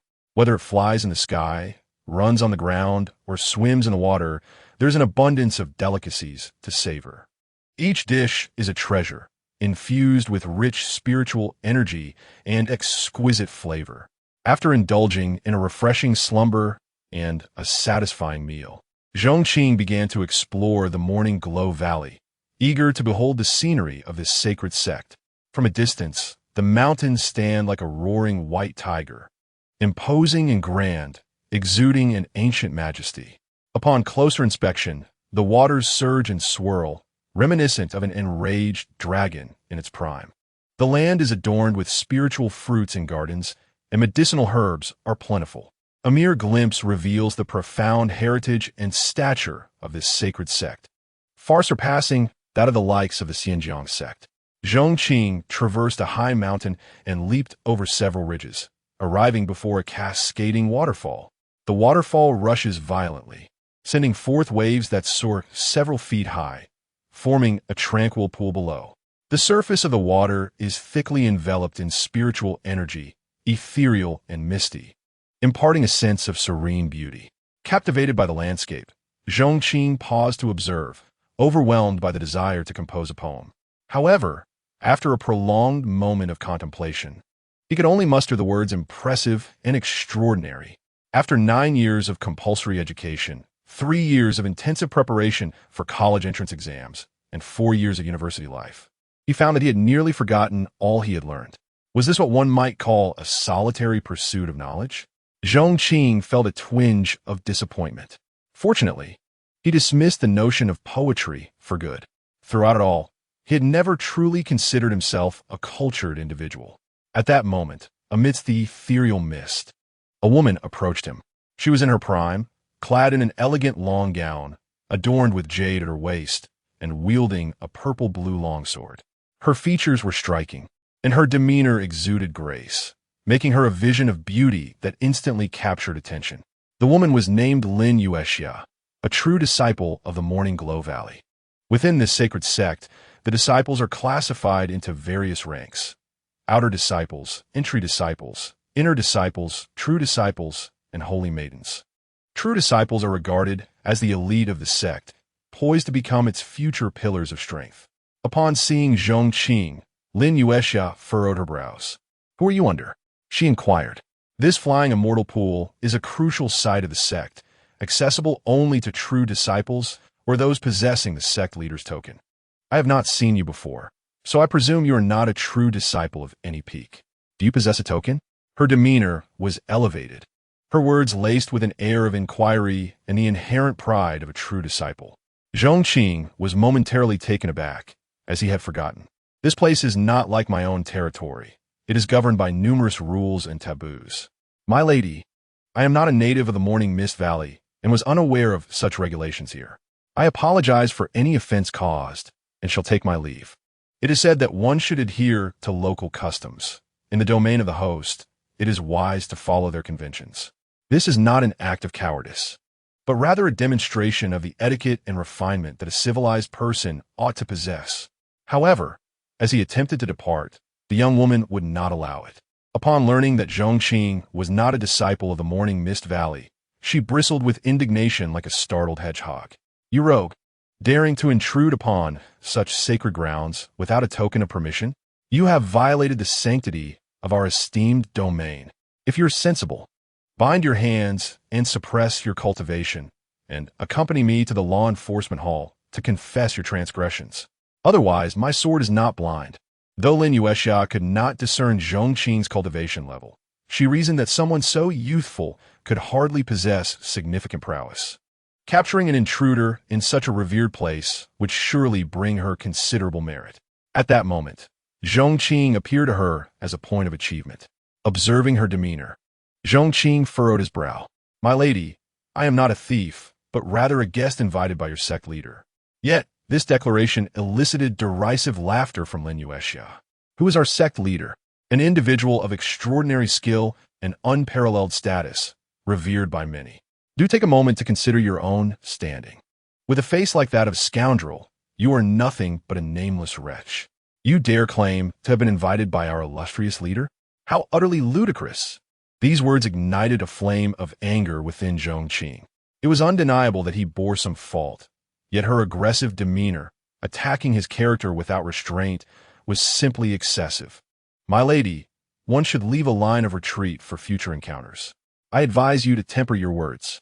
A mere petty thief dares to question my integrity? You seek your own demise." With a sharp cry, Lin Yuexia drew her sword and lunged. The sword, light, imbued with an indomitable force, seemed capable of cleaving mountains and shattering stones, exuding a formidable aura. Clearly, she intended to strike with full force, having no thought of restraint. Zhong Qing furrowed his brow slightly and decided to teach her a lesson, executing a swift palm strike. In an instant, the gust of his palm surged like thunder, bearing a terrifying might that shattered her sword. Lin Yuexia was sent flying over 10 zhong, crashing into 3 towering ancient trees before finally coming to a halt. With a spurt of blood, Lin Yuexia appeared as a bloodied figure, her body seemingly broken with at least 3 ribs fractured, presenting a pitiful sight. What transpired? The commotion soon attracted the attention of others from the Morning Mist Valley. In but a fleeting moment, a dozen individuals soared forth. Chapter 61. Leave a line for future encounters. Among these individuals, there were both men and women. The men exuded a handsome charm, while the women possessed an extraordinary grace. They were all true disciples of the Morning Glow Valley, each boasting formidable strength. "Junior sister, what has transpired?" inquired an older male disciple, who stepped forward to swiftly tend to Lin Yuexia's wounds and staunch her bleeding. It is evident that the sacred land truly lives up to its name. Just moments after sustaining injuries, Lin Yuexia, having consumed a healing elixir, had already regained her mobility. With a pointed finger at Zhong Qing, she exclaimed in indignation, "Senior brother, this scoundrel is not one of our Morning Glow Valley disciples. He trespassed upon our sacred grounds, and I caught him in the act. He sought to commit murder to silence me. You must seek justice on my behalf." She presented herself in a pitiable manner, deliberately casting herself as a member of the oppressed. Not a word was uttered about her own initial aggression, nor her brazen arrogance and utter disregard for others. Her words incited immediate fury among the onlookers. The audacity of this thief, to dare invade our morning glow valley and injure one of our esteemed disciples. Does he think us defenseless? A chorus of voices, filled with malice, pointed their swords at Zhong Qing. Zhong Qing, however, was disinclined to engage in futile dialogue. Truth and justice invariably reside with the powerful, while the weak resort to humble postures in pursuit of an elusive fairness. "Come me all at once," he declared, his arms crossed behind his back, his demeanor unyielding and serene. The disciples, incensed by Zhong Qing's words, were beside themselves with rage. To rampage within our morning glow valley and still carry such arrogance. Does he truly believe we are without defenders? The atmosphere grew charged, a palpable tension suggesting that a fierce conflict was imminent. "Stop!" At that moment, a voice, resonant like a bell and crisp as a drum, echoed through the valley. Following this, a streak of light descended from the heavens. "Master!" A wave of joy swept through the true disciples upon recognizing the newcomer. Although Zhong Qing had not displayed any fluctuations of power, the overwhelming aura of his presence had instilled a profound sense of pressure among them. Moreover, Lin Yuexia was no weakling. She ranked among the more formidable within their ranks. Yet, she had still been grievously injured. From the onset of the confrontation to its abrupt conclusion, while they had not witnessed the events unfold with their own eyes, the discerning could glean the truth from subtle hints. In mere moments, such a formidable opponent would not be easily vanquished, even if they united against him. But now, with the Master's arrival, their confidence surged. Under the Master's formidable prowess, any malevolent entity would surely meet its end, especially for Lin Yuexia. Her gaze toward Zhong Qing brimmed with hatred and satisfaction, as though silently proclaiming, "You are doomed." Yet, the ensuing spectacle left all present utterly astounded. As Lu Qingxiao approached Zhong Qing, her expression was one of trepidation as she spoke. "Senior, my disciple is unaware of the proper etiquette and has inadvertently offended you. I sincerely apologize for any offense caused. What could be the reason behind this? Who exactly is this individual deserving of such a personal apology from the sect leader?" The other disciples, taken aback, wore expressions of disbelief. Who was their sect leader? He was none other than the sovereign of the Holy Land in the Eastern Domain, an entity revered by thousands, worshipped by the masses. Yet now, this formidable figure appeared genuinely anxious before a young man. Such a display of humility was unprecedented. Even the most revered ancestors would not elicit such a demeanor from their sect leader. If Lu Qingxiao were to discern their thoughts, she might have chuckled bitterly, recognizing that there was no comparison between the ancestors and this esteemed figure. After all, even Zhong Qing's servant possessed the cultivation of the earth's profound realm, while their ancestor barely attained that level. At this moment, Lin Yuexia was utterly stunned. Zhong Qing had previously mentioned that he was invited by the sect leader, but she had dismissed it. Now, it seemed this was indeed the truth. Moreover, judging by the sect leader's demeanor, it was clear that this individual was a being of even greater strength than their own leader. Reflecting on her earlier actions, where she had dared to speak disrespectfully to such a formidable presence, nearly harboring murderous intent, she felt a surge of panic and unease within her. What on earth was happening? Lu Qingxia, visibly incensed, turned to the gathered disciples with a stern countenance.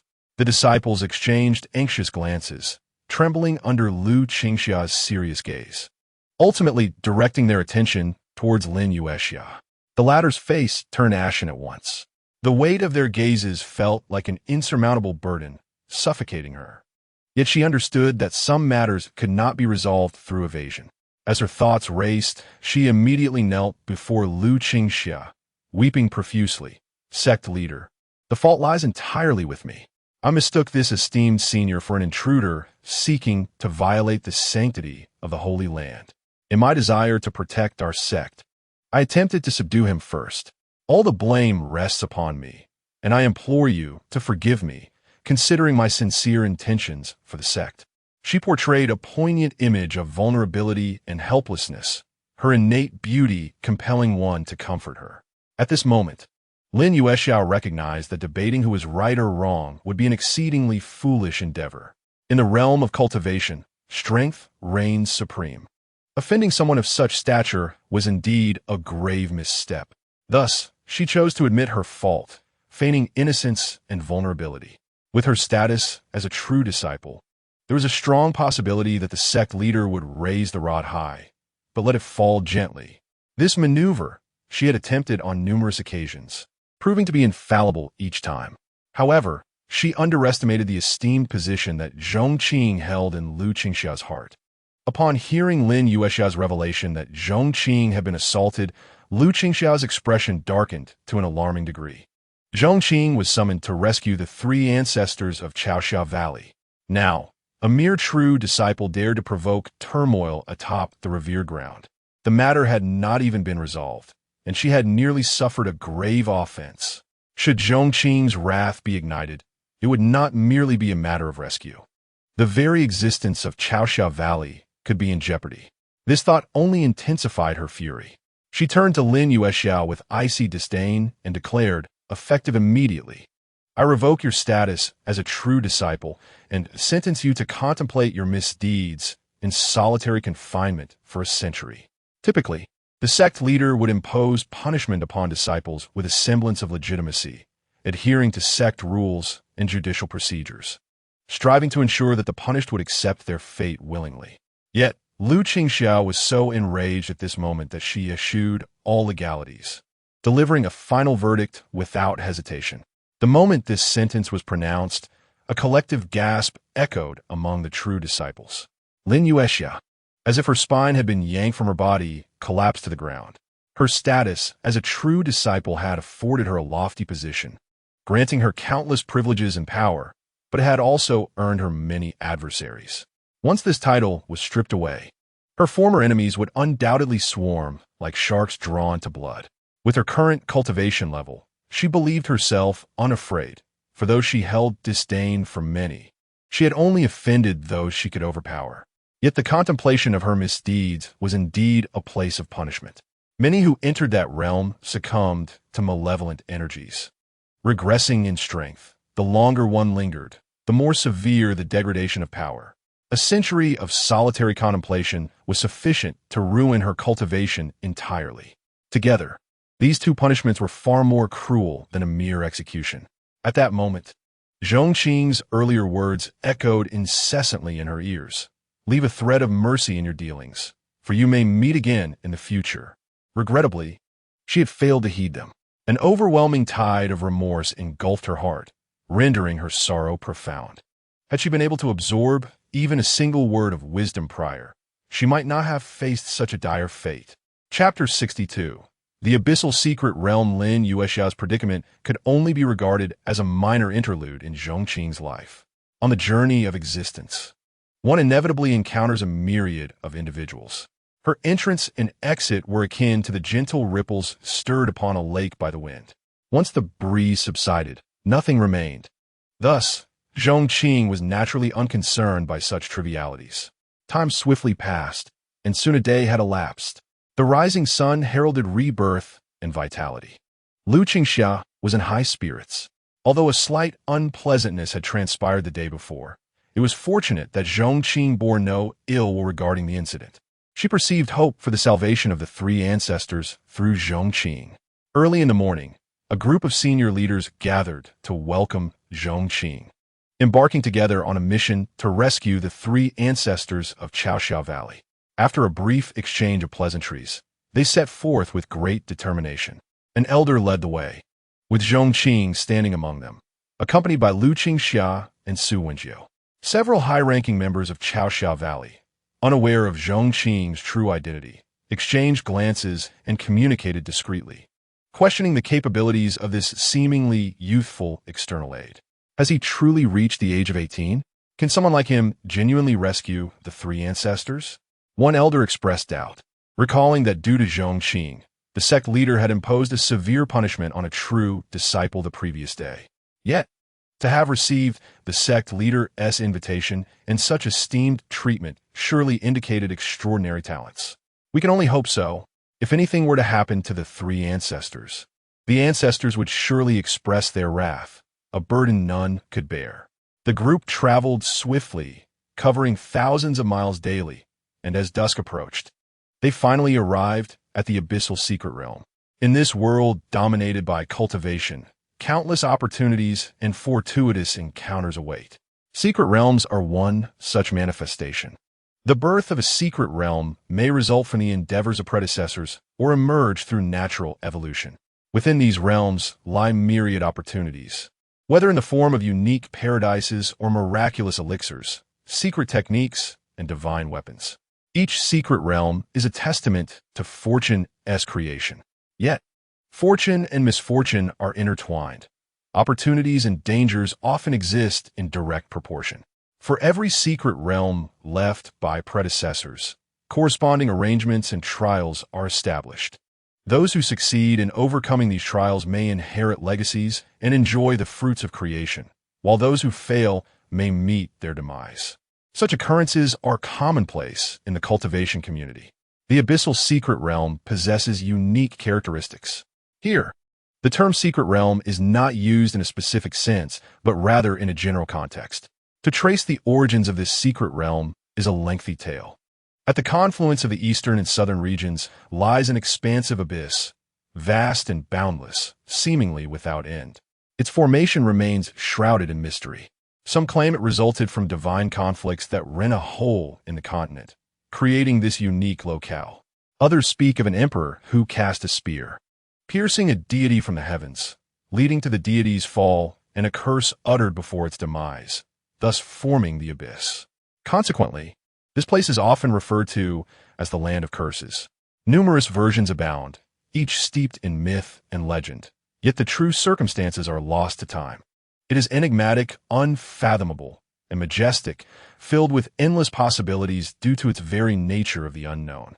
This allure draws countless individuals to explore its depths. Some are dreamers aspiring to ascend to greatness, while others are formidable beings with profound cultivation but limited lifespans. Thus, while the abyss remains the same, the number of secret realms continues to multiply. Many of these were born of nature, while others were left behind by formidable explorers venturing into the realms of mystery. When their numbers reached a certain threshold, the abyss was transformed into a realm of secrets. On a desolate mountain range, thick fog lingered, enveloping the surroundings in an ethereal haze. At the end of the mountains stood a sheer, smooth cliff, seemingly cleaved by some unseen force. Its edge was polished, stretching endlessly into the void. Opposite the cliff lay the abyss, an inky blackness, as if the very essence of night had filled the expanse. The darkness was unsettling, as if some terrifying creature lurked within, ready to emerge at any moment. It resembled an eternal night. The mountains were cloaked in white mist, the stark contrast of black and white vividly delineated, leaving only a narrow strip of boundary illuminated by a few rays of sunset. This could be deemed a rare spectacle in the world. At this moment, a realm of secrets stood before the gathered crowd, perched atop the mountains near the abyss. It was an ethereal sphere of light, the size of a small dwelling, connected to the void. Surrounding it flickered ancient ruins of a grand formation. Esteemed elder, this realm of secrets is the very place that confines the three ancestors of our morning mist valley. You see, it may be possible to break this formation. Lu Qingxia cautiously spoke from the crowd. Zhong Qing remained silent, pausing to observe. He had little understanding of formations. One might say he was only partially enlightened, utterly oblivious to the intricate knowledge required. Throughout his journey, he had grasped the uniqueness of this formation, which necessitated a singular, forceful strike to dismantle it. Now at the earth-profound realm, he wondered if he possessed the strength to shatter it. To err on the side of caution, Zhong Qing resolved to consult the system first. If he failed to break it, the embarrassment would be trivial compared to the potential loss of life within. The arduous quest he had painstakingly acquired would be rendered futile. System, with my current strength, is it feasible to breach this grand formation? Detection indicates that only those at the celestial profound realm can forcibly break this ancient formation. The system swiftly responded. This revelation caused Zhong Qing to furrow his brow slightly. The celestial profound realm was a level above his own. Yet he pondered with my various hidden cards. Could I possibly dismantle this formation? A contemplative expression crossed Zhong Qing's face. This notion was indeed risky. Failure would likely seal the fate of those trapped within. Just as he hesitated, a sudden thought struck him. The system had mentioned that the individuals within the realm were on the brink of demise. Once he saved the target's life, a reward awaited him. A solution seemed to emerge. At that moment, Lu Qingxia stepped forward to inquire, "Esteemed elder, what is your assessment of the formation? Do you have any insights?" Zhong Qing pulled himself from his reverie and replied, "This formation can only be potentially breached by someone of the celestial profound realm." As these words were spoken, the expressions of the crowd changed dramatically. For them, a powerful figure at the earth profound realm was akin to an ancestral being. The heaven profound realm, on the other hand, represented legendary figures. "Esteemed elder, could you possibly?" Lu Qingxia's gaze turned towards Zhong Qing, uncertain if he possessed such strength. Zhong Qing did not respond, but instead advanced towards the formation. Their faces brightened momentarily, but what they anticipated as an effort to break the formation turned into astonishment as they witnessed Zhong Qing stride directly into the array. What was he doing? Chapter 63, Gaining Immunity. This maneuver left the onlookers utterly bewildered. Wasn't he supposed to dismantle the array? What was the meaning of entering it directly? An elder pondered in confusion. They had studied this grand formation. Breaking it from the outside was relatively simple. Yet attempting to dismantle it from within would increase the difficulty tenfold. "Master, I can't shake the feeling that this person is somewhat unreliable. What if something goes wrong?" An elder lamented. If this formation is fully activated without rescuing the three ancestors, their fate could be dire. Lu Qingxia, equally perplexed, sensed the gravity of the situation. Nevertheless, she was aware of Zhong Qing's extraordinary capabilities. Since he dared to enter the grand formation alone, he must have some form of assurance. After all, no one would gamble with their own life and safety. She addressed the crowd. "Let us remain patient. The elder's actions surely have their rationale." Despite her reassurances, unease rippled through the hearts of those present, as they harbored doubts about Zhong Qing's ability to rescue the three ancestors. Yet at that moment, all they could do was wait. Meanwhile, Zhong Qing stepped into the secret realm, immediately sensing the oppressive force of the formation. A dark aura enveloped the surroundings, gradually siphoning the vitality and life force from the secret realm. Zhong Qing quickened his pace, searching for the figure of Zhong Changfeng. He had entered the secret realm because he had little confidence in dismantling the formation from the outside. The system had indicated that as long as he saved Zhong Changfeng, he would gain immunity to the formation. This saving, however, did not imply that he needed to extract Zhong Changfeng from this place. It merely required him to extricate him from the brink of death. Thus, Zhong Qing contemplated placing him in his small world to ensure his safety, subsequently receiving the reward of immunity to the formation, after which he could lead him out of this perilous situation. The secret realm was vast, filled with mountains, deep valleys, and cold pools, endless in sight. However, perhaps due to its ancient existence, the atmosphere was permeated with a sense of decay and dilapidation. The air was thick with a musty odor of rot. The once resplendent palaces and gardens had crumbled into ruin, reduced to ash, with only a few remnants hinting at their former glory. Though referred to as a secret realm, it appeared more akin to a desolate wasteland. In the relentless passage of time, even the most mystical realms, regardless of their inherent opportunities and transformations, have likely been reduced to mere dust. Yet this grand array remains exceptional, still operating after countless ages, wielding formidable power. It is said that only a formidable expert of the celestial profound realm can hope to breach it. Zhong Qing traversed the mountain range, and at last, beheld a figure beneath a lofty platform. Clad in a gray robe, with white hair and beard, his complexion was pallid, his eyes sunken, and his body filthy. He appeared somewhat dazed, trembling incessantly. This was none other than the revered ancestor of Chaoxia Valley, Zhong Changfeng. Upon hearing a disturbance, Zhong Changfeng struggled to lift his head. straining to widen his weary eyes. When he recognized Zhong Qing, a flicker of surprise crossed his features. I never imagined that in my dying moments I would have a companion. Descending into the Yellow Springs need not be a solitary affair. You are Zhong Changfeng? Zhong Qing inquired, scrutinizing him. Indeed. Do you know me, young friend? Zhong Changfeng responded, his astonishment deepening. Not quite acquainted, but the people of Chaoxiao Valley have summoned me to rescue you. Zhong Qing stepped forward to assess his condition. The injuries were grave, with vitality steadily waning, and more than half of his lifespan had been lost. The danger of imminent demise loomed heavily. Upon learning that Zhong Qing had been sent by Chaoxiao Valley, a glimmer of hope ignited in Zhong Changfeng's eyes, reflecting a yearning for life.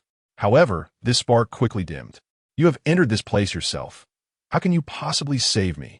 His trepidation regarding the dread of this grand array was palpable. To him, escaping from here seemed as daunting as ascending to the heavens. Without offering an explanation, Zhong Qing directly opened the portal to his small world.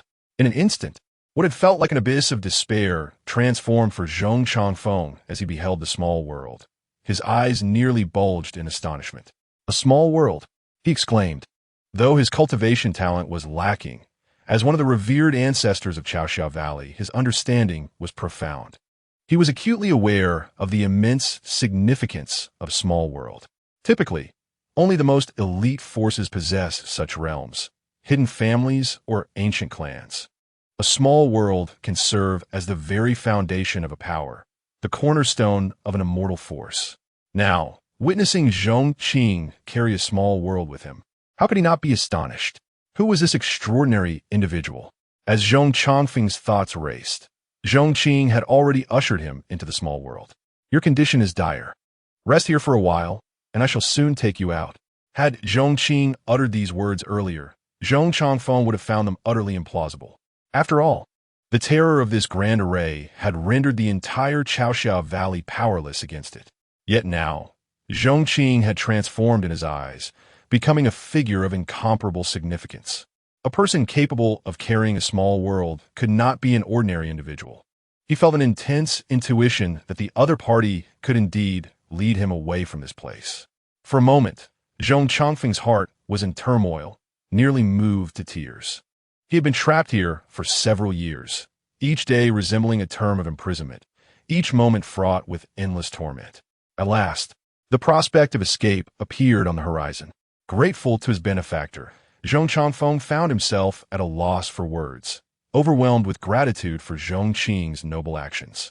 Come now, make haste to recuperate, Zhong Qing encouraged, fearing that an inadvertent spark of excitement might extinguish Zhong Changfeng's fragile state. As he appeared to be on the brink of collapse, as if he could depart this world at any moment. Upon hearing this, Zhong Changfeng promptly closed his eyes to meditate. Meanwhile, Zhong Qing found a table and began to sip tea leisurely. Before long, a smile graced his lips, for his assumptions had proven correct. As long as he rescued Zhong Changfeng, this mission would be deemed complete. Furthermore, the system rewards have been granted. Congratulations, host, for successfully rescuing Zhong Changfeng. Reward: immunity to formations. Host: Zhong Qing, cultivation level, Earth Profound, Disciple. Lin Feng, late stage of the true Profound realm, 100-fold enhancement activated. Disciple: Su Yi, early stage of the true Profound realm, 100-fold enhancement pending activation. Activated bonds: Waste talent bond 2-2, further bonds awaiting development. Acquired physique, none. Acquired special skills: Sixth Sense, Aura, Heavenly Eye, overpowering similar levels, immunity to formations. Chapter 64. Upholding the virtues of a reborn sage outside the secret realm. Whether it was Lu Qingxia, Su Wenjiu, or the high-ranking officials of Chaoxiao Valley, all were anxiously awaiting developments. Could something have gone awry? There had been no movement for quite some time. One elder, visibly distressed, expressed his concerns. Sectmaster, it seems the person you summoned lacks the ability to break this formation. It is possible he has become ensnared within it himself. Those without such capabilities should not take on such tasks. Another voiced his speculation. Now, not only has he become trapped, but he has also jeopardized our limited time to rescue the three ancestors. Various voices of pessimism filled the air. Enough, Lu Qingxiao retorted vehemently. Everything must progress in a gradual manner. As the saying goes, ice does not freeze 3 feet in a day. This formation is profound and enigmatic. Does it not require time to unravel? A senior has come to assist, selflessly offering their help to save our three ancestors. Even in failure, it would be a tremendous grace for Chaoxiao Valley. Now, you cannot endure a mere weight, and yet you mock and deride? Is this the conduct of gentlemen? If you possess the ability, why not take action yourselves? Seeing Lu Qingxia truly infuriated, the atmosphere shifted palpably. The crowd fell into a profound silence, their lips sealed. Yet their hearts collectively acknowledged the futility of lingering any longer. The outcome seemed predestined. Without a miracle, waiting would be in vain. However, in the next moment, a figure strolled forth from the grand formation. It was none other than Zhong Qing. His appearance nearly blinded the senior members of Chaoxiao Valley, evoking a sense of horror. Upon learning that the three ancestors were trapped within a secret realm, many within the Holy Land had embarked on meticulous studies of this formation, concluding that once activated, it permitted entry only, forbidding exit unless the formation was completely dismantled. Yet now, Zhong Qing's emergence was fundamentally reshaping their understanding of reality. It was akin to a staunch materialist witnessing Newton's coffin lid fail to cover. The shock was immense. Predecessor, are you unharmed? Lu Qingxia, understanding the gravity of the situation, found her words faltering. What could possibly be amiss with me? Zhong Qing waved dismissively. This formation truly is formidable. Amidst myriad obstacles, I tread as though on level ground. I wonder, have you seen our three ancestors? Indeed, I have. As he spoke, all eyes converged upon him. Rest assured, I have brought them back. Brought them back? Where are they? Why can't we see anyone? The crowd scanned the surroundings, but apart from Zhong Qing, no other figures were in sight. Zhong Qing, however, had no intention of keeping them in suspense. The portal to the small world has opened. In the next instant, Zhong Chongfeng stepped out. Truly, he has emerged. At this moment, the senior members of Chaoxiao Valley were engulfed in tumultuous waves of astonishment. To be candid, apart from the leader Lu Qingxia and Su Wenjiu, none had harbored much hope regarding Zhong Qing's ability to rescue the three ancestors, especially after he had directly entered the grand formation. To them, it seemed tantamount to courting death. Yet, who could have anticipated that he would emerge unscathed and, indeed, bring back their ancestors? What sorcery is this? If I am not mistaken, it appears to be a small world. Heavens! From where did our leader summon such a formidable figure? One who possesses a small world at their disposal. Hadn't the saintess mentioned a hidden powerhouse residing within Pingjiang Sect? One who is also the peak master? It seems her words were not mere fantasy. This indeed was an unimaginable existence. How foolish we were to have doubted him earlier. Standing before a great being, yet remaining oblivious. Truly, we have proven to be insufferably ignorant. The senior members of Chaoxiao Valley exchanged thoughts through secretive communication, their expressions revealing a tapestry of emotions. Amidst the overwhelming joy of the three ancestors being rescued, there lay an awe towards Zhong Qing's unfathomable prowess, mingled with a tinge of shame and self-doubt. In stark contrast to the vivid expressions of the crowd, Su Wenji held her head high, resembling a proud white swan. She had always known that Zhong Qing, with his profound depths, would surely save the three ancestors.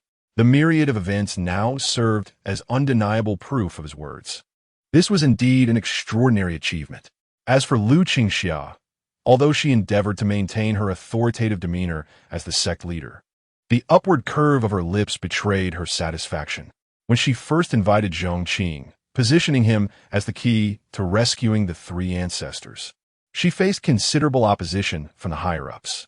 Yet, it was she who, with resolute determination, silenced dissent and solidified the decision.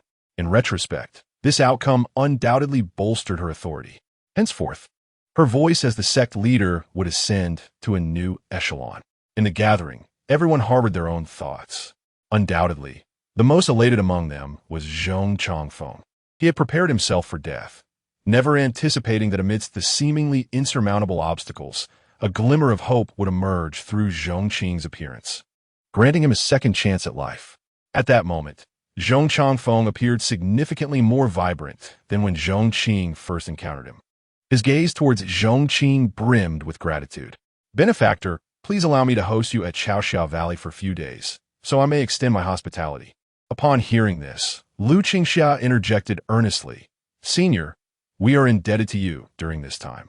Today marks the day of the three ancestors' liberation, and Chaoxiao Valley wishes to host a grand feast to celebrate.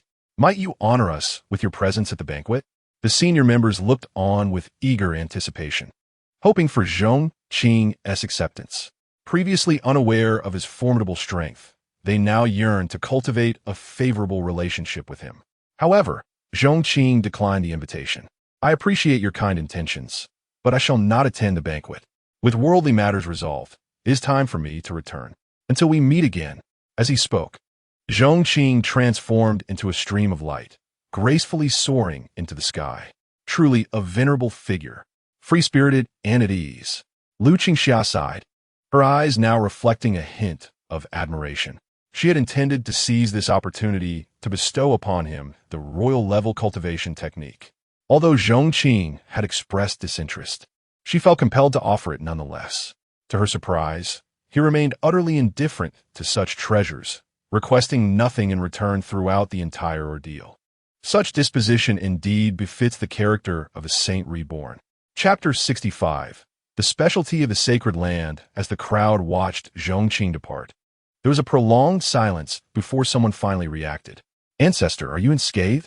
A cautious individual approached Zhong Changfeng, offering assistance with genuine concern. "I am well. Had it not been for your invitation to such a formidable expert, I would likely have perished here." Zhong Changfeng sighed, his words laced with an undeniable sense of trepidation. Indeed, who was this remarkable individual? Such an extraordinary figure existed within the Eastern Domain. Although he had been rescued, a surreal feeling still lingered, as if he were caught in a dream. This was an ancient grand formation. The other party navigated it with effortless ease.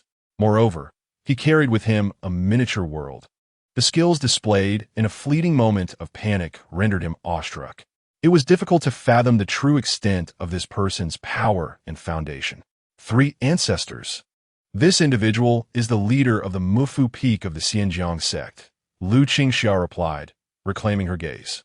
"The Pingjiang Sect? Which transcendent force is that?"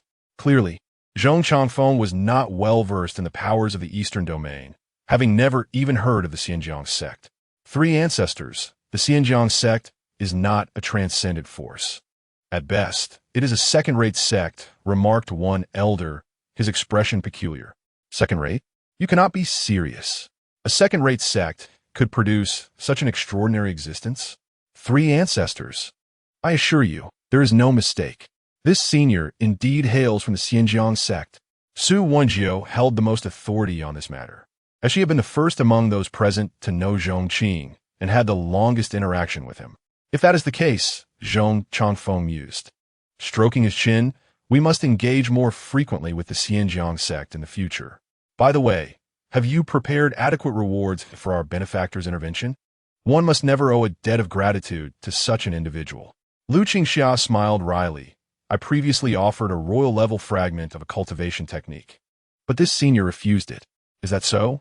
After pondering for a moment, Zhong Changfeng replied, "A royal-level technique, even in fragment form, is indeed a treasure for us. Yet, for some of their caliber, it might not even catch their eye. Individuals of such stature have likely encountered countless exceptional items. Even if we emptied our sect's treasury, it might not be worthy of their attention. You could select some daily necessities or even unique products from our sect to present. Does our sect not possess the treasured tea? You could bring several pounds of it. Additionally, has our sect not buried a batch of peach blossom brew? It should have aged for millennia by now. Once we return to the sect, I will unearth it all for you to present." Upon hearing this, the high-ranking members of the sect twitched at the corners of their mouths. That treasured tea was a supreme spiritual root from Chaoxiao Valley, maturing once every century. A single harvest yielded no more than 3 to 5 taels. Its effects were extraordinary capable of enhancing aptitude and cleansing the physical body, elevating one's innate abilities. It was a treasure that was exceedingly rare in the world. Even among the sect's outstanding disciples, rewards were typically given in slices for great merits. Its value is evident. Yet now it was to be offered by the pound. It must be said that the elders were genuinely concerned. Moreover, the peach blossom brew, a remarkable concoction painstakingly crafted over centuries by the ancestral patriarch of Morning Glow Valley, was truly a treasure. Also known as the drunken immortal brew, it was said that those fortunate enough to have tasted it deemed its flavor unparalleled in the world. For connoisseurs of fine wine, it was akin to the very essence of life.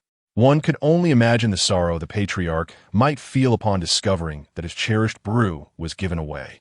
It would surely cause him great distress. Some elders could not help but feel a pang of sympathy for their revered ancestor. Nevertheless, no one dared to voice their concerns. A life-saving grace deserves any form of gratitude, and forging connections with such powerful beings could only yield benefits for them as well. Meanwhile, upon returning to the sect, after several days of grand feasting, Zhong Qing urged sect master Lu Qingxia to promptly deliver the gifts. The act of gifting carried its own significance. Timeliness was of the essence. Had it not been for Zhong Qing's recovery, he would have insisted on personally expressing his gratitude. Lu Qingxia did not decline. For ordinary individuals, sending a mere disciple would suffice. However, Zhong Qing was no ordinary person. For someone of such stature, sending anyone below the sect master would be a sign of disrespect towards a venerable elder. On another note, just a few days after Zhong Qing returned to Mufa Peak, sect master Lu Qingxia arrived in person, bearing an array of gifts. "Sect master Lu, what brings you here?" Zhong Qing inquired, gazing at the items spilling from her storage bag, which were rapidly accumulating into a small mountain. "Esteemed elder, I am aware of your noble character and would not dare to mention any royal-level techniques that might tarnish your vision. However, these items are some specialties of our sect, a token of our respect for you. I sincerely hope you will not refuse them."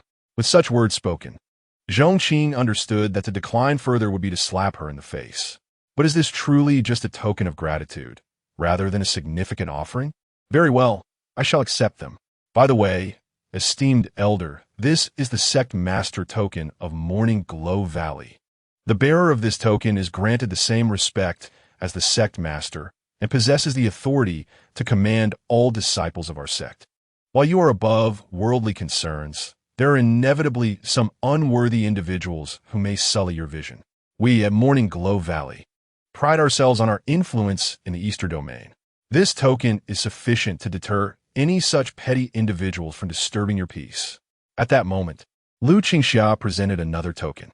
It was palm-sized and radiated a spectrum of colors.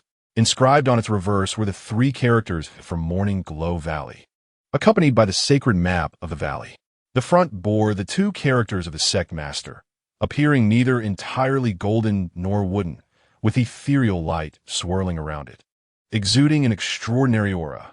Having accepted the aforementioned specialties, Zhong Qing felt compelled to embrace this new offering as well. No longer concerned about the token, he found himself developing a favorable impression of the person before him. This individual was indeed amicable. They genuinely presented a gift, which he graciously accepted. In the future, should your esteemed faction encounter any difficulties, do not hesitate to inform me. I shall extend my assistance when it is within my power. Zhong Qing did not overstate his promise, yet this commitment brought immense joy to Lu Qingxia. In her eyes, Zhong Qing's prowess was unparalleled across the continent, and such a powerful ally's assurance was akin to possessing a talisman of invulnerability for Chaoxia Valley. This gift was exceedingly valuable. "Thank you, senior," she exclaimed, her face beaming with delight as she bowed respectfully to Zhong Qing. "No need for such formality," he replied with a wave of his hand. He then invited her. "As the day wanes, it is the perfect time for a meal. Why not stay for a simple repast?" Lu Zhongzhu responded with a clasped hand. "There are many matters awaiting my attention at Chaoxia Valley, so I shall not impose upon you, senior. However, should you find leisure in the future, you are most welcome to visit us at Chaoxia Valley, where we shall ensure a warm reception." After exchanging pleasantries, Lu Qingxia finally took her leave, departing as hastily as she had arrived. Yet, she left with a smile, eager to witness the expressions of the sect as higher-ups upon learning of Zhong Qing's promise. Surely, they would sing her praises for her sagacity and leadership. Chapter 66. Sect Leader, are you feeling a bit overconfident? Lu Qingxia's arrival did not stir significant ripples atop Mufa Peak. However, an elder from Pingjiang Sect noted the frequent appearances of this Holy Land sect leader at Mufa Peak, which sparked a measure of astonishment.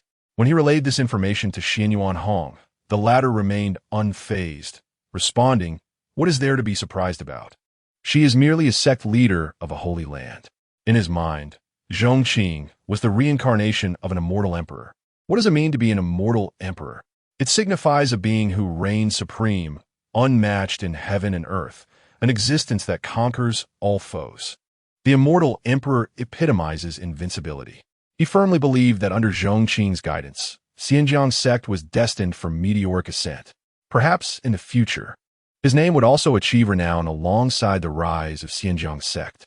With such a mindset, the presence of a sect leader from the eastern region's Holy Land no longer stirred much emotion within him. The third elder observed his sect leader's demeanor and found himself hesitating to speak. He sensed that his leader was somewhat carried away, and quite excessively so. After all, this was a sect leader of a holy land. It would not be an exaggeration to say that a second-tier sect, like Xinjiang, was merely a younger sibling in the presence of a holy land. Sect leader, have you noticed that you seem to be feeling rather elevated lately? After a prolonged silence, the third elder could no longer restrain himself from voicing his concern. As the leader of the entire Pingjiang Sect, the sovereign's demeanor is of paramount importance. Any lapse could reverberate throughout the entire sect. The third elder felt it his duty to offer a word of caution. When one becomes complacent, calamity can easily ensue. We must not wait until disaster strikes, for that would spell great trouble. Is that not so? Xianyuan Hong was momentarily taken aback. The third elder nodded resolutely. Sovereign, the master of the Holy Land in the Eastern Domain is a transcendent being. Had this been in the past, upon learning of his visit, your character would have prompted a grand reception from the entire sect. Yet now, you seem to regard him with indifference. Although this individual is the reincarnation of an immortal emperor, his ascension requires time. It was only then that Xianyuan Hong began to reflect on whether he had indeed been overly ostentatious of late. Such a shift in mindset is not entirely to blame on him. Who would not wish to bask in the glory of having a disciple who is the reincarnation of an immortal emperor? The fact that he has not publicly revealed Zhong Qing's identity is already a testament to his discretion. However, he now realizes that his attitude has become gravely problematic. In times like these, one must act with utmost humility. Should he inadvertently expose Zhong Qing's identity, leading to misfortune that befalls him, he would have no face to present to his ancestors, particularly since Zhong Qing's master is a Taoist. Unbeknownst to Xianyuan Hong, due to their connection, a formidable adversary, Song Yu, has already set his sights on troubling Zhong Qing. Should Song Yu discover that Xianyuan Hong's misjudgment has drawn him into conflict with such a formidable foe, resulting in his untimely demise, his soul forever trapped, what would he feel? Would he be incensed enough to rise from the confines of the Scarecrow Lantern to seek vengeance on Xianyuan Hong? Of course, he is destined never to escape this fate. No soul, whether that of a demon or a deity, has ever managed to elude the grasp of the Scarecrow. Meanwhile, Zhong Qing is diligently engrossed in alchemical pursuits in the courtyard. Ever since he concocted the beauty pill, his appearance has been increasingly radiant. If he once stood out in terms of beauty, he now rivals the pinnacle of his former life, comparable to the likes of Nan Jiao and Bei Gu. It seems that surpassing these two is merely a matter of time. This burgeoning interest in alchemy has taken root within him. The path of cultivation is fraught with challenges, and the journey to immortality can often feel solitary. However, for Zhong Qing, the tribulations of cultivation are a fate he is destined to evade. Thanks to his unique system of enhancements, his cultivation relies solely on the strength of his disciples. Yet, the solitude of the immortal path is beginning to reveal itself. To enrich his existence, he is determined to cultivate a variety of hobbies, with alchemy now becoming one of his passions. The only uncertainty lies in whether his innate talents are lacking or if he simply lacks an aptitude for alchemy, as nearly every batch he attempts results in failure. Zhong Qing began to harbor doubts about whether the beauty pill he had concocted during his initial foray into alchemy was merely a product of some enigmatic beginner's luck. Nevertheless, he remained undeterred by the mishap of the exploding furnace. As the adage goes, failure is the mother of success. Lacking in innate talent, he resolved to compensate with sheer numbers. He refused to believe that his fervent scientific spirit, bolstered by data collection, would not enhance his chances of success in alchemy. Through his relentless research, the results proved to be quite gratifying. His success rate had escalated from 10% to an impressive 20%. Just as he was rolling up his sleeves, poised to strive for a 30% success rate, Su Yi entered the courtyard. "Master." He greeted Zhong Qing with a respectful bow, though his countenance bore a shadow of melancholy, suggesting he was troubled by something.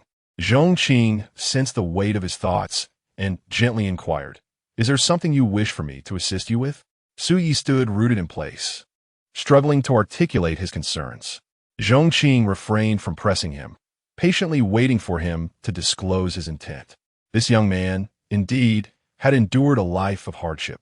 Orphaned at a tender age, he had hoped to alter his fate by joining the Flying Dagger sect through a legacy left by his ancestors. He envisioned a path of cultivation that would liberate him from the toils of survival. However, the world had proven to be a harsh place, and instead of ascending to heaven, he nearly plummeted into the depths of despair. Had it not been for Zhong Qing, Su Ye's life would have undoubtedly culminated in tragedy. Time passed, and after a quarter of an hour, Su Yi mustered the courage to speak.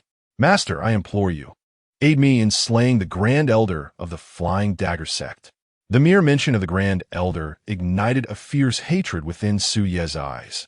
His parents had perished while attempting to save the Grand Elder, ultimately pursued by his enemies, and they had met their end rather than betray his whereabouts. To his dismay, when Su Yi sought to join the sect using the token bestowed upon him, the Grand Elder had coldly repudiated him. Such actions had become a thorn in Su Ye's heart, and in many ways, the Grand Elder was 100-fold more despicable than the murderer of his parents. The thought of his parents' unjust demise filled him with a simmering rage. Upon hearing this, Zhong Qing let out a hearty laugh. "I am delighted to hear your proposal. After all, why postpone vengeance until tomorrow when I can assist you today?" Previously, he had thought Su Yi wished to resolve his grievances on his own, which was why he had refrained from suggesting his help. Now that Su Yi had spoken, Zhong Qing was prepared to accompany him on this quest. Chapter 67. A most unusual passage. Zhong Qing was a man of action, having pledged to aid his young disciple in revenge. He set forth with him at the break of dawn. Beneath the vast sky, the master and disciple transformed into streaks of light, soaring towards the Flying Dagger sect. They traversed towering mountains and crossed flowing rivers with remarkable speed. It is evident that Xiao Sui is both anxious and expectant, his mind taut with tension. Zhong Qing comprehends his feelings and skillfully shifts the conversation to divert his attention. "You have already made some progress in your cultivation. However, I wonder about your practical combat skills. In response to my master, my senior brother often ventures into the mountains to hone his skills against the demon beasts. I frequently accompany him to hunt these creatures. How about I demonstrate my abilities by taking down one for you?" Xiao Sui suggested eagerly. Zhong Qing chuckled softly. "Very well. Once we reach the mountain ahead, I shall find you one." Before long, the two descended into a rugged mountain range, surrounded by lush, ancient trees and jagged rocks. Here, Zhong Qing sensed the presence of demon beasts. Meanwhile, not far off, a man and a woman were wandering about, drenched in sweat. The man, somewhat portly and dressed in vibrant colors, bore streaks of gray in his hair, suggesting he was in his 40s. The woman, in her youthful prime, possessed striking features, but her lovely visage was now marred by a grave expression. This duo was a father and daughter, the man named Gu Wan and the woman Gu Ling. "Lingya, it is my folly that has brought you to this plight," Gu Wan lamented, scanning their surroundings with despair. his face etched with a profound sense of defeat. It is rumored that our ancestors misplaced the family treasure here. I had hoped that finding it would elevate your cultivation. Who could have anticipated that this place would be ensnared by such a dreadful formation? We have been trapped here for 6 long months. Not only were they unable to escape this territory, but they also faced daily harassment from demon beasts, constantly living under the threat of death. Throughout this time, neither father nor daughter had enjoyed a restful night's sleep, perpetually devising plans to break free. Yet, despite countless attempts, their efforts had yielded nothing but futility, leaving them to meander aimlessly through the mountains. Father, fortune and misfortune often coexist. Such circumstances are beyond anyone's control. You need not blame yourself. Perhaps this is simply fate. Gu Ling'er consoled her father, though the desolation in her eyes pierced Gu Wan's heart like a dagger. She had once been a prodigy of their clan, destined for a broader horizon and future. Yet, cruel fate had trapped her within this diminutive woodland. As despair hung heavily upon them, a sudden sound of cheerful laughter and conversation wafted through the air, as light-hearted as a spring outing. They lifted their heads to see Zhong Qing and Sui strolling towards them. Gu Wan's expression turned peculiar. Have you two also stumbled into this place? Zhong Qing paused, surprised. What do you mean by stumbled into? Gu Ling'er chimed in. You have unwittingly entered this maze formation. It was only then that Zhong Qing realized he had inadvertently stepped into a formation of which he was previously unaware. It remains a grand formation primarily designed to ensnare the unwary. Yet, he paid it no heed, for he possessed immunity to such arrays. No formation could hinder him. Presently, he proclaimed, I did not inadvertently trespass. I merely passed through this locale. This statement left Gu Wan and Gu Ling'er utterly astounded, their minds disheveled in the winds of confusion. Merely passing through. However, observing Zhong Qing's composed demeanor, it seemed he possessed a clear strategy for exiting this place. In that moment, Gu Wan and Gu Ling'er, who had languished in confinement for half a year and had nearly succumbed to despair, glimpsed a glimmer of hope for liberation. The former promptly inquired, fellow cultivator, might you escort us out as well? The complexities of human sentiment were vividly illustrated in the realm of cultivation. Typically, when two unfamiliar practitioners first encounter one another, they are inherently cautious, on guard, and steeped in mutual distrust. Yet, Gu Wan and Gu Ling'er found themselves beyond such considerations. Their singular desire was to escape. Regarding their plea, Zhong Qing hesitated briefly before acquiescing. After all, their cultivation levels were modest, and assisting them would pose little inconvenience to him. Then follow closely. Sui trailed behind him, undisturbed by the formation, indicating that not only was he immune to its effects, but he could also lead others through it. This suggested that even when Zhong Changfeng had been ensnared, he could have safely extracted his companion without employing the small world. It was unclear whether this constituted a minor buff from the system or if the rewards were inherently extraordinary. Zhong Qing was typically disinclined to ponder the incomprehensible. The favorable outcome sufficed for him. Thank you, Senior. Once Zhong Qing granted his consent, Gu Wan and Gu Ling'er hurriedly expressed their gratitude before following suit. No need for such formality. It is but a trifling effort. Zhong Qing waved his hand, saying, I shall linger here for a while longer. You two may need to wait for a spell. Fellow cultivator, please take your time. Gu Wan replied repeatedly. After waiting for half a year, a little extra time was inconsequential. Nonetheless, he was curious about Zhong Qing's intentions.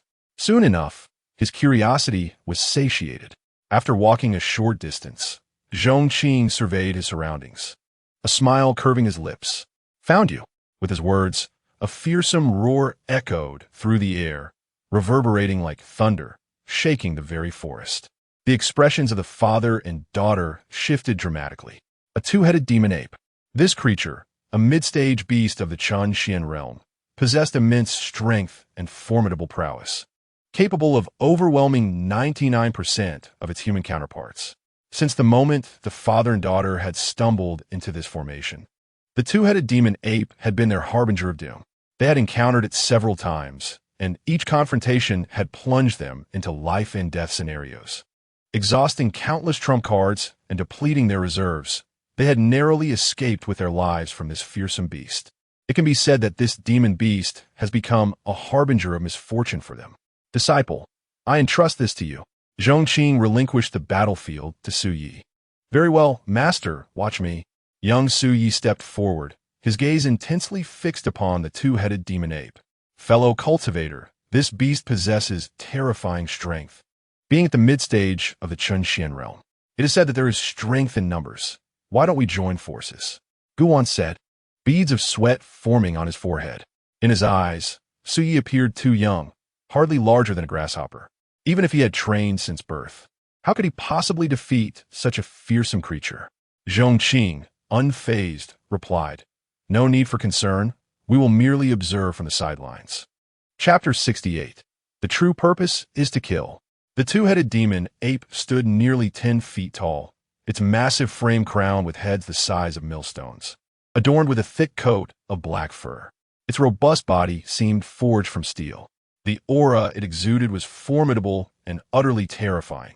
In contrast, Su Yi, having come from a humble background, had grown up in want, suffering from severe nutritional deficiencies. Although he had spent some time at the Mufu Peak, he still appeared frail, barely exceeding 4 feet in height. The stark disparity in their physiques led Gu Wan and his daughter to feel that Su Yi might be swallowed whole by the two-headed demon ape.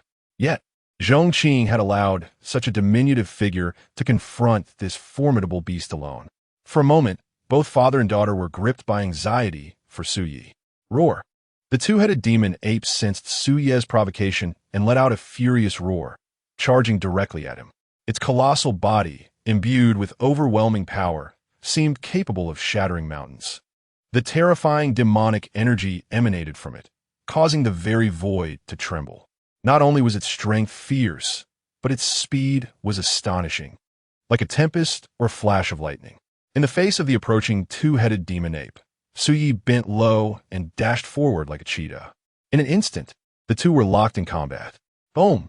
The ground quaked and ancient trees collapsed. Gu Wan and Gu Linger were left in shock. They had prepared themselves to assist at any moment. However, to their astonishment, the seemingly childlike Su Yi was actually a powerhouse of the Chunxian realm. The Chunxian realm. This was a level many would spend their entire lives striving to attain. Take Gu Wan, for instance, after decades of cultivation. He had only just managed to reach this stage. Gu Linger, at the tender age of 18, had reached the innate stage and was already hailed as a rare talent in the family for a century. Yet what of Su Yi? Judging by his bone age, he was merely 10 years old. What does it signify to be a 10-year-old in the Chunxian realm? It is nothing short of a prodigy. Even more astonishing was that Su Yi was at the early stage of the Chunxian realm, whereas the two-headed demon ape was at the mid-stage. Generally speaking, the physical strength of demon beasts far surpasses that of humans of the same level. Yet, the outcome revealed that Su Yi was overpowering the two-headed demon ape with relentless ferocity. It was a breathtaking clash of physical might. As Xiao Sui's blood surged through him, a roar reminiscent of a raging river echoed, akin to a blood sun bursting forth. He resembled an ancient ferocious beast cub, exuding an overwhelming might that was astonishing. The two-headed demon ape, initially able to engage in a few exchanges, soon found many parts of its body exploding like blood blossoms after sustaining several punches. Its vitality dwindled rapidly, ultimately succumbing to a brutal demise. Such ferocity, such savagery. This was the most genuine sentiment shared by the father and daughter at that moment. They perceived boundless potential within Sui. Master, how did I perform? Sui asked, retracting his fists and once again adopting an innocuous demeanor, even appearing somewhat bashful. He resembled a child awaiting the teacher's feedback after submitting an examination paper. Impressive, Zhong Qing remarked, expressing no surprise at this outcome. After all, Sui was practicing the imperial cultivation method. Although this method held little prestige in his possession, merely filling bags and gathering dust in a warehouse, it did not diminish its strength. While an imperial-level cultivation technique could incite envy and fierce competition among countless individuals and factions, the emergence of an imperial scripture could stir the very winds and clouds of an entire continent. It could be said that an imperial scripture represents a path forged by a great emperor, training upon the shoulders of giants, battling through adversity, and effortlessly overpowering peers became standard practice. Meanwhile, Sui's performance left Gu Wan and Gu Ling are in awe. Zhong Qing's evaluation plunged them into a profound silence. To think that a cultivator at the initial stage of the Changxian realm could defeat a mid-stage beast of the same realm and merely be deemed not bad. What did that make them? In this moment, father and daughter felt overshadowed, especially Gu Ling. At merely 10 years of age, she had reached the innate realm, hailed as an exceptional talent not seen in the family for a century. Yet, in comparison, she felt utterly inadequate. Ironically, Sui's agreement with Zhong Qing's assessment, coupled with his demeanor suggesting he perceived ample room for improvement, struck her with a series of emotional blows. Nonetheless, amidst their vexation, a flicker of hope arose within the father and daughter. With Sui's extraordinary performance, could Zhong Qing, as his master, be any less formidable? The ability to mentor such a disciple spoke volumes of Zhong Qing's stature, a terrifying powerhouse, undoubtedly. As their emotions swayed, Zhong Qing beckoned the trio to embark on their journey. Gu Wan and Gu Ling had traversed this area countless times, attempting various paths, yet had never succeeded in escaping. This time, under Zhong Qing's guidance, they ventured merely 100 paces before emerging from the maze. They had made it out, gazing at the distant brook as it flowed gracefully. The father and daughter were overwhelmed with a sense of disbelief, their eyes shimmering with astonishment. This brook was intimately familiar to them, for it was the very spot where they had entered the Grand Formation. They had contemplated the possibility of emerging alongside Zhong Qing. Yet they never anticipated that the formidable array that had ensnared them for half a year would be so effortlessly traversed. It was as if the formation had simply faltered in the presence of Zhong Qing. What kind of mastery was this? Gu Wan and Gu Ling looked at Zhong Qing with awe. "We are deeply grateful for your life-saving assistance, esteemed senior," they exclaimed, bowing deeply in respect. Previously unaware of Zhong Qing's true capabilities, addressing him as a peer was excusable. Now, recognizing his extraordinary nature, they felt compelled to use a more respectful appellation. Zhong Qing, however, paid little mind to such formalities. It was but a trifling act. No need for such courtesy, he replied. While this may have been a mere gesture for him, it was a life-altering grace for the father and daughter. Gu Wan spoke earnestly. "This debt of gratitude cannot be repaid. Esteemed senior, I possess a heavenly spirit herb, and I hope you will accept it." The heavenly spirit herb was a treasured heirloom of their family, rumored to be a crucial ingredient in alchemical concoctions, making it invaluable to them. Nevertheless, no matter how precious the item, it paled in comparison to the life they had been granted. It just so happened that Zhong Qing had recently developed a fondness for alchemy, and this rare herb would serve as a principal ingredient for a certain formula. Seeing Gu Wan's insistence, he graciously acquiesced. "Very well, I shall accept it." After exchanging pleasantries, they bid each other farewell.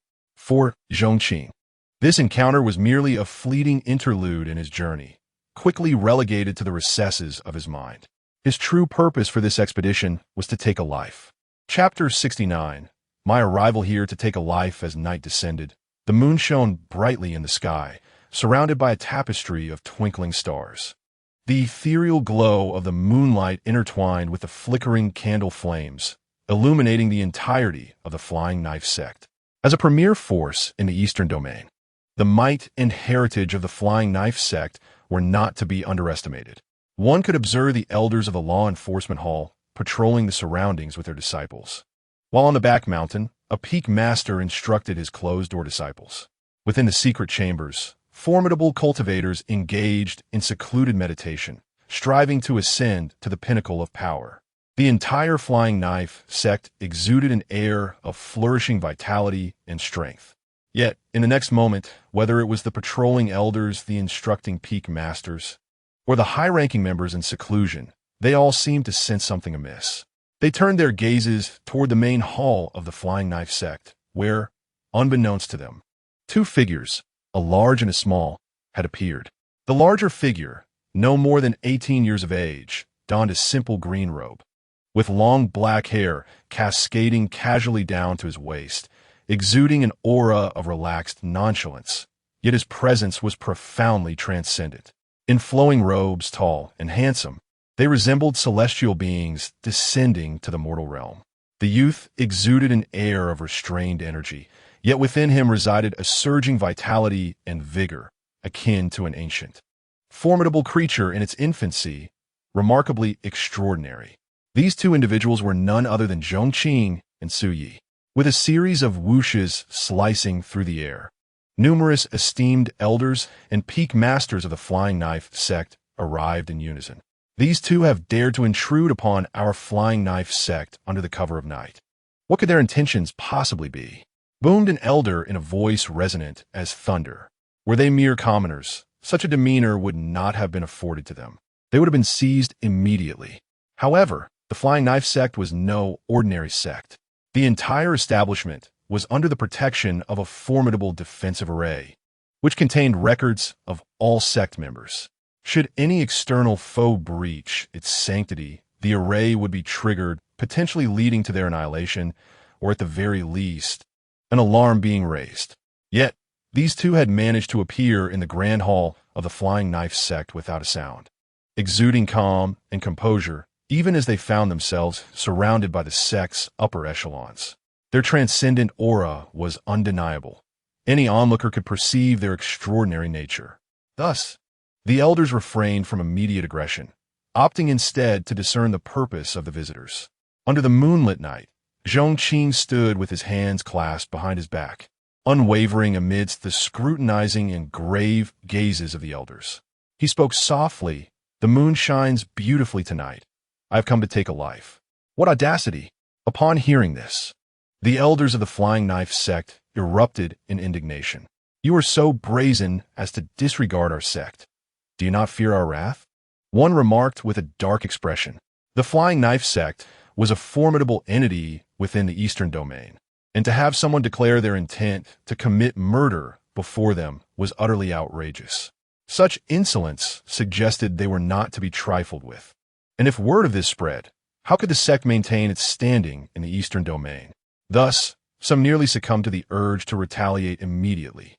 At this critical juncture, however, the current sect leader, Dugu Feng, emerged abruptly and intervened. Approaching Zhong Qing with a commanding presence, he inquired with a serious countenance, "My disciples are not known for stirring trouble. Perhaps you could recount the events that transpired, and we may discern if there has been some misunderstanding. Should my disciples be at fault, I shall ensure you receive a satisfactory resolution. Conversely, if you seek to instigate conflict, know that the Flying Knife Sect is not to be trifled with." Zhong Qing regarded the man with a hint of surprise.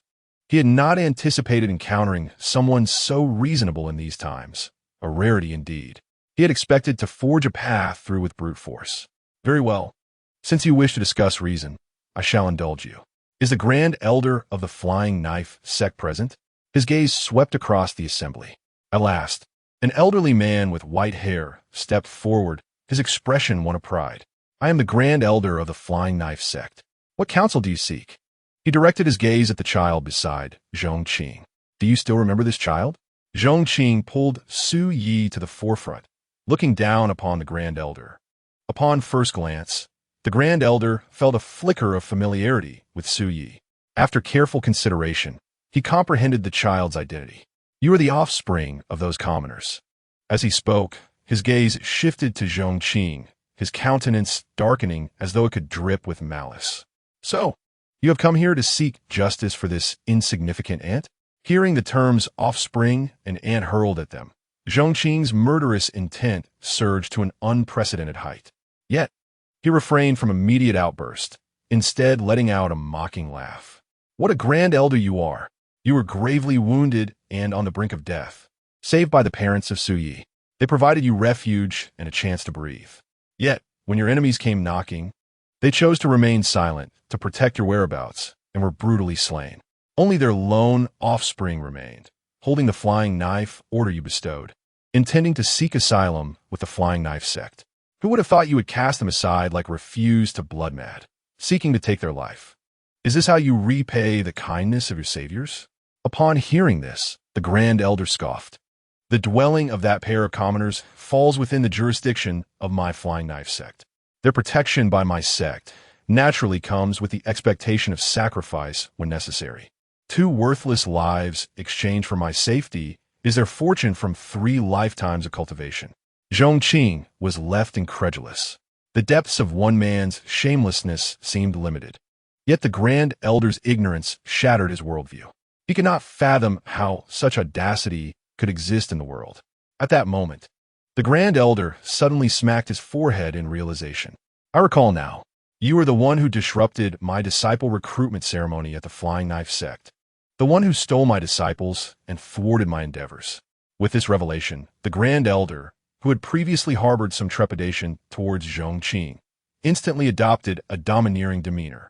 You haven't faced my wrath yet here you are, seeking me out.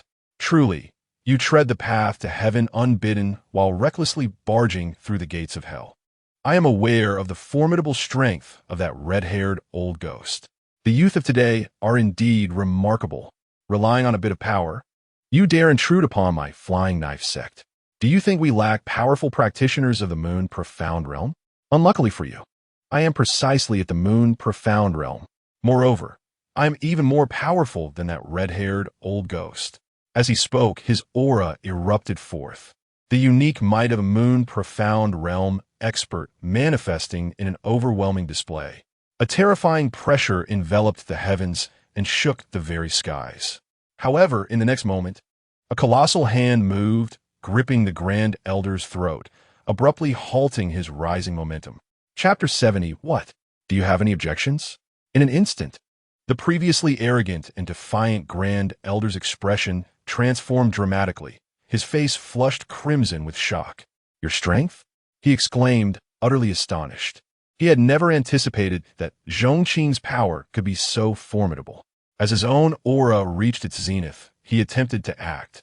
Yet before he could even comprehend the situation, he found himself subdued. How audacious of this rogue to dare threaten the Grand Elder. It was tantamount to courting death.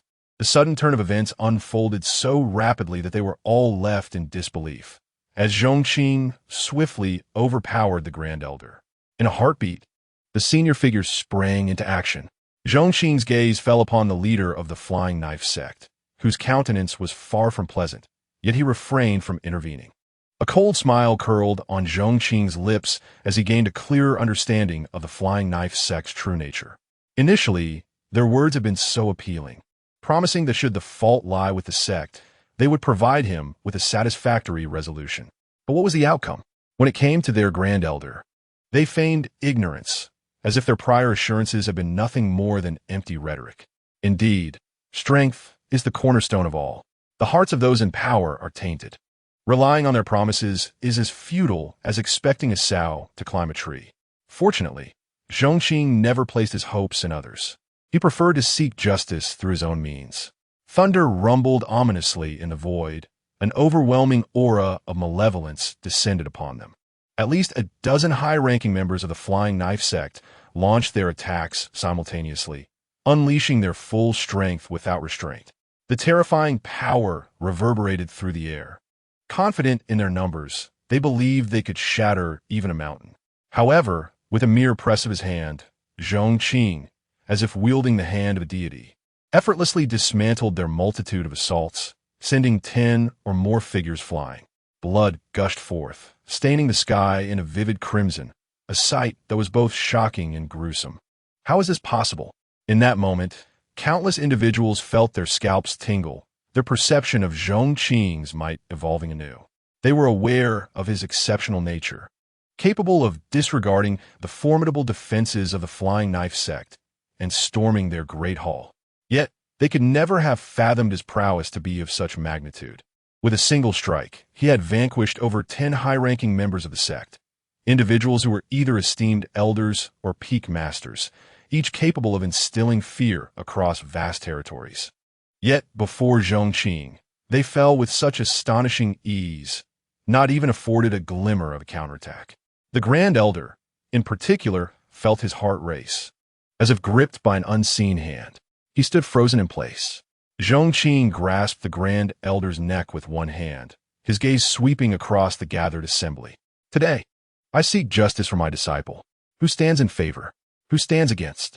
His voice, though not loud, resonated like thunder in the hearts of all present. The high-ranking officials were filled with indignation, their hearts heavy with frustration. Despite the myriad faults of the Grand Elder, he remained a pivotal figure in the Flying Knife Sect, the very facade of their esteemed establishment. Yet, in light of Zhong Qing's demeanor, it was undeniably a resounding slap in the face for the entire sect. When had the Flying Knife Sect ever endured such a profound humiliation? Nevertheless, at that moment, none dared to voice dissent. The strength displayed by Zhong Qing was sufficient to quell any opposition. An eerie silence enveloped the scene. Just then, Zhong Qing's gaze shifted to an empty void. Had someone been hiding all this time, unwilling to make an appearance? In the next instant, the air trembled, and a figure stepped forth from the void. It was none other than Bai Li Chongkong, the founding ancestor of the Flying Knife Sect. Bai Li Chongkong was truly a legendary figure. Rising from obscurity, he established a formidable power. Under his leadership, the Flying Knife Sect rapidly flourished, ascending from a lesser sect to the ranks of the elite. He had forged numerous legends and left behind countless tales. Centuries ago, he had already reached the pinnacle of the Moon Profound Realm, subsequently entering a period of seclusion, famously declaring he would not emerge until he attained the Sun Profound Realm. Now that the ancestor had appeared, did this not signify that he had successfully become a formidable master of the Sun Profound Realm? In the Eastern Domain, a master of the Sun Profound Realm was regarded as one of the top powers. Even the revered leader of the Sacred Land Sect, the pinnacle of sects in the East, was merely at the peak of the Sun Profound Realm. If the ancestor had indeed become a master of this realm, it meant salvation for the Grand Elder. The disgrace of the Flying Knife Sect could finally be avenged. Ancestor, the senior officials bowed deeply to Bai Li Chongkong, their heavy hearts lightening. The Grand Elder, in particular, was overwhelmed with joy.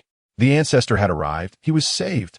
Ancestor, this youth is arrogant and overbearing, having intruded upon our Flying Knife Sect, inflicting harm upon many of our senior members and posing a threat to the Grand Elder. We implore you to take action and suppress this villain, restoring the dignity of our sect. As one elder spoke, the other high-ranking officials echoed their pleas for Bai Li Chongkong's intervention. Silence. However, Bai Li Chongkong's response was entirely unexpected. He addressed Zhong Qing with a respectful tone. Senior, it is said that one should show mercy where possible. Might you consider, for the sake of my standing, to let this matter rest and spare the Grand Elder this once? Zhong Qing smiled. What are you? Do you truly believe you deserve my leniency? These words immediately darkened Bai Li Chongkong's countenance. What was his status? As the ancestor of the Flying Knife Sect, a figure of high esteem, he was accustomed to reverence and praise. Yet now, he found himself subjected to such humiliation. At that moment, Zhong Qing released a wave of oppressive energy. The oppressive terror bore down like divine wrath, causing the expression of the patriarch of the Flying Knife Sect to shift dramatically, his scalp tingling with dread. What? Do you have any objections? Zhong Qing inquired. The patriarch of the Flying Knife Sect fell silent, too intimidated to speak. This scene left the assembled senior members of the sect utterly speechless. Bai Li Chongkong was their pillar of support, their unwavering anchor. Yet now, this formidable figure dared not confront Zhong Qing directly, nor even lift a finger in resistance. To what extraordinary heights had this individual's power ascended? The Grand Elder, being directly involved, perceived this unsettling reality. The patriarch's demeanor plunged him into an abyss of despair, awakening within him an overwhelming fear. Chapter 71. What it means to kill with heart. The Grand Elder never anticipated that mere offspring of commoners could possess such a fortuitous fate, capable of summoning such a formidable powerhouse to champion their cause. Concurrently, Zhong Qing's gaze fell upon the Grand Elder, who felt the weight of that emotionless stare. The Elder trembled like a quail, gripped by terror. In the face of imminent death, his instinct for survival compelled him to plead for mercy. Predecessor, spare my life. I recognize my faults. I never wished for the demise of Su Yi's parents. Had I taken Su Yi in earlier, he would not have had this opportunity to study under your esteemed guidance. In truth, I have done him a favor. Zhong Qing was repulsed by his pathetic demeanor. Such a person, living even a moment longer, was an affront to existence itself. With a swift motion, he struck with his palm, shattering the elder's dantian and rendering his cultivation powerless. He discarded him onto the ground as one would a lifeless dog. Disciple, this man is now yours to dispose of. Thank you, master. Su Yi approached, stepping directly before the Grand Elder, his eyes glinting with menace. Despite the destruction of his dantian and the obliteration of his powers, the Grand Elder clung desperately to life, writhing like a maggot as he clutched Su Yi's feet, pleading for mercy. Su Yi, I know I was wrong. Your parents' deaths have nothing to do with me. You cannot kill me. I have done you a favor. Without me, you would never have had the chance to study under such a powerful master. I have done you a favor. At that moment, the Grand Elder's mind began to unravel. He resembled a madman, incessantly reiterating his supposed benevolence toward Su Yi, his terror so profound that he had soiled himself in fear. It is said that before death, no one can maintain their composure. Yet such abject fear of death is truly rare. Faced with the Grand Elder's desperate pleas for mercy, Su Yi felt no compassion. The images of his parents flooded his mind. Had he known the Grand Elder to be such a treacherous individual, how could his parents have met their end? The bloodlust within him surged with an even fiercer intensity. With a thunderous stomp, the Elder's crown was mercilessly crushed underfoot. In an instant, life was extinguished. Father, mother, I have avenged you partially today, he declared fervently. Rest assured, I shall not let those who wronged you escape unscathed. After executing his vengeance, Su Yi bowed 3 times towards the west, releasing the pent-up hatred that had long festered within him. Yet, as his deep-seated grudge was avenged, an inexplicable emptiness enveloped his spirit, leading him to the brink of a breakthrough. Observing this, Zhong Qing addressed the high-ranking members of the Flying Knife Sect. Did you not notice my disciple is on the verge of a breakthrough? Quickly arrange for him a chamber abundant in spiritual energy for his ascension. The crowd murmured in disbelief. Just moments ago, they had witnessed him slay their Grand Elder, and now he demanded that they prepare a sanctum for his disciple's advancement. Did he truly regard this place as his own home? Zhong Qing raised an eyebrow. What? Do you have objections? His piercing gaze sent shivers through the gathered assembly.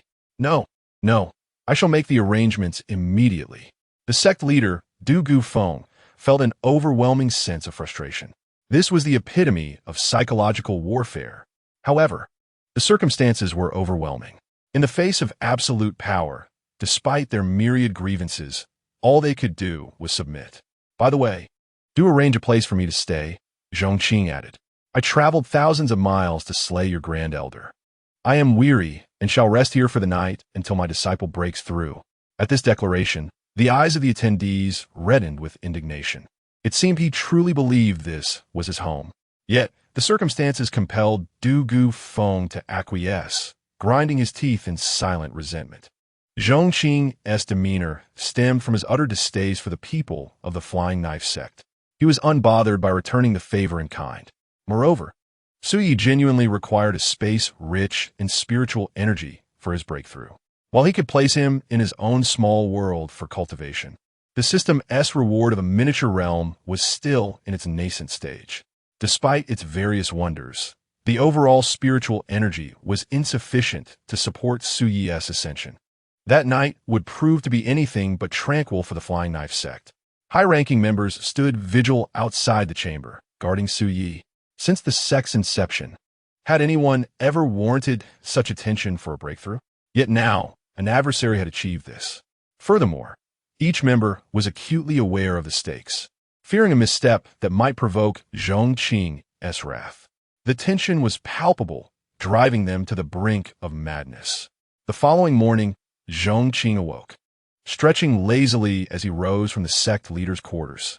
He had enjoyed a particularly restful slumber. Young Su had already been waiting outside. In the present day, he has successfully leveraged the resources of the Flying Dagger Sect advancing from the initial stage of the Qinxian realm to its mid-stage. As Sui experiences her breakthrough, Zhong Qing's cultivation also returns, leading to significant progress in his own prowess. Notably, the secret chamber utilized by Sui for her advancement originally belonged to the Grand Elder of the Flying Dagger Sect. The sensation of utilizing resources that once belonged to one's adversary to bolster one's own strength is undeniably exhilarating. The master and disciple meet, accompanied by a group of high-ranking members of the Flying Dagger Sect. The sect leader, Dugu Feng, appears displeased and states, "Elder, you have slain your foe, and your disciple has successfully advanced in cultivation. You mentioned wanting to stay at our Flying Dagger Sect for a night, and we have made arrangements accordingly. Now, may we take our leave?" The disdain on his face is palpable. Zhong Qing, however, remains unfazed and replies, "What is the hurry?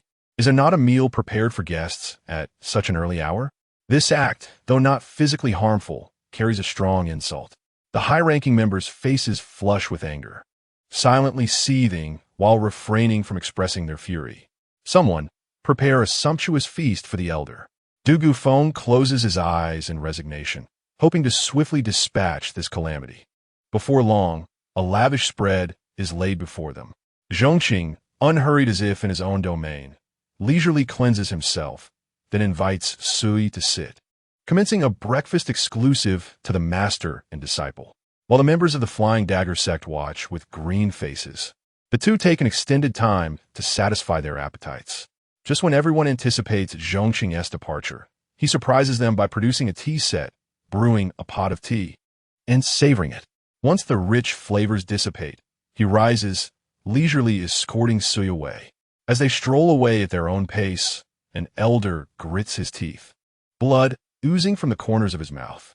The humiliation is intolerable.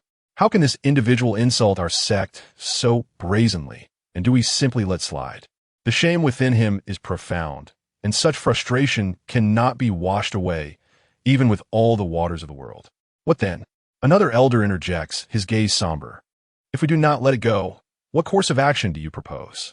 A sect leader's calm inquiry silences the previously furious elder. Ultimately, with a heavy sigh, he laments in the grand hall, "What can we do when our strength pales in comparison?"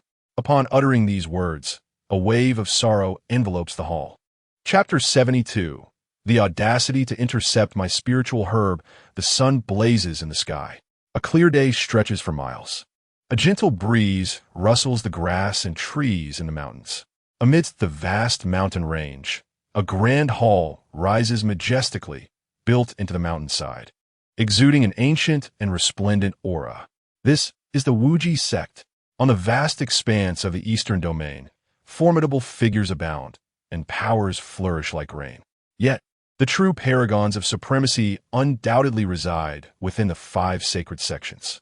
Among them is the Morning Glow Valley and the Infinite Sect.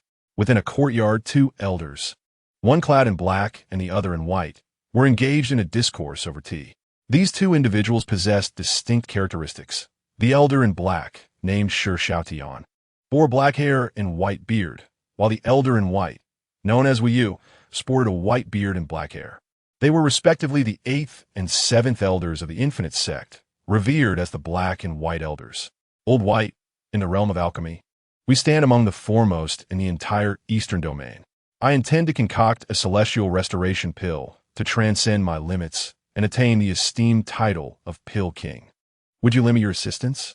Shi Xiaotian's eyes gleamed with ambition. In the realm of alchemy, the title of Pill King is bestowed upon those whose mastery of the craft reaches a certain pinnacle, a coveted honor pursued by countless alchemists throughout their lives. It has been a millennium since a Pill King has emerged in the Eastern domain, with the most significant mark of achievement being the successful creation of a celestial restoration pill. How might I assist you? Wu Yu inquired, a curious glint in his gaze. He was well aware of his old friend's lofty aspirations and relentless desire to excel, yet the ambition to craft the celestial restoration pill left him profoundly astonished. To concoct a pill, one must gather the necessary ingredients. I have procured nearly all the required herbs for the celestial restoration pill, save for one crucial ingredient, the heavenly spirit herb, which remains elusive. Given your extensive connections, could you keep an eye out for it? Upon hearing this, an unusual expression crossed Wu Yu's face. After savoring a sip of tea, he slowly responded, "If you speak of other rare herbs, I may be of little help. However, I do possess some knowledge about the heavenly spirit herb. Pray enlighten me." Shi Xiaotian exclaimed, his expression shifting to one of eager anticipation. Wu Yu's demeanor grew contemplative, as if recalling distant memories. After a lengthy pause, he spoke, 3 centuries ago, I journeyed to a place known as Ancient Family Town. There exists a clan, the Gu family, rumored to possess a heavenly spirit herb, a treasure passed down from their ancestors. Regrettably, I was preoccupied with pressing matters at the time and could not verify its authenticity. I later forgot about it. Shi Xiaotian quickly interjected, "Where is this ancient family town located?" Old Black, bear in mind that time transforms all. The existence of the heavenly spirit herb remains unverified. Even if the Gu family truly possesses such a legendary herb, after several centuries, its survival is uncertain. Do not harbor excessive hopes, Wu Yu cautioned. Shi Xiaotian waved his hand dismissively. The pursuit of my Pill King title is of utmost importance. Regardless of its veracity, I must embark on this journey. Old White, spare me the pleasantries. As friends, please divulge the precise location. Observing his friend's impatience, Wu Yu shook his head, but eventually provided him with the exact coordinates.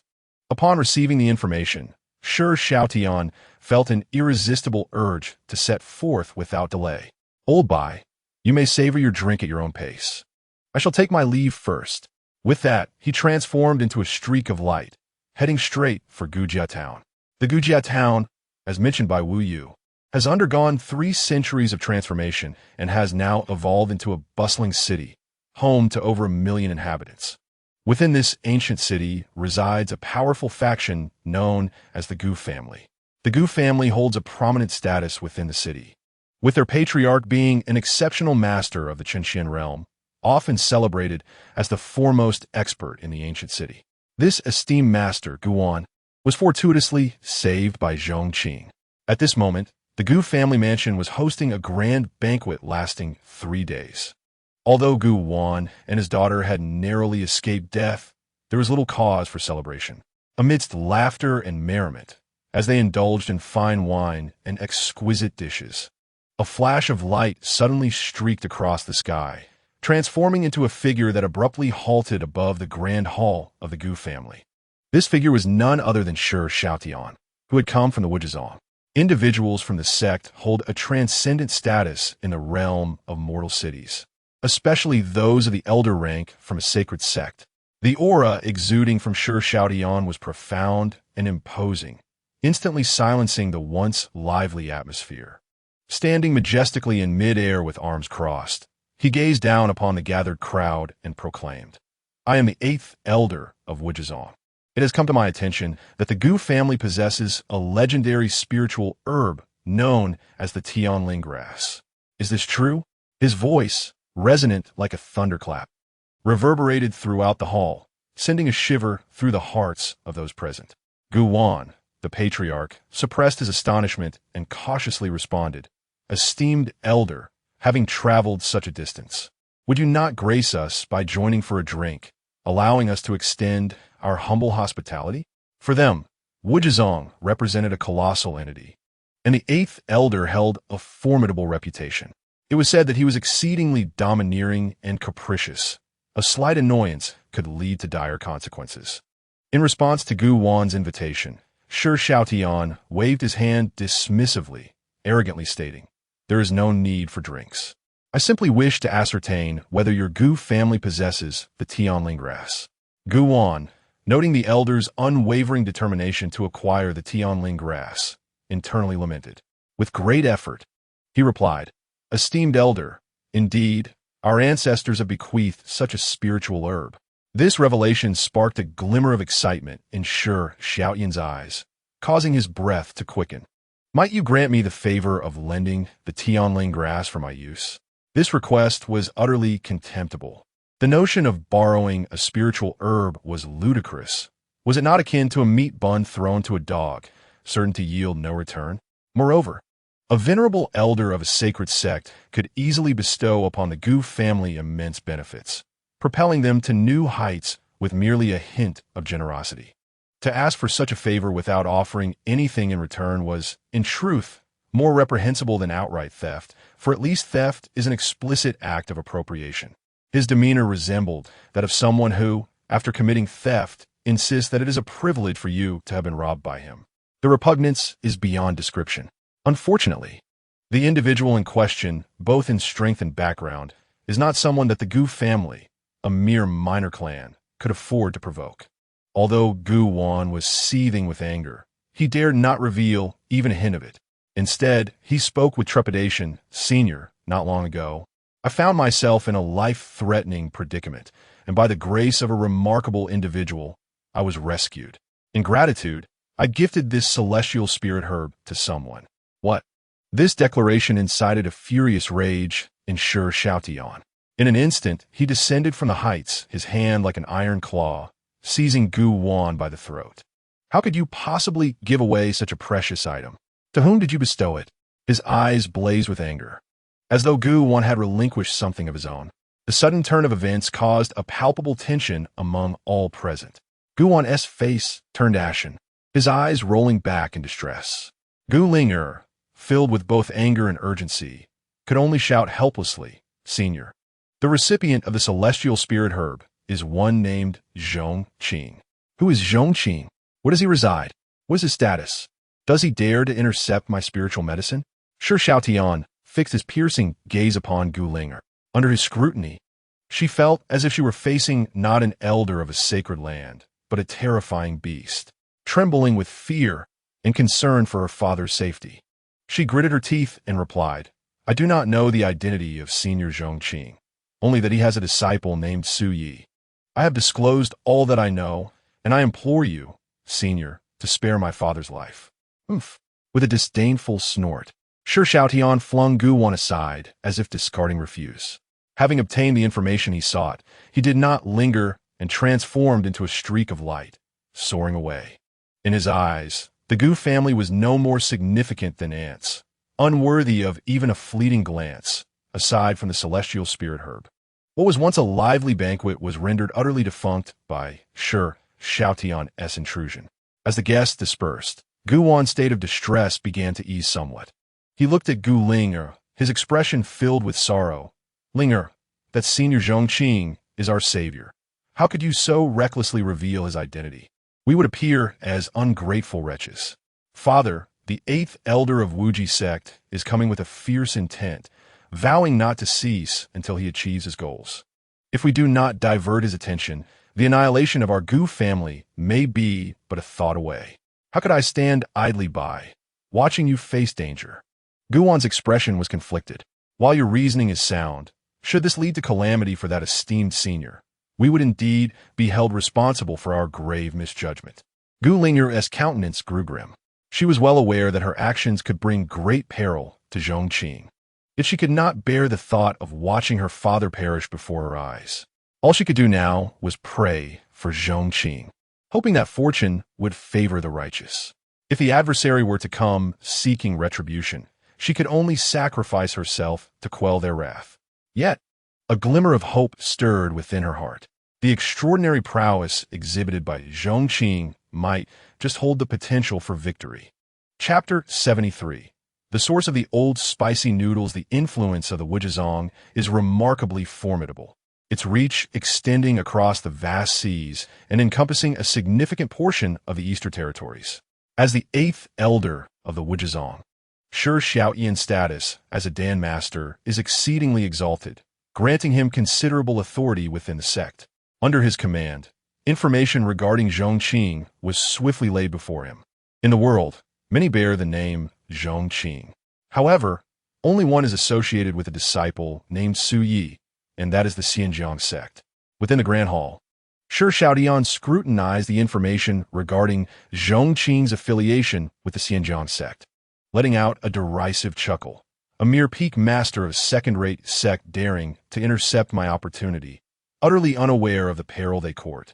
Due to the limited time for investigation, the data on Zhong Qing merely outlined his background and the tail of his disciple, Su Yi, defeating Bloodmad with a single gesture. 8th Elder. Our inquiries suggest this individual possesses remarkable qualities. Many of his exploits remain shrouded in mystery. Shall we continue our investigation? Inquired a man cloaked in black, the leader of the Wujizong's covert operatives responsible for gathering intelligence. That's unnecessary. Shi Xiaotian waved his hand dismissively. For a mere peak master of the Pingjiang Sect, as long as we ascertain his identity, that suffices. Even if he is somewhat extraordinary, to what extent can that be? You may withdraw. Understood, 8th Elder. The covert leader sensed that Zhong Qing was not to be underestimated and wished to advise the 8th Elder. However, seeing his nonchalant demeanor, the words faded into silence within him as he bowed and retreated. With the departure of the covert leader, Shi Xiaotian set forth once more from the Wujizong, this time with a clear objective, the Mufu peak of the Pingjiang Sect. In his mind, a peak master of second-rate sect was but clay in his hands, to be molded as he pleased. At Mufu Peak, a resounding boom echoed through the air. Above the inner courtyard, plumes of dark smoke billowed. Cough, cough. As Zhong Qing waved his hand to disperse the acrid smoke, frustration welled within him. I followed the process meticulously. How could the furnace explode? In the corner, a heap of discarded alchemical furnaces lay in disarray. While the furnace at the center of the courtyard had been blown apart, its structure shattered. While others expended spirit materials in alchemical endeavors, Zhong Qing found himself depleting both spirit materials and furnaces. Was it possible that the quality of the furnace was insufficient? Lost in thought, Zhong Qing called out to his disciple Lin Feng. Disciple, assist your master in procuring a higher quality alchemical furnace from the alchemy peak. Zhong Qing meticulously documented the reasons for his failures in his notes, continuously summarizing and reflecting upon them. Outside, Lin Feng, who was deep in his cultivation, rose with a sense of helplessness upon hearing this. Master, please wait, he called out before making his way directly to the alchemy peak of the Pingjiang Sect. Before long, he arrived at a grand palace, the residence of Gu Changqing, the master of alchemy peak. Lin Feng has arrived. Coming quickly. Gu Changqing greeted him with warmth, a broad smile adorning his face. I recently acquired a new batch of tea. Do taste it and let me know how it is. If you find it to your liking, take some back for your master to enjoy. Master Gu. Lin Feng bowed respectfully, clasping his fists. Today, I did not come for tea, but rather to discuss with the sect leader the possibility of exchanging for a high-quality Dan furnace on behalf of my master. Might you facilitate this request? Facilitate? What could be inconvenient? We are all from the same sect. Aiding others is akin to aiding oneself, Gu Changqing replied, waving his hand to summon a disciple. Bring forth my purple-blue spirit furnace for Lin Shitzi to take back. The disciple appeared visibly shocked. Master, that purple-blue spirit furnace is your prized possession, the treasure of Alchemy Peak. Are you truly willing to part with it? What nonsense! If I say to retrieve it, then retrieve it you shall. No matter how precious or heavy the treasure, it is but a lifeless object. Can it compare to the bond of brotherhood I share with the master of Mufu Peak? He then turned to Lin Feng and remarked, we are family, so there is no need for formalities. If your master desires the furnace, just inform me. The matter of exchange is overly formal. Soon, 2 disciples arrived, carrying a half-man-high Dan furnace weighing more than 10,000 pounds, its surface a deep purple blue. Gu Changqing gestured towards the furnace. Consider this my gift to celebrate the achievements of you and Su Yi, my esteemed disciples from Mufu Peak. This display of generosity left the other disciples of alchemy Peak utterly dumbfounded. The exuberance of their master also made Lin Feng feel somewhat out of place. Not only was the treasure being given away freely, but there was also an implicit suggestion of matchmaking on his behalf, as if he were being exalted to celestial heights. Nonetheless, Lin Feng understood the underlying reason. His status as Zhong Qing's disciple indeed marked a significant ascent in his life. After Lin Feng departed, the disciples turned to Gu Changqing, equally perplexed. Master, that is the treasure of our alchemy peak. Are you not being too hasty in giving it away? Do I require your counsel on how to conduct my affairs? Certainly not, the disciples replied, lowering their heads, their expressions awkward. Zhong Qing paid no mind to their thoughts. His demeanor invigorated. The ordinary disciples might not grasp Zhong Qing's true identity, but as the peak master, he was fully aware. After all, he was a reincarnation of an immortal emperor, a figure standing majestically above the clouds. In this moment of relative obscurity, it is wise to present a treasured artifact as a gesture of goodwill, ensuring a favorable impression. When the recipient ascends to prominence, even the slightest acknowledgement of gratitude could yield a return manifold. By that time, many may find themselves unable to procure rare treasures, no matter how hard they seek. Zhong Qing, filled with a sense of self-satisfaction, realized that this strategic maneuver had placed him a tier above his disciples, who remained at the very bottom while he stood at the third level. His ascent to the position of peak master was not without justification. The breadth of his vision, his strategic insight, and the depth of his inquiries distinguished him from others. Meanwhile, upon Lin Feng's arrival at Mufu Peak with the Ziqing spirit cauldron, Zhong Qing felt a surge of delight. He was immediately captivated by the exquisite alchemical furnace, luxurious, elegant, and imbued with an ancient charm. Very well, you may commence your cultivation. I shall begin my alchemical endeavors, he announced, eager to embark on a new journey of alchemy with this splendid equipment. Yes, master, Lin Feng replied respectfully before departing. Zhong Qing placed the Ziqing cauldron over the campfire, expertly igniting the flames, raising the temperature, and sorting the spiritual herbs. Perhaps it was luck or the efficacy of the new equipment, but this time the cauldron did not explode. The elixir was successfully refined. Yet, as Zhong Qing examined the finished product, he found himself questioning the very nature of his existence.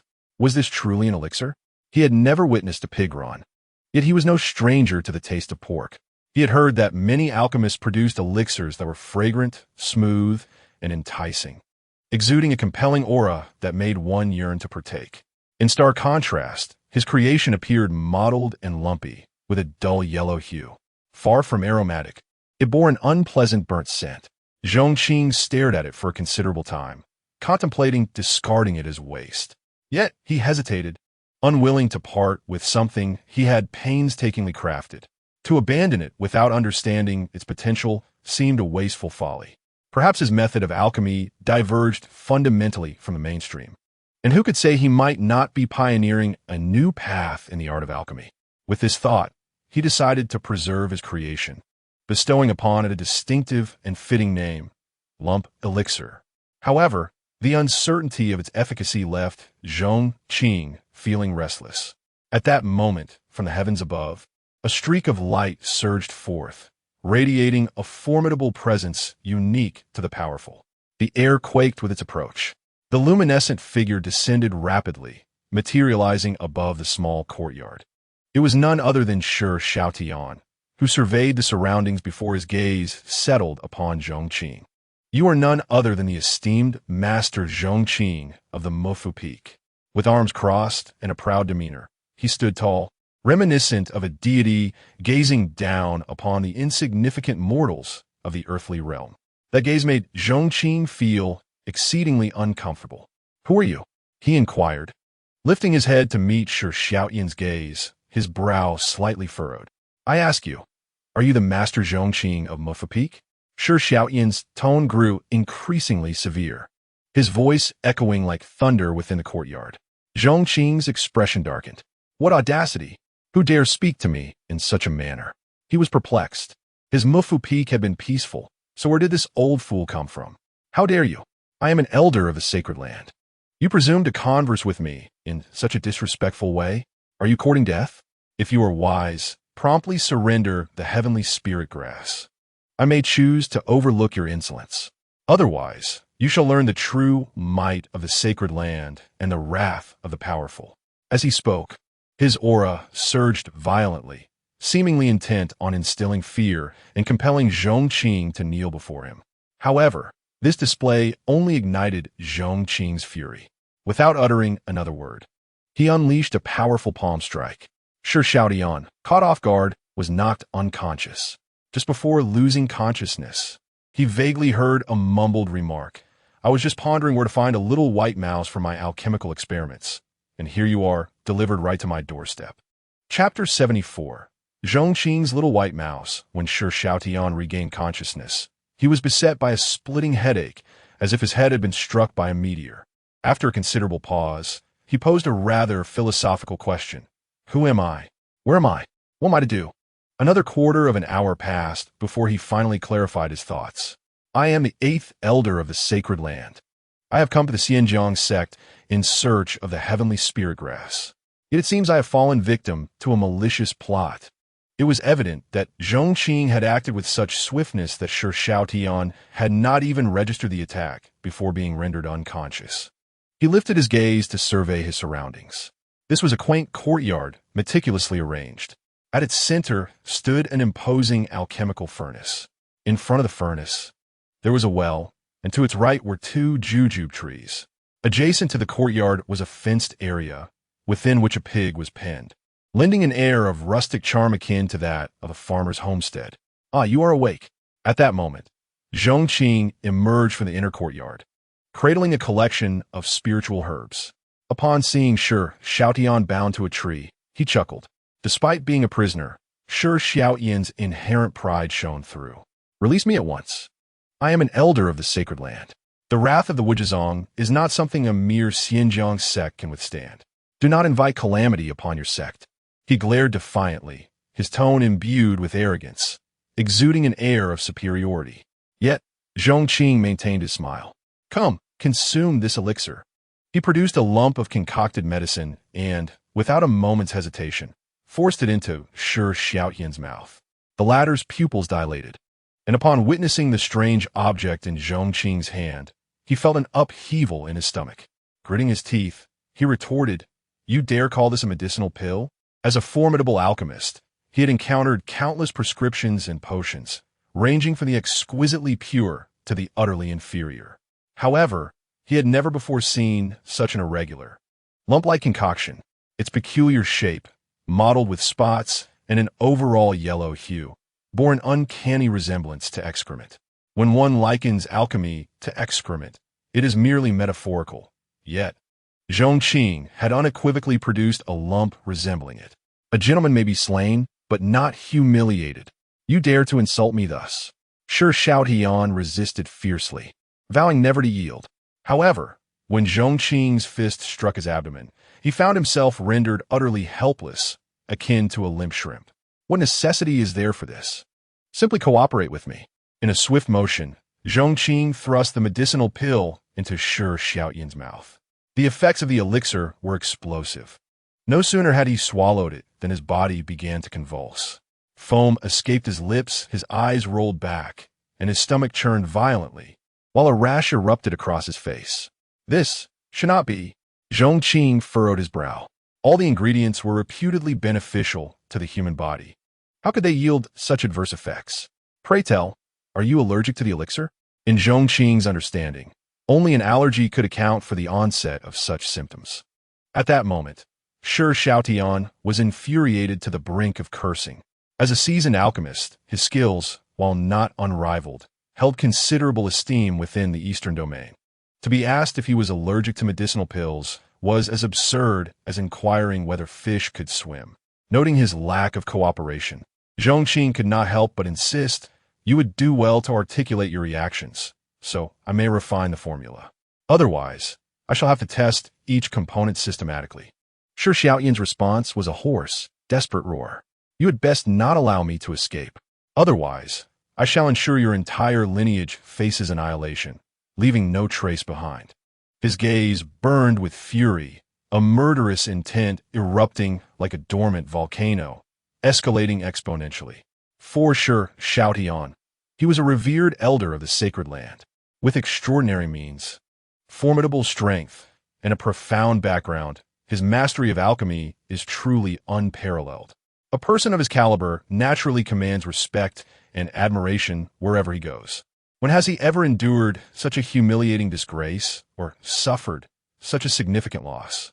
Each increment of discomfort he experiences only amplifies his disdain for Zhong Qing. As for the threats posed by Shi Xiaotian, Zhong Qing remains utterly unfazed. The sacred land is, in his eyes, merely an ordinary sect, and the other party's behavior is simply a manifestation of impotent rage. He is resolute in his pursuit of alchemical practice, diligently noting down data. Each session of alchemy records the precise quantity of spiritual herbs employed. He meticulously examines how varying proportions yield differing results. He investigates the influence of temperature on elixirs and the distinctions between identical potions produced through diverse techniques. The clinical manifestations post-consumption of these elixirs are scrutinized for areas of improvement and points requiring caution. His notebook brims with densely packed data, alongside Zhong Qing's reflections on alchemy. It must be said that with the acquisition of the purple and blue spirit furnace, his success rate in alchemical endeavors has significantly escalated. Previously, his yield rate hovered around 20%. Now, it approaches 30%. Of course, a considerable proportion of the products have taken on peculiar shapes, their appearances rather unconventional. The colors are far from satisfactory, often resembling black sesame or a murky yellow. Some exude a burnt odor, while others emit a pungent, acrid scent. Ultimately, all these concoctions found their way into Shi Xiaotian's stomach, and the clinical reactions were consistently intense. They either left him writhing in agony, with relentless gastric upheaval, or rendered him partially paralyzed, his body tinged with numbness. In the end, he was beset by boils resembling a toad. At this moment, Shi Xiaotian had long lost his earlier arrogance, lying on the ground like a defeated dog, unable to utter threats. His vitality, spirit, and energy were utterly depleted, as if he had traversed the depths of hell. Zhong Qing stroked his chin, deep in thought, pondering where the issues lay. Logically, he was concocting a panacea intended to enhance physical constitution, heal injuries, and center the mind, a multifaceted elixir. Yet, the results deviated drastically from his expectations. He scrutinized the data in his hands, analyzing meticulously to identify and rectify any oversights. Suddenly, a light bulb went off in his mind. The adage about extremes leading to decline rang true. An unrelenting pursuit of perfection often yields disappointing outcomes. Thus, he resolved to find a poisonous herb to counterbalance the potency of the spiritual herbs. Convinced he had pinpointed the crux of the issue, Zhong Qing promptly immersed himself fervently in the grand endeavor of alchemy. Please, I implore you, do not attempt to refine it. Beside him, Shi Xiaotian turned pale upon hearing Zhong Qing's intention to incorporate poison. Chapter 75. Brother, I beseech you, do not pursue this endeavor. You are truly not suited for it. This entire concoction has resulted in a ghastly outcome. If you were to add poison, who knows if it might culminate in a potion that could elevate him to the heavens, leading to his instant demise. Shi Xiaotian never anticipated that in his lifetime he would seek assistance from anyone. The first time he opened his mouth, it was to implore another not to concoct pills. Yet, Zhong Qing remained deaf to his pleas, meticulously arranging the spiritual materials and measuring the doses with high standards. His expression was one of intense focus, his eyes gleaming with determination, executing every step with fluid precision. This sight left Shi Xiaotian trembling with fear. Past experiences indicated that the more Zhong Qing immersed himself in the process, the more potent the toxicity of the resulting elixirs. You possess no innate talent for alchemy. If we set aside everything else, your method of extracting the essence from the spiritual herbs contains 37 errors. Shi Xiaotian felt a surge of despair. His voice turned hoarse, urgency lacing his tone, his eyes ablaze with frustration. Ultimately, he transformed into an impromptu master, guiding Zhong Qing through the alchemical process. The blood spirit flower harbored a domineering nature, infused with the scorching power of the blazing sun, while the winter herb exuded a chilling, feminine essence. Each was remarkably effective in refining the physical body and spirit, yet their opposing attributes, when combined, could yield a deadly poison. You must incorporate the 5 elements of gold, wood, water, fire, and earth. Achieving equilibrium among them will allow you to unlock the inherent properties of these herbs. One could not deny that Shi Xiaotian A revered elder of the sacred land and a renowned alchemist of the eastern region, spoke with authority and clarity, addressing the very core of the problem. This revelation illuminated Zhong Qing's understanding, as he humbly absorbed Shi Xiaoyan's counsel and diligently crafted his unique Wanling pill. However, the final product remained less than ideal. Its appearance bore no significant difference from previous attempts. Nevertheless, the fact that it was the result of a master's guidance lent an air of anticipation regarding its efficacy. After all, one cannot judge by appearances, and the adage holds true even for elixirs. Here, consume it. I trust you can feed yourself? Zhong Qing placed the pill before Shi Xiaoyan, whose expression flickered between uncertainty and apprehension. Although he had overseen the entire process, he could not deny that Zhong Qing's talent was astonishingly lacking. Even under his careful supervision, Zhong Qing had committed hundreds of grievous blunders in the art of alchemy. It was no exaggeration to state that even a dog could perform better with such techniques. In alchemy, a single misstep could drastically diminish the elixir's potency or even reverse its effects. The pill Zhong Qing had produced was not something Shi Xiaoyan dared to consume. As he faced the imminent threat of being force-fed, Shi Xiaoyan could no longer contain himself. I was mistaken. I should not have troubled you. What do you desire? Speak, and I shall grant it to you. I can forge pills for you, 100, 1,000, or even 10,000, if you so wish. It was evident that the elixirs crafted by Zhong Qing possessed terrifying potency, instilling in Shi Xiaoyan a profound sense of dread and unease. Zhong Qing shook his head. You fail to comprehend. I do not forge mere pills. I cultivate a fervor for alchemy, an unholy zeal. The notion seemed absurd to Shi Xiaoyan, who silently berated his own fate. Yet in the next moment, his pupils dilated in shock, for he was once again subjected to Zhong Qing's relentless assault. This time, he felt a tumult within, as if a tempest raged inside him. Waves of dizziness and disorientation assaulted him, while a sensation akin to a multitude of ants gnawed at his insides. His very spirit felt as though it were being consumed by an inferno. The potency of this elixir was utterly terrifying. Shi Xiaoyan felt as if he were enduring the most excruciating of torments, his mind and body besieged by a dual assault. The searing agony rendered him convulsive, veins bulging with strain. Meanwhile, Zhong Qing meticulously recorded the changes he observed. The elixir had not achieved the desired effect, causing him a modicum of discomfort, yet he remained steadfast in his belief that perseverance would yield success. A few failures were inconsequential. With determination, triumph was inevitable. His passion for alchemy was undeniable. The extraordinary sparks that ignited from the collision of various medicinal properties were intoxicating. And when an elixir took form in his hands, an inexplicable sense of accomplishment washed over him. Although the results were not as he had hoped, he believed that labor would bear fruit. With continued effort, satisfaction would eventually be attained, would it not? With this conviction, Zhong Qing embarked on yet another round of alchemical creation. Observing this scene, Shi Xiaoyan, racked with agony, felt tears of regret welling in his eyes. How foolish I am! Why did I provoke this harbinger of doom? His once esteemed prowess seemed utterly futile in the face of Zhong Qing's indifference. He felt akin to a wretched spouse, subjected to relentless torment, not merely once, but as if he were destined for a lifetime of subjugation. A wave of despair engulfed him, casting a shadow over his future. No, I cannot relinquish hope. Just as the pain threatened to shatter his sanity and despair encroached upon his very being, a glimmer of light pierced through Shi Xiaoyan's mind. He suddenly recalled time.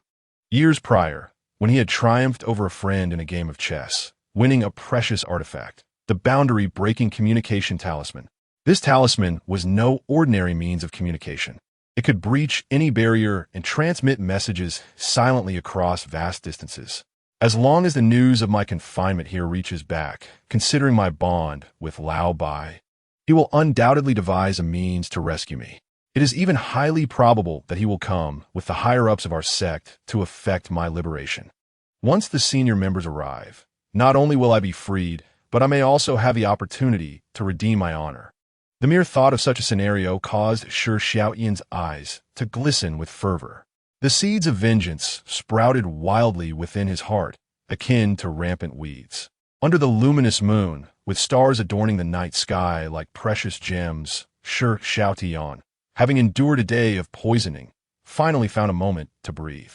Utilizing the moonlight, he retrieved a communication talisman from his storage bag and inscribed a plea for help upon it, ensuring that no one was around. He activated the talisman with the meager spiritual energy residing within him. A radiant stream of light pierced through the heavens. And as he watched the message transmit and ultimately vanish into the firmament, a manic smile crept across his face. "Just you wait," he muttered to himself, his expression contorted with rage. "The humiliation and torment you have inflicted upon me today, I shall repay 1,000-fold in the future." His laughter echoed like that of a vengeful spirit. "What's so amusing? Come, first consume this pill." However, a voice interrupted, silencing Shi Xiaotian's laughter. He turned to see Zhong Qing approaching him, holding a medicine in hand, step by step. Despite appearing ethereal and detached in Shi Xiaotian's eyes, this figure was nothing short of terrifying. His face turned a sickly shade of green. Was this person a devil? It was not enough to torment him during the day. They were relentless even at night. Soon, a heart-wrenching scream resonated through the night sky. Chapter 76. I Will Level the Mufu Peak Wuji Sect. By Chang Hall. This was the residence of Elder Wu Yu.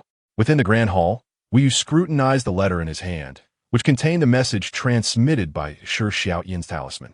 It conveyed but a single phrase. Pingjiang Sect, Mufu Peak, save me. Sign Lao He. Wu Yu's brow furrowed deeply. With Lao Ba's strength, he could traverse the entire eastern region with ease, save for a few sacred places. Yet now a distress signal had been issued, the words written in blood, indicating a decisive. Was this Pingjiang Sect? While it may boast some local renown, beyond its sphere of influence, it hardly commands respect. Many have little to no impression or understanding of this sect. Wu Yu promptly summoned the leader of his shadow guards. "Are you familiar with the Pingjiang Sect?" The shadow guard leader appeared somewhat astonished, for not long ago, Elder Ba had requested information regarding this sect from him. Now, Elder 7 was also inquiring about this minor second-tier sect. What merit could such a humble sect possess to warrant the attention of two elders from sacred land? While harboring such thoughts, he did not dare to be negligent and promptly responded with utmost respect. In response to Elder 7, "The Pingjiang Sect is merely a second-rate sect in the eastern region." "A second-rate sect?" Upon hearing this, Wu Yu's brow furrowed even deeper. With the strength of Elder 8, a mere second-rate sect could be easily overrun. How could it have come to this dire situation where he needed to seek help? The leader of the Dark Guards, observing the situation, quietly inquired, "Elder 7, has this sect offended you and Elder 8? Should I summon men to obliterate it?" "No need." Wu Yu waved his hand dismissively. Elder 8 was a man of pride. If word got out that he had fallen into the hands of a mere second-rate sect, even if he were to be rescued, he would undoubtedly become a laughingstock within the Wuji sect, a fate more unbearable than death. "Provide me with a map detailing the exact location of the Pingjiang Sect. You may leave now." After a moment's contemplation, Wu Yu resolved to venture forth alone for the rescue. The leader of the Dark Guards, seeing this, said nothing further and respectfully presented the map to Wu Yu before bowing and exiting. For the leader of an intelligence organization in the sacred land, carrying a map of the power dynamics in the eastern region was a most reasonable course of action. Upon acquiring the map, Wu Yu began to contemplate strategies for the rescue. In contrast to Elder 8, Shi Xiaotian, who flaunted the name of the sacred land with a brash and domineering demeanor, his own approach was far more cautious. Though the Pingjiang Sect was a second-rate sect, the fact that it had managed to send a distress signal to Elder 8 indicated that it possessed some exceptional qualities. He needed to prepare thoroughly. Otherwise, if both elders of the sacred land were to fall in the same place, it would undoubtedly become a monumental joke. In the Grand Hall, Wu Yu paced back and forth with his hands clasped behind his back. Ultimately, his gaze settled upon his private treasury. Within the treasury resided two guardian puppets, each possessing strength at the Sun Profound realm, which were his hidden trump cards. He rarely showcased them in public. However, now, in order to rescue Elder 8, He decided to bring these two puppets along for contingency. Soon, three figures set forth in grand procession from the Wuji sect. Elder 7, being a formidable presence in the Sun Profound realm, accompanied by the two Sun Profound puppets, believed that no matter how exceptional the Pingjiang Sect might be, their combined strength would be sufficient to suppress all opposition. The Pingjiang Sect, Mufufeng. For sure, Xiao Tian. It was yet another day of brutal experimentation. He gazed vacantly at the sky, tears unshed. No one knew the extent of the torment he had endured during this time. He had grown weary of voicing complaints about Zhong Qing's alchemical skills. Had he not sent out a message? Firmly believing that someone from the sect would come to his rescue, he would have likely lost all courage to continue living. Considering the timeline, it should only be a matter of days before the sect responded and dispatched a group of powerful experts to rescue him. Old Bai, you must come quickly. If you do not arrive soon, I fear I may not endure any longer, prayed Sir Xiao Tian within his heart. At the mere thought of Zhong Qing's elixir, his body and spirit trembled uncontrollably. Just as he contemplated this, several figures soared through the sky. Sir Xiao Tian was momentarily taken aback, only to be engulfed by ecstatic joy. Old Bai has come. At that moment, he was so overwhelmed with emotion that he nearly wept. What is a brother? This is what a brother is. A true brother indeed. Meanwhile, Wu Yu, accompanied by two puppets, had journeyed from the Wujizong, traversing mountains and rivers, and after an arduous trek of thousands of miles, finally arrived at Mufu Peak. It must be said that a cultivator of the Sun Xian realm possesses extraordinary vision. Even an ant 1,000 meters away would be as clear as day. Despite the distance, Wu Yu immediately recognized Sir Xiao Tian. However, at that moment, Sir Xiao Tian appeared utterly wretched. His body was covered in festering sores, his hair disheveled, and he looked disheveled and emaciated, reduced to little more than skin and bones. Had it not been for their long acquaintance, Wu Yu might not have recognized him at all. Old He, what have you endured? How did you come to this state? He rushed into the courtyard, freeing Sir Xiao Tian from his bonds and inquiring about the circumstances. Old Bai, my brother, at last you have come. Sir Xiao Tian exclaimed upon seeing his old comrade, feeling as if they were reunited after ages apart. His heart was heavy with sorrow. He then recounted all the tribulations he had faced during this time. Upon learning that his dear brother had been treated as a mere vessel for alchemy and had been tormented to the brink of death, Wu Yu was filled with righteous fury. What audacity from Zhong Qing, the master of Mufu Peak. How dare he humiliate you so? He declared, Brother, today I shall rectify this and help you exact vengeance upon Mufu Peak, annihilating the Pingjiang Sect to relieve your grievances. His heart surged with murderous intent, his eyes ablaze with fury. The people of Wujizong had never suffered such indignity. Meanwhile, Zhong Qing emerged from the inner courtyard, hands clasped behind his back. He strode directly into the courtyard, fixing his gaze upon Wu Yu. You wish to level my Mufu Peak and eradicate my Pingjiang Sect? He inquired with indifference. Indeed, Wu Yu's response was resolute. Today, I will wash this place in blood, making it known to the world that the sacred ground must not be insulted. Young man, should there be a next life, open your eyes wider. Some individuals are not ones you can afford to offend. With a low growl, Wu Yu sprang into action. Old Bai, be cautious. This lad is quite peculiar. Sir Xiao Tian warned from behind. A mere jester, hardly worthy of concern. Witness how I subdue him for you. Wu Yu boasted, exuding the demeanor of a true master with every gesture. Chapter 77. Regret for the past regarding this rescue of Sir Xiao Tian.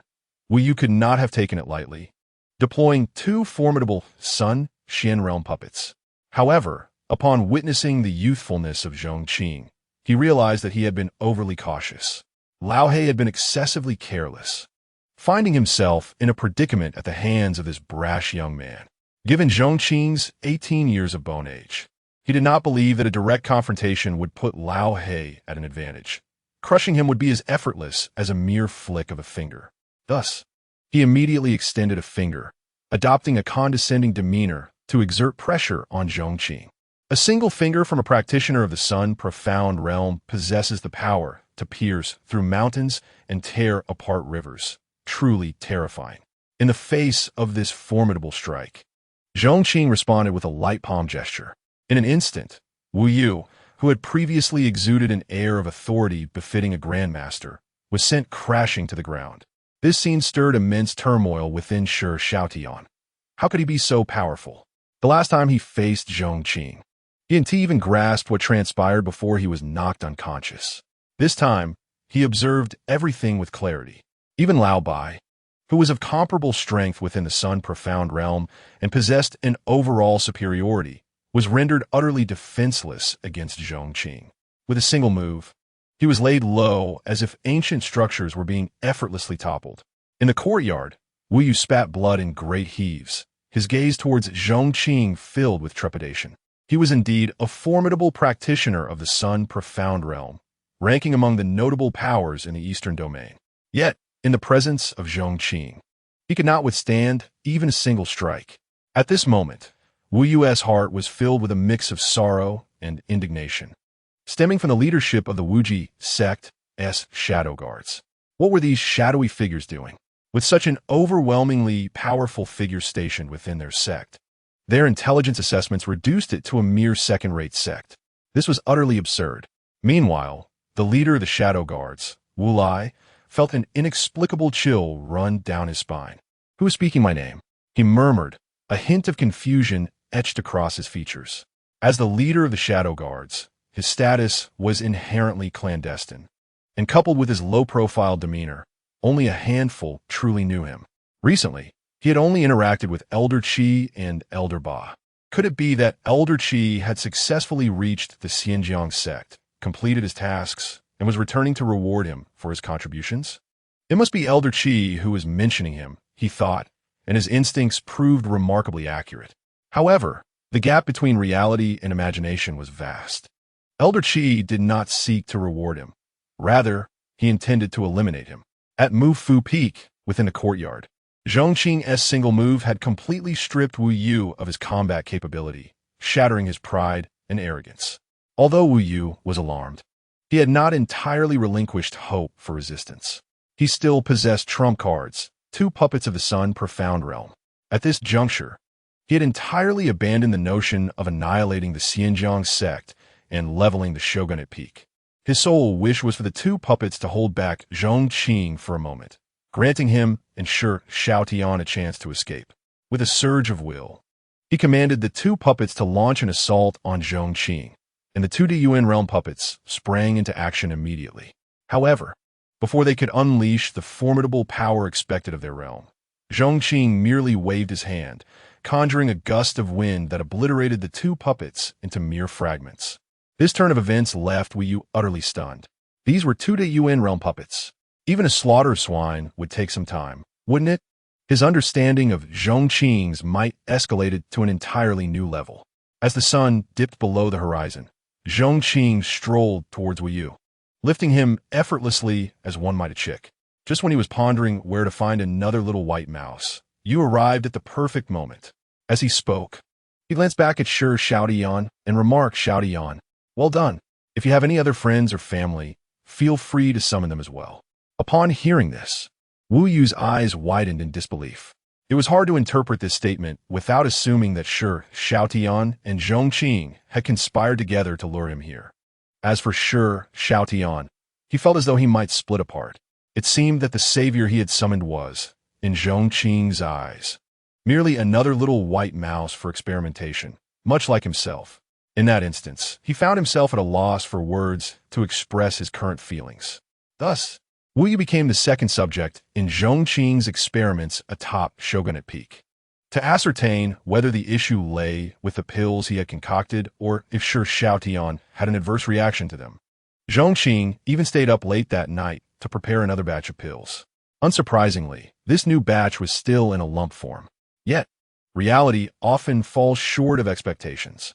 The pills he created not only affected Shi Xiaotian, but had extraordinary effects on Wu Yu as well. That night was destined to be anything but tranquil. What was once a solitary wail of anguish transformed into two. The sounds were so piercing. They resembled the cries of vengeful spirits crawling out from the depths of hell. At this moment, Wu Yu finally comprehended why Shi Xiaotian had become so emaciated in such a short period. The The toxicity of the pills and their fierce potency were beyond what he could endure even once. The fact that his friend had survived this long was nothing short of a miracle. As dawn approached and the effects began to wane, the two lay on the ground, gasping for breath. Shi Xiaotian cast a resentful glance and said, "Old Bai, I am already ensnared here. Couldn't you have brought along a few more experts?" Wu Yu retorted, "Goodness, I haven't even sought an explanation from you, and yet you were the first to complain. Why didn't you mention how terrifying he was in your letter?" He reflected on his own caution. He had approached a mere second-rate sect, accompanied by 2 DUN realm puppets. And what was the result? In the plea for help, there was no mention of the enemy's strength. The two had endured inhumane torture together last night. Otherwise, he might have suspected he was being deceived. Had he known how terrifying Zhong Qing truly was, he would never have acted so hastily to rescue someone. Upon hearing this, Shi Xiaotian felt a twinge of embarrassment. It was not that he did not wish to warn, but rather that he was utterly unaware of just how formidable Zhong Qing could be. He had fainted before he could grasp the situation. Furthermore, when writing the plea for help, time was of the essence, and he had simplified everything without considering the implications. He assumed Wu Yu would take his peril seriously upon learning of his plight. But little did he know that this would lead to their shared suffering under such brutal punishment. Looking at his friend's haggard face, slightly pale, a wave of endless regret washed over Shi Xiaotian. How he lamented his past decisions. Why could he not have simply remained a respected elder at the Wuji sect? Why was he so eager to compete for the title of Dan Wang? Had he not been blinded by fame and fortune, he would not have sought the celestial spirit herb, leading to their current predicament. Chapter 78. Seeking external aid. Time flew by, and half a month had swiftly elapsed. For Wu Yu and Shi Xiaotian, this period was undoubtedly the darkest chapter of their lives. Heaven have mercy! 2 esteemed alchemy masters were tormented to the brink of despair by mere pills, suffering greatly. The elixirs concocted by Zhong Qing, though made from the same materials, each possessed wildly different properties. One day they would experience severe vomiting and diarrhea, and the next festering wounds. Yet each time, Zhong Qing earnestly endeavored to create a truly effective elixir. What an astonishing feat! If one were to argue he lacked talent, how could he manage to shape the pills, albeit with side effects that rivaled poison, capable of incapacitating even a Xian realm expert? Conversely, if one claimed he was gifted, it would be undeniable that each pill was uniquely bizarre, showcasing his distinctiveness. Who knew what sort of elixir this calamity would concoct today? Under the blazing sun, in the tranquil courtyard, Wu Yu expressed his lingering fears. Let us hope it does not induce vomiting or diarrhea. Shi Xiaotian lamented. A distinguished elder of the Holy Land, a Xian realm expert, reduced to carrying such things in his pockets. At their age, if word got out, their reputations would be irreparably tarnished. Just as the two men were filled with trepidation, Zhong Qing's figure was conspicuously absent. Wu Yu and Shi Xiaotian exchanged glances. Since their arrival at Mufu Peak, the other had consistently provided them with several high-quality poison pills daily. Had the sun risen in the west today, or had he experienced a pang of conscience? Meanwhile, Zhong Qing, the subject of their speculation, was engrossed in reading within the inner courtyard, studying the Wan Yuan Dan Jing, a text rewarded by the system, a scripture of the great emperor. The content is vast and profound, elucidating the origins of the Tao of alchemy. It records numerous recipes for divine elixirs and various methods of refining alchemical substances, detailing the path to achieving the elixir of life. The attempt to concoct the universal elixir has evidently revealed the improbability of success in a short span. Rather than persist down this arduous path, it would be more prudent to adopt an alternative approach. This exploration led him to discover a miraculous formula, utilizing the 5 elements as fire, harnessing the powers of the sun, moon, and stars as fuel, and gathering the energies of the 4 cardinal mountains and rivers to forge a furnace.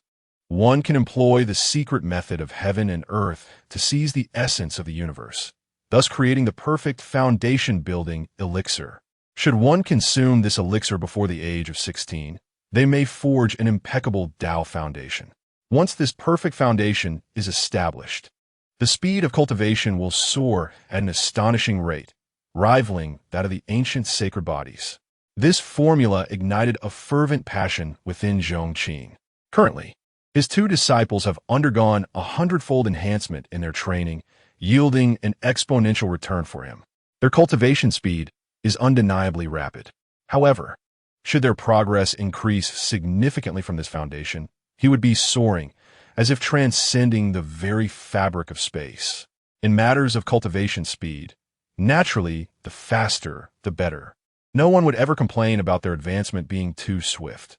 Rather, they would desire an acceleration beyond the already established pace. Yet, it seems that my time is running short. Zhong Qing mused, his gaze contemplative. The formula indicated that only those under the age of 16 could achieve the perfect foundation. Otherwise, the effects would be severely diminished. If memory serves, Lin Feng is nearing his 16th birthday. Time is of the essence. Zhong Qing carelessly tossed the foundational alchemical text aside, his mind racing to devise a plan to produce the elixir before Lin Feng reached that age.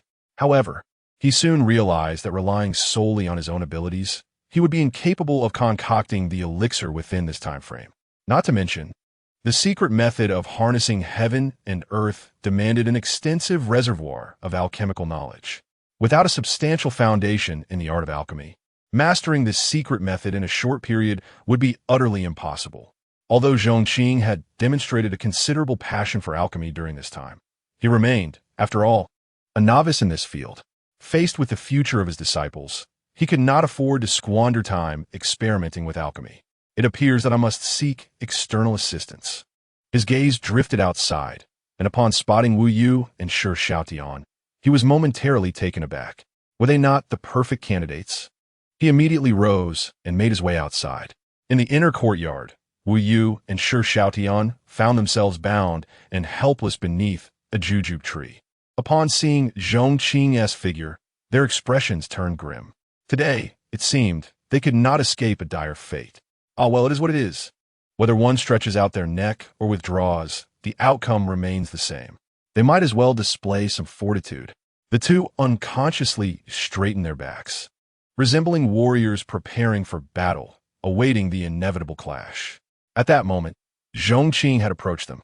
Without further ado, I inquired, "I recall your presence. You are alchemists, are you not?" The two appeared somewhat bewildered, uncertain of what mischief Zhong Qing might conjure next. Did he wish to witness the alchemists grappling with the toxic elixirs they had brewed, deriving a sense of accomplishment from their struggles? Their expressions betrayed a flicker of fear, as if they envisioned some grotesque scenario. Unbeknownst to Zhong Qing, they harbored such thoughts, and he continued, "Could you assist me in refining 2 elixirs? Should you succeed, I shall release you and refrain from holding past grievances against you. Ponder this carefully and respond only when you have made a decision." As soon as his words fell silent, they both exclaimed in unison, "No need to deliberate. We agree.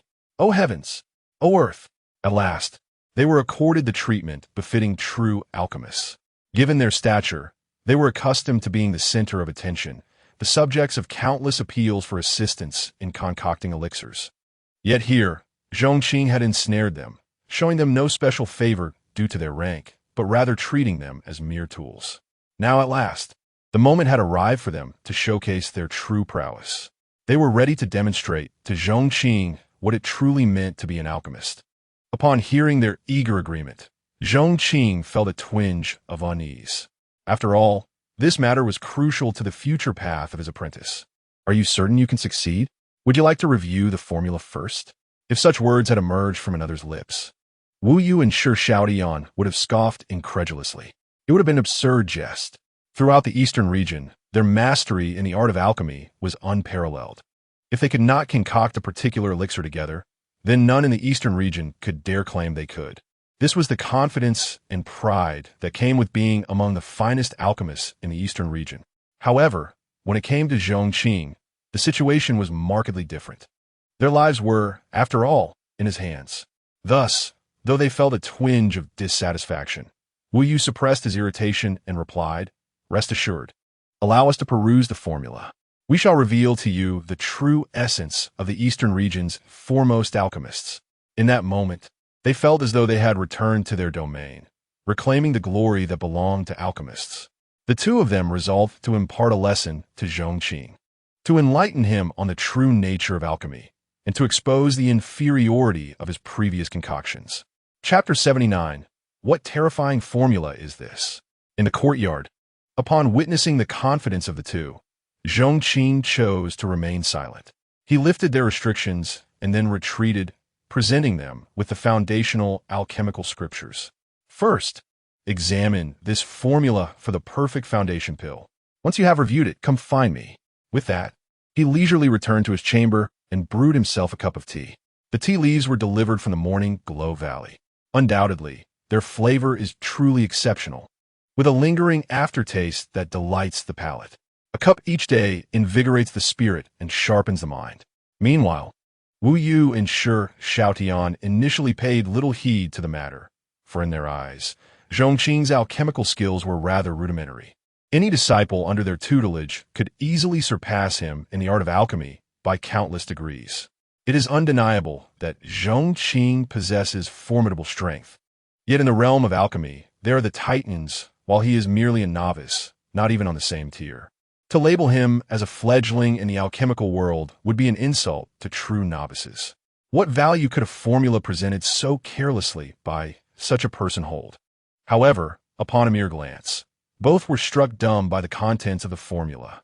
Using the 5 elements as fire, harnessing the power of the sun, moon, and stars as fuel, gathering the essence of mountains and rivers for the furnace, and employing the secret method of heaven and earth to seize the vital liquid, one could create the perfect foundational elixir.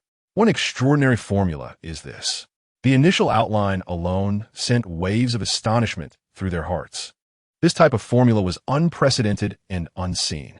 Its novel approach and grand vision were incomparable to any circulating in the world. An electric thrill coursed through them, igniting their excitement. With their profound expertise in alchemy, they discerned the extraordinary nature of this formula, as if it had opened a gateway to a new realm. The deeper they delved, the more their excitement became uncontrollable. The brilliance of this formula lies not only in its unprecedented and formidable medicinal properties, but also in its unique alchemical techniques and pathways.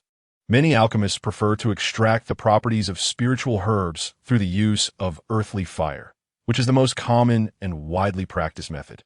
The mastery of fire's temperature is a critical aspect of successful alchemy.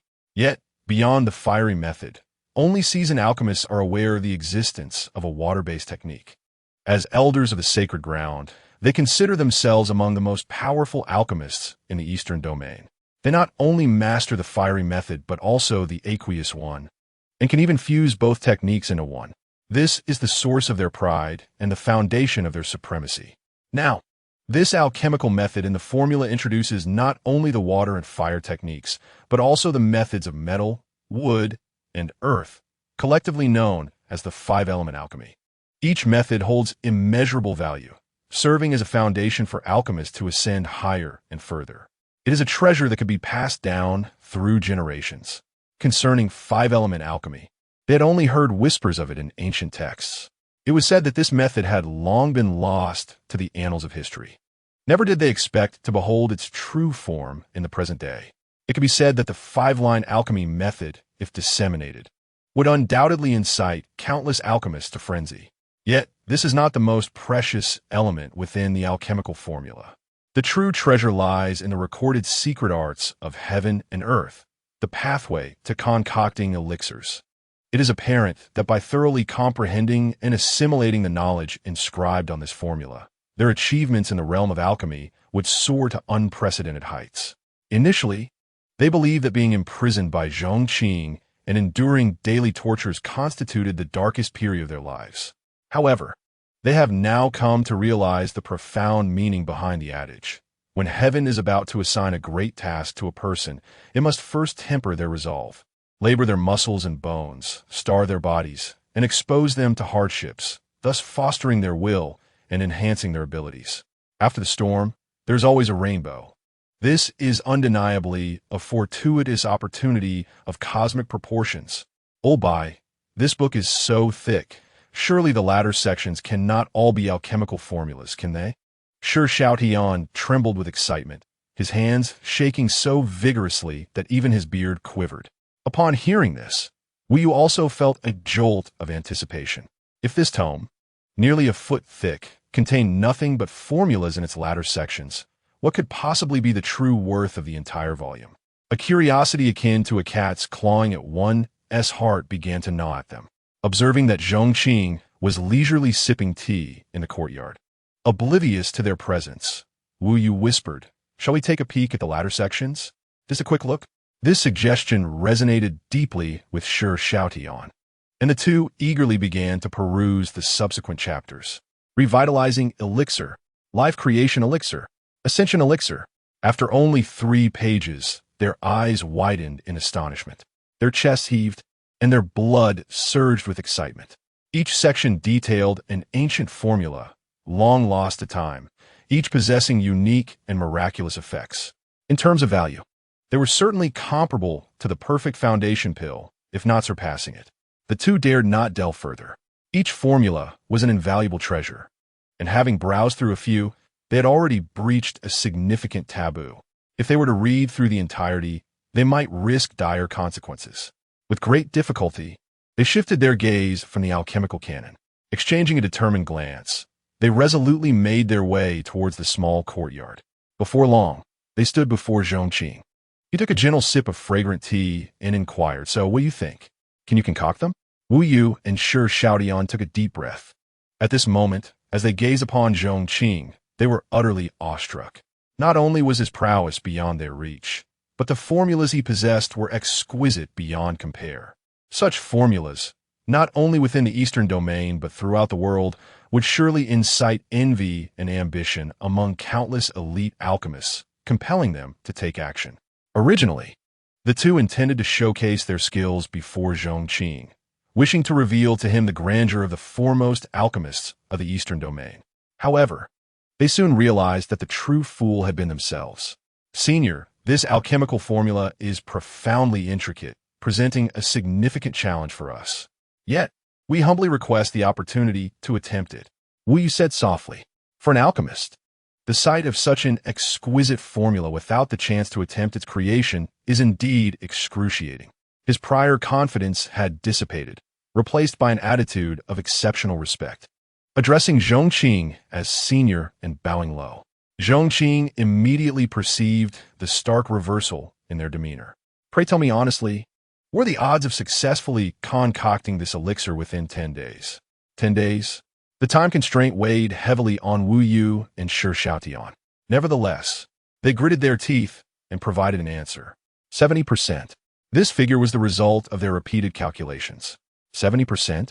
Zhong Qing's brow furrowed, a hint of dissatisfaction shadowing his expression. He desired a certainty of 100%. Yet, he understood that the more precious the elixir, the greater the reliance on favorable timing, location, and collaboration. Furthermore, his acquaintance with alchemists was limited. While there were a few in the Pingjiang Sect, he had to acknowledge the significant disparity in skill between those from second-rate sects and those from esteemed sanctuaries. Given the short time frame and the demanding task, he found it challenging to source suitable candidates beyond these two. 70% it is. If the attempt fails, I can always seek alternative methods to enhance Lin Feng's aptitude later. With this thought, Zhong Qing addressed the two, saying, "I entrust the task of crafting the perfect foundational elixir to you both. Should you require anything, do not hesitate to ask." Wu Yu and Sure Xiaotian did not hold back in their requests, presenting an extensive list of resources. Although the formula for the perfect foundational elixir did not specify any rare spiritual materials, most of the ingredients were derived from the natural world: sun and moon, heaven and earth, mountains and rivers, stars. However, harnessing these forces required extraordinary means and extensive preparation. While the resources demanded were plentiful, they were all common items, easily supplied by the Pingjiang Sect. Zhong Qing dispatched a junior disciple to seek provisions from sect master Xin Yuanhong. The latter, without hesitation, waved his hand, readily acquiescing. Once the materials were gathered, Wu Yu and Sure Xiaotian embarked on their fervent journey of alchemy. Chapter 80. breaking through boundaries from that day forth. Activity on Mufu Peak was incessant. Each night, either a cascade of starlight descended from the heavens, or the very mountains trembled with sound.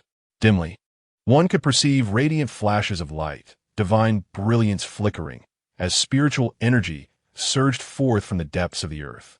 In the pursuit of crafting the perfect foundational elixir, Wu Yu and Shi Xiaotian exerted their utmost efforts, drawing upon every ounce of strength they possessed. This fervent endeavor inevitably drew the attention of the disciples of the Pingjiang Sect. However, the sect leader, Xinyuan Hong, issued an unusual decree. No disciples were to approach the Mufu Peak. In an instant, the entire Mufu Peak was enveloped in an aura of mystery and transcendence. Time swiftly passed, and in the blink of an eye, 10 days had elapsed. In the void, four elixirs slowly began to take shape. Each of these elixirs, roughly the size of a soybean, was perfectly round and radiant, exuding a brilliant spiritual light. The fragrant aroma of the elixirs wafted through the air, filling the space with an extraordinary quality. After a considerable time, as all anomalies subsided, Wu Yu and Shi Xiaotian carefully placed the 4 elixirs into prepared jade boxes. Both felt a surge of nostalgia and emotion, coupled with an inexplicable excitement. These were undoubtedly the finest elixirs they had ever concocted, marking the pinnacle of their lives. Without further delay, they sought out Zhong Qing. "Senior, we have succeeded in our task. The elixirs have been successfully refined." In a small courtyard, the two presented the jade boxes with utmost respect. Zhong Qing, resting in the courtyard, expressed his delight upon hearing their words. "Excellent." He accepted one of the jade boxes and meticulously examined the 2 elixirs contained within. It was undeniable that the pair possessed considerable skill. The radiance and quality of these elixirs surpassed countless others he had previously crafted. However, to ensure their safety, he instructed the 2 to consume the remaining elixirs, thereby testing their properties. Without hesitation, they swallowed the elixirs whole. Unlike the toxic concoctions Zhong Qing had produced, which were laden with terrifying side effects, they held unwavering confidence in the elixirs they had created themselves. The elixirs dissolved instantly upon entering their mouths, infusing their bodies with a surge of potent energy. Although the efficacy of such elixirs would diminish for those over the age of 16, at that moment, both felt an extraordinary transformation occurring within their physiques. "Astonishing elixirs. I sense my cultivation speed has more than doubled," Wu Yu murmured, savoring the remarkable effects of the elixirs. Shi Xiaotian shared a similar sentiment. While the enhancement in their cultivation speed brought them joy, the pride in having produced these elixirs was even more exhilarating.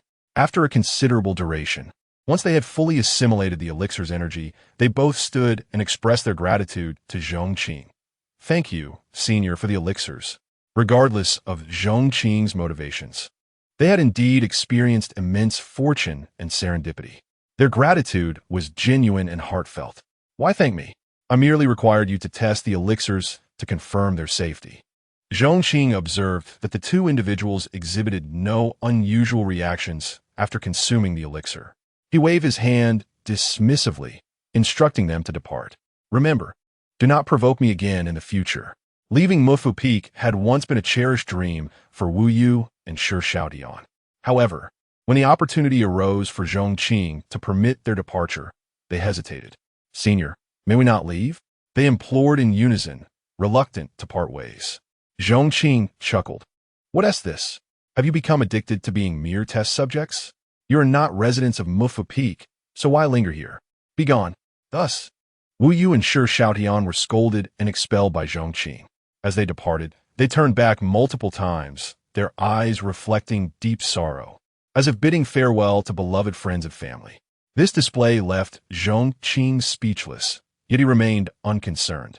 Instead, he summoned his 2 disciples. "Master, what is your command?" Lin Feng and Xiao Sui respectfully bowed to Zhong Qing. "It's nothing of great importance. I had someone prepare a pill for each of you," Zhong Qing replied, flicking his fingers to send a perfect foundation pill into their hands. "This pill will enhance your aptitude. Make haste and refine it." Lin Feng and Xiao Sui gazed at the perfect foundation pill in their hands. The rich aroma causing them to swallow involuntarily. Clearly, this was a supreme quality elixir. "Thank you for your gift, master," they expressed, deeply moved. The only one who consistently thought of their well-being, besides their parents, was this esteemed master before them.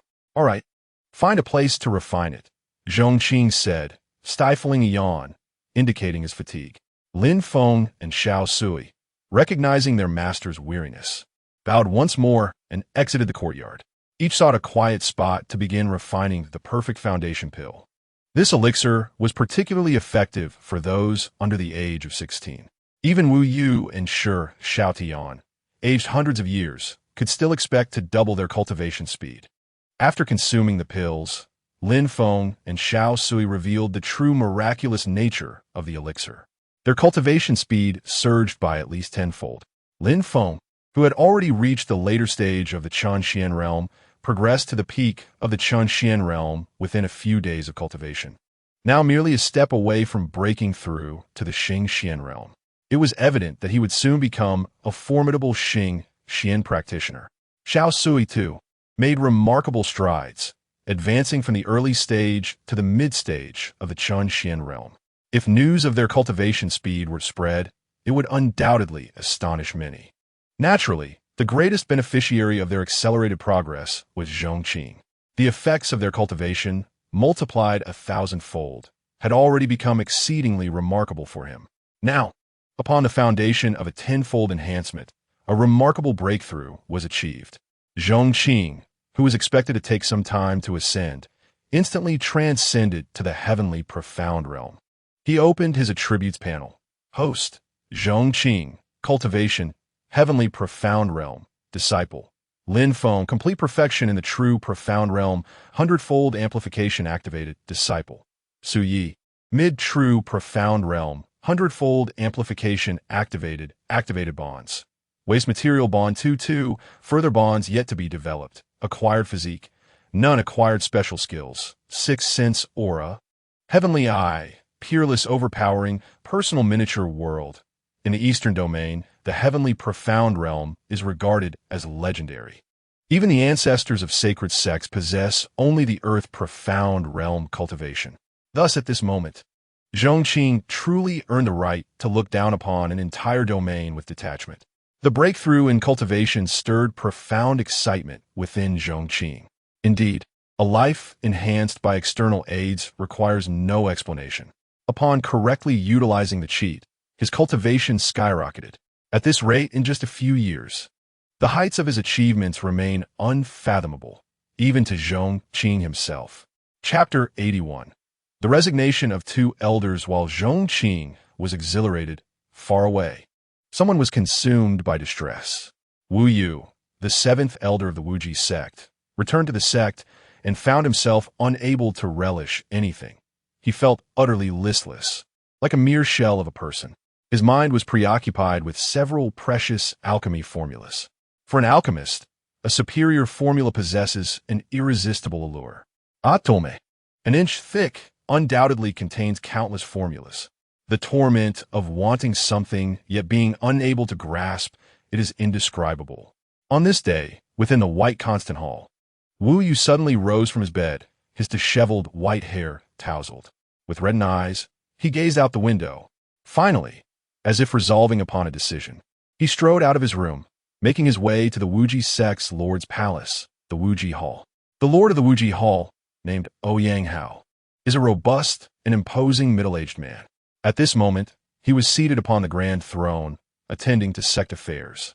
In such sacred sects, the lord wields significant authority, but must also bear corresponding responsibilities and obligations. Ouyang Hao exemplifies diligence, having served for over 5 centuries. He has led the sect to unprecedented prosperity, with disciples, elders, and guest scholars flourishing under his guidance. Lord, the seventh elder has come to visit. At that moment, a guard announced, causing Ouyang Hao, who was engrossed in his duties, to pause. A flicker of curiosity crossed his mind. What could you want? Nevertheless, Ouyang Hao swiftly responded. Please invite him in. The seventh elder holds a significant position within the sect, his profound mastery in the realm of Xianjing serving as a cornerstone for the sacred land. His alchemical skills have reached an extraordinary level, making him nearly unparalleled throughout the eastern region. Even the leader of the Wuji sect must show him due respect. Following the departure of the guards, it wasn't long before Wu Yu's figure appeared in the Grand Hall. Seventh Elder, what has transpired? Ouyang Hao inquired, observing Wu Yu's bloodshot eyes and disheveled appearance, clearly in a state of distress. Wu Yu remained silent for a moment. He had come to tender his resignation. The mere thought of the ancient alchemical formula on Mufu Peak was enough to make him feel restless. Yet, when it came time to resign, he hesitated. Within the Wuji sect, his status was undoubtedly exalted. However, it was not merely this elevated status that caused his hesitation. The more significant reason lay in the exceptional treatment he had received from the sect leader, who had shown him great favor and kindness. If he were to leave without a word, would it not appear excessively callous?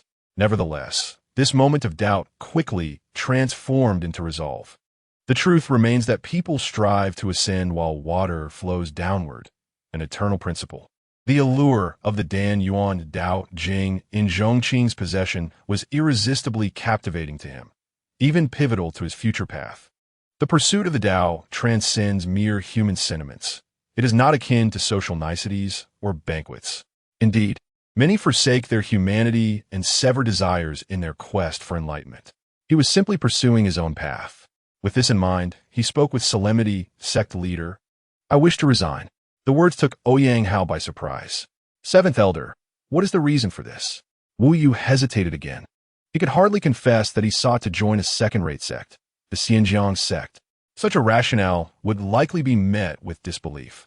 The sect leader might think he was merely evading the question and insulting his intelligence. In light of this, he resorted to a convenient excuse. No particular reason. I simply feel weary and wish to retreat into the mountains. I hope the sect leader can understand. Ouyang Hao appeared puzzled. The eighth elder recently also sought to resign, citing similar reasons. Is it truly that exhausting to remain in the Wuji sect? His eyes reflected deep confusion, and he began to question whether his sect's strategies were flawed. The resignation of two elders in succession was no trivial loss for the Wuji sect, especially considering both were alchemists. Upon hearing Ouyang Hao's words, Wu Yu's temper flared. What? The eighth elder has already left? Indeed, you two shared a close bond, akin to brothers. Did he not mention this to you? Wu Yu felt a surge of resentment. This scoundrel, whom he had regarded as a dear brother and cherished friend, had secretly sought refuge with that senior without informing him. In this moment, Wu Yu's feelings of guilt for departing from the Wuji sect vanished entirely. Indeed, fortune is a curious thing. When one encounters it, one must seize the opportunity without delay. A moment's hesitation may cause one to miss the warmth of success. Sect leader, I have pressing matters to attend to, so I shall take my leave now. Here is the elder's token, which I now return to you.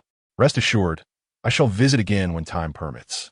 Upon finishing his words, he placed the emblem of his status as an elder of the Wuji sect upon the table and hurriedly departed, leaving behind the flustered sect leader, Ouyang Hao. How had it come to this, that such a prestigious sect could be entered and exited at will?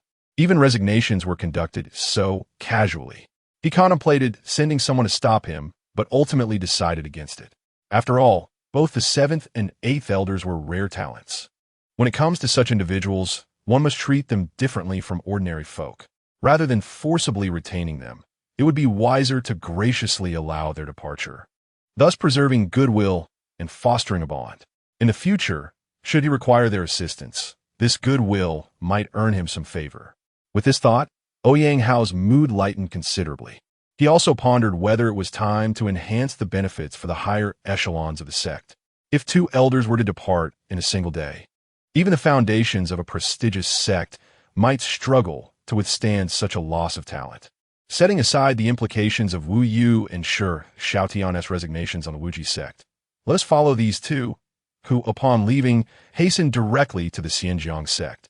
As they approached the Pingjiang Sect, both prepared to present themselves well. This time, they arrived with sincerity, eager to make a favorable impression in their bid to join the sect. Beside a crystal-clear river, Xiaotian gazed at his reflection, adjusting his attire to exude an air of ethereal elegance. when suddenly he spotted Wu Yu descending from the heavens. "Is that you?" he exclaimed, astonished.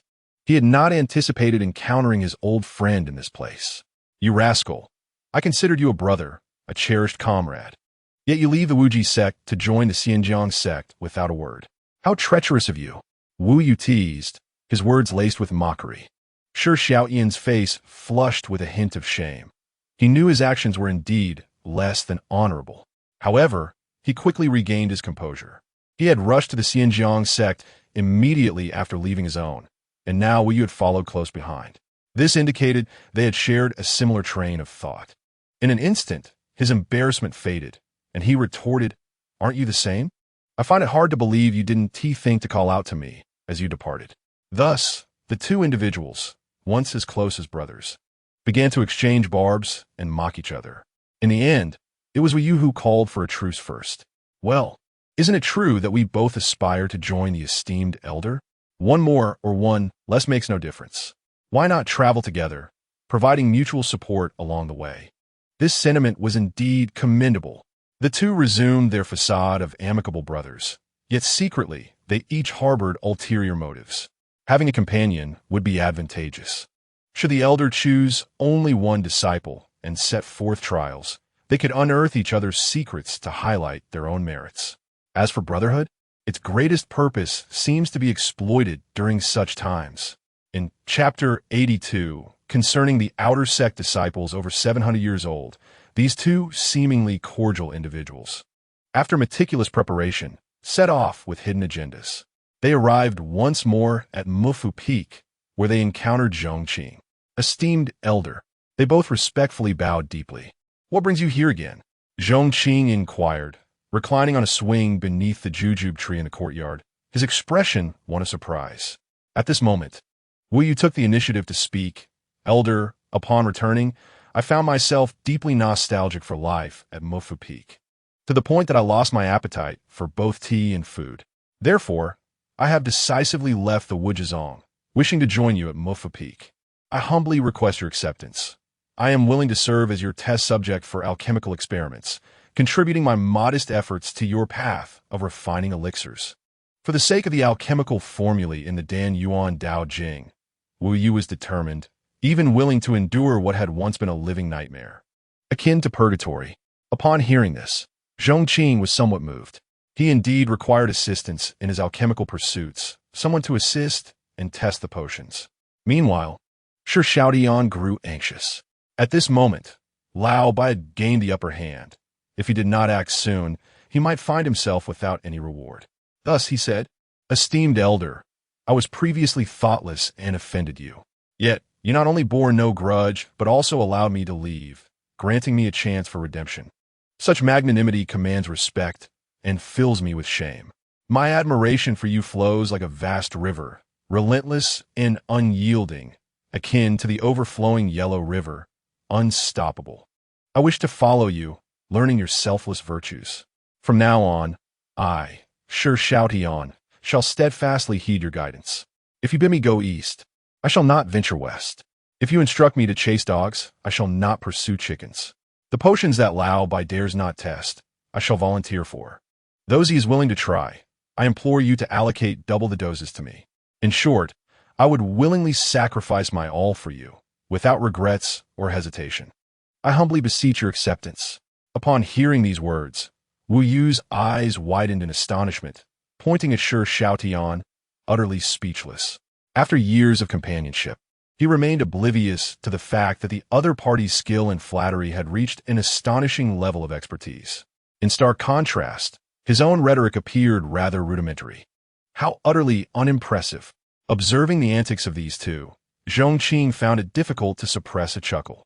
He had not realized that this Shi Xiaoyan was indeed a remarkable talent. Such a talent, if retained at Mufu Peak, would undoubtedly bring a great deal of joy. With this thought in mind, Zhong Qing remarked, "It is not impossible to keep you at Mufu Peak.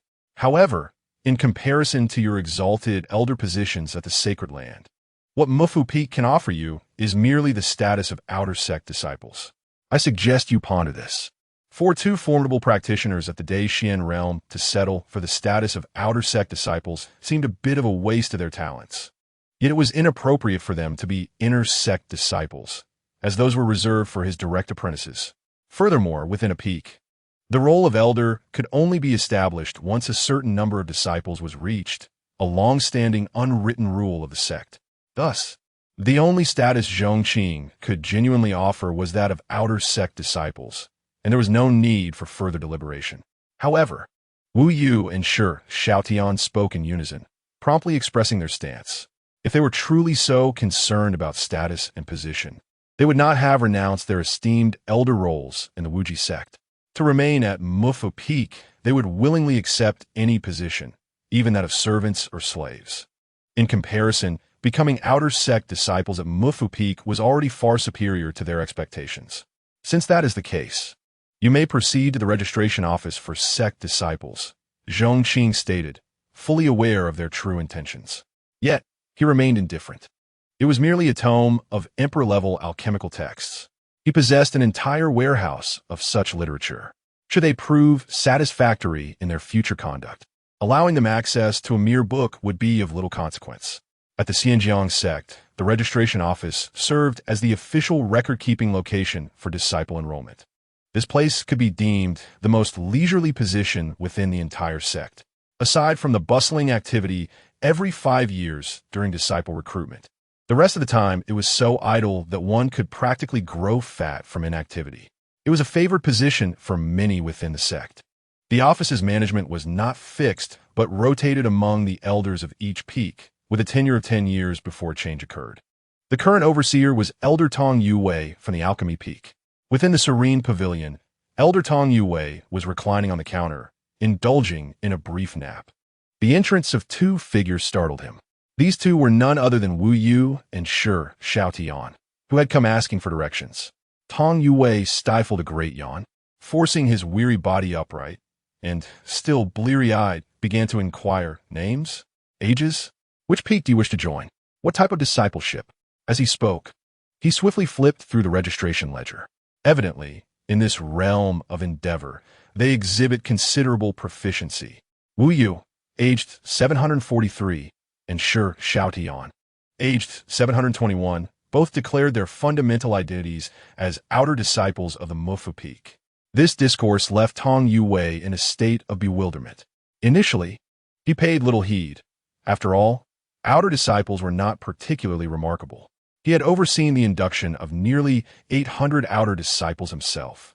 However, these two were indeed quite extraordinary. Outer disciples in their advanced years, a phenomenon unprecedented in the Pingjiang Sect. It is widely acknowledged that the older one is upon entering a sect, the more restricted their potential achievements become. But wait, suddenly, a flash of realization struck Tong Dawei, akin to a bolt of lightning. A normal person could not possibly live for over 700 years. Even for their sect leader, achieving such longevity without transcending to a higher realm was implausible. He abruptly opened his somewhat clouded eyes, eager to discern the audacious young individuals daring to provoke him. That single glance sent a shiver through Tong Yuwei's heart, stirring tumultuous waves within him. 50 years prior, an alchemical convention was hosted throughout the Eastern Domain, to which Mufu Peak was graciously invited. At that time, he had accompanied the peak's master as an alchemist, participating in the grand event. It was during this occasion that he had caught a distant glimpse of Wu Yu and Shi Xiaotian. That fleeting moment became eternal in his memory. At that time, they were titans of the alchemical world, the most resplendent duo of the entire convention. Their mere entrance ignited a fervor among the throngs, evoking cheers and adoration from countless admirers. That scene was indelibly etched in Tong Yuwei's heart, and he had once aspired to pursue Wu Yu and Shi Xiaotian as his lifelong goal. Yet, here were these two illustrious figures, now expressing their desire to join the Pingjiang Sect as outer disciples. What a jest!